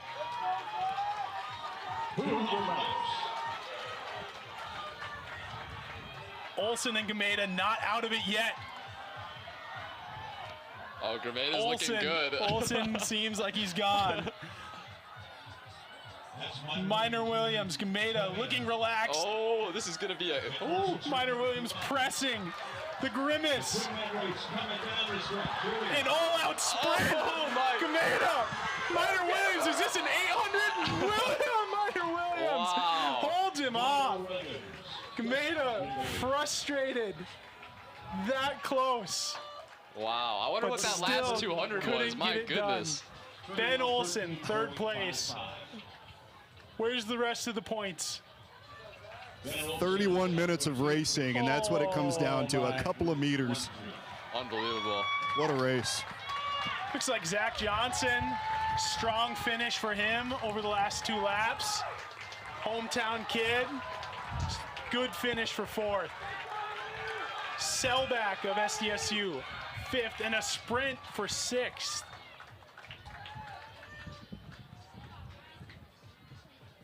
Believe that was Caven of St. Thomas for 6th and Babcock of South Dakota for 7th. As we see on the monitor here, the replay of that crazy finish coming down the home stretch. Wow. Good call, Tyler. Oh, just barely though. Oof. That was exciting. Doesn't get much closer than that. No. I believe this is St. Thomas athlete here for the final scoring spot in 8th there. So 2 in the top 10 for St. Thomas. That was Harris Anderson for 8th. So looks like Keenan's got our Summit League champ, Joe Minor Williams. So Keenan, when you're ready, you can get the rundown of that crazy finish. What a finish. 31 minutes of racing, and it comes down to just a couple of meters. What's going on in your mind as you're running down this final straight? Like, just trying to get the most points. I know with like a mile to go, and I tried to go, my teammate didn't really follow, so kind of just like made sure he was in it with a little bit to go for him to have a chance to win it too, and try to maximize points as much as we can. We saw a little bit of strategy throughout the race. Going around some of these turns, you would slam on the brakes a little bit, try and keep that lead group together. What's the point of that, and how well did that work today? It worked as well as it possibly could. I was kind of hoping for a little bit leading from other teams, but it was fine. With like regionals coming up, it's like try to do as much as we can here without like having regionals be bad. So that was like the main point of doing that type of stuff. And you kept your teammate in it, and Merga Gamedo, what a run by him. It's been a lot of you three in cross country and indoor and now in outdoor again. How familiar are you with those two guys, and is the battle fun every time you're racing? Yeah, so I actually raced Ben back in Minnesota. We were a part of Minnesota State High School League since freshman year, so I've known him for a while. I would race at his high school. And so we knew each other. Merga, I met him I think on one of my visits here for South Dakota State, and we talked. He's a cool guy, I like him. Sometimes we're competitive with each other, but at the end of the day, we're all still friends. Just a little bit competitive like we saw today, right? Yes. Congratulations. Thank you.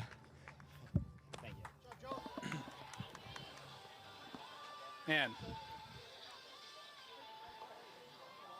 if you think 10Ks are boring, you just haven't seen a good 10K Oh yet, yeah, no, that was really exciting. Holy cow. Awesome. Man, interesting to hear from Joe Minor Williams after the race about kind of the strategy that he was employing. And, at the end of the day, I think that's a really good perspective that he was sharing. At the end of the day, it's all about team points. They're in it for a team title. And if the best way to optimize points for your team is to maybe slow down and make sure your teammate is in contention with a couple laps to go, he was willing to do that. So, if you have two guys ready to kick, with 500 to go instead of just one, it doubles your chances of coming away with a victory. So very mature, big picture for perspective from Joe Minor Williams. And, not only did he get the points for the team, but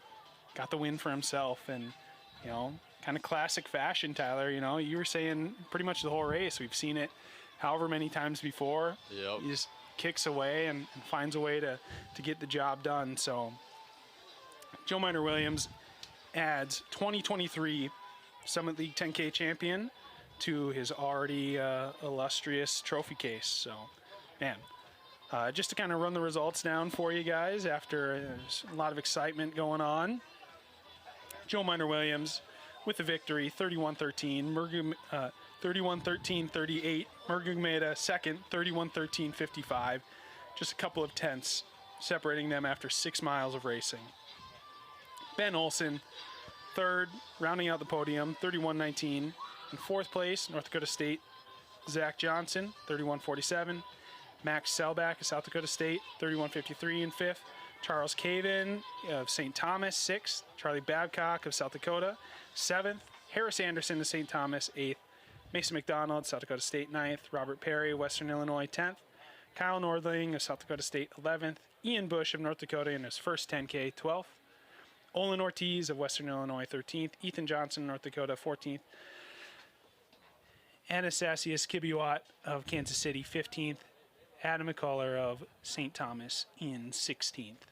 And we obviously saw Jacob Knodel unable to finish the race, a little more than halfway through the race, and to pull off to the side and, you know, collapse, I guess you could say.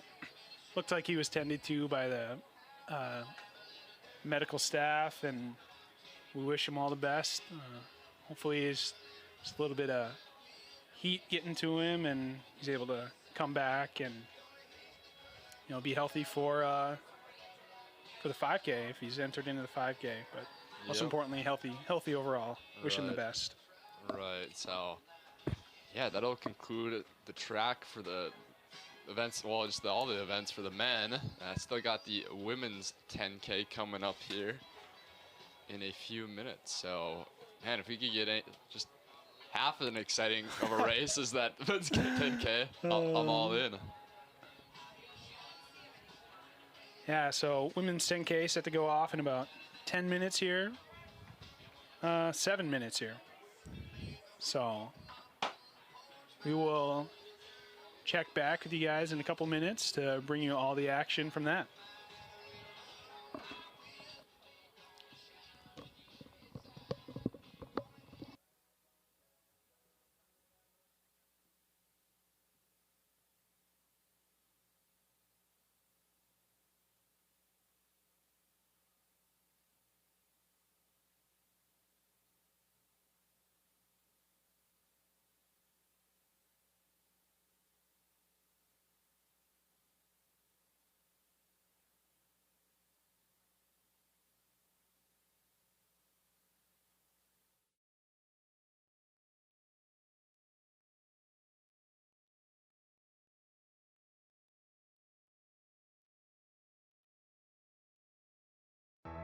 "3,000 student athletes from 10 institutions competing in 19 sports for national prominence, striving for excellence in academics and athletics, seeking to become champions. Nearly 100,000 students and more than 800,000 alumni celebrate Summit League student athletes and their rise to reach the summit. The Summit League, where tomorrow's leaders strive to reach the summit today." Looking for the best coverage of local, regional, and national sports? Now you can catch the area's best sports show exclusively on WDAY Extra and streaming online at Inforum.com. Catch Hot Mic with Dom Izzo weekday mornings from 9 to 11. The same great sports talk from athletes across the region and beyond, with the latest breaking news, insights, and opinion from the world of sports. All live. Catch Hot Mic with Dom Izzo live weekdays from 9 to 11 exclusively on WDAY Extra and streaming online at Inforum.com. The passage of Title IX proved there's no force more powerful than a woman determined to reach the summit. Through 50 years of this legislation, female student athletes have broken new ground, lifted championship trophies, and earned college degrees. These trailblazers paved the way for today's athletes to perform and fill the stadiums where so many women before them fought to compete. The Summit League proudly joins our members in honoring those who've inspired the climb and those continuing to reach for the summit. When the game ends, we're just beginning. Sports Sunday. The award-winning WDAY sports team dives into the biggest sports stories throughout the region. Get to know the athletes behind the major plays. WDAY presents the best sports show in the region. When the game ends, we're just beginning. Sports Sunday. Sunday nights at 10:35. WDAY is your home for North Dakota high school tournament memories on DVD. Watch these student athletes at their best as they put it all on the line for their school and communities. Visit WDAY.com and click on the WDAY Deals tab. Every game is available for $25 plus tax, shipping, and handling. All the games you remember, only at WDAY.com. Buy your North Dakota High School Championship DVDs today.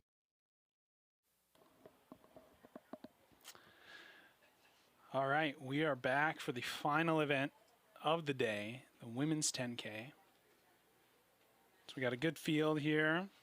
We will run down the start list as soon as the gun goes off. 15 athletes towing the line here. About 35 minutes of racing coming your way, so yeah, hoping for another exciting 10K.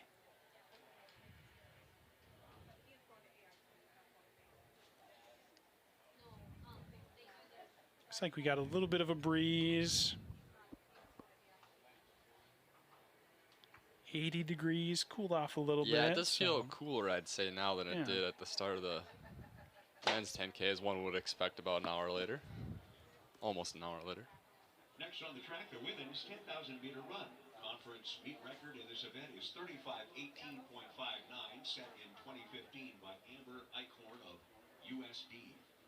Here are your hip assignments from Western Illinois. Hip 1 is Maddie Trevenia. 2 from Omaha, Lauren Metzger. Hip 3 from St. Thomas, Ava Pankratz. 4 from South Dakota, Haley Miller. Hip 5 from Omaha, Merritt Elgren. Hip 6 from South Dakota, Abby Raperda. 7 from North Dakota State, Kalisa Houston. 8, and your season best in-conference time of 34:14.80 from South Dakota State is Leah Hansen. Hip 9 from North Dakota State, Hope Pringle. 10 from South Dakota State, Caitlin Bright. 11 from North Dakota, Anna Bernhardt. 12 from North Dakota, Alisa Peterson. 13 from Western Illinois, Paulina Westerfeld. 14 from South Dakota State, Maya Kaiser. And 15 from North Dakota is Mackenzie Burke. The women's 10,000-meter run.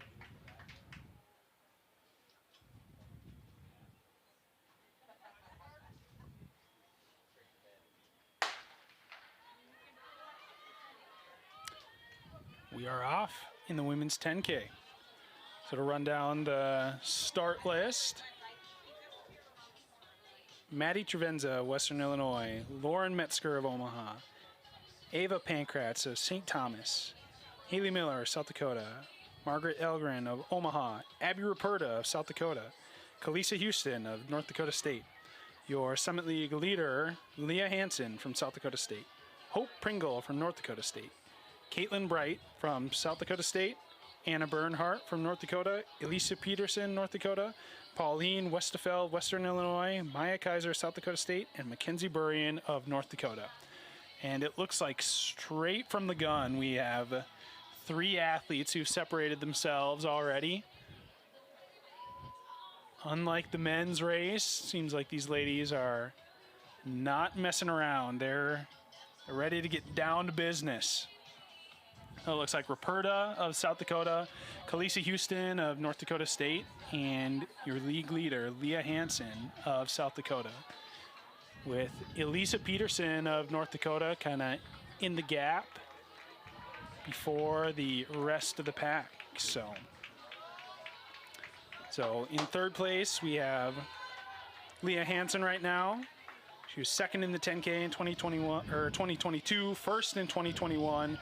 Your 2022 cross-country champion, 2021 cross-country champion and your 2020 cross-country champion, as well as the 2021 Drake Relays 10K champion.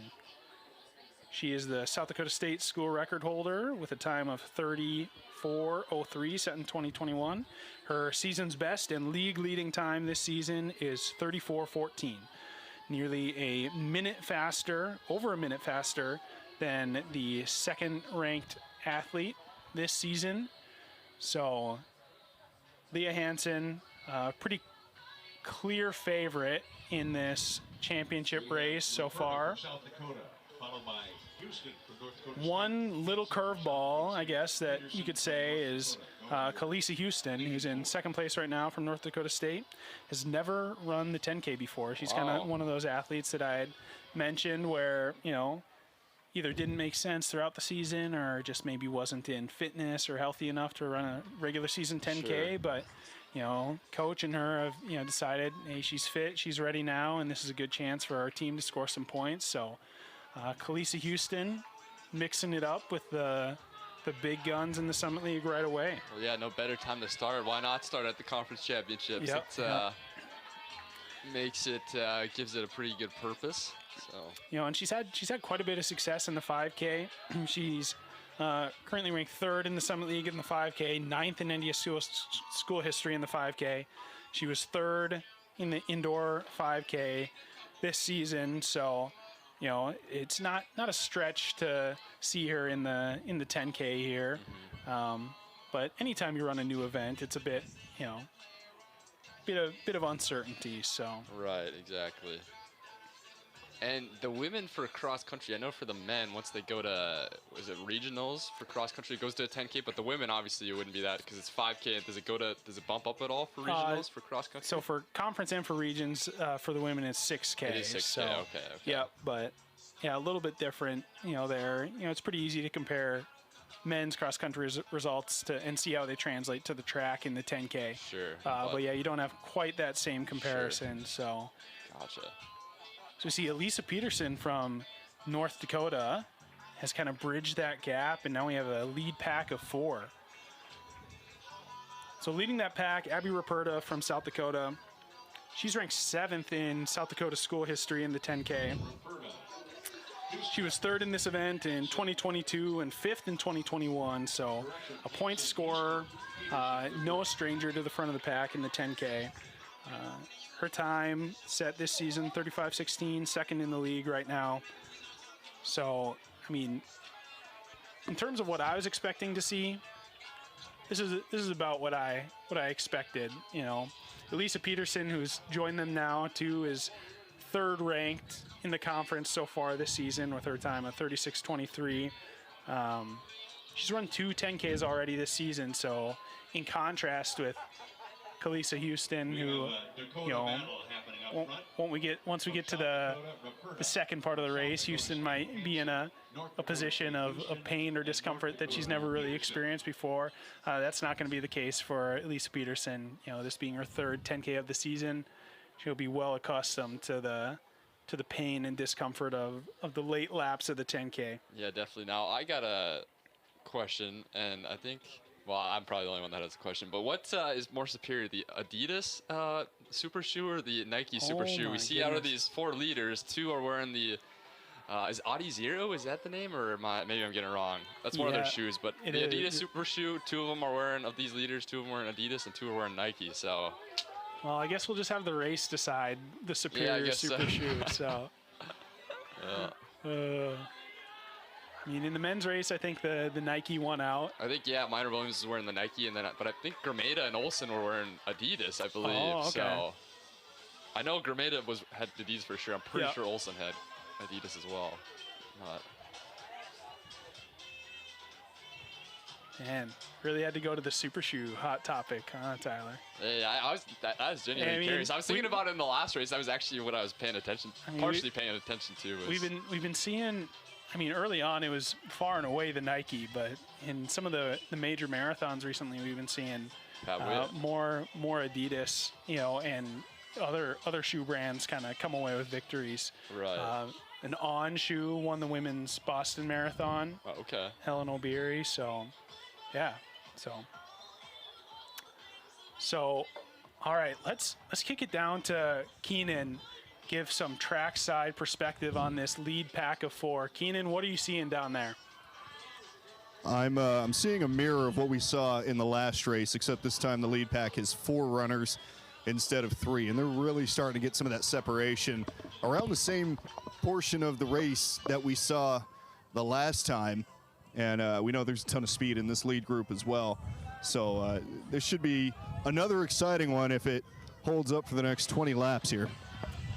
Yeah, one difference we're seeing, I guess, just on paper from this lead pack compared to the men's lead pack, the differences in PRs of these ladies. Obviously, we have Leah Hansen, 34:13, Abby Ruperta behind her, second in the league, a minute behind, 35:16, and then Elisa Peterson, her time is almost another minute behind there, 36:23, and then Kalisa Houston, first 10K she's ever run, so no time. How do you think we'll see that play out in the late stages of the race? Well, I think Leah Hansen is probably the far and away favorite just based on the times and then also what she's done throughout the year. We saw in cross country, I know that's a shorter race, 6K, but again, it was kind of bunched up at the beginning and then she just shot away from the pack. I think right now she's just staying in that group of leaders, and we can almost anticipate that at some point here, maybe with 8 or 6 laps to go, she'll start pushing away and showing why she is a minute faster this season. Yeah, I think strategically that's probably what makes the most sense for her, just kind of biding her time, not exerting too much energy early on if she doesn't need to, and then, it would, if I was her coach, that's kind of the strategy that I would propose to her. Like, let's just wait around, and then, when you're that far ahead in terms of season's best, it seems to just make sense. I know it's still early in the race, but how would you say Kalisa Houston is handling this this first 10K? I think she's handling it very well at this point. Again, still early on in this race. A lot to be had, and the 10K distance, as you guys both know, is so difficult because it is such a long race and you have to maintain that pace kind of throughout to stay in that position to try and win. But I think with the lead she has right now at this point in this lead group, she's setting herself up for a ton of success to at least get in the points. Yeah, absolutely. And, obviously we saw a little bit of issues handling the heat with some of the athletes in the men's race. Are you seeing anybody, any indicators of any struggle with the heat from any of these women, either in the lead pack or the chase pack? No, I haven't actually. And it seems like it's a lot cooler down here. I'm kind of trying to stay out of the shade so I can get what those runners are getting as they're going around the far turns and then also the far back straight. And coming down this front straight, it's about 80 meters of shade from the stadium up there. So it's a lot cooler on this front straight. Again, we're still getting a little bit of northbound wind. So wind blowing at them as they're coming down this home straight. But it's almost at the point of a nice, easy breeze. So it kind of cools you off a little bit right before you step back into the sun. But again, it's really not that warm right now anymore compared to what it was 30 minutes ago during the men's race. Yeah, and even that 100 meters of just shade can really kind of offset the other 300 meters in the sun. And as we're getting later into the night, naturally the temperature will continue to drop. So we'll keep our eyes out for any indicators, because obviously that had some pretty big implications of the last race. As we're seeing on the screen right now, a bit of movement from that chase pack.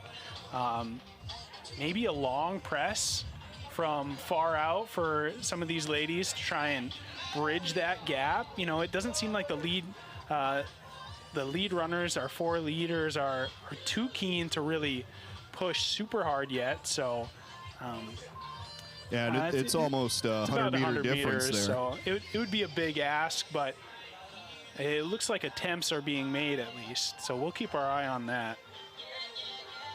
Is it too early to make that move at this point, to try and get up to the lead pack and then use up all the kick that you may have coming down the final straight on the last lap? Yeah, you would almost have to think of it or justify it more as, not just a a move to bridge the gap, but a move to kind of create a gap of the athletes behind you as well. So I'd say with how big the gap is, it's a bit of a gamble to go from this far out. But if you're not confident in your kick at all, you know, I suppose there's no real risk, you know.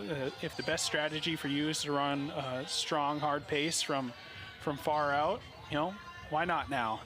Now is better than never, I suppose. So, but sometimes, you know, you feel good 10 laps into a race, and so you say, make a game time decision, I'm going now, and then 3 laps later, you have a ton of regrets. But sometimes you never know. So. Yeah, and there was about 20 seconds in the splits on that last lap from 5th place to 4th place. So it's a pretty significant difference to try and make up. But again, trying to get some of that separation from that chase group. Yeah, it seems like it's working in terms of, you know, kind of cementing the 5th place position. So who knows if it'll do the trick to reel the leaders in, but it seems like it's having a bit of success in creating gaps behind. So that's Maddie Trevina, who's in 5th position, who's kind of made that move ahead of the remaining pack. That pack contains Hope Pringle, Maya Kaiser, Lauren Metzger, Haley Miller,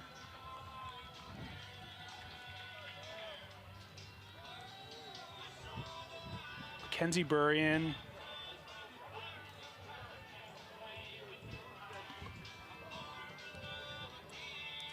Caitlin Bright.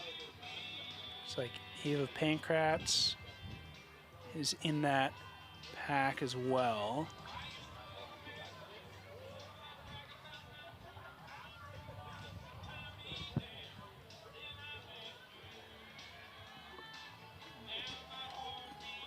Guys, I've seen about 1.5 of these races here today, and I'm already trying to make equations to other sports, so I'll say this. I equate this race to the Indy 500, where it's all about keeping your car clean for 499 miles, and then you're ready to go for that 500th mile to make that push. That's kind of what we're seeing with these 4 leaders here.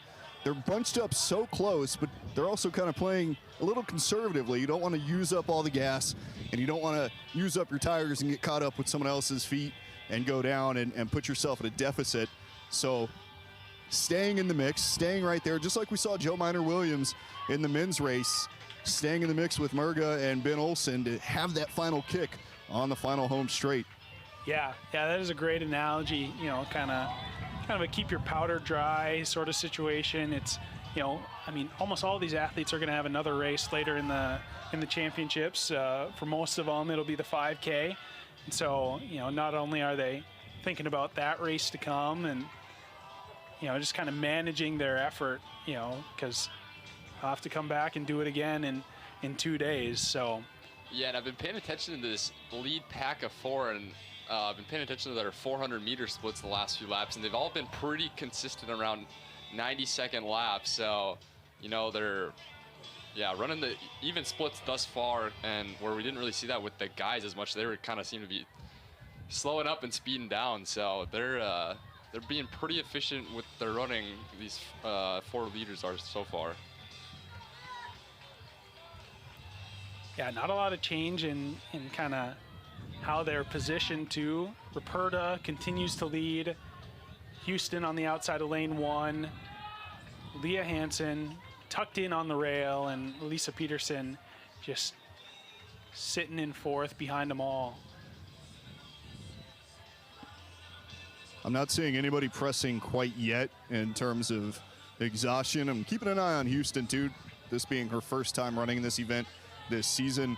But they still seem pretty fresh out there and ready to go here. And I mean, still a lot of time to go in this race, about 20 minutes. Yeah, it seems like, especially for Hansen. This is a fairly conservative pace still, so you know, I won't say it's a comfortable pace, but I would imagine that, you know, like we were talking about, just trying to manage the effort, just get through a couple of these laps until, you know, somebody makes a move and you have to cover, or until you're comfortable with making a move yourself. So earlier today, you guys were talking about the music and the kind of wide variety, and whoever was on the aux, I still give them compliments because it's been great music all day. I'm just curious, when you're running a race of this distance or a long distance race, I'm assuming you're trying to zone out a little bit to not focus on the pain that you're feeling in your legs, trying to keep up the pace. How much does the music help with that? It actually, I think it helps quite a bit. And it's not really even that you're listening to the music, but you're more so just feeling kind of the energy of the music. So I can imagine these athletes are fairly grateful for the upbeat tunes that have been going the whole time, just to kind of distract, like you're saying, from the pain. So. And I imagine if it was some smooth jazz or something, they probably wouldn't be as happy, right? Yeah. Probably have a reverse effect. So we're seeing Maddie Trevena from Western Illinois, who made that move a couple laps ago now, has kind of continued to separate ourselves from that second pack. So good move for that's turning out to be a good move for her. We thought maybe it was a charge to try and close the gap up front, but it's looking more like it was a move to separate herself from the chasers, and it's looked like that's working out. Her pace seems pretty steady, and the athletes behind are either they don't seem too bothered by it or too interested in doing anything about it. So it'll be interesting to follow that. So that's Trevena from Western Illinois in 5th. Then 6, 7, 8, 9, 10, 11. So 7 through 11 behind her. So at some point that pack will have to come to terms with their position and make some decisions about what needs to be done for each one of their races, because there's going to be 3 athletes from that pack who won't score for their team. So kind of a similar deal as to what we have going on with the front pack. It kind of a personal decision for these athletes on, am I a kicker? Do I need to kind of string this out, make this a strong race? And I guess only time will tell. From our perspective, we can't, no mic'd up track race, I guess, here, so we can't, I could try to run alongside him and get their perspective mid-race, right?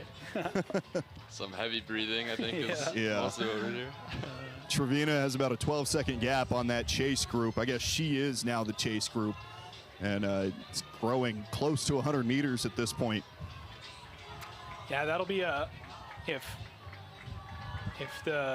Trevena's able to stay steady and keep pushing like this and not encounter any issues, that's a pretty big gap for that chase pack to make up. So yeah, good work to Maddie Trevena on that move that she made earlier in the race.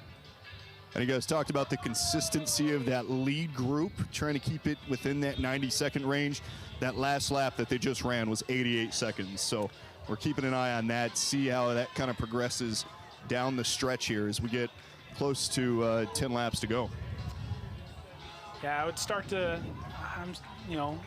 I would guess, if I had to guess, that it would be around this time that, an athlete like Hansen or maybe Houston, might want to inject a little bit of pace or some sort of variety into this. And maybe even that's what we're seeing Ruperta do now, as we saw him kind of be in a tight pack of 4 for most of the race, and then they kind of strung out. Maybe it was just a little surge to get some water, but if we start seeing him go single file, then that'll be kind of an indicator, I think, that the pace has changed. So a little bit of change here, I guess, is Houston is now in third, Hansen in second, right on the heels of Ruperta. No change for Elise Peterson. Just happy to pick up the draft of those other athletes and be carried along almost.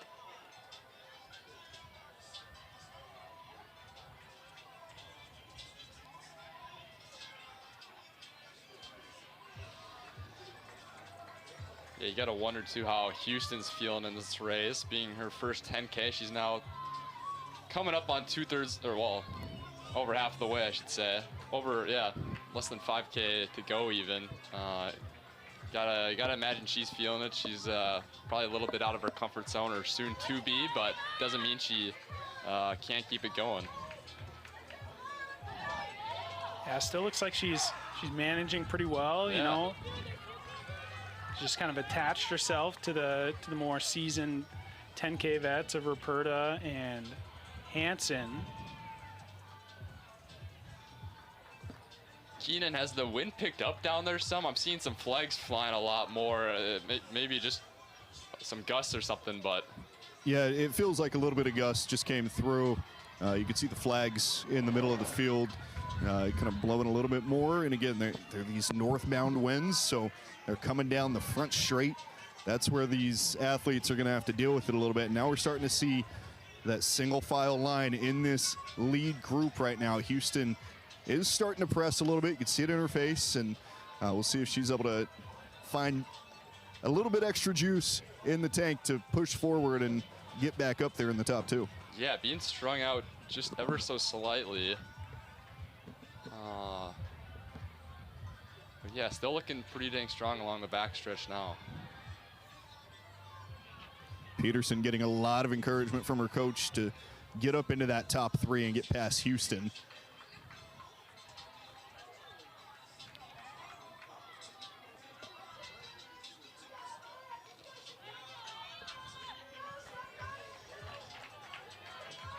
Looks like our chase pack has dwindled slightly, so Mackenzie Burrion is sitting in 9th right now, so there's one of those, hypothetically, one of those 4 athletes there will not score.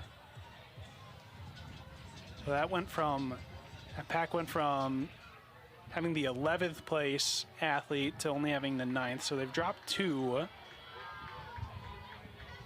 Looks like Burrion is still, attached strongly to that pack. Hope Pringle, Caitlin Bright, and Maya Kaiser, I believe, make up that pack. With Trevina of Western Illinois still holding on to 5th place.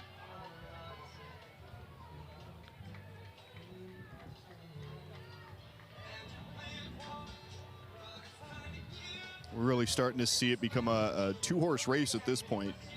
Yeah, kind of right around where you called it, Keenan, right between kind of laps 8 and 10. We started to see a little bit of pace put in by Ruperta. Hansen doesn't seem too phased by it. Houston dropping off a little bit. This might be the spot where Trevino sees that lead group breaking up a little bit and maybe an opportunity to push for a podium place. Yeah.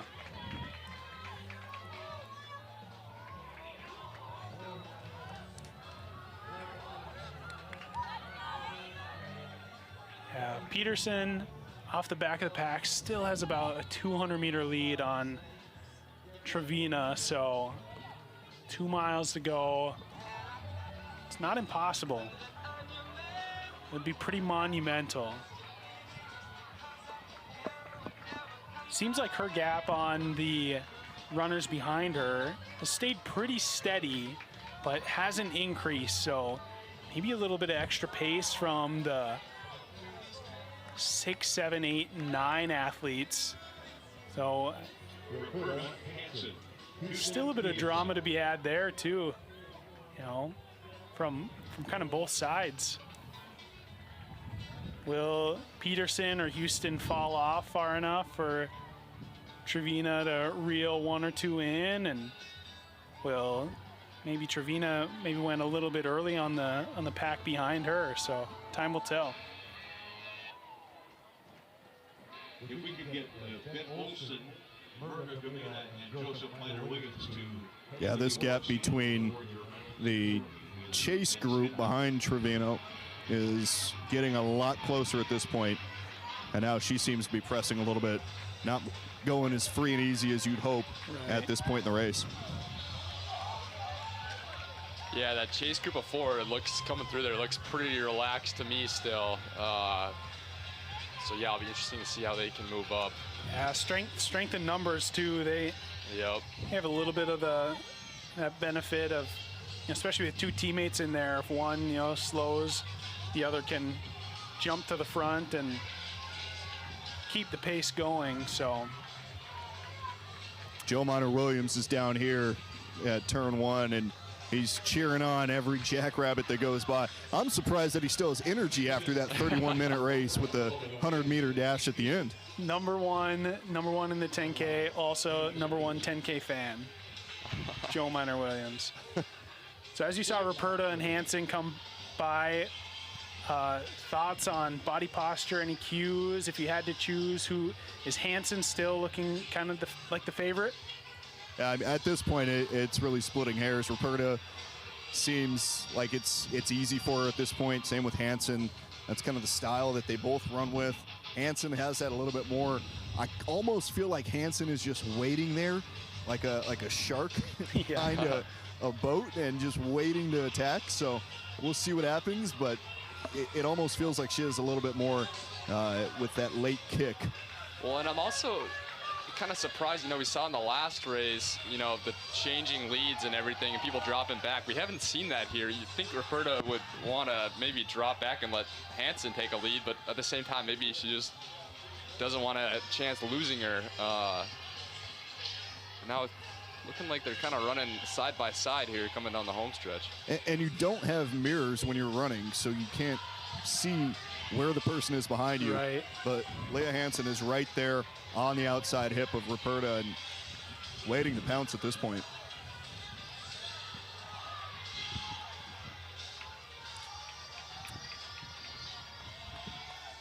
Kind of checking in on our 5th, 6th, 7th, 8th, and 9th place. It looks like the gap to Trevina is closed to 10 meters maybe. So be interesting to see if she'll be able to. I would assume that she'll get caught here in the next lap and a half, and if and when she does, if she'll be able to latch on to that pack, or if it'll be a kind of thanks for the work you did, and we'll see you later. As we see Hansen, looks like she's made a solid move to the front.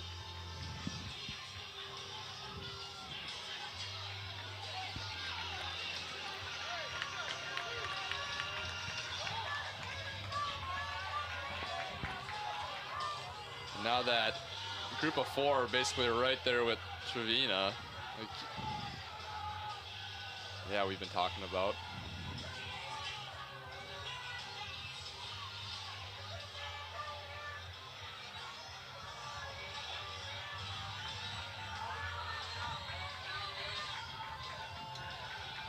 And there's that Leah kick with a mile to go, a little bit over a mile. She decided to make that move, and now she's really flexing her muscles and showing us why she was the minute favorite coming in to this race. It looks like Houston has picked up a little bit of pace too, so I think she could challenge Ruperta for second that might here. be a good race for second. We'll have to see.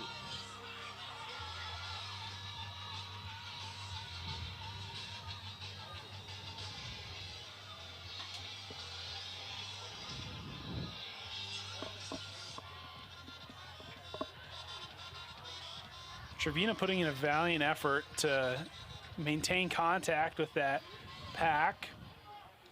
Ladies and gentlemen, as we get to the great finish of the women's 10,000, let's acknowledge the top 3 place winners in the men's 10,000 meter run. In third place, South Dakota State, time of 31.19.13 seconds. Ben Olson.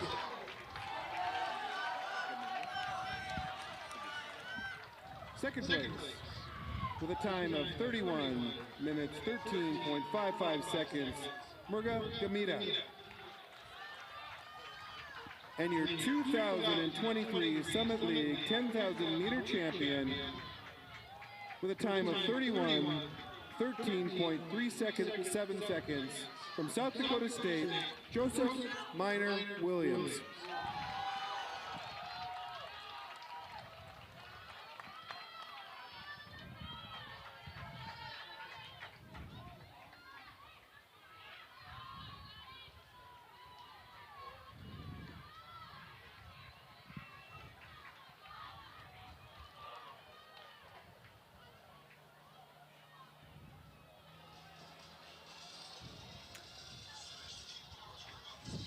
So we're looking at Hansen right now, asserting her dominance on this field, pulling away.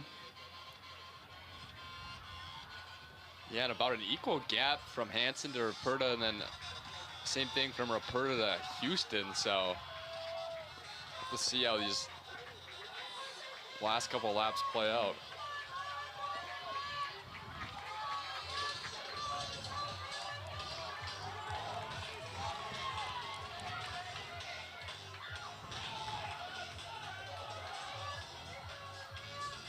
.800 meters to go for Leah Hansen. We're looking at the 5, 6, 7, and 8th place runners right now.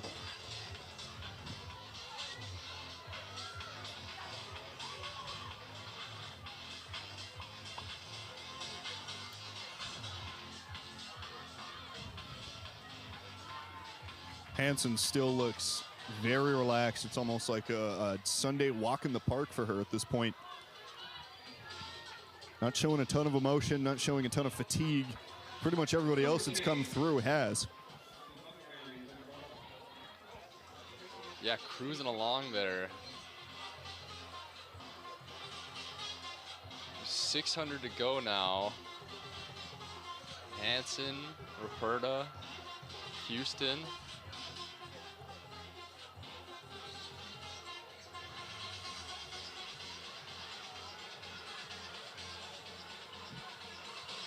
Seems like both Ruperta and Houston have kind of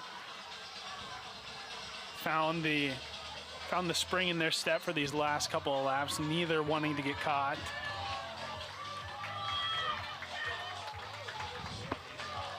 We come to the bell lap for Houston, or for Hansen.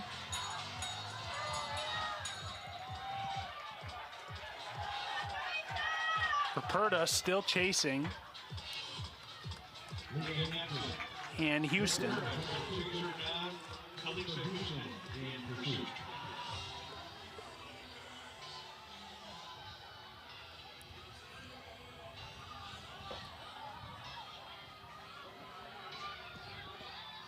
Leah Hansen, it really seems like she is just getting stronger as this race continues. Now passing a lot of that lap traffic to continue extending her lead. Huge.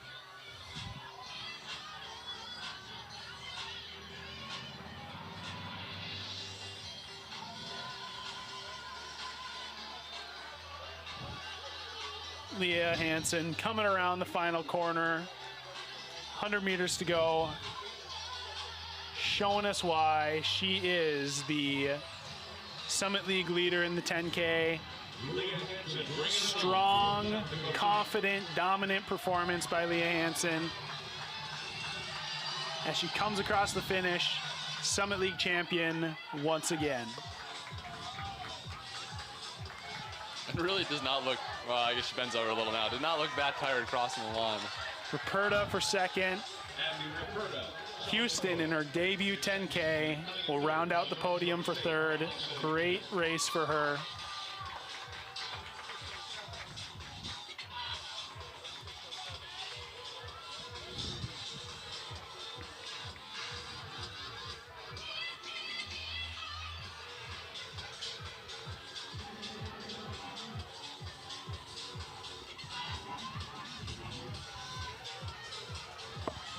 Great run from Elisa Peterson of North Dakota.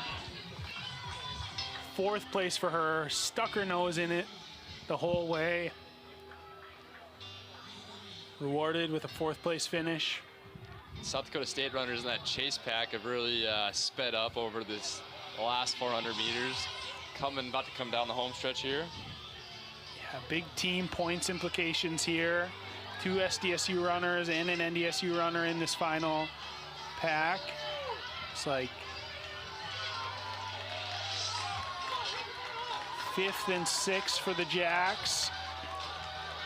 Burien for 7th from North Dakota. Hope Pringle, North Dakota State, will round out the scorers. 8th place for Pringle. That's what you call a Bison Pride point right there.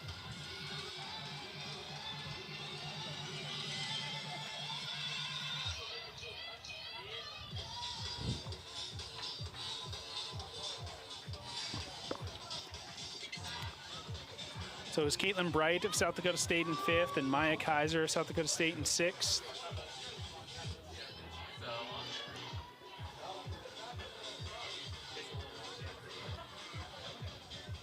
Maddie Trevina from Western Illinois put in that surge in the middle of the race to kind of separate herself from the other athletes. Finishes in a strong 9th, just outside of the points, but good run from her.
All right, we're going to throw it down to Keenan with a post-race interview with our 10K women's champion, Leah Hansen.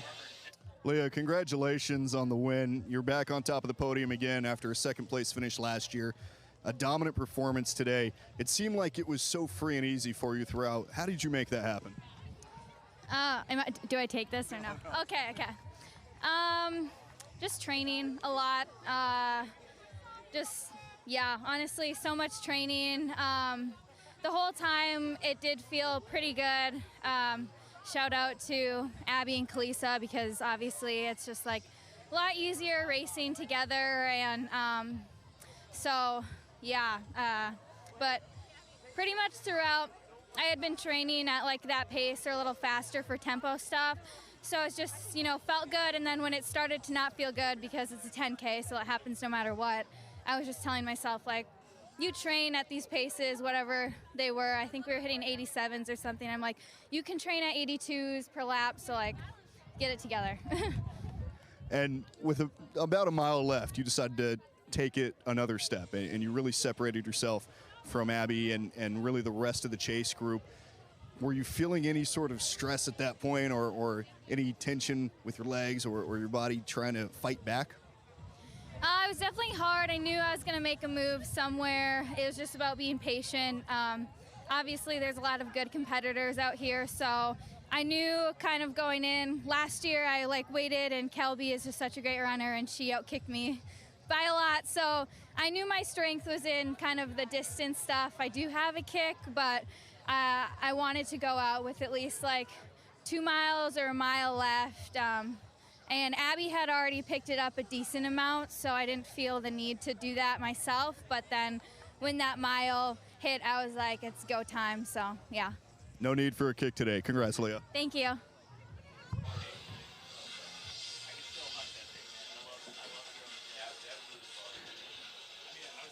Another great 10K.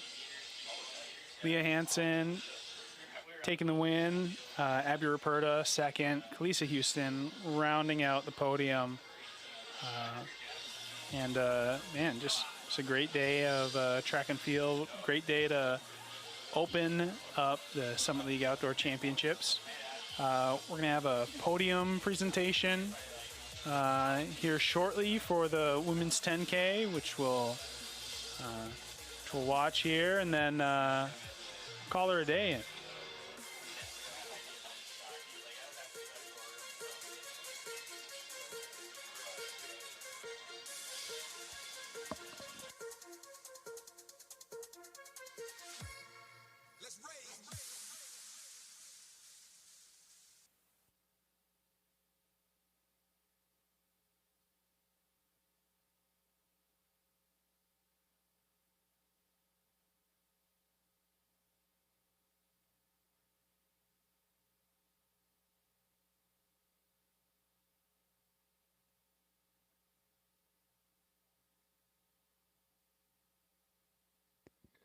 Ladies and gentlemen, please draw your attention to the award stand for our last awards of the evening, the women's 10,000 meter run. In third place from North Dakota State, running 36.05 seconds, Kalisa Houston. Second place from the University of South Dakota, running 35 minutes, 58.83 seconds, Abby Roberta. And your 2023 women's 10,000 meter run champion from South Dakota State University, running 35.50 seconds, Leah Hansen.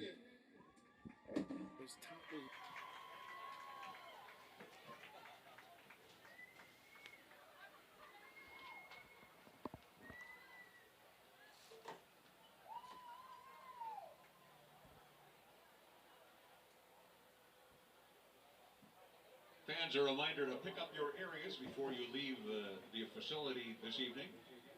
And remember that tomorrow we're going to start 1 hour earlier than previously published. Our events will begin tomorrow morning. Another great day of track and field in the books, and we crowned a champion in the men's 10K, the women's 10K, men's and women's javelin. Saw some bar love. Yeah, good pole vault, high jump competitions, and great day, highlighted by two great track events at the end here. And we just want to thank everybody for tuning in, and we'll be back again tomorrow, starting at 10 o'clock with day 2 of the men's deck and the women's heptathlon, and plenty more track and field action coming your way. So we thank you again for tuning in, and we will see you guys tomorrow.